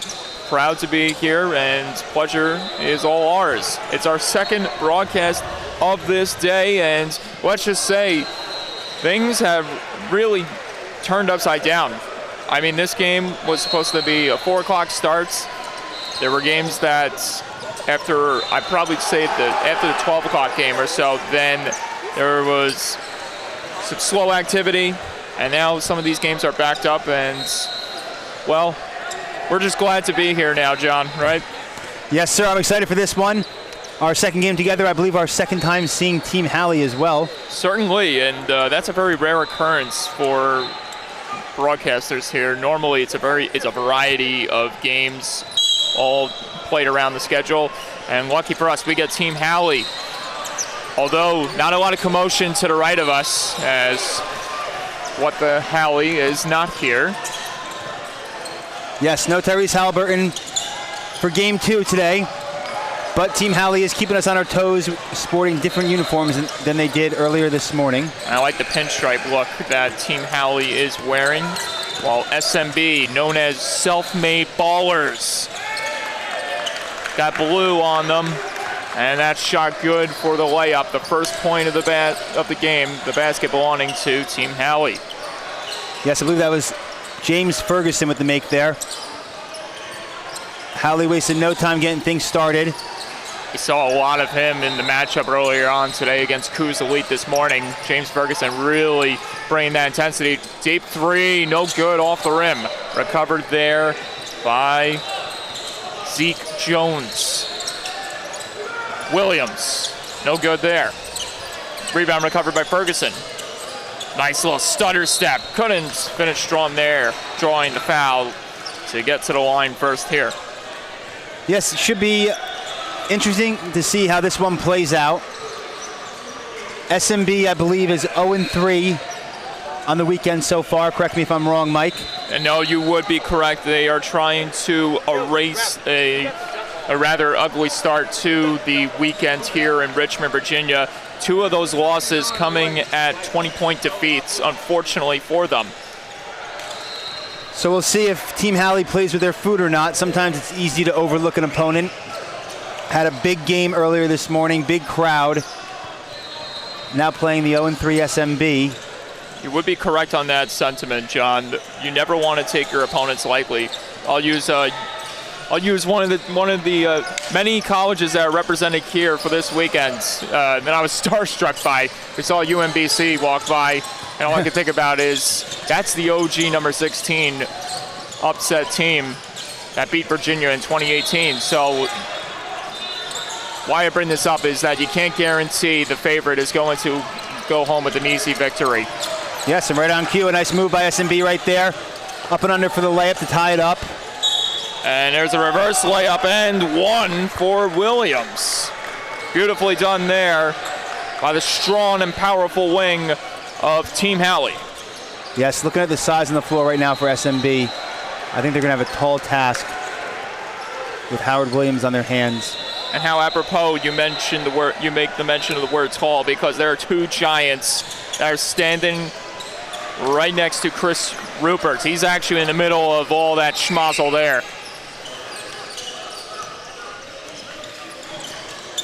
We'll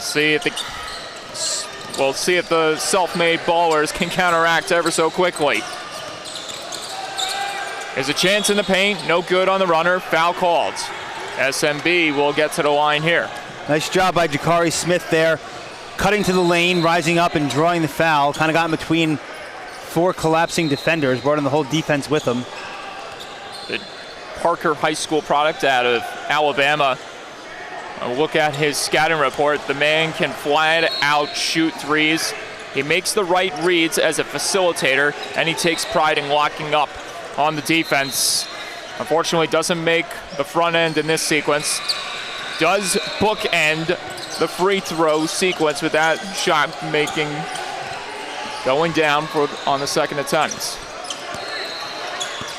Okay, so Team Halley with the ball now, leading 5-3. Ferguson was essentially backpedaling, literally asking to be challenged. Here's a chance in front, no good. It rolls off the rim, rebound recovered there by SMB.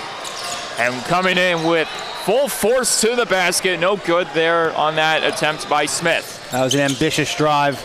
Williams, maybe rather too ambitious, trying to dribble through everyone. Here's Smith on the counteract, and he's denied by Rupert. Rebound, and right there, coming out of nowhere in the trailer to get the putback was Wesley, or not Wesley, but Tamar Hinton. 6'3", 190 combo guard. He's got his hands full here, trying to stop Williams. Fadeaway jumper, no good. Rebound Good recovered defense there. All right, SMB, let's see what you got. Nice pass. Feed. He rope-a-dopes the line. Tight ropes in. Maybe too much momentum carrying over there. But fortunately, it's going to be an inbounds here as the ball must have went off Team Halley last. Yes. Unfortunate. Led him a little bit too much. But fortunate to retain possession. 5-5 SMB.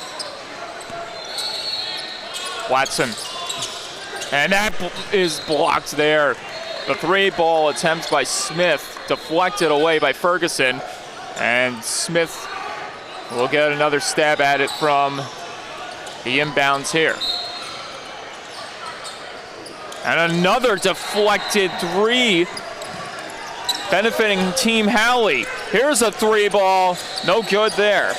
Rebound recovered in front by Bullock. Dishes out to Williams, no good there.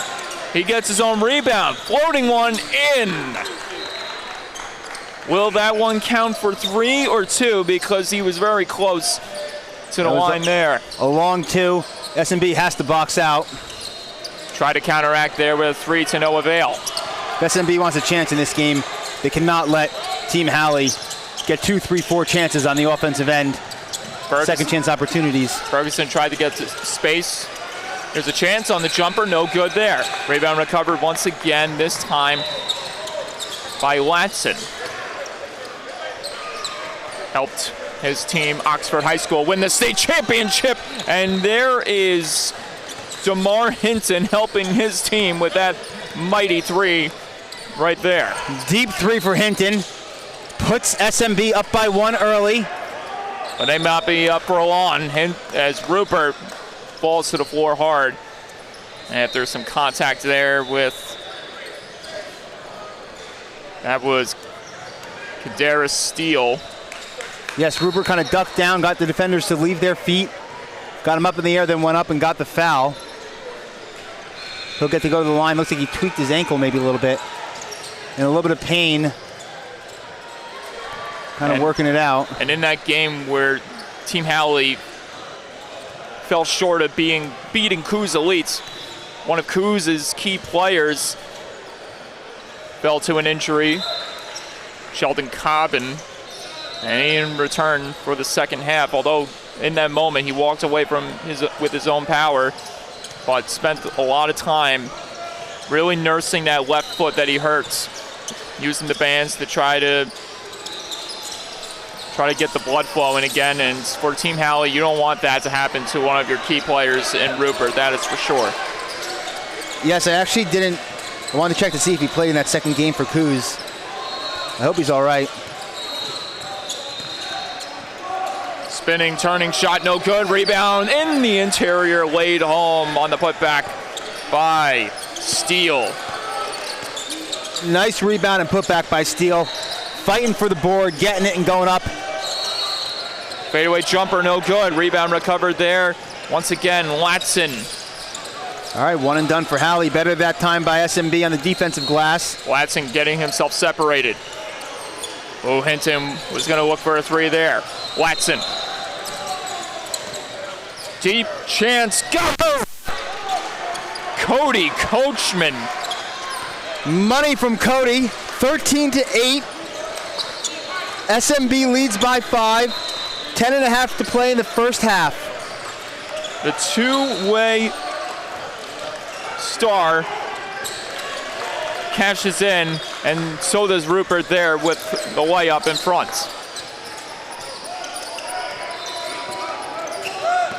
Watson guarded once again by Jones. Rupert seems a lot taller than Steele, but when they stand side by side, they seem like they're almost kind of the same height. And that's a battle you have to look forward to for the rest of this contest. We got traveling signals. Ball back in the hands of Team Halley. I was going to make a point that's going to be hard for SMB to stop Rupert. But then they stood side by side, and it didn't seem like there was that much of a height difference between him and Steele. Ferguson.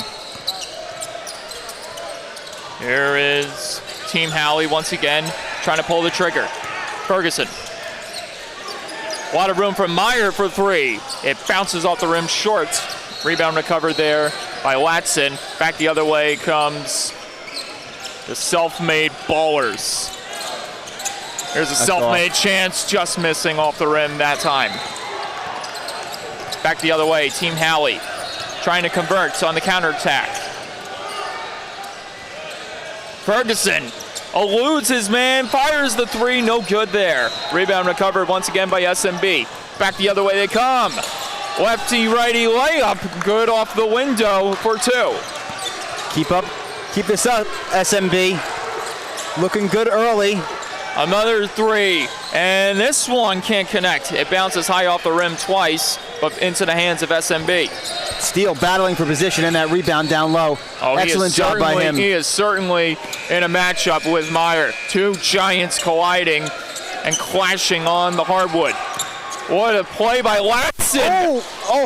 Almost a Houdini act as he was able to extract himself from all the pressure given to him in there. Here's a chance. Ferguson tried to drop it home off balance, but to no avail. Once again, SMB. Fiery momentum, foul called, and SMB will benefit from that. Cody Coachman getting to the line. SMB looking very strong early. And we saw Coachman nail the three ball a few moments back, and it gave me some thought here that I wanted to bring this up. In his scouting report, he has put college coaches on notice recently with his unique skill set and tantalizing two-way ability. You saw the way he presents himself all areas of the floor, has the size and versatility to play and defend multiple positions. The first half of this game, he has impressed so far. Oh, look at that pass right there by Jones to Williams. Who gives it over. Short J, no good. Rebound. Fadeaway J, no good. Williams put back. And nothing there for Team Halley. They'll say Williams got hacked. Going for the putback attempt to go to the line for two. 17-10. Team Halley trailing early. For Williams. Does not get the bounce there. Yep. He's going to have to try to bookend this sequence with a made shots. Try to keep the spark for Team Halley. It's physically impressive, being able to make an impact on both ends of the floor as he sinks the second shot of the free throw sequence. Back the other way, SMB. Halley's going to need a big stop here to maybe turn the tide. Coachman. Rapid fire passes all around the arc here. Great ball movement happening for SMB. And how apropos, because these are some ballers, and that is some shots. The second three-pointer connecting for Cody Coachman. Deep three ball from the young man. Big time three. Gives SMB the 9-point lead. He has come out hot this afternoon. SMB living up to their billing as the self-made ballers lead surprisingly over Team Halley. They came in with a chip on their shoulder with an 0-3 record, and they're playing like a team that has been undefeated this tournament. Big three, no good there. High off the glass, recovered by Williams. Let's see if Williams can get it going on the offensive end. Oh, look at this. I don't know if you know the meme or not, John, but Enya doing his best Michael Scott impression with backpedaling, protecting before laying it home off the glass. I do know what you're talking about. That's pretty funny. Yes, the frustration, kind of just power through and get to the rack. And he did just that. And SMB will retain the ball here as it went out of bounds last off of Team Howley. And we get, I believe, our first substitution for SMB this half. Coming in is Theodis Dudley III, the Robert C. Hatch High School product out of Uniontown, Alabama. Looks like we have a shot clock. An issue with the shot clock. They're going to reset it. And a little fun fact about to 4 seconds. And a little fun fact about the Uniontown, Alabama native Dudley. He enjoys being outside and working on the farm. As that chance goes for a shot clock violation against SMB. Unfortunately, Hinton did not get the shot off in time. Ball in the hands now of Team Howley. Dudley enjoys working on the farm. Good for him. Some work ethic right there. He's exemplifying that work ethic here on the hardwood. Williams able to get by him, though, and sink it down for 2. It's another chance. Nice pick and roll play there. Dealt back. SMB. Full court press by Zeke Jones. A lot of pressure being given to SMB now. They need to get a shot off and stolen away. Oh! Dang! What a dunk! Mikhail Wexley with the one-handed slam. Cookies and milk for the young man. Anticipated the pass, got the steal, and threw it down. A holy bleep moment, if I can say appropriately. Team Howley starting to wake up a little bit now. Let's see if SMB can hold them off and get an answer. They cannot there. Not bad time indeed as Howley working back the other way. Jones. Williams, fadeaway J, no good. Meyer in the interior, picking up the rebound and stuffing it home on the putback. Nice putback by Meyer there. Oh, and a big chance negated once again by Team Howley's D. Wow, great awareness right there. Williams to the basket, no good. And that one rolling out of bounds.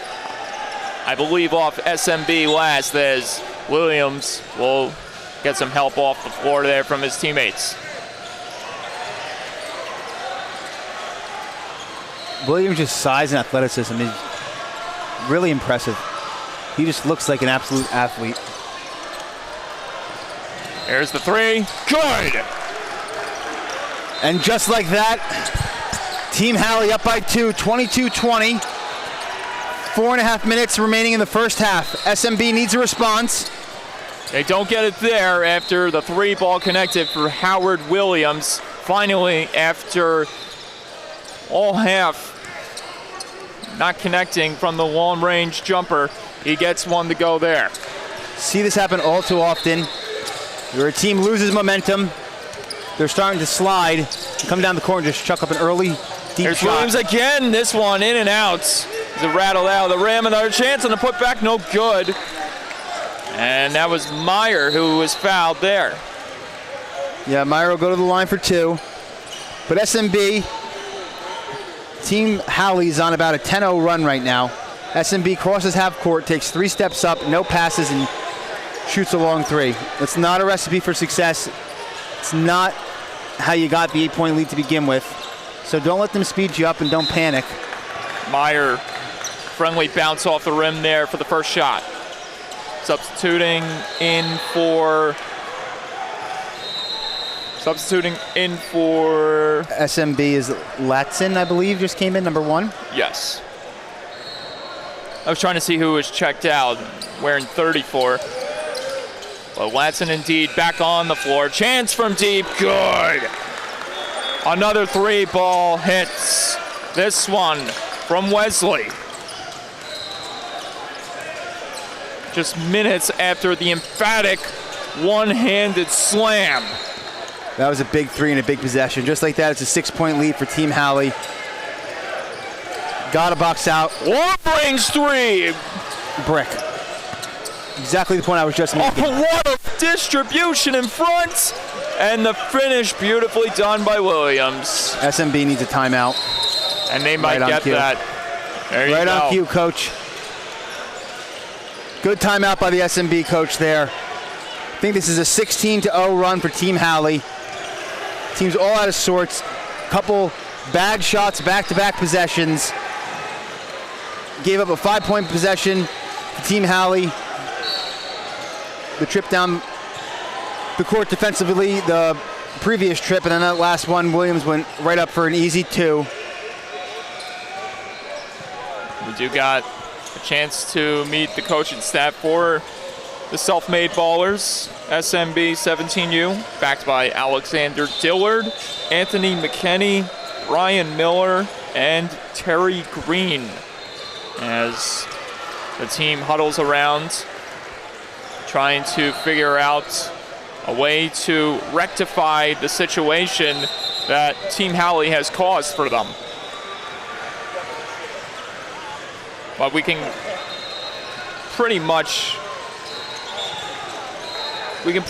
say that the cause of it was the undoing of SMB, allowing Team Halley to get these opportunities. Yes, if I am SMB's coach, saying take a breath, slow it down, move the ball, and get a good freaking shot. You noticed it too. Just it felt like they were playing less relaxed and more erratic in those last few minutes after the dunk by Wesley. Yeah, that certainly woke him up. Certainly woke him up. Now, can SMB respond with 3:15 and counting left in the first half? You just need to play to your identity. Here's a 3-ball. No good, off the window. Rebound recovered by you-know-who, Wesley. Wesley rushing in, fighting through all the giants, and scoring again. Like a bull in a china shop, lowers his shoulder and scores right up and over the defender. Reach in, foul committed there by Ferguson. Ball back in the hands of SMB. 30-20, Team Halley leads. 2:55 remaining in the first half. The time on your TV at home is now accurate. SMB needs something. They need to stop the bleeding. Somehow, some way. Trying to run a set piece here, it looks like. Couple off-ball screens. Watson. Cuts to the hoop. Right there. Draws the foul. Beautiful. He will head to the line for free throws. Great play by SMB. They ran a set piece. They got the open Latson, excuse me, cutting to the hoop. He went up for the layup and got fouled. Now he finds himself at the free throw line where he connects on the first. It's that state championship winning playing style that he brings to the fold here for the self-made ballers. Latson won a state championship in high school. Yes, he did. Helped Oxford High School win a big title. Just goes to show the talent that's in the building. Able to win the state championship. And it really goes to show the amount of competitive teams there are and just how good they are in this whole tournament weekend. As we get traveling signals, SMB going to get the ball back here. Too many steps, I believe, was taken by Enya.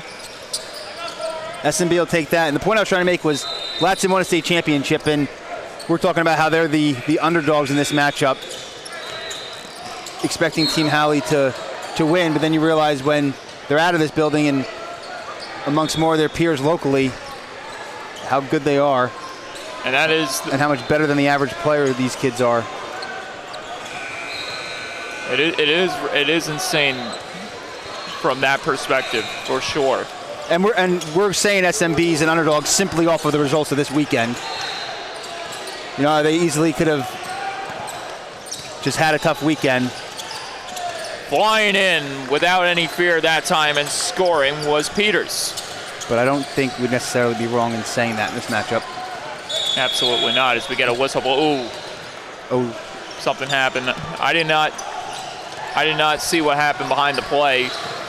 Saw the whistle blow, turned my attention to the backcourt, and yes, I didn't see what happened either. It looks like he's working out his right shoulder.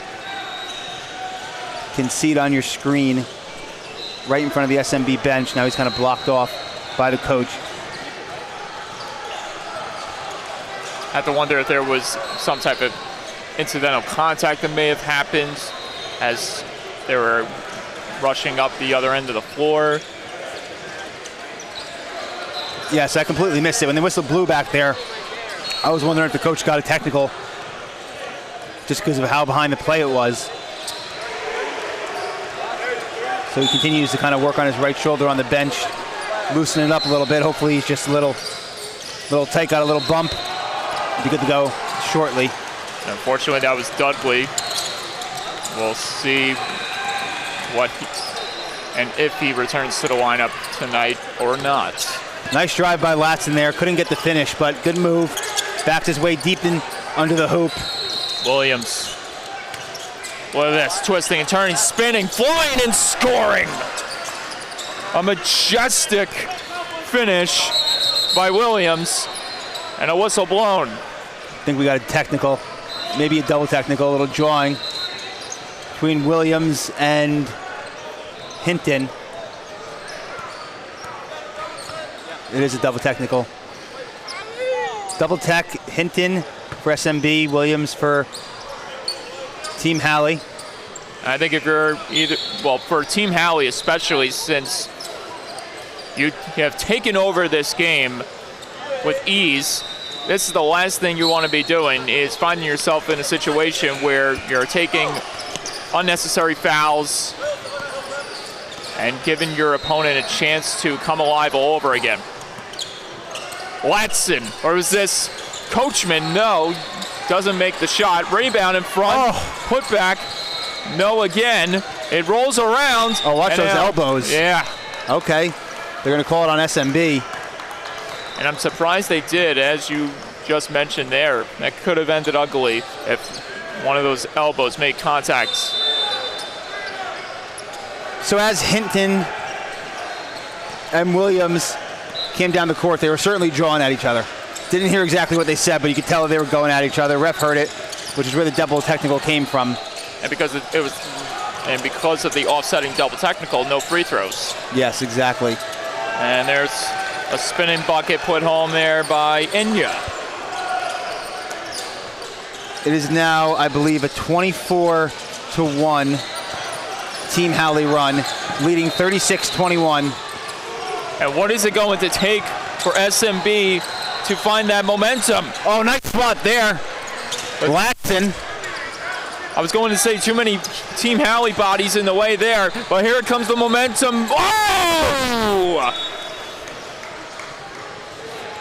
You can put that on a poster or two. Mikhail Wesley returned to sender, got up and swatted that thing straight down. Says, try me again.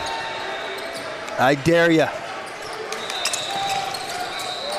That one dished across, and that does it for the end of the first half. Team Halley in control over the self-made ballers. Yes, Mike, so I think first couple of minutes, Team Halley was guilty of falling into the trap a lot of teams do. The letdown, playing with your food. They came out a little slow, found themselves down 20-12, if my memory serves me correct. And since they were down 20-12, it has been a 24-1 run to end the half. I think you pointed it out earlier. That dunk by Wesley the left-handed flush. Really woke them up, and they were off to the races and have not looked back. Simply said it best that one single dunk by Wesley pretty much invigorated the rest of Team Halley to sort of wake up, almost like, hey, we're better than this. This is our identity. We control the narrative. We're not the ones who fall behind. We're the ones who hunt. And as you alluded to, a maniacal 24-1 run to end the first half. And if you're the self-made ballers, what do you have to do in order to stop the bleeding and get back to what you had when you were out in front? Certainly going to have to move the ball. Their best possession was that set piece that they had after the timeout. But coming up the court and making 0 passes and launching a deep 3 is not going to get you back in this game. Yeah, there was definitely a couple of those Steph Curry-like, more than mid-range, more like downtown shot attempts, and all I thought to myself is, why are you taking that shot? I get it. I get it. You want to flex the confidence and all that, but against a team like Team Halley, there's no reason, like you mentioned, look. A pure example, Team Halley underestimated these guys from the starts, took them off their game, and it seemed like that same act of sorts kind of fed into SMB. They got a little lackadaisical, started feeling like, hey, we are actually untouchable. We should have won most of these games this weekend. Here's a 3-ball. No good, off the rim and out. Recovered there by not Hinton. There's Hinton, and this is Latson. Hinton thought about the 3, takes it anyway. Not a good shot. Nothing but air that time, unfortunately, for Hinton. I think these first 4 to 5 minutes of this half are going to determine if SMB is going to have any chance at pulling off the upset, or if Halley's going to run away with it. Had a good stop their first defensive possession. Couldn't convert offensively. Bullock to the basket. Foul called, to the dismay of one Grayson Horton, as the foul was called against Steele, his second of the contest. A lot of size on the court for Halley compared to SMB. You pointed out earlier that Steele did kind of line up with Enya. Beyond him. Imagine if Team Halley had both Enya and Rupert on the floor. Here's Enya, skywalking one, but not able to finish strong. Draws the foul, however. And was that 23 again? That's what it sounded like, or seems like.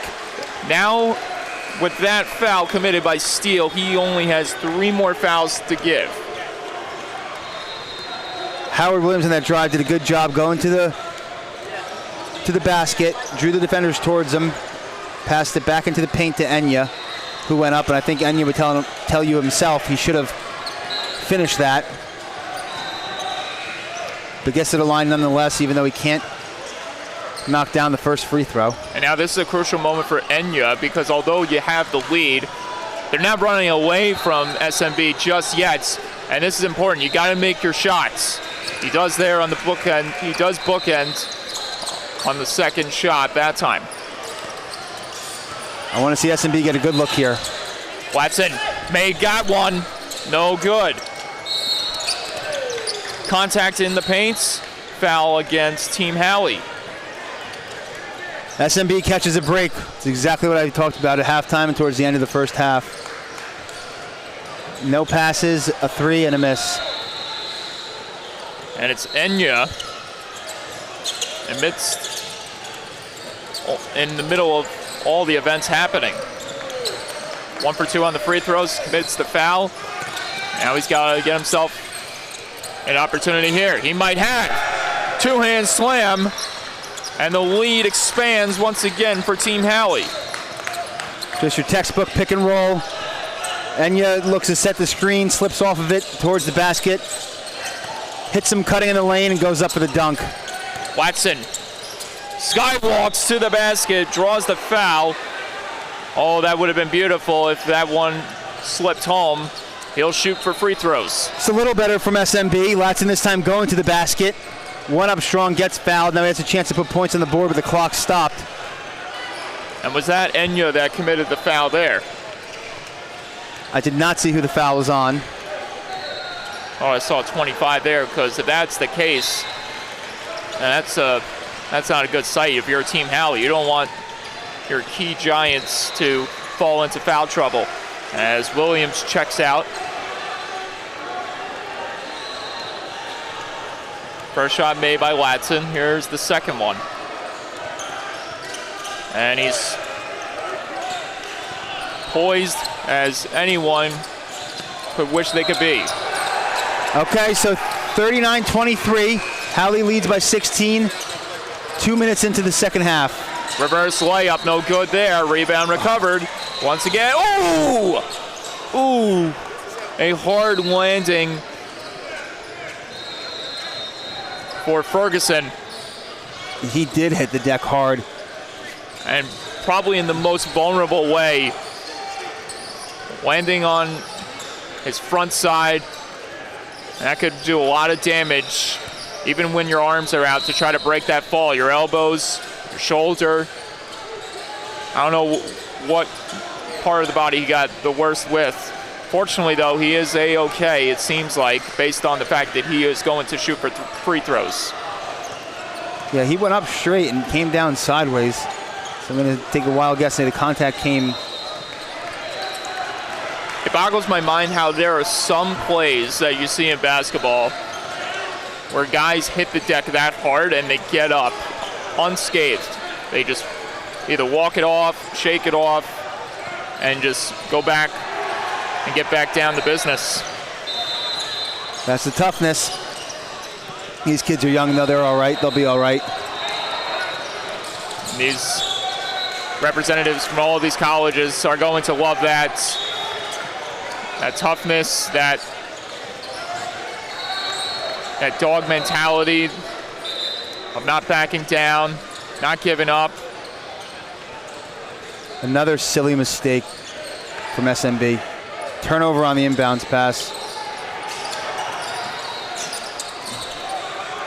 There's a shot. Fadeaway J, good for Jones, the future Northern Illinois Husky. 20-point Howie lead, and they're pressing.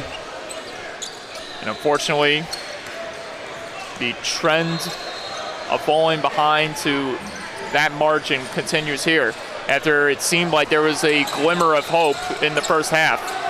Oh, on our way. And right off the scorer's table. Took down my water bottle, but it's all good. It's a canister. Last game I did with Namath, a minute into the game, player came flying into the scorer's table, cut the cord on our audio, hit the deck hard. I don't know how he didn't get hurt, luckily. Deep three, Jones misses the mark there. Rebound recovered by Hinton. And he's going to bring it up. Lost the handle of it, and here comes Team Howie.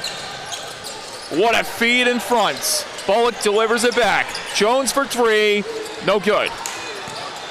Rebound recovered there by Bullock. Ferguson, practically a no-look feed, and the results was not pretty that time. Good rebound. SMB's able to cross half court. Oh! Hinton, was that a charge? I do believe so. Yes, it was. Just trying to see if Ferguson may have held his position. So his head snapped back on that one. Man, Ferguson has been in the ringer these last few minutes, hitting the deck hard, taking the charge. The man is a workhorse. Jones Feeds it across. Bullock delivers it. The attempt negated by Watson as SMB tries to stir something up here. There's a nice pass. 2-point J in. Thought it was going to bounce in and out. It stayed in. That time for Steele. What a concept. Drive to the hoop, you hit the open man, and you make the shot. Move the ball. And there's Meyer, the big man, getting another stuff in that time. 45-25, Halley leads. 11:45 and counting remaining in the contest. 20-point deficit. SMB trying to inch closer, inch by inch, as the lead shrinks down to now 23. Nice floater by Warren there. Leads actually 18.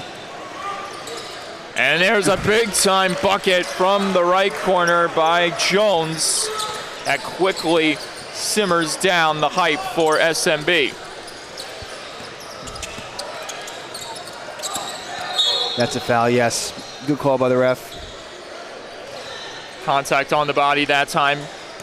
Team Halley on Coachman.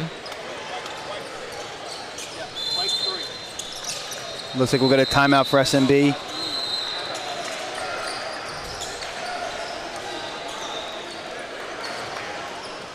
That was James Ferguson that committed the foul before the timeout was called.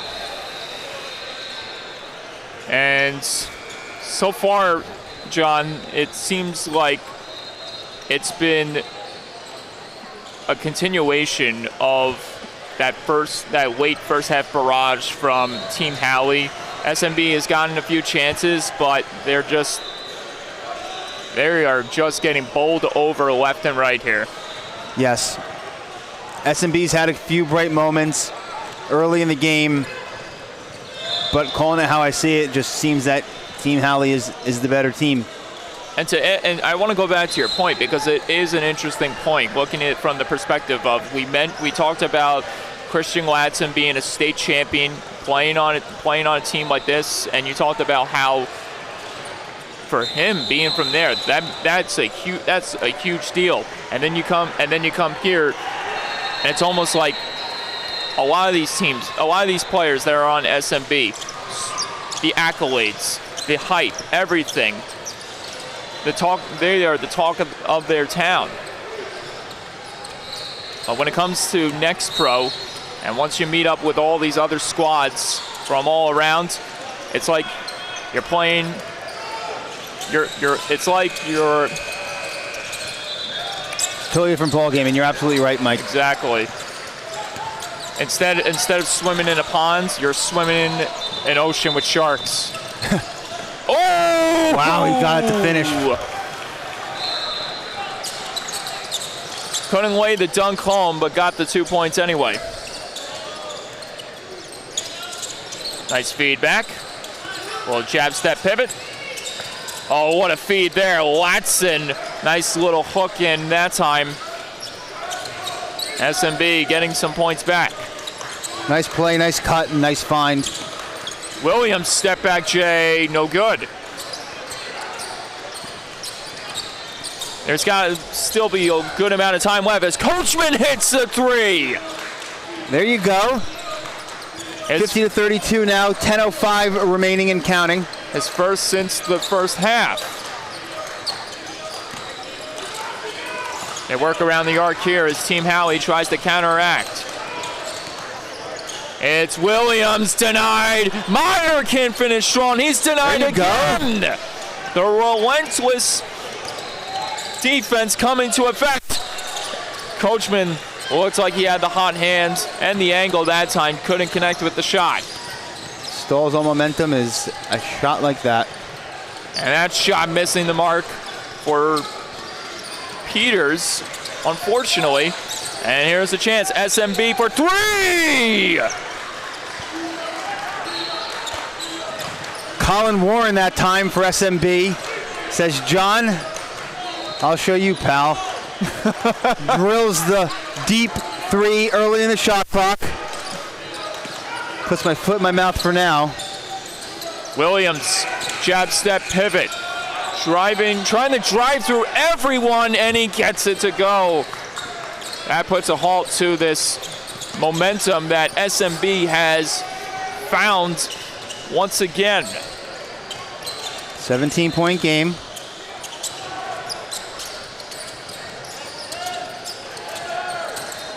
Free of space. That shot no good. Way off the mark that time for Williams.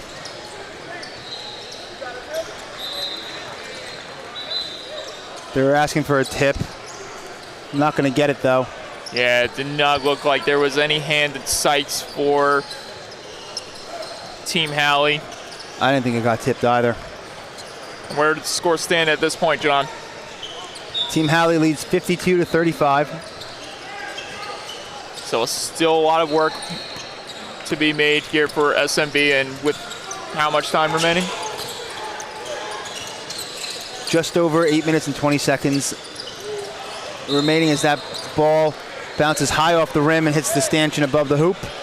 It'll go down to SMB. 8 minutes remaining. They got quite the task on hand, a giant task to complete. A rather impossible feat. Really? I thought Halley hit that. I don't know if he was smirking because he knows he hit it or not, or maybe I just missed SMB smacking it out. Team Halley's got the ball, and it's Ferguson doing all the work. Couldn't finish strong there. Nice defense by Steele there. Contested the shot, got his hand right in his face. Uncontested three. No good there. Off the rim, and it's knocked out of bounds. And I believe it was touched last by SMB, and indeed it was by Steele.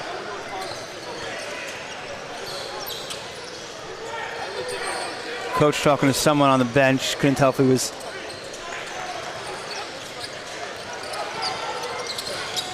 joking around or actually annoyed, but I think he's just joking around on the bench. Yeah, you got, I believe you got it. Some of the patrons behind him. Yes. Let's see what SMB has this possession. Oh. There you go. Nice. Now hit it. There. Can he get the shot? Nope. No. Second time missing the mark there. You can live with it, though. You can live with a look like that. It's going to be all about trying to stop the bleeding at all means necessary if SMB wants any chance at getting back in this. And you're just having his way down low this game. Ferguson misses the mark. And that is not going to help one bit. An aggressive feed out of the reach of Warren that time. Another self-inflicted wound for SMB. They're allowing Team Halley to speed them up. He didn't need to force that pass. Ferguson. Staying put at the top. The Michael Scott strategy, will it pay off for Enya? Fadeaway J, no good. Friendly fire, able to come down with the rebound. Look at this, Coachman breaks free, works his way in, deals it back, way back to Watson. Directing traffic, Watson, stutter step, Hezzy to the net. No good there, but he draws the foul. Finally, we go to the rim, we get fouled, and we have a trip to the free throw line, chance to put points on the board with the clock stopped. So it's Enya who commits the violation. SMB has completely abandoned the inside game on offense. It's been almost entirely three-point shots. And that's not going to help. You got to hit your shots.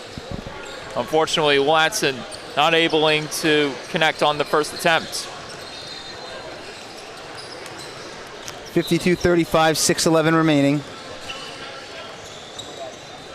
Second attempt, 1 for 2 in that free throw sequence for Watson. See if they can get another stop. Bullock.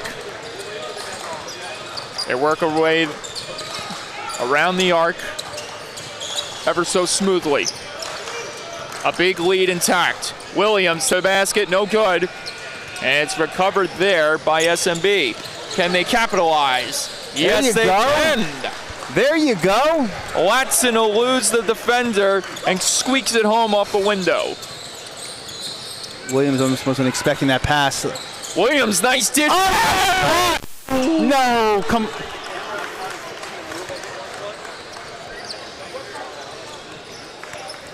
We thought Coachman had the rejection. We thought Coachman was spoiling the party and maybe reigniting the rest of his squad the other way, and instead called the foul. Inya will shoot free throws and hit the first one. From my angle, that looked pretty good. I thought so too. Scores table, Caden to my right agrees with us. And rebound recovered there off the second missed shot. Or the missed attempt on the second shot, I should say. SMB. Deal wants it inside. Full court press here by Ferguson. Deep three, Coachman. No good there. He gets his own rebound, feeds it back to Watson. Watson drives in again. No good there. Rebound. And a foul called against Halley, as Steele was the one that drew the foul. Third straight possession that they went to the basket, and it's going to be the third straight possession that they come away with points. Color me shocked. Jordan Meyer ready to check in all over again. Granted, they did miss a three and got the offensive rebound there. First shot laid home. Meyer back on the floor. Out comes Enya. Meyer seems to have a little bit more size than Enya. Enya's been having one heck of a game. An enormous advantage of height, width, a mighty stature that only few can possess. 14-point game now. Let's see if SMB can get another stop. They need one here.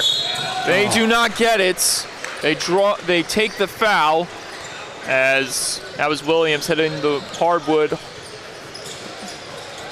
And he'll go to the line for free throws. Or yes. Free throws. I was looking over at the baseline. Seemed like they were in position for an inbounds, but no, it's some floor repairs instead. Just wiping the floor down as SMB's coach over my right shoulder asking the scores table a question. Heads back to his bench. Marker in hand.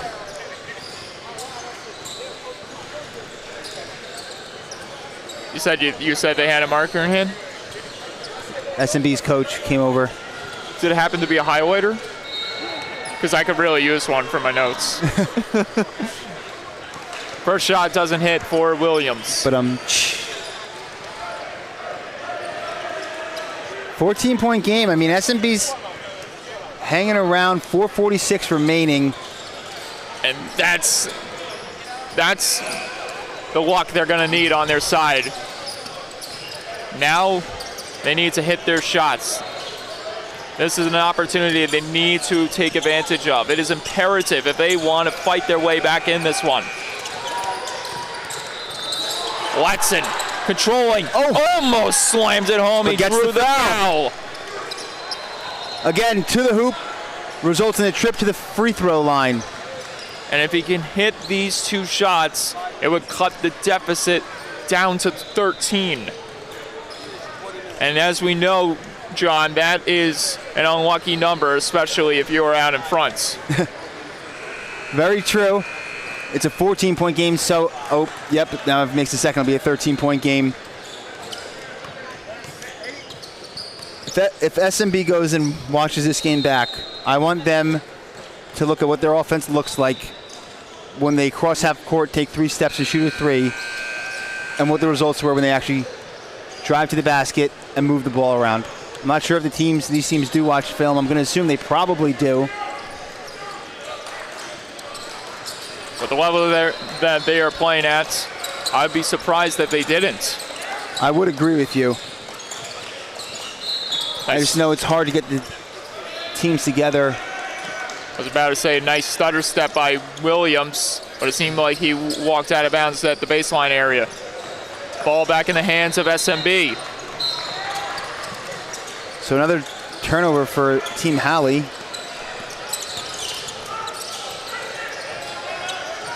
Here's a shot off the rim, no good. Rebound recovered there by Ferguson after it was tipped away by Bullock.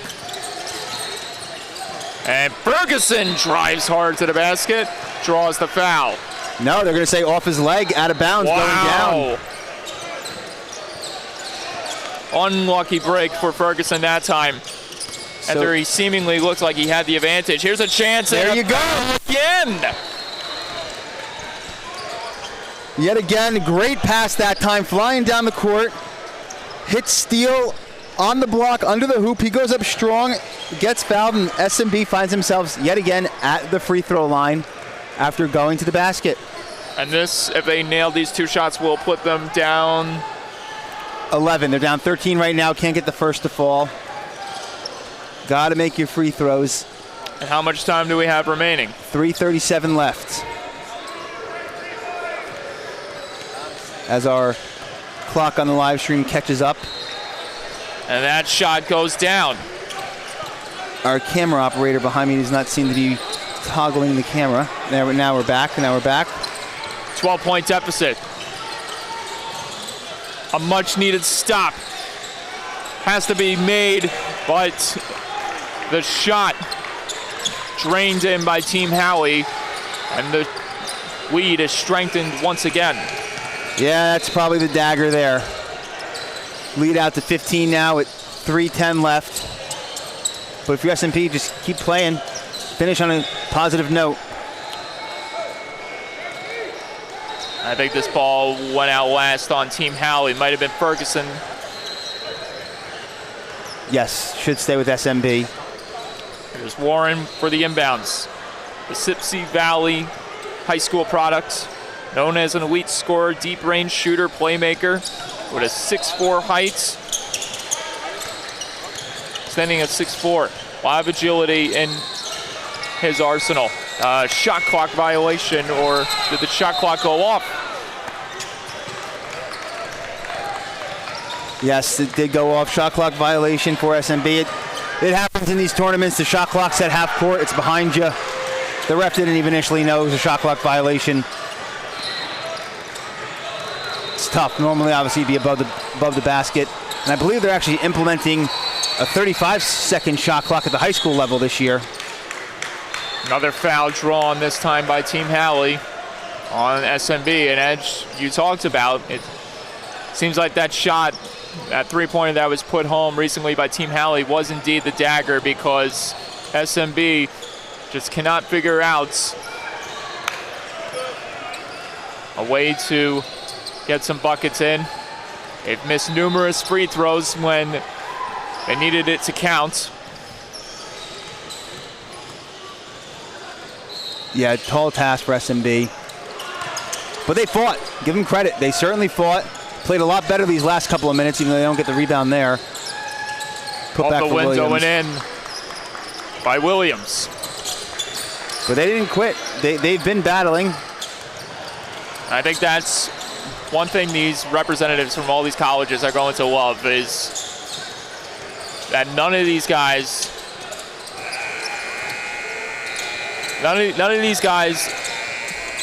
are just slowing things down or anything like that. They are playing to the very end. You have to admire that, even in defeats for SMB.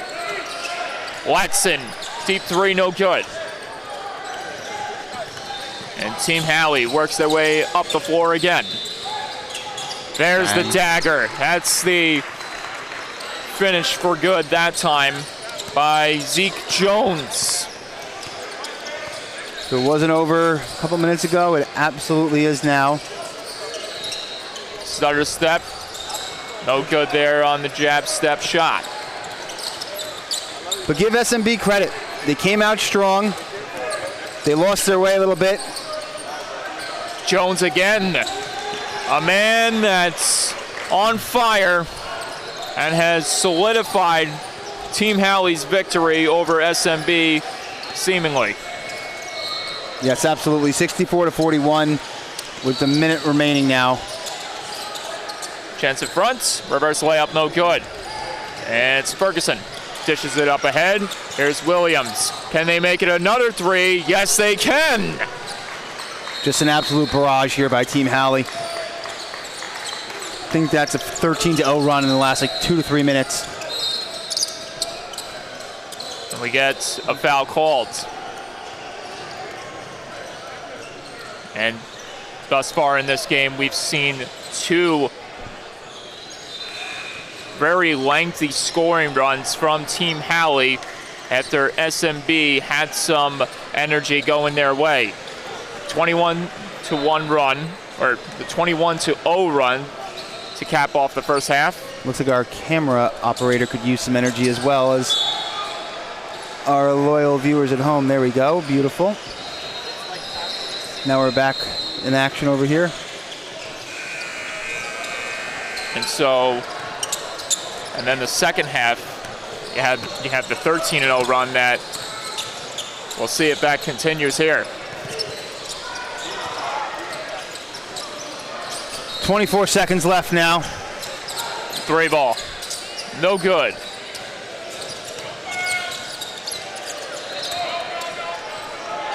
And Team Halley with a dunk to seal the deal. And who else? Howard Williams to put the lid on SMB's hopes of dethroning them from their pedestal. It is over.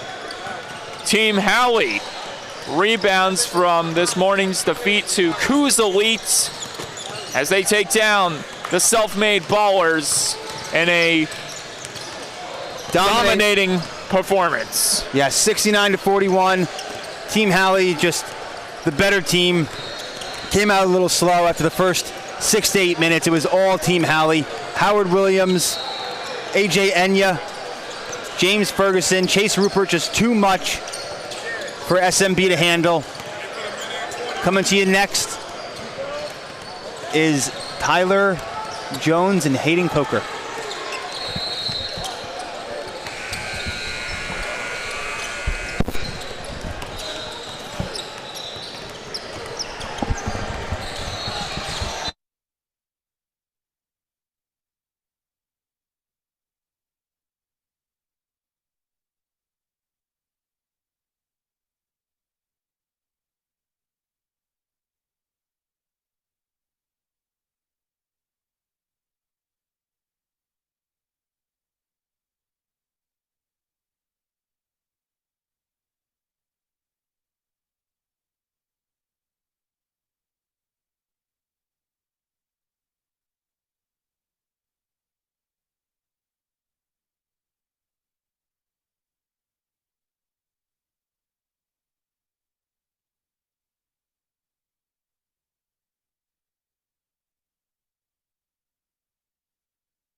Good. Welcome into Richmond, Virginia. I'm Hayden Coker alongside Namath Pitts here in the Henrico Sports and Event Center here in Richmond, Virginia. Here with some Puma Pro 16 action. And I'm excited for it, man. We've got Dawson Batee here with Southern Ties, and then off to you as well. Leighton Weaver just committed to University of Central Arkansas for off to you. Got a bunch of good players on the court today, and the winning tip goes to Southern Ties.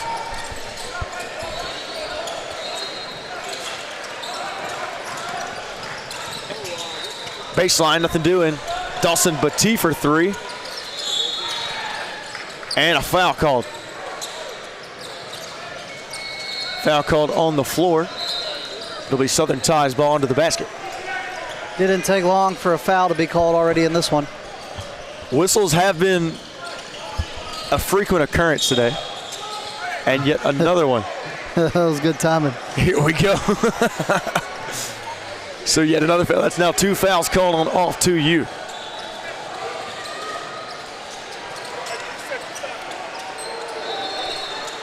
Outside shot for three. And nice shot from outside by Aiden Cooper Kelly. Now Southern Ties to get the scoring started. And how about that three to get the offense going for Southern Ties? It's a nice shot from outside, open look. Nice pass down low. Off to you, can't get on the board. Running with it, outside. Can't get that one to fall. And here we go for off to you. Shot. Nothing doing so far for off to you. Douglas Young Jr. Drive pass inside, stolen away. Here comes Batee and Southern Ties.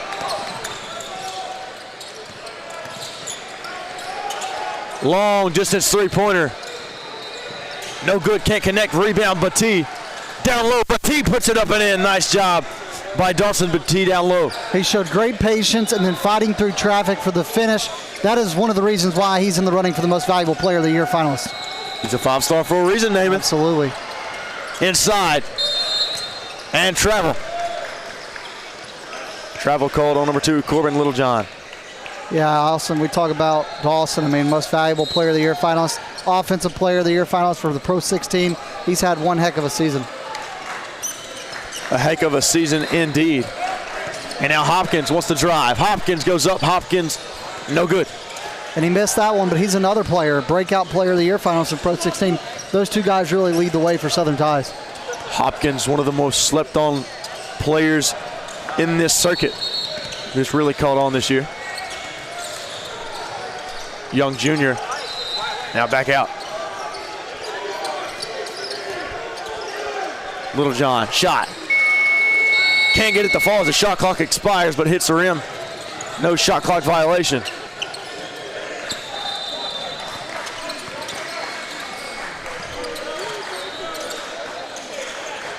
Batee had it poked away there by Simeon Spencer.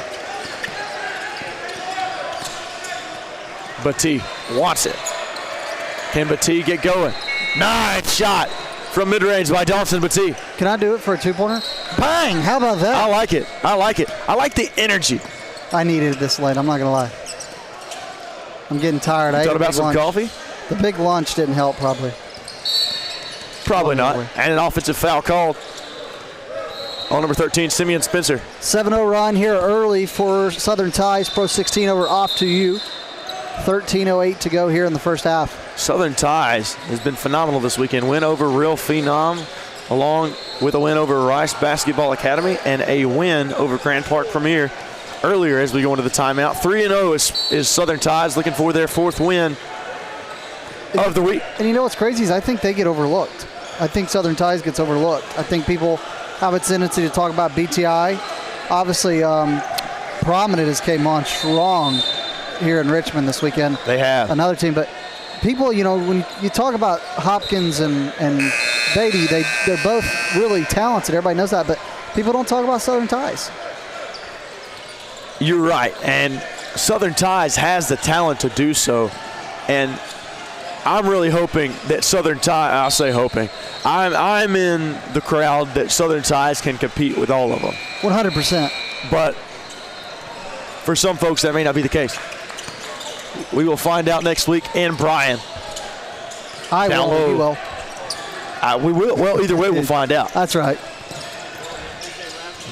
Young Jr. Young inside. Nice move. Had it poked away out of bounds off of Young.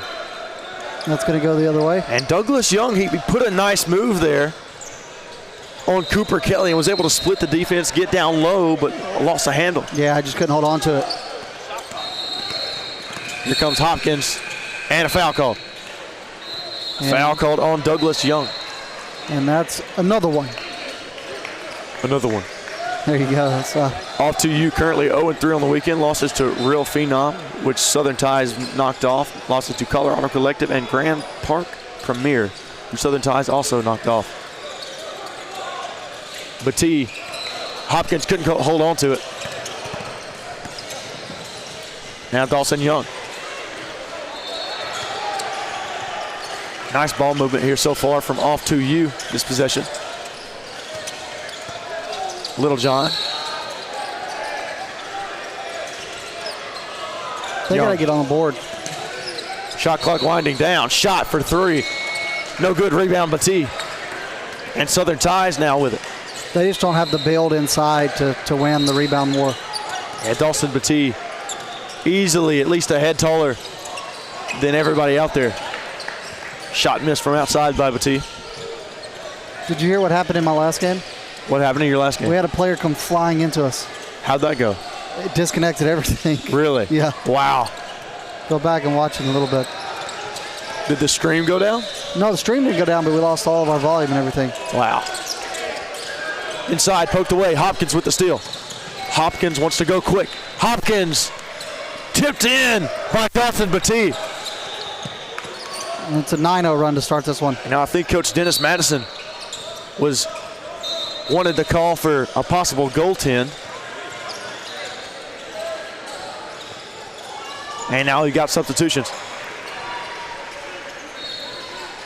They're having a conversation over there about it.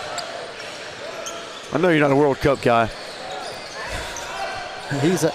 don't do this to me. I don't do this to me. I'm doing it. Norway currently up on England 1-0. Who? Norway. Cares? Wow. We're talking basketball right now. Thank you, John Cardacci. Foul call on Jaden Hopkins that time. Of Southern Tide. Kellen Cash now to inbound for off to you.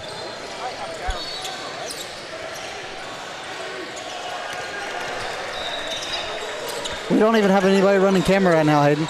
Are we serious? Yeah, we just got notified. Wow.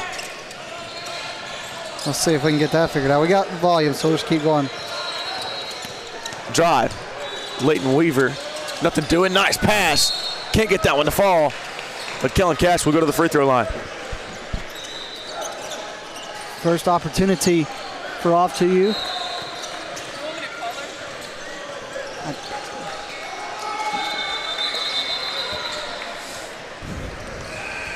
And now Cash will go to the free throw line.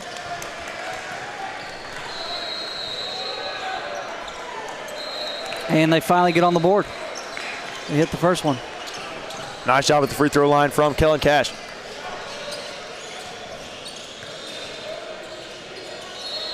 And the second's And good. second one sinks. And here we go, Southern Ties. Well, Caroline took over for us. We appreciate you while she figures this out for us. Shot. Outside that time. No good from three is Cooper Kelly. I think we got to talk about how blessed we are to have Caroline. Well, absolutely. Taking care Caroline of does a things for wonderful us. job here with NXTPRO. And I swear she stays busy. I was going to say, she ends up doing 10 different roles. Running around like a chicken with her head cut off. She's doing a phenomenal job. Oh, yeah, she's crushing it, man. Outside shot. That three-pointer no good. And Jaden Hopkins got up for that rebound. The drive. Oh, yeah. Dallas Lowe puts that one in. Nice drive to the basket on the fast break. Oh, he And got it off. Hopkins with some nice defense. And Batee has it. Running. Low, can't knock that one down. Rebound, Young. Here comes Young for off to you. That was a little contested. I'm not a fan of that shot selection. Here's a quick shot. Drive, Cash. Not money. Low. Oh, Shot. Nice jab step there from Jamarion Hardiman. how about that three from Harmon? Nice jab step there. And nice defense on the other side by Jaden Hopkins. That's the second contested block that we've seen from Hopkins. And not only did he block it, he kept it in. And the offense from Jaden Hopkins. College coaches put on notice, I think says J-Hop. I think they're already on notice of this team. 16-2 run to start the game. This might be one of those where we wish the running clock was in effect. Off to you. Young inside. Nice drive to the basket there by Douglas Young Jr. Then again, I saw a 17-point deficit overcame yesterday and an 18.1 overcame today. Anything can happen. Absolutely. Anything can happen in a game of runs. So what I'm hearing is we could get rich overnight. If that was true, that'd be nice. Batee. Shot. Can't get that one to fall. Rebound, here's Cash. Nice pass to the outside and a little reset here from off to you. Off to you's got to find a way to get going here. Absolutely. Any type of points is needed. Young, nice pass down low and a foul. It'll be Elijah Nolan now. 7:48 to go here in the first half. We're just under the halfway point in the first half. I tell you what, the first part of this half has gone by rather quickly, though, aside from those first two fouls called. Absolutely.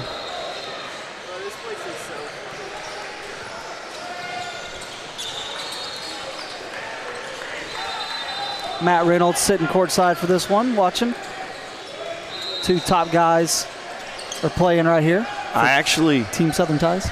sorry about that. No, you're good, buddy. I actually was talking to John before the game.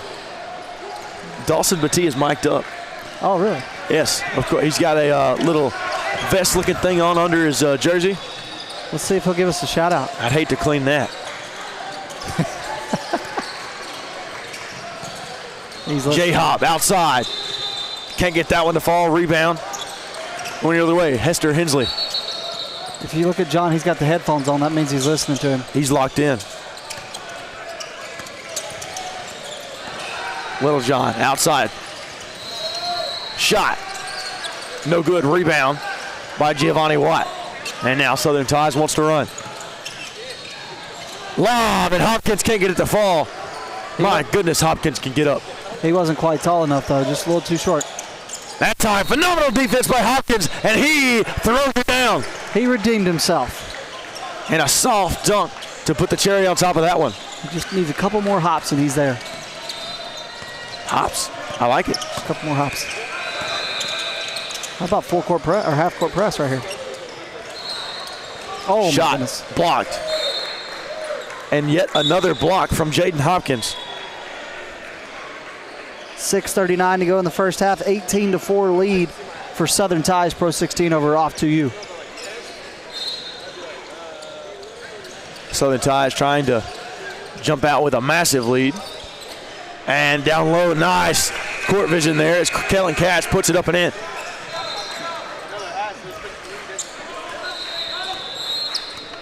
Southern Ties with a phenomenal start so far. Off to you trying to get back into this one. And we've got a loose ball on the court. Now this next bucket is extremely important because Hayden said whoever gets the next bucket, he's going to contribute towards their team for next year. I did not say that. I do not have the money for that. And now off to you in this zone defense. Possibly making a little money off it. Hopkins and shot clock violation. Nice job on defense that time by off to you. My money is staying in my wallet, Namath. Just so you're aware. So you wouldn't contribute to a charity? It's not what I said. This is probable cause. That is not what I said. Anybody listening to Namath Pitts, do not listen. Turn your ears off. Don't do that. We need your viewership. We appreciate you watching us. We do appreciate everybody tuning in back home.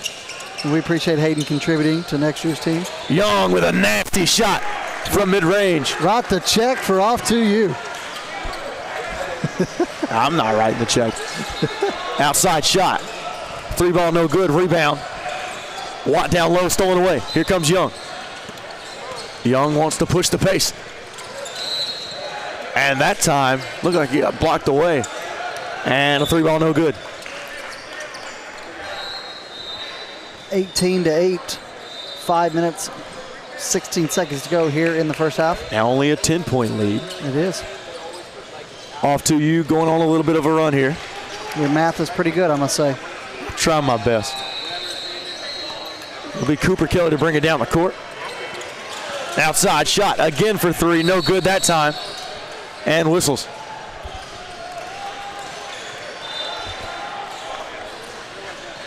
Let's see what the foul was.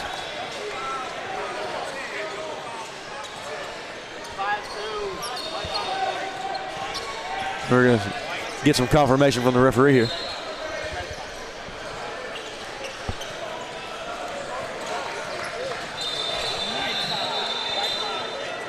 So it sounded like double foul. 1 on 5 and 1 on 10 of red. So that would be Dawson Batee of Southern Ties and Holden Kirk for off to you.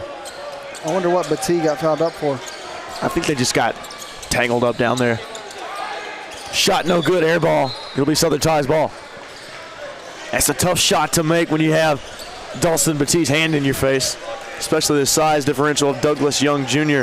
and Dawson Batee.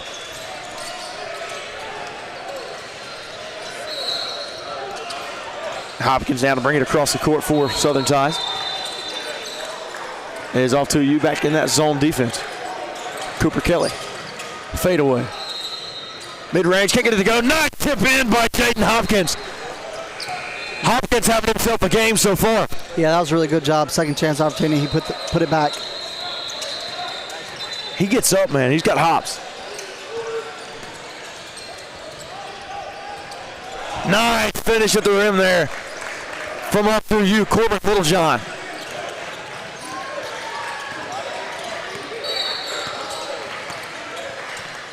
Cooper Kelly.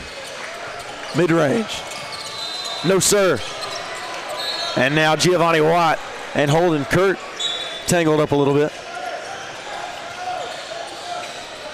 And substitution here, Kellen Cash back into the game. 4 off to you. Cooper Kelly, pass deflected. Batee recovers, goes up, and they're going to call a travel on Batee. And Batee not very pleased with the call. Not at all. I want to hear what he said in that microphone. It didn't look like he said anything. It was more so just his facial expression. He definitely rolled his eyes. He maybe there was something said.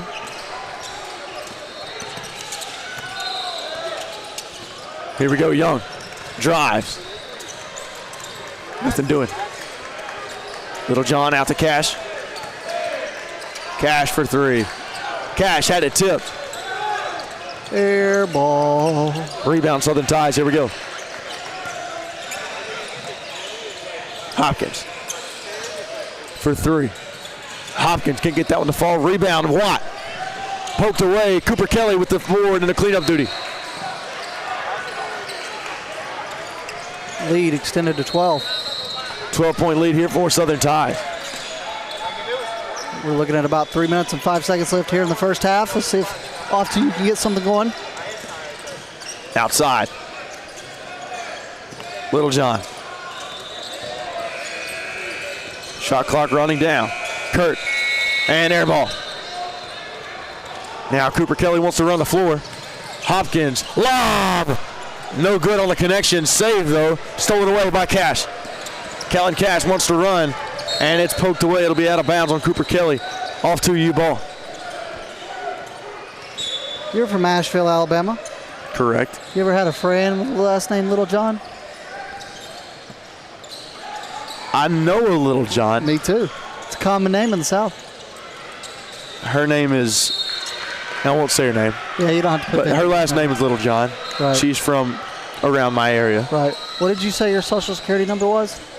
41 No. Don't even give them 2222 6911. 2222. Douglas, Young to Cash, no good for 3. Rebound, Cooper Kelly. Another one. Here we go. Outside shot. Again, no good from 3 there from Paxton Ivy. Another And now rebound. Cash wants to run. Cash with a nice spin move. Cash. Money off the glass. And a timeout on the floor. Southern Ties is going to call time out with 2 minutes and 6 seconds to go here in the first half. 10-point lead for Southern Ties over Off to You. A phenomenal event that's being put on here by the fine folks at NXTPRO. Hayden Coker alongside Namath Pitts here in Richmond, Virginia at the Henrico Sports and Event Center, where these players have big cat energy. They do have the big cat energy. You ever had a cat? I have had a cat. You Are made you a me cat sad. My person or cat dog? died. Oh my gosh. I'm Way to sorry. bring the room down, Namath. Way to bring the room down. That's just years ago. I had a cat named Smoke, and that was probably my best friend, and he passed away. Thank you for reminding me.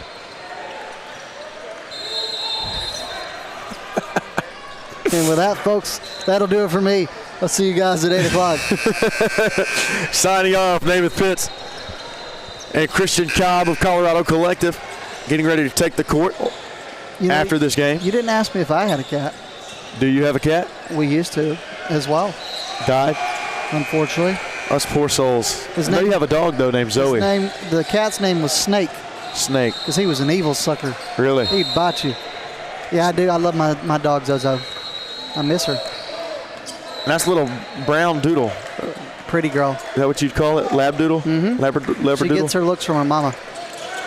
Oh, smooth, huh? You calling your wife a dog? No. I mean, she's got that dog in her, if you know what I mean. There you go. And missed shot that time. Here comes Off to You. Little John's pass, out of bounds. She's a baller, bro. I was not calling your wife a dog, by the way. No, just so we're clear. And I'm saying she's a dog, and she's got them. Look, dude, she could play with some of the best out here. She's got that dog in her. A good basketball player. I know Off to You is looking forward to you cutting them a check. All compliments to Jeanette. I'm not going to say her real name, but outside shot. 3-pointer off the mark. They've cooled down a little bit offensively. They have. And a foul that time by Cooper Kelly. There's going to be a foul. It'll be Corbin Littlejohn. I wonder how close we are to the bonus because there was a good bit of fouls called early. There was 2 or 3 very early there within the first minute. Yeah. He'll be cashed in, bound Littlejohn to bring it across the court. Here we go, Littlejohn running point. It's a nice cut by Cash. Littlejohn couldn't find him. Hester Hensley now to Young. Outside shot. And can't get that one to fall as Hensley. Southern Ties wants to run. Low, outside, shot. Hardiman no good. And rebound by Dallas Lowe. Right place, right time. Phenomenal job by Dallas Lowe on the offensive boards.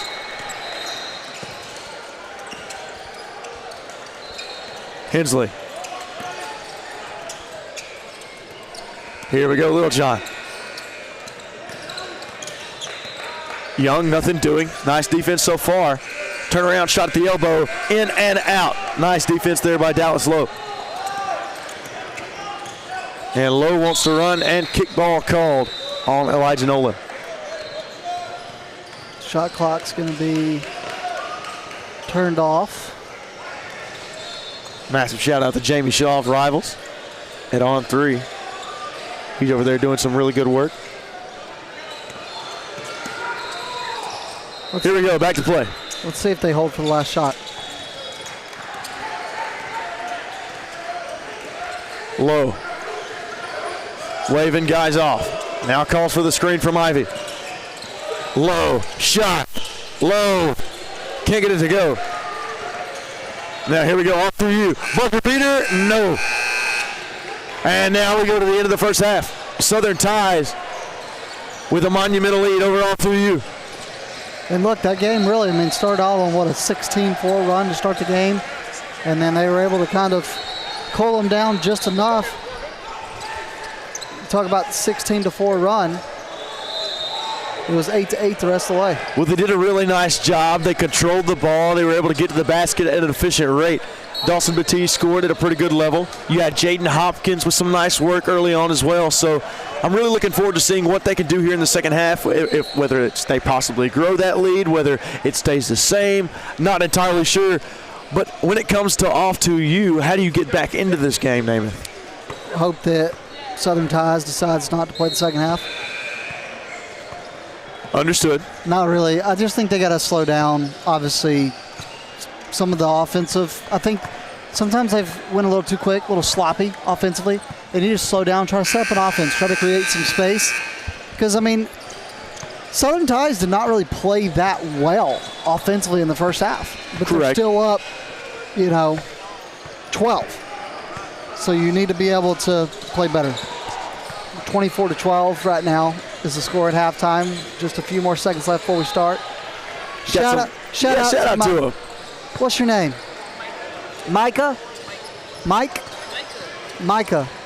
Shout out to Micah. Got that shot clock going for us. And I can't remember the clock operator's name, but he's doing a really good job as well. He's done a nice job all weekend. Caden done a nice job here on the clock. And Micah getting some dribbles in. Micah's a baller in college. What college, you know? You didn't know? What college? Point guard at UConn. No, yeah. Ask her.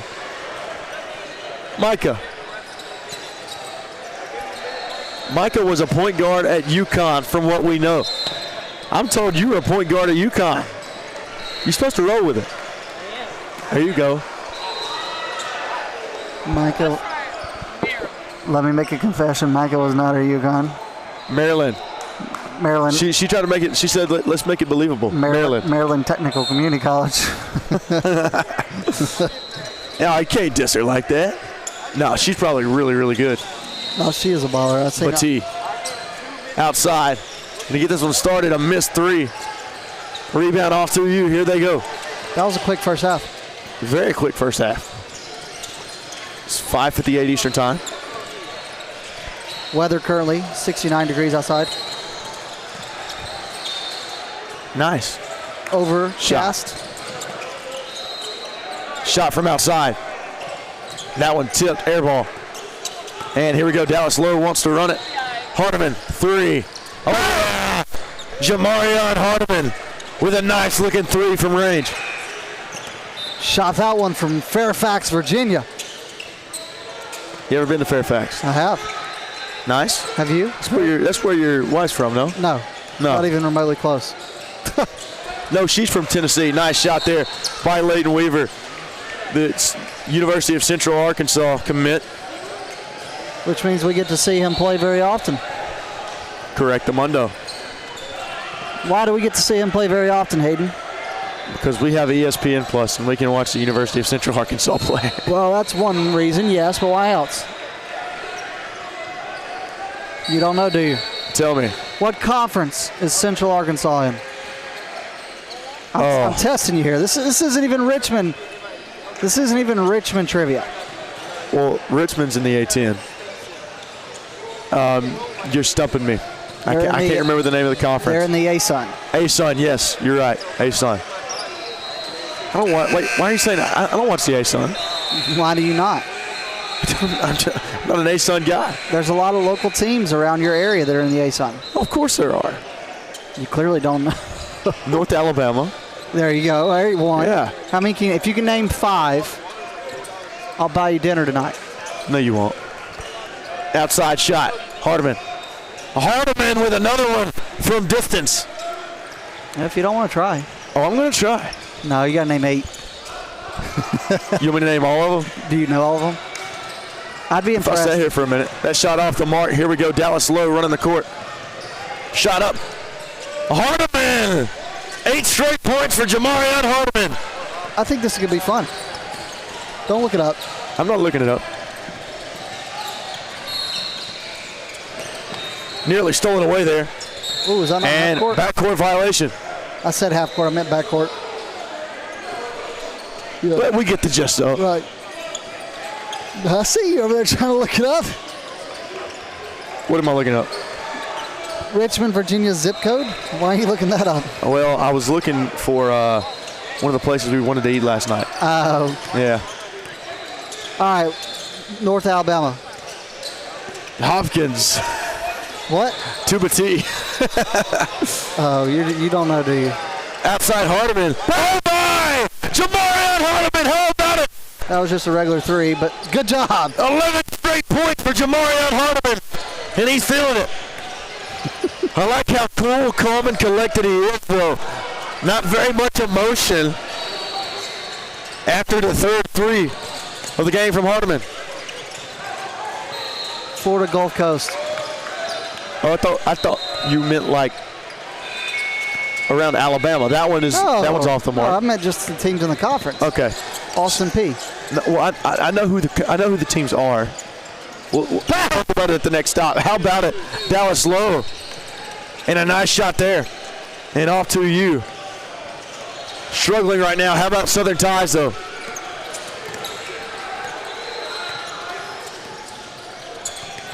That's Simeon Spencer. And a foul call. Offensive foul on number 13, Simeon Spencer. 12:54 to go in the game. This has been a quick half so far. 23-point lead for Southern Ties. Got a Georgia Bulldog coach here in the house tonight. He didn't look at me. I don't think he heard you. I don't know if I'd have looked at you either. Oh, Petit slammed it down. And Jonathan Petit having himself in the game too.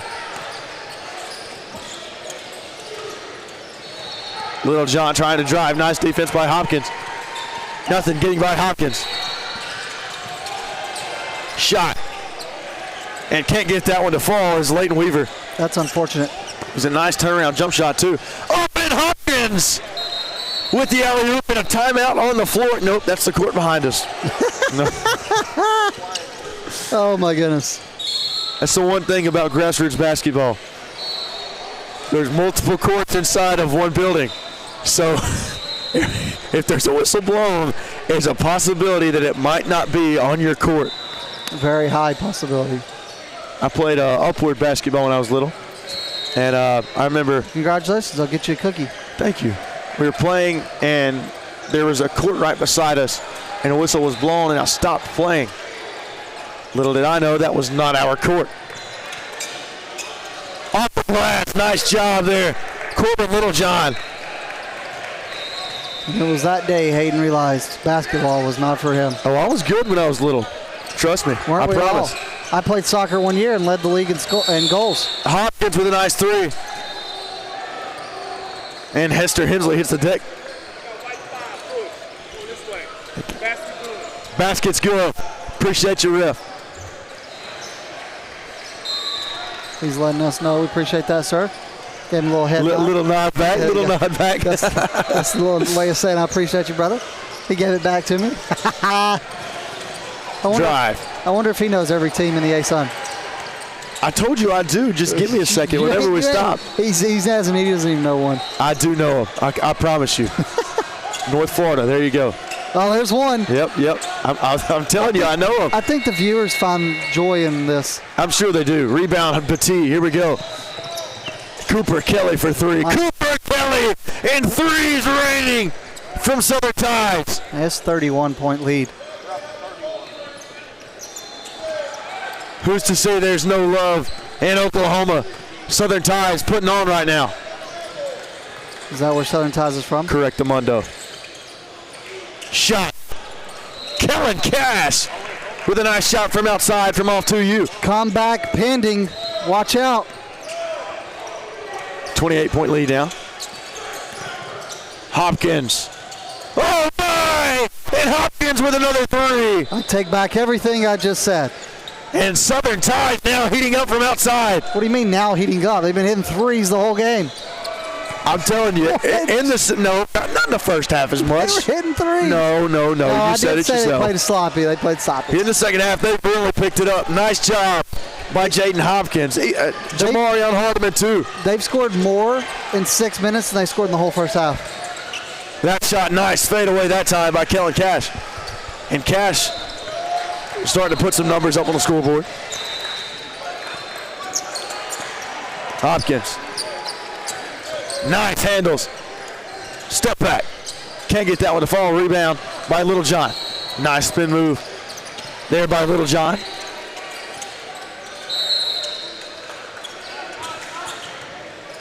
And here we go. Little John for three. Nice shot from Little John. And three is starting to go in on both sides now. Here's Corbin. Little John responds. Cooper Kelly. Outside Batee. Thought about the handoff.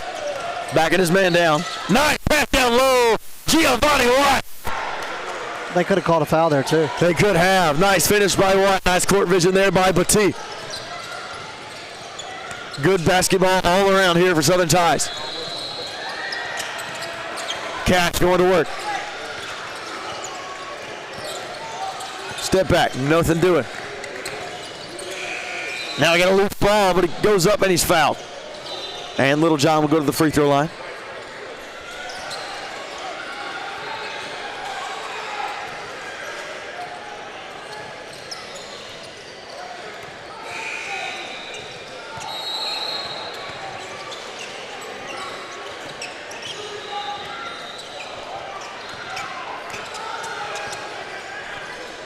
Shot from Little John. Up and good. That cuts it to a 27-point deficit. You ever seen the Chris Paul hits a big three to cut the deficit to like 30? Then Chris Paul hits another three to cut the deficit to 400. That was, who were they playing? I don't know. Give me another ASUN team. Another ASUN team? Yeah. UCA. Got Austin P. Already said those. You got Eastern Kentucky. All right. And the Colonels. Lipscomb. I've actually, Lipscomb, yeah, Tennessee. I've actually got a funny story about Eastern Kentucky. I'll tell you here in a minute. Batee drives. Batee. Nice move. Can't get to the fall, and he'll go to the free throw line. So, I was doing PA one year for the ASUN back in Oxford at Chockalaka Park. And you already know where I'm going with this, don't you? No, that's not why I'm laughing. Okay. So, Colonels is spelled like colonels. Yes, I've heard this story. Yeah, you've heard this story. Yeah, that's my most embarrassing PA story. It's not a good one. It's a funny one. It's good to tell the grandchildren. First, tell it for everybody that hasn't heard it. Yeah, I forget we have an audience. Shot from Batee up and can't connect on the free throw. Well, anyways, I go to pronounce Colonels, and I say, well, for those of you who don't know out there, it's spelt like colonels. So I said, now the starting lineup for the Eastern Kentucky Colonels. And then one of the communications girls from the ASUN comes up and says, oh, by the way, hey, it's the Eastern Kentucky Colonels. Nice shot there from Dalton Batee on the end one, and he's going to go to the free throw line for a chance at three. But she comes up and goes, hey, by the way, it's Eastern Kentucky Colonels, not Colonels. And I was like, oh, okay, that's fine. I'm sorry. On paper, it says Colonels. It must be a typo. And it wasn't a typo. No, I was just stupid. I would have done the same thing, honestly. I would have said Colonels. Outside, here's off to you with it. Shot. Off the mark there. And here we go. Dallas Lowe drives. Up. Good to go, Dallas Lowe. And make that. Add two for Southern Ties. make that 27. It's off to you. Goes to respond. No good. Kellen Cash will go to the free throw line.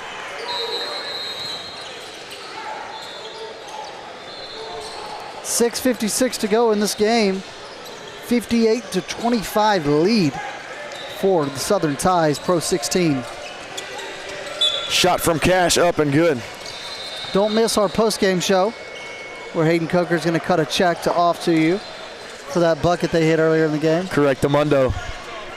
How about he made a commitment? It's on air. Well, I do have some more money now. Ooh. Who came through? Getting a little richer. Who came through? We'll talk about it afterwards. Alrighty. Talk about it after. Alrighty. Chick-fil-A. Good old World Cup. Cooper Kelly. Outside, shot. No good that time from Hardeman. He's cooled off just a tad. Here we go, off to you. Little John. Shot good. Nice turnaround floater there from Simeon Spencer. And that cuts the deficit to 29. It's doable. Cooper Kelly. It's not doable. Outside, Hardeman for three. And Hardeman is raining. He cooled off and he hits yet another one. That's his fourth this half. Another one. 13 total points. 4 times 3 is 12, plus 2 is 14. Excuse me, 14 total points this half. How about your math skills?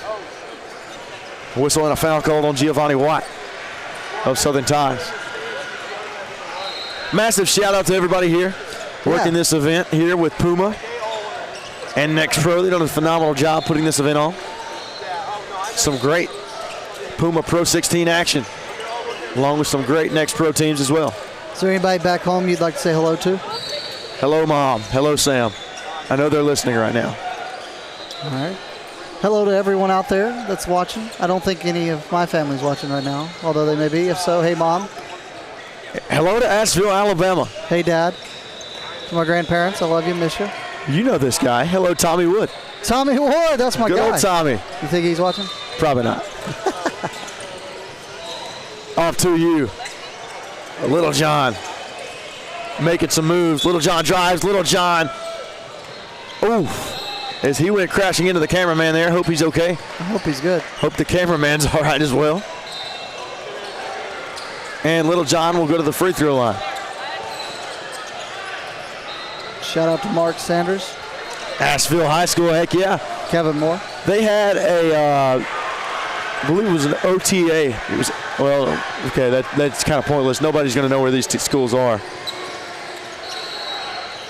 Who'd they have, though? I know. Say it one more time. Who do they have?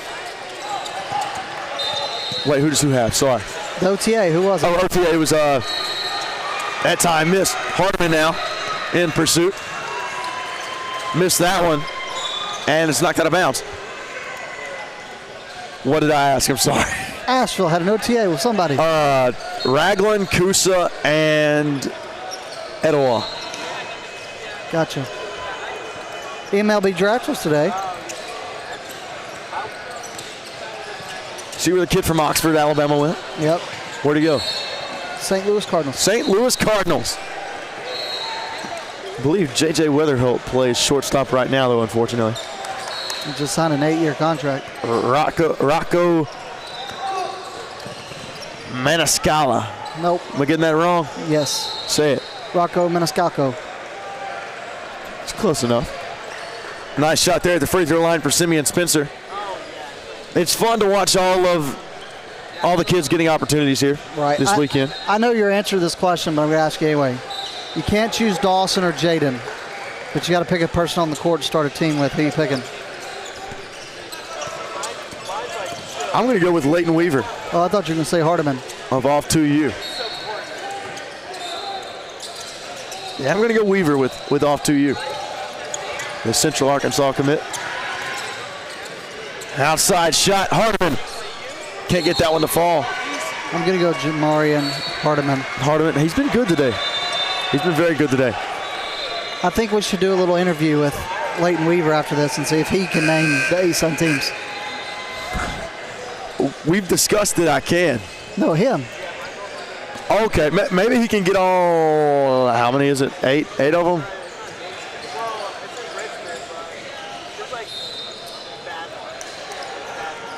It's Bellarmine. Oh, wait. Let me a chance. I want to see if I. Because I can name all. I can name all of them right now if you want me to. No, give me a second. Let me try to do it. All right. I know. Let's see. Bellarmine is one. First shot, good. Central Arkansas, Austin P. Queens. Correct, Amundo. Lipscomb. Correct. Florida Gulf. Correct. West Georgia. Yes. I already said Bellarmine. Jacksonville. Yes. Eastern Kentucky. Yes. North Alabama. Correct. North Florida. Osprey. And Stetson. Stetson. You're missing one. I'm missing Shot up and good, Giovanni Watt. one. I'm missing one. You may have said them. Did you say Queens? Oh, yeah, I said Queens. Okay, you said Queens. I say did Stetson. that. Look at that. I knew all of Queens.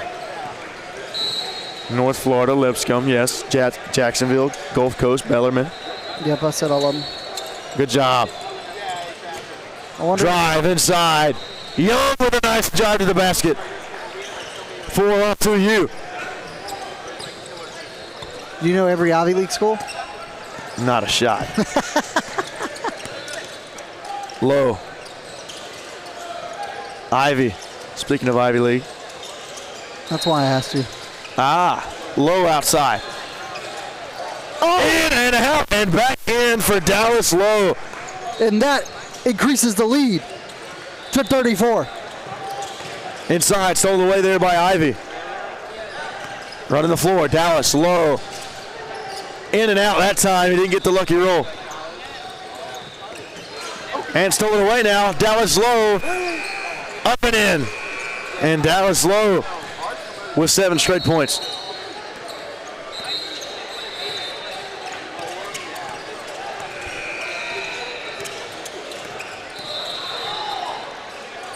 Shot. Little John. Not so Little John. Puts it in for 3.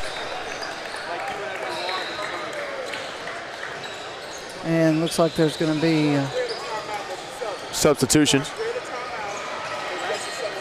2 minutes and 50 seconds to go here in this one. This has been a fun broadcast. I know you were tired, but you seem to be making it through it all right. No, it seems good. I want to know if you can name every ACC team. Yes, I know them all, but off the top of my head is the issue. Then you don't know Shot them from all. Low. Shot from Low. Good. Low from the shooting range. Do you know what year Richmond was originally founded? 1783, wasn't it? I got no clue. I'm acting like I know. Little John, long distance 3. Off the mark that time. I could name all ACC teams. I feel pretty good about Ivy League. I think I could do that. Harvard, Yale, Princeton.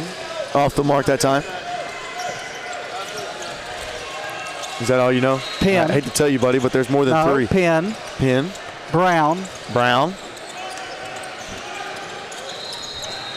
Little John.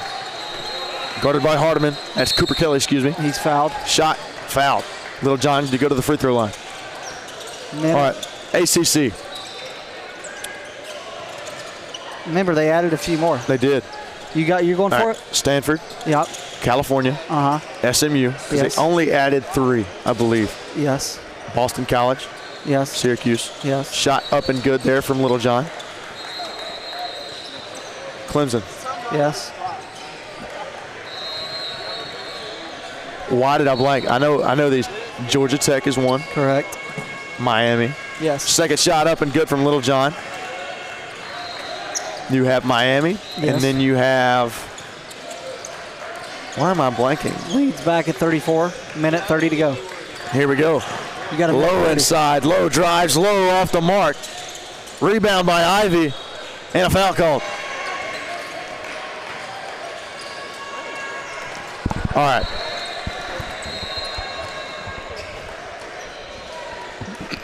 NC State. There we go. Yeah, all right. NC State.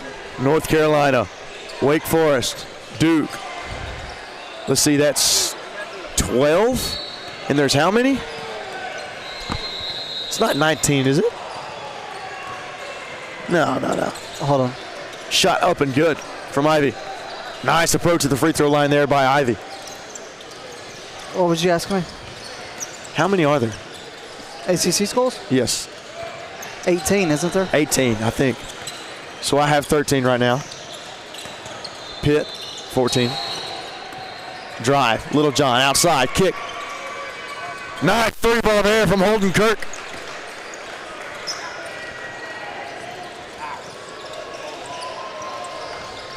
Off to you, trying to put up some points. Cooper Kelly off the mark, rebound Little John. Little John, three. No, sir. Rebound by Lowe. Now Dallas Rowe running the court. Outside. Shot. No good, rebound. Here comes Little John. Little John drives. Kurt. And reset. 20 seconds. Catch. Money off the glass. For off to you.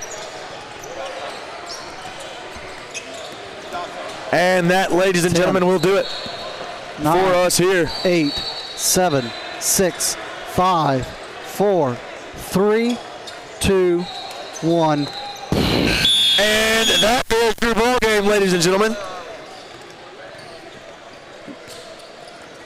And Hayden Coker was unsuccessful in his attempt to name every ACC school. Oh, I'm not done. We're still going to. We're still going to. All right, how about that for Southern Ties? They get the win 73-44.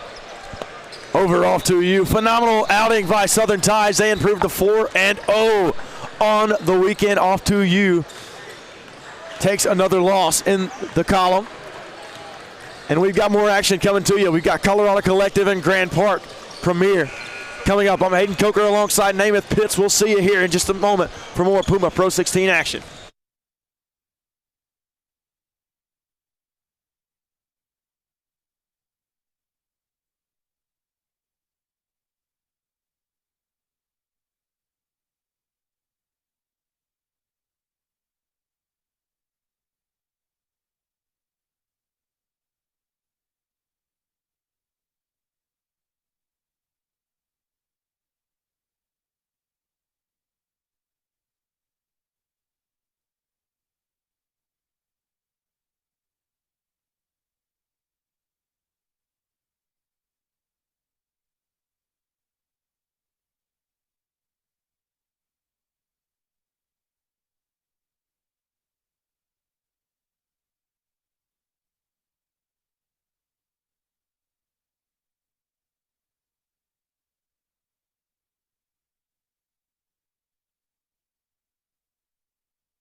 Welcome back to the state that is for lovers, Virginia, Richmond, the site of Puma Pro 16 action tonight, featuring Grant Park Premier and Colorado Collective. Mike, what do you think of this matchup? Well, it's a matchup between two teams that obviously want to get a big victory under their belts. For certainly Colorado, they would love to pick up their third win this weekend. As for Grand Park Premier, they come in with a record of 1-2. I expect some big aggressiveness being shown Colorado Collective's way from Grand Park. And there's the opening tip. Colorado comes away with it. And we're underway. Double going team right up there. And draws the foul. That will send Cobb to the line. And that looks like it was Lucas Linderman, the Sellersburg, Indiana native, taking the game's first foul.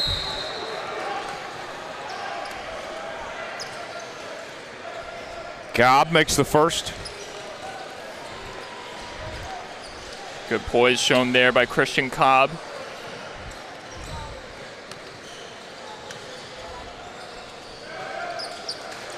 And he misses.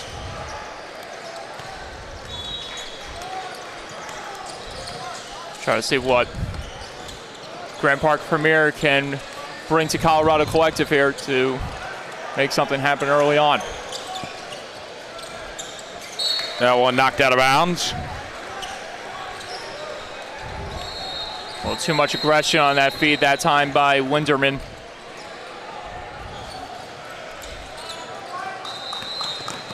Elwood will bring it up.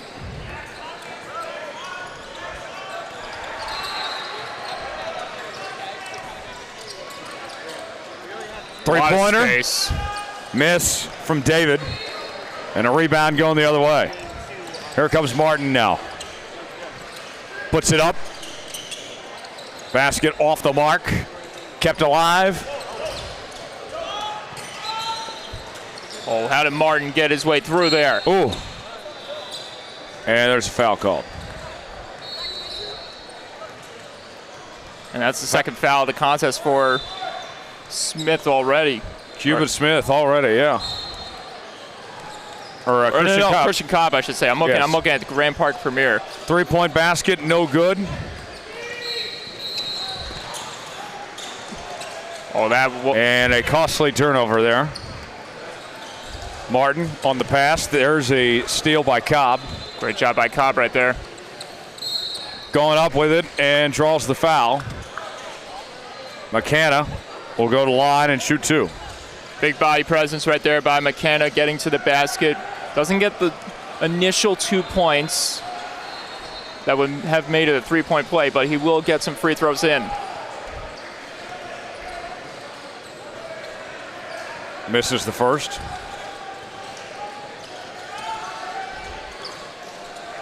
Going to need the second shot to go.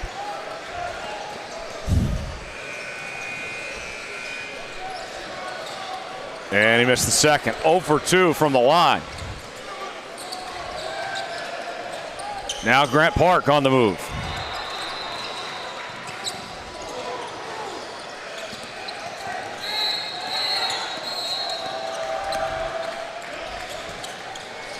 Left out open. Corner three, miss.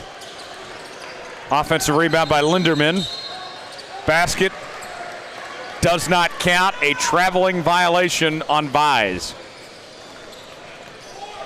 Despite the good work right there by Vise, unfortunately taking one too many extra steps. Basket doesn't count. Have to come up with a stop here. Cobb moving around. Shepard, good pass. Puts it up. Wanted the foul, didn't get it. And here they go the other way. Tremendous job ripping it away out of the arms of McKenna.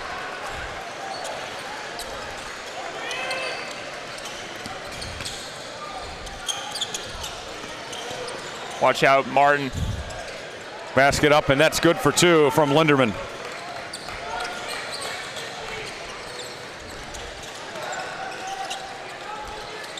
Three-point attempt. Not that time from Cobb. Rebound going the other way. Here's Martin. A lot of space for Martin. Martin. Ooh, he tried to get cute with it and couldn't finish. Not enough elevation there that time amongst all the traffic. Cobb, the 2-point basket. Cobb's starting to find his own rhythm here after those two early fouls. Basket up, and that one falls for Bellamy. Nice work by Bellamy getting to the rim there that time.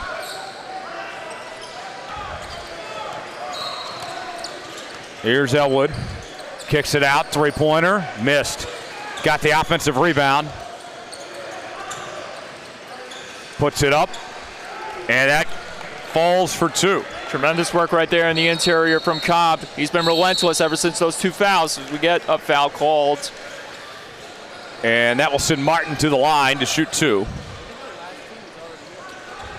And if there's one guy you have to watch out for in this contest, it's Grand Park Premier's Kendrick Martin, the Liberty Christian product.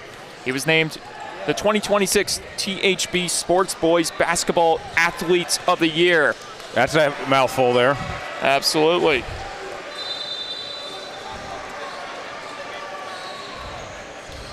So the hype is certainly real surrounding this young man. Missed the second. So Elwood will bring it up.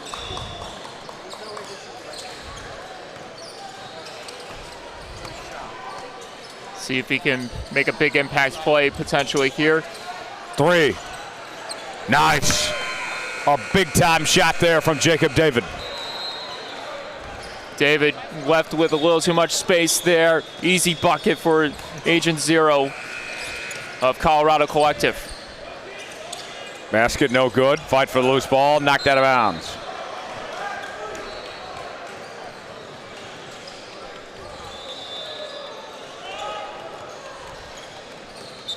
So Grant Park will have it. And they'll get a substitution out here. Got Ryan Miller, 7-time player of the game during his time with Tri-West Hendricks. And Maxwell Vise puts that in for two.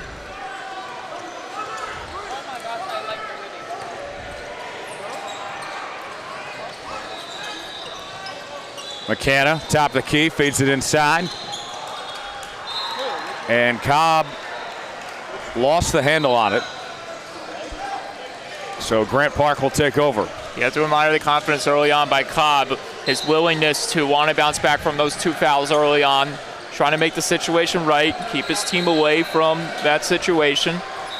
Too much on that pass. So Elwood will bring it up.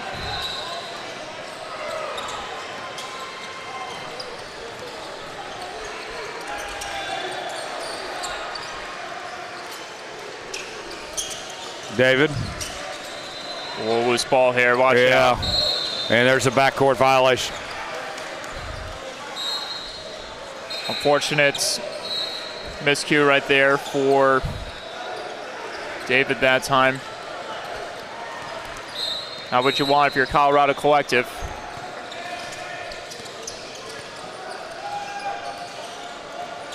Here's Smith now.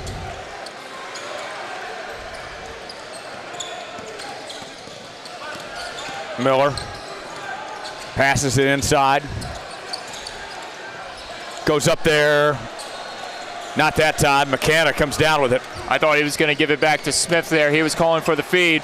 Elwood lost the handle on it. Turnover. Smith on the run.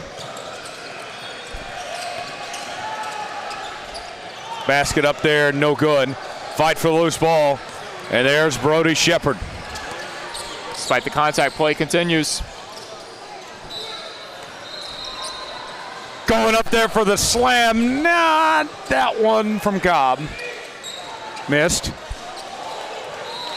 And now this is going the other way. The floater. Ooh, Mayamba.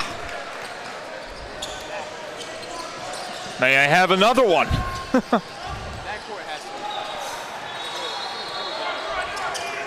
Elwood brings it up. Double team action right here. And that was not what he was looking for. Not at all. Although the possession will be retained here by Colorado Collective. As I said, we're seeing that double team being applied early on here from Grant Park. There's the inbound to David. Double team. Gets it to Elwood. And that's a shot clock violation. Grant Park will get the possession here, bring it inbounds. Smith with it. Out to Kuhlman. Puts up the J. That was pretty from Cuba Smith. Certainly was. Able to create some space, got himself in isolation, and buried it for two. Goes up with it. Oh, getting feisty. Temperature's heating up here. This is a fight, folks. And the basket's up and good. At the moment, it's Mayamba. Grand Park Premier winning this battle, winning this fight. Ooh, that was pretty, but does not fall for Elwood. Similar to Smith when he hit the shot, tried to get himself in isolation, just couldn't hit the basket. Goldman puts it in. Here comes Elwood now.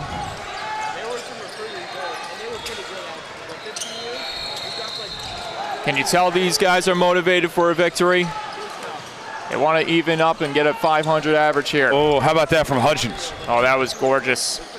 Well, razzle-dazzle, spinning free, breaking away from that pressure and getting to the basket. Smith guarded tightly. Watching out for the man left wide open there. In the corner. Miss. Recovered by Smith. And there's a turnover. Here comes Elwood, and he was fouled while he was on the breakaway. Yeah, desperate hand getting the best for Hudgens that time. Or actually, no, that was Kuhlman that time of Grant Park Premier. You see Cobb checking out. This will give us a chance to see Tonagle, or no, Michael Price, Colorado Collective. And Jeggedy checks in. There's a turnover. Kuhlman feeds it in, and that's good for Linderman. That was pretty by Linderman, able to elevate despite all the traffic in front of him, laid it in softly, gets 2 points to go, and the lead stretches to 6. Basket up, no good. Offensive rebound and taken away by Mayamba. A lot of energy. Three-pointer. Not that time from Mayamba. Here comes Jacob David now. Well, a little too much momentum there from David. Yeah, fell down. Miller takes it, three-pointer, airballed it, and out of bounds off the shot from Kuhlman. 6:45 remaining in the first half. I thought he had the angle on that three ball. Just didn't have the distance, unfortunately. Jacob David for three, missed. Defender got a hand on it, I think. I believe he did. Kuhlman will bring it up.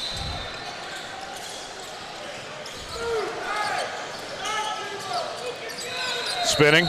Oh, and out of that. Oh, he walked. I believe they actually called double dribble. Okay. Was it? Yes, he did this. All right. A double dribble. That's the first I've seen this weekend. I think I saw one. I think it was yesterday, or it might have been day one here. Hard to believe it's already day 3. In the rules of basketball, is a double dribble really necessary? I mean, how about that slam from Linderman? How do you do? Well, hello. Thank you very much there. And the lead grows to 8.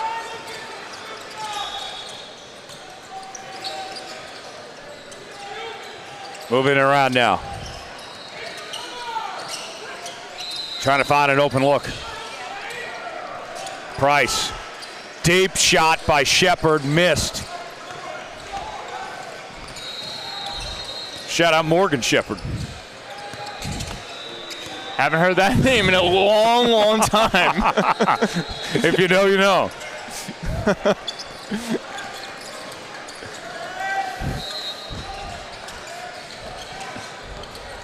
Goes up and draws the foul. I was hoping you'd get that reference. Well, first thing that popped into mind was New Hampshire 2014. I know one driver was not too pleased. For any of you that don't know what we're talking about, we're referencing NASCAR's Iron Man, Morgan Shepard, who holds the record for oldest driver to start in a NASCAR Cup Series race. That is certainly a statistic right there. Probably weren't anticipating that to come up today. Jake Kuhlman at the line. Knocks it in. Cool as ice right there at the free throw line. Elwood out to Jeggedy. Spins, puts it up. Miss. Watch out, watch out. Watch out, another ball on the floor. My goodness. Oh, that could have been bad. Oh my gosh. That really could have been disastrous for Brady Shepard right there. Had he tripped over it, who knows? Who knows what could have happened? Tripping is dangerous. You are telling me. Miller with it as we return to action. The floater, not that time. Rebound by Jeggedy. It's only a 9-point ball game. Shepard out to Elwood. Elwood puts it up, missed. And Bellamy with the board. Miller thought about it. Going in. And a nice finish at the hoop by Kuhlman. That certainly was. A little transition with the hands there, right to left. Hooking it home off the window. Beautiful stuff there. Elwood out to Hutchins. Now Shepard. Shepard, the floater. Woo-hoo-hoo.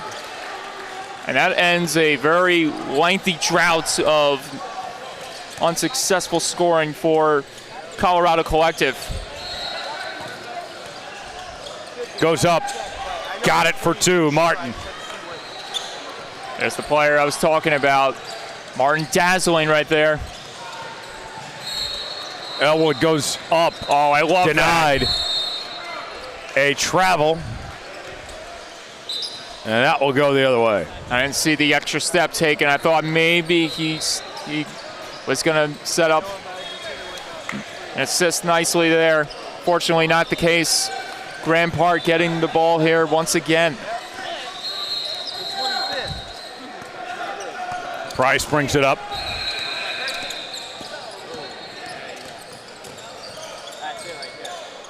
Nice Goes up dish. with it. Ooh, wise. Looking very wise. Here's Jacob David now. David guarded tightly. Pass intended for Jeggedy and goes out of bounds.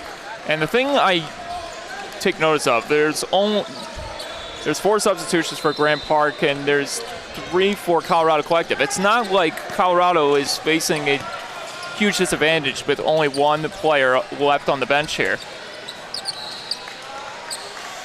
Going the other way. Here comes David. David puts it up, missed. Rebound for Grand Park. Big 3. No good. Couldn't finish. Here comes Elwood now.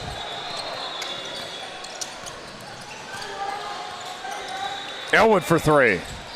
Not that time. Offensive rebound, though. Kept alive, and they call a foul there? I believe they did. Yep. Wise, or Vise in this case, taking the foul there. And this is what's if you're Colorado Collective, to get back in this game, you would love to have going towards your way these opportunities. Unfortunately, though, because the foul happened in the air and not on the ground, this results in an inbounds.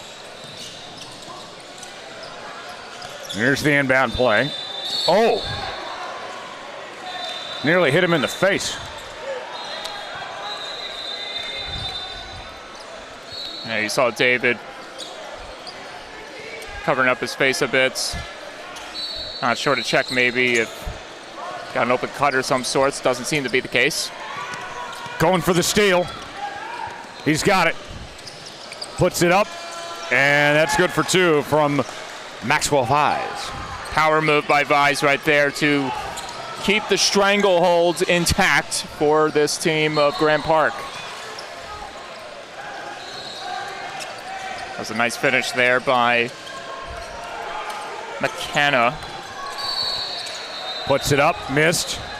Rebound by David. David's got to be careful with some of these dribbles here. Jeggedy for three. Missed. Oh, I know you're about to get jeggedy with it if he hit that one. Whoa, what do you mean by that? I'll tell you later. Three-pointer. Missed. And the rebound by Jacob David. Oh, what a nice David. move. Ooh, that's nice. For two. Able to elude his man with the right to left dribble. An even better result at the other end. Nice connection there. Here comes David. Double team working again against David. And there's the turnover. Martin comes away with it, and the finish from Vise. Vise making it happen. Using his eyes. That dunk.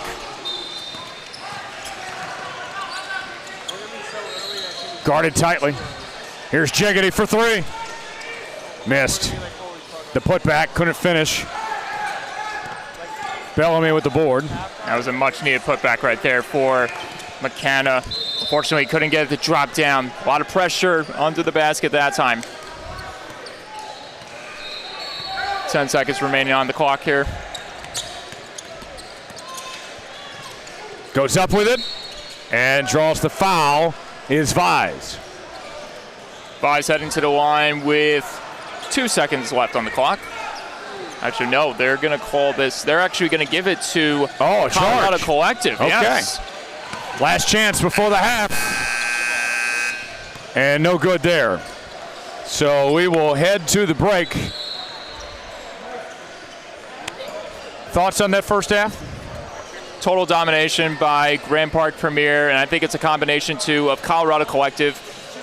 They're getting the shots, they're just not getting the results they want. They're finding opportunities, they're just not cashing them in. And the defense, though, is not making those stops that you would want to have that would feed into the offense. That would be huge transitional basketball for them to get themselves back in this game. That's pretty much my thoughts. And for Grand Park Premier, they're playing with a chip on their shoulder.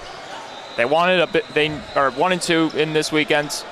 A win like this can surely catapult them to another level to go up against their next opponents. And it's surprising to see because Colorado Collective came into this matchup with a 2-1 record under their belt. Yes. Well, we're 3 days in now. What's been your thoughts on what we've seen overall in Richmond so far, Mike? We've seen, to me at least, a good amount of upsets, but there were, and very much, I think we expected there was going to be a lot of highly talented players that were going to live up to the billing with all of these colleges that are represented here in Richmond, as you mentioned. I think the one thing that really stood out to me are some of those teams that you thought would dominate found themselves on the losing end. I think, for instance, Coos Elite, not on top in the divisional standings here for this weekend. They got a record of 1-3. I think Team Howley as well, another surprise. Only picking up their first win a couple hours ago against SMB. I think those were some of the big things that crossed my mind. You have a lot of these key players amongst all the teams that are competing that are struggling or maybe falling short of a big victory, getting surprised. And that's pretty much my assessment on the weekend itself. Just a lot of surprises, but also too, very much things living up to expectations in terms of individual performances, talents, and also just the amount of buzz surrounding this building. I mean, for instance, I think you mentioned it, I don't know if it was you or Hayden that mentioned it on the air. We had Will Farrell in attendance. I didn't see him, but yes, he was there. He was here. His son is playing. Will Farrell in the building. Tyrese Halliburton in the building. We had Jackie Moon in the flesh. Yes. I grabbed a picture and video of him, not with him, but of him. Of course. You got in these cases. Yeah, he's supporting his son, right? Yeah, absolutely. He's being a dad. I'm not going to bother him. Exactly. Although we did overhear someone, or at least one of you guys overheard, I guess, a fan that acknowledged him, and he did his whole patented, hey. I did not hear about this. That's good. Second half about to begin. What are you expecting to see here at half number 2? I would love to see Colorado Collective get it together, maybe find those results that they get on these opportunities. They haven't gotten much free throw attempts, unfortunately. It's been a lot, as I said, a lot of domination from Grand Park Premier. If they can get some big stops on the defense, maybe apply some of that double team we're seeing from Grand Park Premier when they get on the defense, maybe we could see some change in scenery like that. That's a good block. That'll work. Puts it up, missed.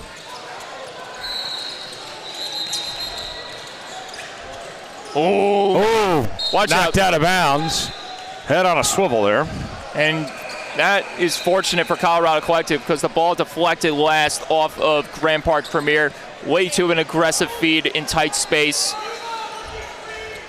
Understand you got the pressure looming over you, so you had to make a quick act. Shot clock about to expire. Missed. Rebound kept alive. And there's a shot clock violation. That one is down. Oh, they're saying count it. So the basket goes. And a big basket. A much needed 3 connected by Brody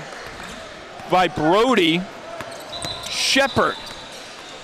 No relation to Morgan Shepard, obviously. We don't know that. Might have to look into 23andMe afterwards. Me on the board. Basket no good from Shepard. That's the funniest thing you've ever said. Thank you. I try my best. They don't always hit, but when they do, it counts. So yes. I'll take it. There we go. Elwood brings it up.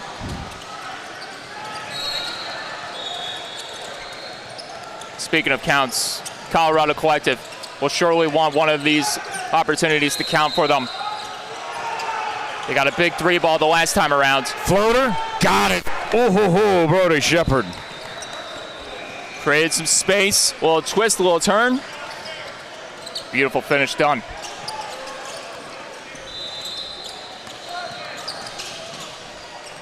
Three-pointer, no good. Now that's what you got to do. As long as you contain those rebounds and burst up the other way. Look at this. Oh, how about that? That was magical. A little spinorama around the defense. Broke himself free. And look at this. Another. Oh, wide open. There's the slam. Brody Shepard. Timeout called.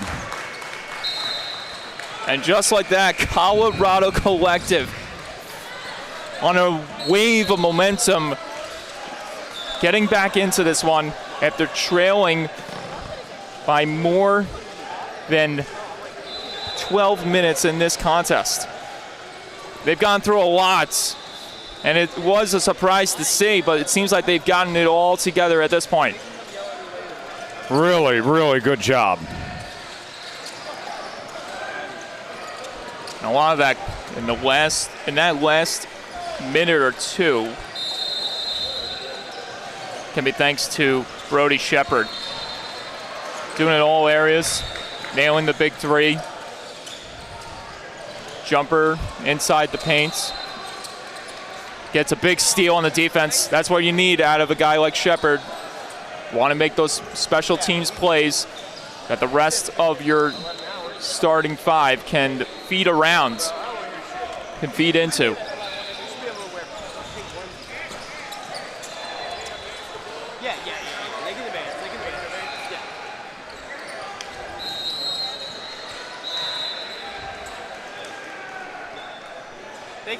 No doubt. Grand Park will have possession as Kuhlman will inbound.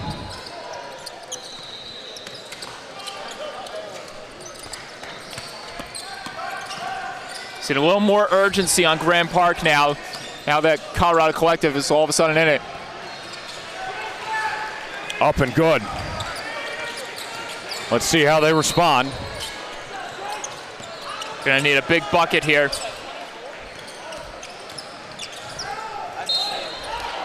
And the foul. And we'll see if Cooper Elwood can deliver on the promise here. He's had a few of those chances where he drove to the net, although unsuccessfully. Maybe this time around he'll key up something here to keep his team in it. That's gonna work. So Elwood will head to the line. If he can bookend this thing here. Up and good. 2 for 2 during that free throw sequence. Little over 13 minutes remaining. Still a lot of basketball left to be played. Bellamy puts it up, missed. And a rebound by Cobb. Cobb will bring it up. Gets it out to Shepard. Shepard on the run. Shepard spins. Nice pass. Well, way too close for comfort there. Oh, saved it. Corner three. Not that time from Elwood. Just didn't have the look that he wanted that time. And there's Cobb bringing that down. Here comes Shepard. Collective is feeling it right now. And you can thank number 10 right there, Shepard. Really creating the energy. Causing all sorts of trouble all of a sudden for Grand Park Premier. Almost could have been ugly. Oh, what a save there. Oh, yes. Elwood kept alive. Probably should have just taken the layup there. Instead, gets it to Jacob David, and he misses the jumper. And David slapping his hands. He wanted that one back. Now he's going to need a big stop here. Get that board. There you go. Got the stop. Now they're on the run. Here comes Cobb. Ooh. And Cobb lost a handle on it going up. That's a foul. It'll be 2 free throw attempts. And Cobb is lucky. That wasn't a charge or anything like that. Massive contact there between those two. Fortunately for Cobb, he gets to the free throw line as they called it on the defense that time. And that was Jeremiah Bellamy who checks out after committing the violation.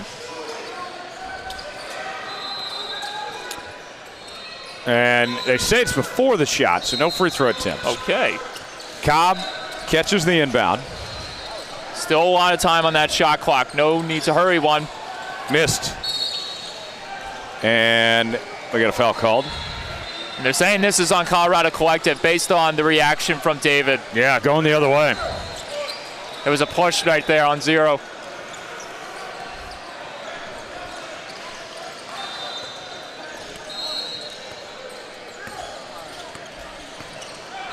So here we go. Full court press by David here. Coleman brings it up. Coleman going in, couldn't finish. Offensive rebound by Vise. 3-point attempt, and a miss. And here comes David now. David on the run. They retain that rebound. Now can they capitalize? Here's Cobb. Feeds it inside. Step back jumper missed by David. And a foul called. Fortunately for David, ball stays in the hands of Colorado Collective. Would have loved to get that one down. Got himself free in space.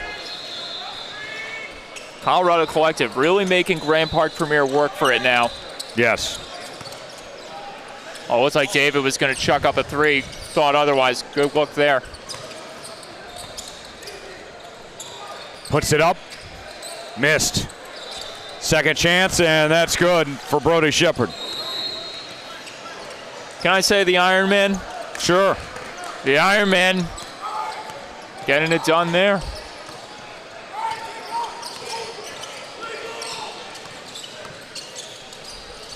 It's going to have to take more than just the Iron Man for this team to get back in it.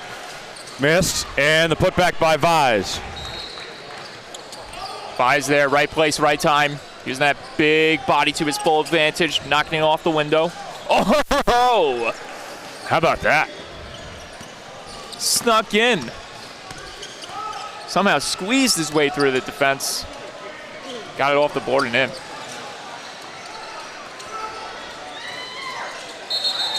Now they're wrestling for it.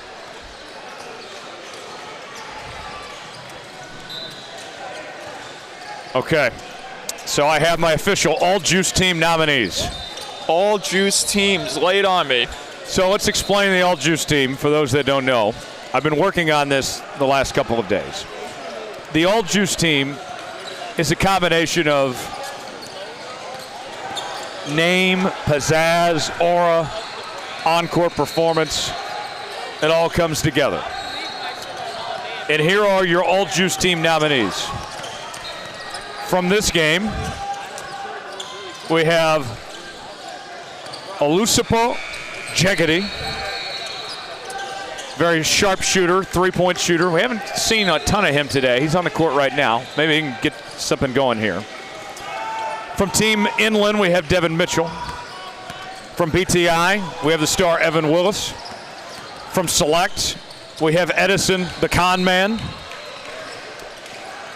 From 444, we have James Lee Bond. From Team Coos, we have Reese Alston. And from Nebraska Supreme, we have London Dada. Those are our nominees. 7 nominees, and we're going to narrow the list down to 5 for the All Juice team. What do you think? Well, I think you got to start off with Reese Alston. High caliber player, future NCAA products. Certainly going to have a lot of success down the road. So he's my number 1. Okay.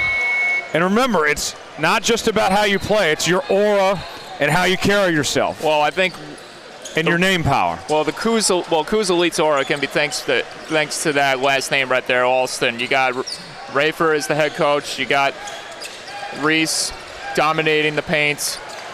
There's a steal. And missed on the basket, second chance, and that one falls for Hudgens. And I want to say behind him, I was debating whether or not he should be number 1, but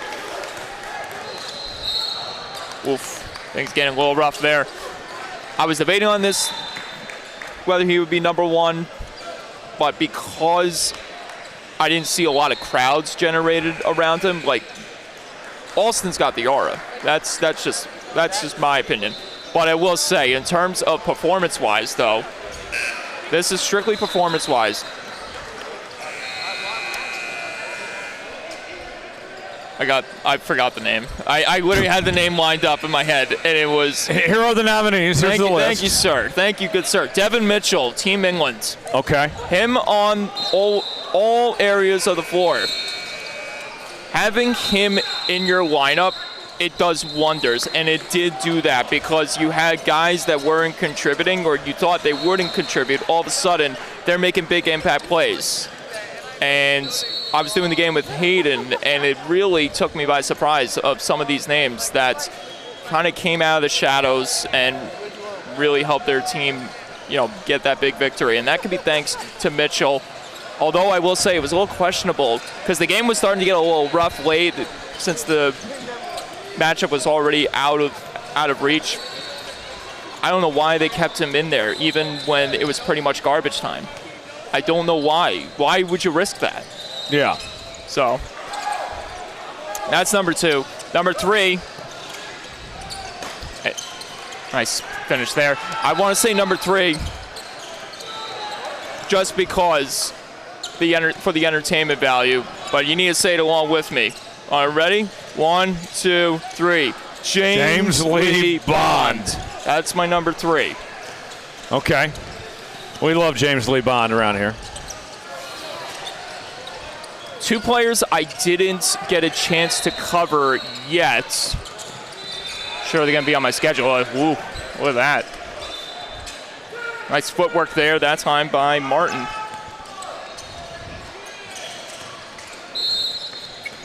Got to see the list again because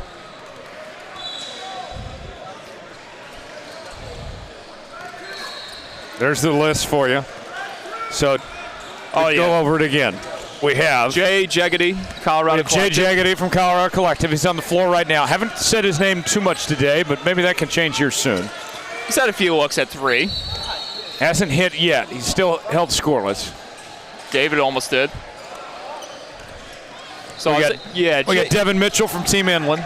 Yep. Evan Willis from BTI. See, Edison, the con man from Select. All right, okay, fine. So con man 4. Reese Alston from Coos. That's my number 1. And London Dada from Nebraska. Now, the 2 guys I didn't cover this tournament so far was Willis and Dada. Is it Dada or Dada? Dada. Dada. All right. So that's our All Juice Team nominees. If you're watching on YouTube right now, let us know in the chat who should make the All Juice Team. I'll reveal my final selections tomorrow. I'm curious to know if I'll be on that call with you when that reveal is made. I think we'll reveal the winners in the final game I do tomorrow. I'll have to check the schedule and see if I'll be paired up with you for that. If not, I'll be tuning in for sure.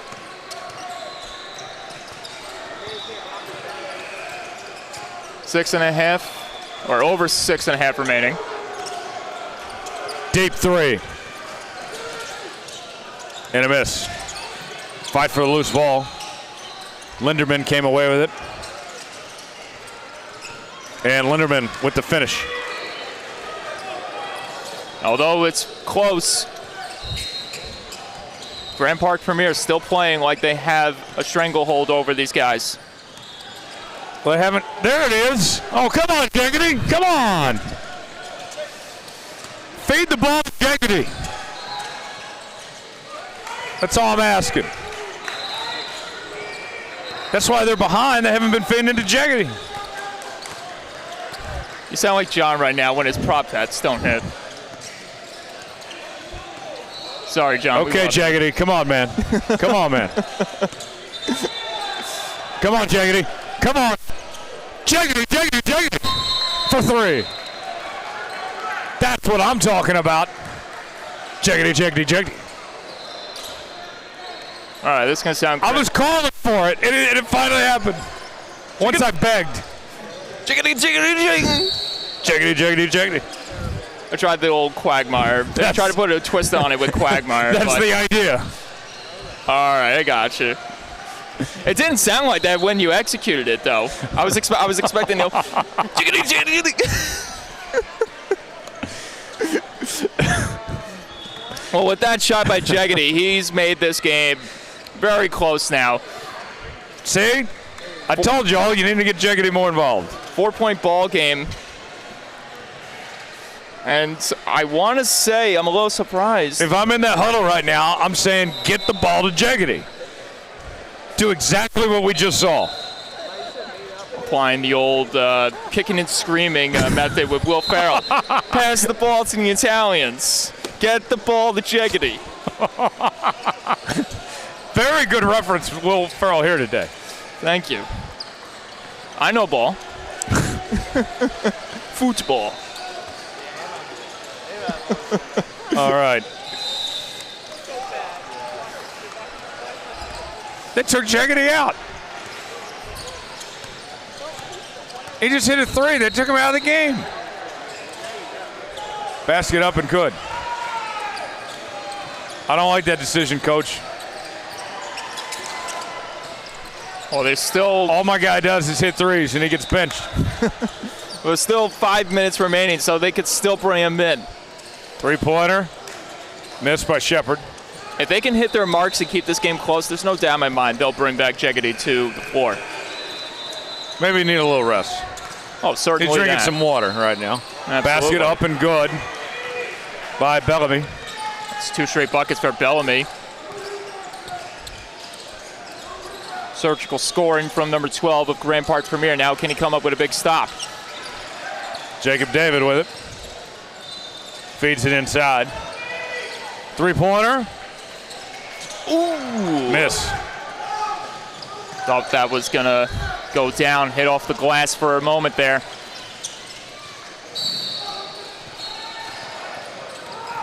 Nice screen applied there. Goes up. Count it. And the foul. A chance for a three-point play. Tonagel. Put some gel in his hair. I think you got to expand that list. That last name's got some aura to it. Although I will say, I don't remember the last time I used hair gel. You're a hairspray guy. I am a hairspray guy. I'm a hair paste guy. Hair paste. That's a three-point play. Now, is that pretty much like... It's a more sophisticated hair gel. Oh, okay. It's not as greasy. Three-point basket good from Cobb. Speaking of greasy, that was a greasy three right there. Some greasy corn on the cob. Foul called. Now, how much butter do you like to put on corn on a cob? Too much as possible. Just a tad bit. As much as possible. No such thing as too much butter. Wouldn't that get all everywhere if there's too much on it? Yes, but that's the point.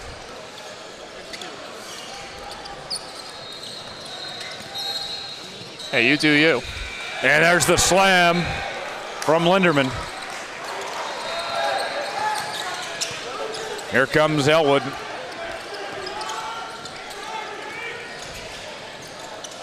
Elwood puts it up, missed.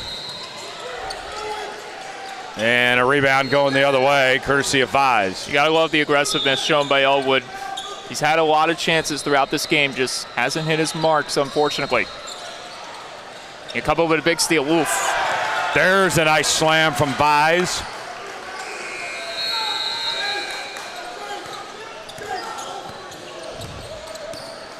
Yeah, big bucket there by Vise. Oh, nice move. Count it and the foul. A chance for a three-point play, Christian Cobb. We've seen some amazing plays throughout this weekend, a lot of insane dunks as well. I hate this. I gotta say it. This may sound delusional, but that was the best play I've seen all weekend. Surgical penetration to the paint, a little dip and dive, all with tenacious speed and a high arcing layup. And kisses off the glass and goes down. Throws it up. Got it. What a shot. Putting all the gel on. I'm telling you, you got to expand that list, brother.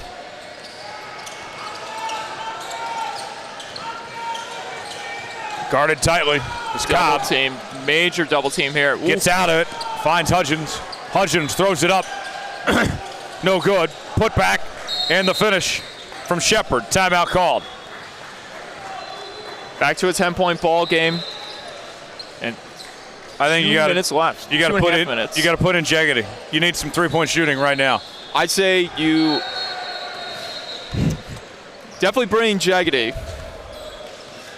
I just noticed. Is that like tape on his right elbow? Or is that a tattoo? I can't tell. It looks like a Roman numeral. That was the first thing I noticed just right now. I was like, because if that's the case, then I may have to move Jaggedy up a spot in my rankings. On the all juice team. Exactly. See, I can't tell from here if it's one of those adhesive tapes that a lot of athletes use. I mean, then again, a lot of these kids... And they leave Jaggedy on the bench. Then again, a lot of these kids are seniors, 18 years old. It's a lot of free will to get a tattoo if they want. Although I will say I didn't get my first tattoo until I was 22. Feeds it inside.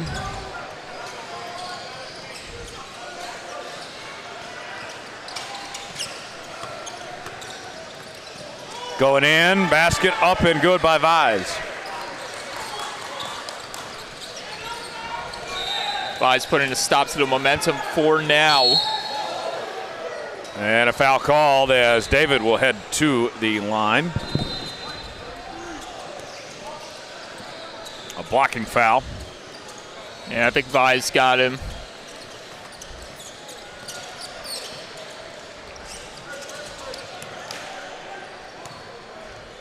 I'm looking over the bench. Your guy, Jaggedy, fully locked in.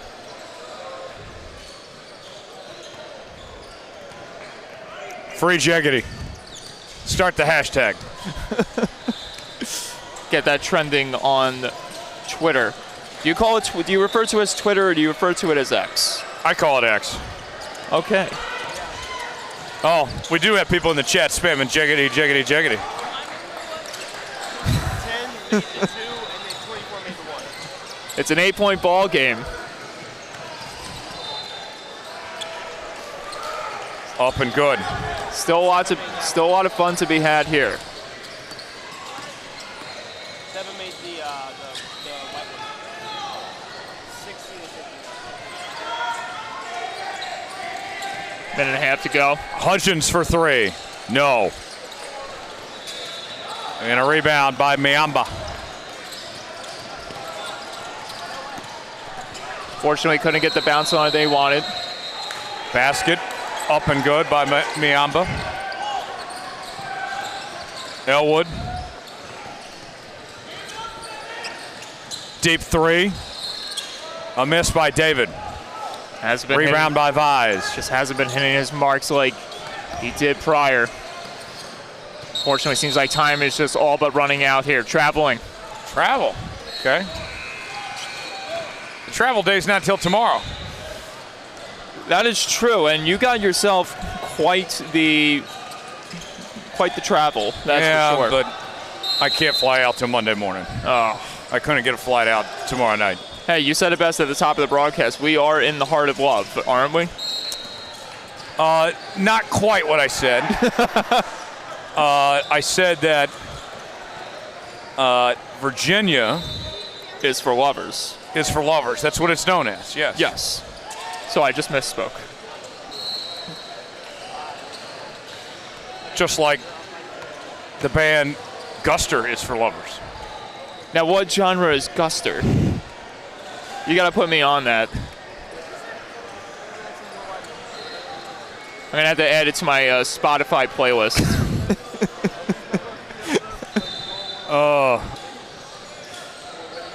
So Guster is a rock band. Oh, okay. Now we're talking my language. From Massachusetts. Okay. They've been around since 1991. Okay. and they're for lovers. In fact, so their tagline is a play on the Virginia slogan of Virginia is for lovers. Interesting. And years ago, Matt Norlander of CBS Sports, he had a Guster is for lovers sticker on his laptop, and he was seated behind Coach K at the Final Four, and that kept getting seen on TV. Basket up, no good. See, I didn't know where you were going with this deep dive, but wow.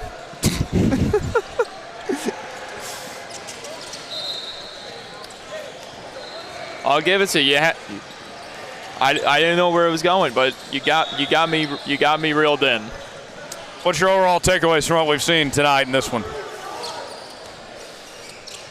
You just wish that Colorado Collective would have had a better performance. Obviously, you would have wished Jegedy to have more impact plays. Unfortunately, they just got beaten by a better team, a team that I want to say they seemed like they had wanted it more. They came in with a chip on their shoulder, coming in with 1-2 record. I think they saw that Colorado up 2-1 in the weekends. They felt like, hey, we need to be part of that so we can have something to go home and be proud about. Although Colorado Collective will lose this matchup, you still have to credit them for how they've performed so far in this tournament. No doubt.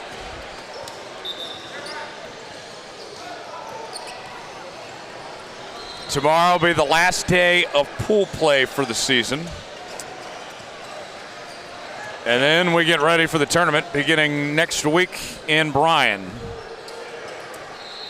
And we'll crown our champions in Orlando the week following. So you're going to be all over the place. Oh, how about that slam? An exclamation point from Kopp. He bookends the game. Although if you want to say it's a bookend, he started the game with 2 fouls, finishes it with a 2-hand slam. 62-54 the final. Grand Park Premier with the W. That does it for us, but we still have one more game on the network. I'll see you back here tomorrow. Appreciate y'all joining us. Keep it locked in for more Pro 16 action from Richmond, Virginia, the state that's for lovers.